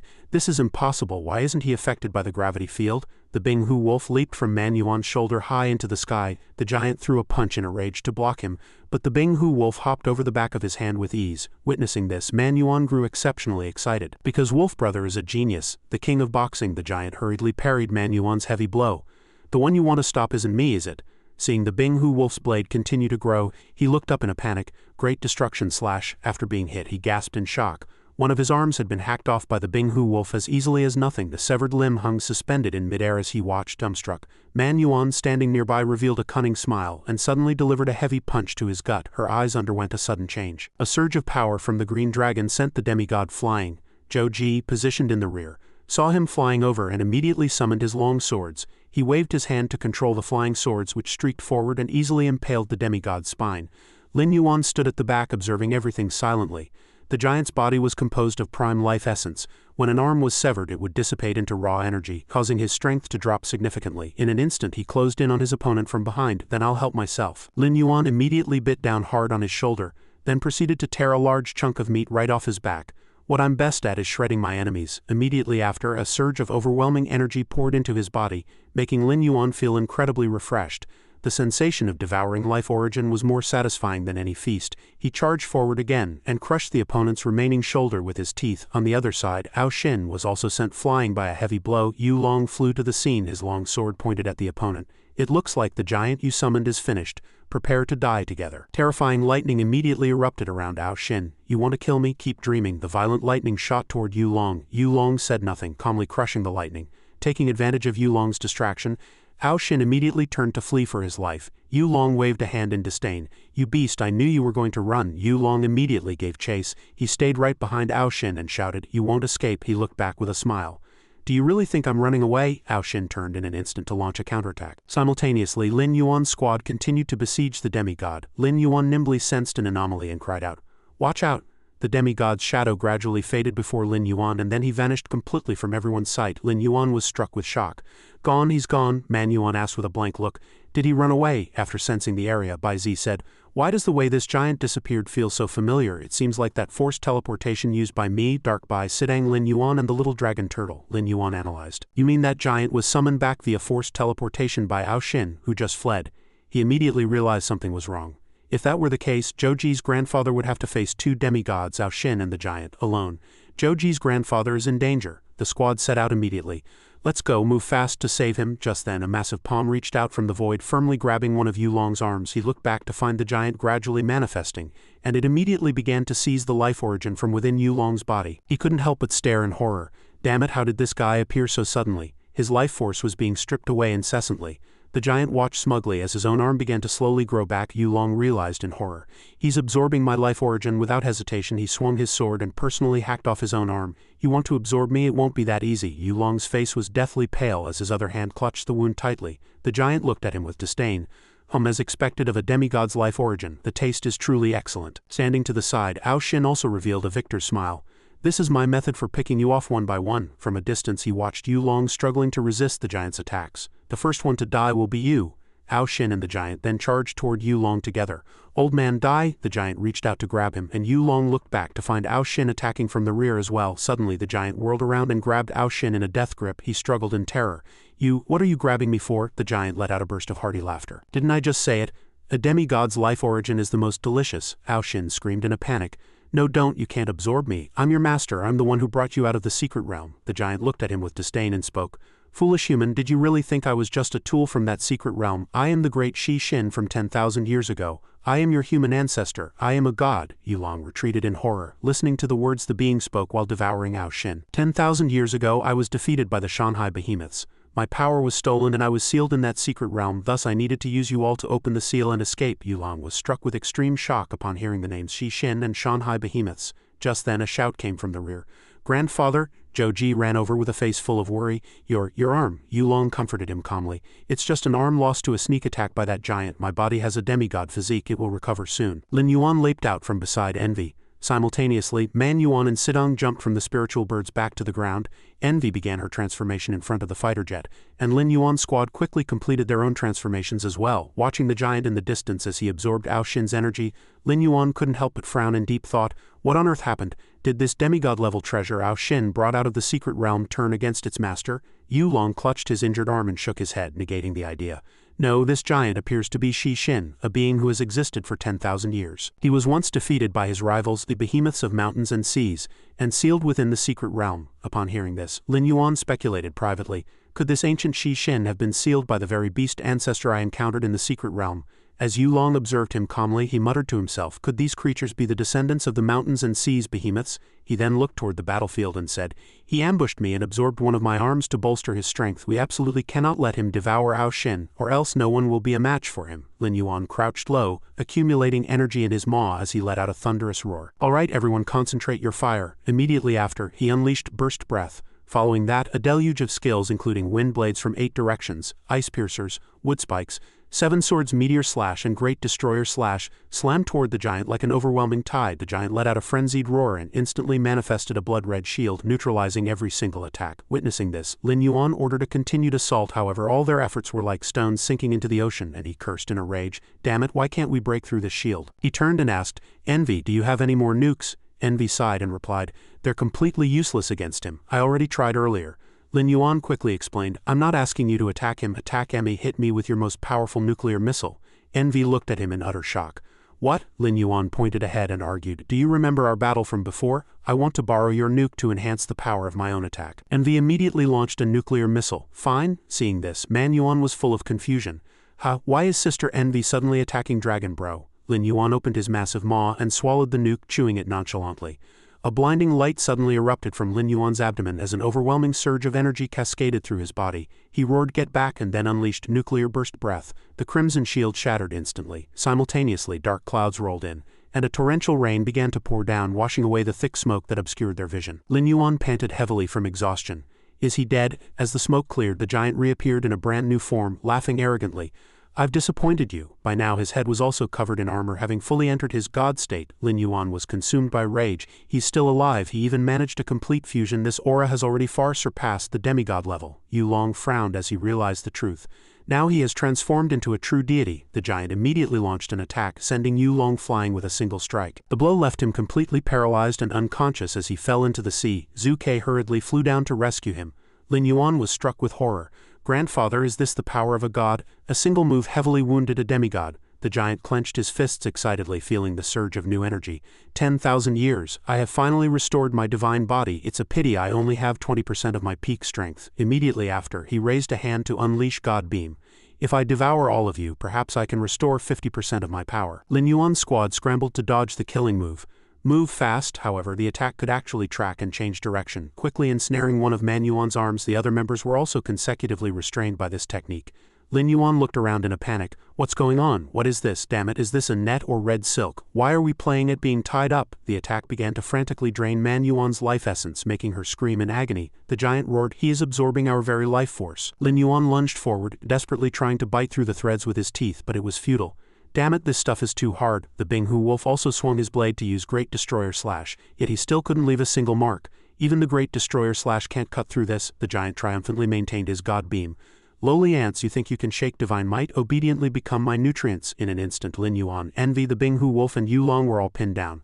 Lin Yuan struggled with all his might. Yulong also quickly unleashed flying swords from beyond, but the blades still could not sever the threads. The giant burst into wild laughter. The words demigod and deity both contain the word God, but the difference in strength is vast. Moreover, you are already heavily injured. I'll send your whole family to a reunion right now. The scene shifted to Jiuan Island, where Little Dragon suddenly sensed something was wrong. The dire wolf leader hurriedly asked, "What's wrong?" Little Dragon immediately replied, "Dad and the others are in trouble." It then issued orders to its subordinates. Guard the entrance to the Red Palace. Do not let anyone trespass. After speaking, it hurried off. I'm going to support Dad, the dire wolf leader responded. Understood. Little Dragon walked to the red crystal and muttered to itself, I can feel Dad and Mom Man Yuan's life force fading. Someone is absorbing their life essence. As soon as the words were spoken, Little Dragon reached out. It pressed its hand against the crystal, continuously channeling energy to Lin Yuan, Man Yuan, Uncle Wolf, Bai Zi, and the spiritual bird. They all had the energy of the red crystal within them. I can enhance their power remotely. Little Dragon closed its eyes and a majestic force instantly erupted from its body. Fortunately, they had not yet left the waters of Jiuan Island and were still within the sensing range of the red crystal. A powerful energy wave instantly spread out. Dad, Mom, Man Yuan, hold on. Simultaneously, Lin Yuan's group felt the surge of power. This familiar feeling, it's the energy of the red crystal. Bai Zi and the Binghu Wolf also sensed the power source. Man Yuan also sensed Little Dragon's presence. Bai Zi looked back and discovered Little Dragon was transmitting energy remotely. My purification power has been enhanced tenfold. Bai Zi immediately unleashed purification to help everyone break free. The giant was so terrified he couldn't believe his eyes. Impossible. You can actually resist a god's attack? The giant gnashed his teeth in speculation. Sensing the aura they emitted, he was pleasantly surprised to find it was exactly the energy from the mountains and seas behemoth's ancient site. He quickly locked onto the energy's connection point. Interesting. To think I was so close to that behemoth's old residence. I feel it. It truly is the crystal energy left behind by that fellow. He narrowed his eyes and then began to circulate his power. Everyone, until we meet again. Seeing him suddenly vanish, Lin Yuan was stunned. Man Yuan was bewildered. How did that guy disappear? The spiritual bird also found it strange. Damn it, there shouldn't be any forced teleportation charms left. Lin Yuan frowned and analyzed the situation. Little Dragon just helped us. The giant must have locked onto its position and teleported directly to find it. Man Yuan turned pale with fright. What? Little Dragon is in danger? Lin Yuan also hurriedly prepared to teleport. I'm going to use the connection with Little Dragon to teleport directly to its side. Everyone follow me. The surrounding group responded in unison. All right, we're right behind you. Dragon bro, be careful. Lin Yuan gnashed his teeth, his heart full of worry. Little Dragon, you have to hold on. At Little Dragon's location, a tragic scream rang out. It turned back quickly to see what was happening. Immediately after, it watched in horror as a pair of giant feet crushed the palace and manifested. A massive hand reached out and snatched up a dinosaur. The giant held it before his face, inspecting it. How strange. These beasts actually carry the bloodline aura of the mountains and seas behemoths. Could they all be his descendants? After speaking, he casually crushed the dinosaur to death.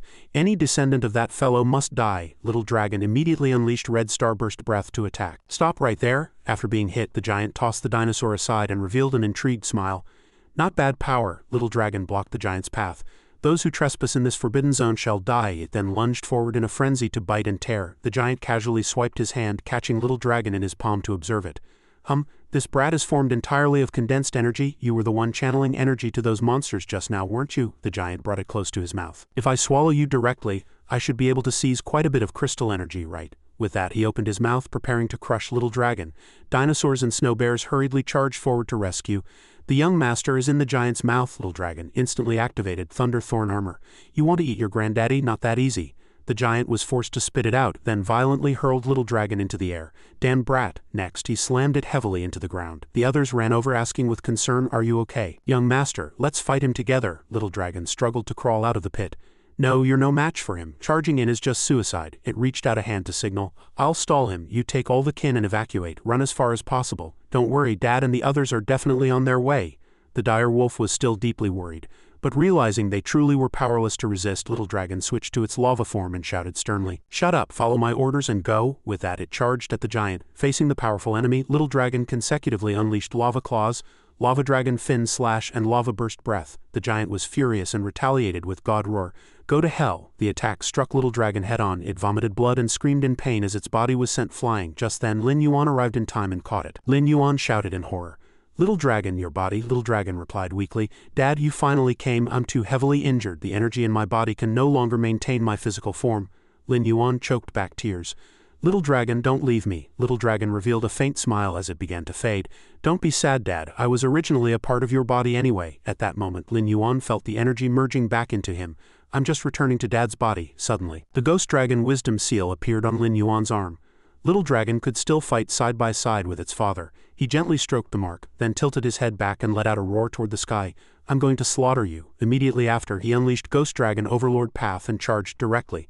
The giant ahead had already taken his stance, easily dodging and neutralizing the attack. He frowned in suspicion. "His strength has increased. This dragon seems to be using a secret technique to forcibly boost its power." He then fired God Piercer at Lin Yuan. However, such techniques usually cannot be sustained.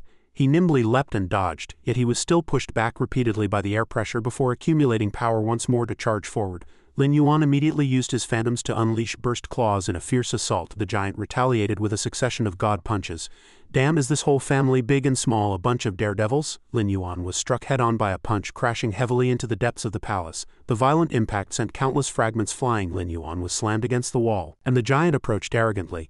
"Overestimating yourself. Your end will be just like that brat's, complete disappearance." Lin Yuan sat on the ground and let out a cold snort, his face full of disdain. He narrowed his eyes at the opponent, reaching out a hand to touch the red crystal.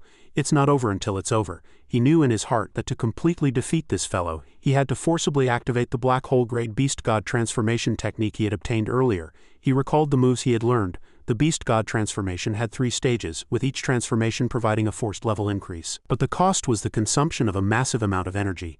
Lin Yuan began to frantically absorb the crystal's power. Fortunately, there was the timely replenishment from the red crystal and Little Dragon's energy. He gnashed his teeth, absorbing with everything he had. "Right now I only have SSS rank strength. To defeat this giant, I must break through at least 2 ranks and surpass a demigod." Lin Yuan's eyes flew wide as he shouted sternly, "Beast God Transformation Stage 1. In an instant, a world-shaking power erupted from his body. Even the giant couldn't help but be greatly shocked. "Beast God Transformation Stage 1, this guy can actually use that move." Feeling the energy surging within him, Lin Yuan was secretly shocked. Is this the power of a demigod? In the blink of an eye, his realm had reached the mid-demigod stage. The giant charged forward with a cold sneer. What did a single stage of the transformation matter? His massive iron fists rained down like a storm. "You're still no match for me." Lin Yuan quickly gathered his strength to counterattack. "Try me." He nimbly dodged the giant's assault, opening his massive maw to condense a gargantuan energy sphere. He unleashed Burst Breath, aimed straight at the horrified giant. By now, the giant's arm had grown numb from a lightning strike. Lin Yuan became even more arrogant. "How's that? Scared? If I can wound you with just demigod power, your death is certain. Once I fully become the Beast God." The giant let out a furious roar to bolster his courage, then charged frantically, throwing a barrage of punches. He then turned to look at the red crystal. Lin Yuan knew exactly what he was thinking. The giant surely felt he needed the 3rd stage to truly rival him. However, because Lin Yuan's current energy was insufficient to sustain the 2nd stage, the giant would never allow him near the crystal to recharge. Lin Yuan retreated step by step. "Let me show you what I'm capable of in my demigod state." Immediately after, he condensed an orb of electricity. The 3-minute mark was approaching. He had to find an opening for the 2nd transformation. Lin Yuan fired a particle cannon forward. The giant offered a contemptuous smile, thinking such a move couldn't threaten him. To his utter shock, he was easily blown away by the impact. The giant blurted out in terror, "Holy crap, this light is completely different from before." Lin Yuan seized the opportunity and rushed toward the crystal. The enemy clearly knew the transformation was energy intensive and was blocking him on purpose. "Fortunately, I was quick enough." The 3 minutes were up. Start Beast God Transformation Stage 2, however. The giant arrived in time and swatted him away with a palm strike. He roared, 10,000 years ago I fought your ancestors. I know the Beast God Transformation requires massive energy and has a 3-minute cooldown between uses. I will never let you touch that crystal. Lin Yuan was heavily repelled. Damn it, how does this guy have such a good memory? Still remembering things from 10,000 years ago. Immediately after, he curled his body and unleashed Dragon Fin Slash to meet the giant head-on. The giant countered with God Roar. Lin Yuan was blown back again, crashing painfully into the wall. But a sinister smile tugged at the corner of his mouth. Taking advantage of the momentum, Lin Yuan plummeted toward the red crystal. Idiot, you fell for it. The giant raised his hand and laughed wildly. Is that so? Before you even touch the crystal, I'll run you through. He immediately unleashed God Blade to attack. Die! Lin Yuan hurriedly cast Frost Teleport. At the very moment the strike was about to land, he vanished into thin air. The giant stood rooted to the spot, utterly bewildered. Holy crap, he's gone? By then, Lin Yuan had teleported outside the palace. Damn it, this teleport can only go this far. He turned instantly and launched a succession of fierce attacks. I have to force my way in. A flurry of moves surged toward the interior of the palace. Lin Yuan lightly snapped his fingers. Boom! The entire red palace erupted in an explosion. Amidst the swirling dust and smoke, the giant searched frantically in a rage. Damn beast, stop playing these disgusting tricks and get out here. Standing outside the palace, Lin Yuan smiled as he seized the moment. Success. He was then quickly teleported back to the red crystal's side after absorbing the energy. Lin Yuan's eyes sparkled as he activated Beast God Transformation Stage 2. He raised a hand, feeling the surge of new power. My strength has increased again, but then doubt crept in. Holy crap, why am I still at the mid-demigod stage? Did the second transformation fail? Seeing this, the giant let out a small sigh of relief, cursing inwardly. That scared the life out of me. No, he had to kill him before the 3-minute cooldown ended. Immediately after, the giant waved his hand to attack. Stop your futile struggles, no matter what, you're just an ant. Lin Yuan nimbly sidestepped to evade. Lin Yuan then activated his mechanical form and immediately counterattacked with particle light burst breath. The giant dodged quickly and unleashed a series of skills. Lin Yuan didn't lose an inch of ground, shifting his body to control the beam's direction. The intense light instantly severed 5 of the giant's fingers. However, his fingers regrew in an instant. You're still just a mid-demigod. Did you really think you could defeat me? The giant's energy erupted. I haven't even used my full strength yet. Ha! He opened his massive maw to condense an energy sphere. God! Lin Yuan cried out in terror. Immediately after, the giant let out a roar, pouring that horrific energy toward Lin Yuan. Lin Yuan was easily sent flying once again. The energy pinned him firmly against the wall before violently blasting him out of the red palace. Lin Yuan sat on the ground, coughing violently with great effort. The giant manifested in midair, holding a massive energy sphere aloft as he roared, "Prepare to die!" With that, the giant hurled the energy sphere at him. Heavenly descent of gods and Buddhas. Lin Yuan was powerless against this devastating blow and could only watch it descend. Suddenly, a heavy sword plummeted from the sky, pitting itself firmly in front of him and blocking the attack. Flying sword from beyond. Immediately after, a barrage of skills rained down like a storm. Cannon fire, wood spikes, wind blades from 8 directions, ice piercers, and 7 swords meteor slash followed in rapid succession.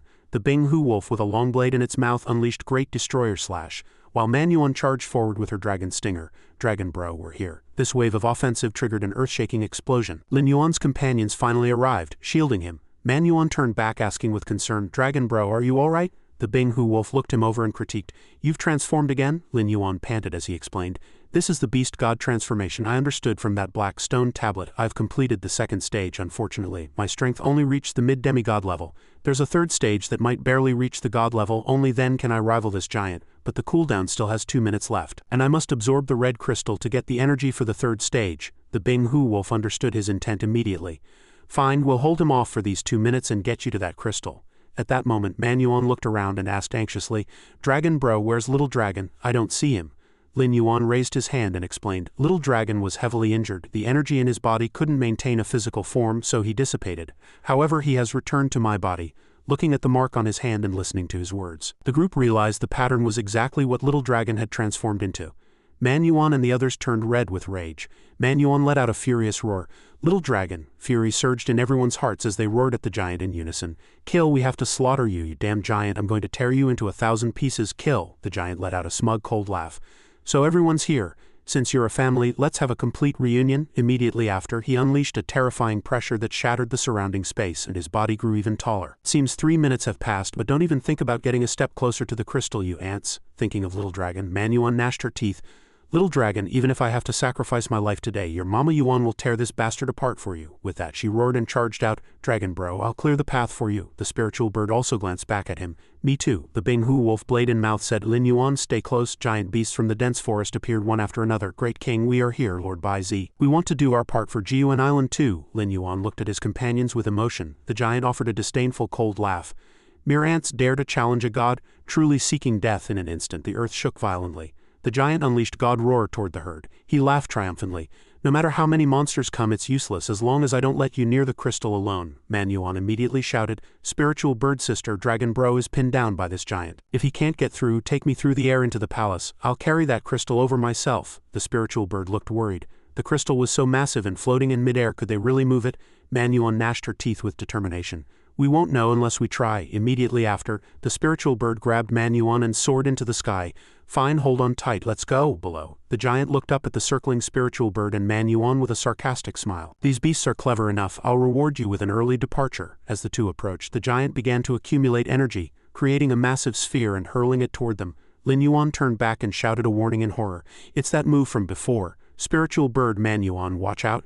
Seeing the whistling energy sphere, the spiritual bird cried out, he wants our lives. Immediately after, she activated her storm state and announced, even if I die, I won't let him have his way. She used the power of the gale to push Manhua away to dodge the attack. In midair, the spiritual bird took the hit head-on and was sacrificed instantly. Spiritual bird Manhua was also swept away by the shockwave, crashing heavily outside the palace. She fell right beside the red crystal, struggling to stand. Spiritual bird sister, at that moment, Manhua finally touched the red crystal directly. She used every ounce of her strength to lift it, but the crystal wouldn't budge an inch. The giant turned back and looked at her with disdain. Fool. Truly overestimating yourself. How could a weakling like you shake such a magnificent and sacred crystal? Manhua wailed in pain. Suddenly, an overwhelming surge of energy flooded into her mind. Manhua's eyes flew wide, and the surrounding space was instantly plunged into pitch darkness. She looked back at the dark shadows behind her. Is this the darkened state? The red crystal was triggering the darkness in her heart, with countless illusions interweaving to torture her mind. Manhua clutched her head and screamed in agony. Just as the ghost loomed, a red light pierced through the darkness. Little Dragon stepped out of the light, coming to her side to comfort her.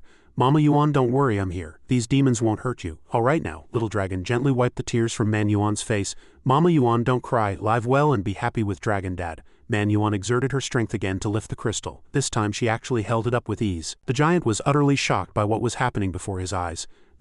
How is this possible? The earth beneath Manhua's feet shattered piece by piece and blood seeped from her eyes, nose and mouth. She violently swung her arms, hurling the massive crystal out of the palace. The crystal whistled as it brushed past the dazed giant's head.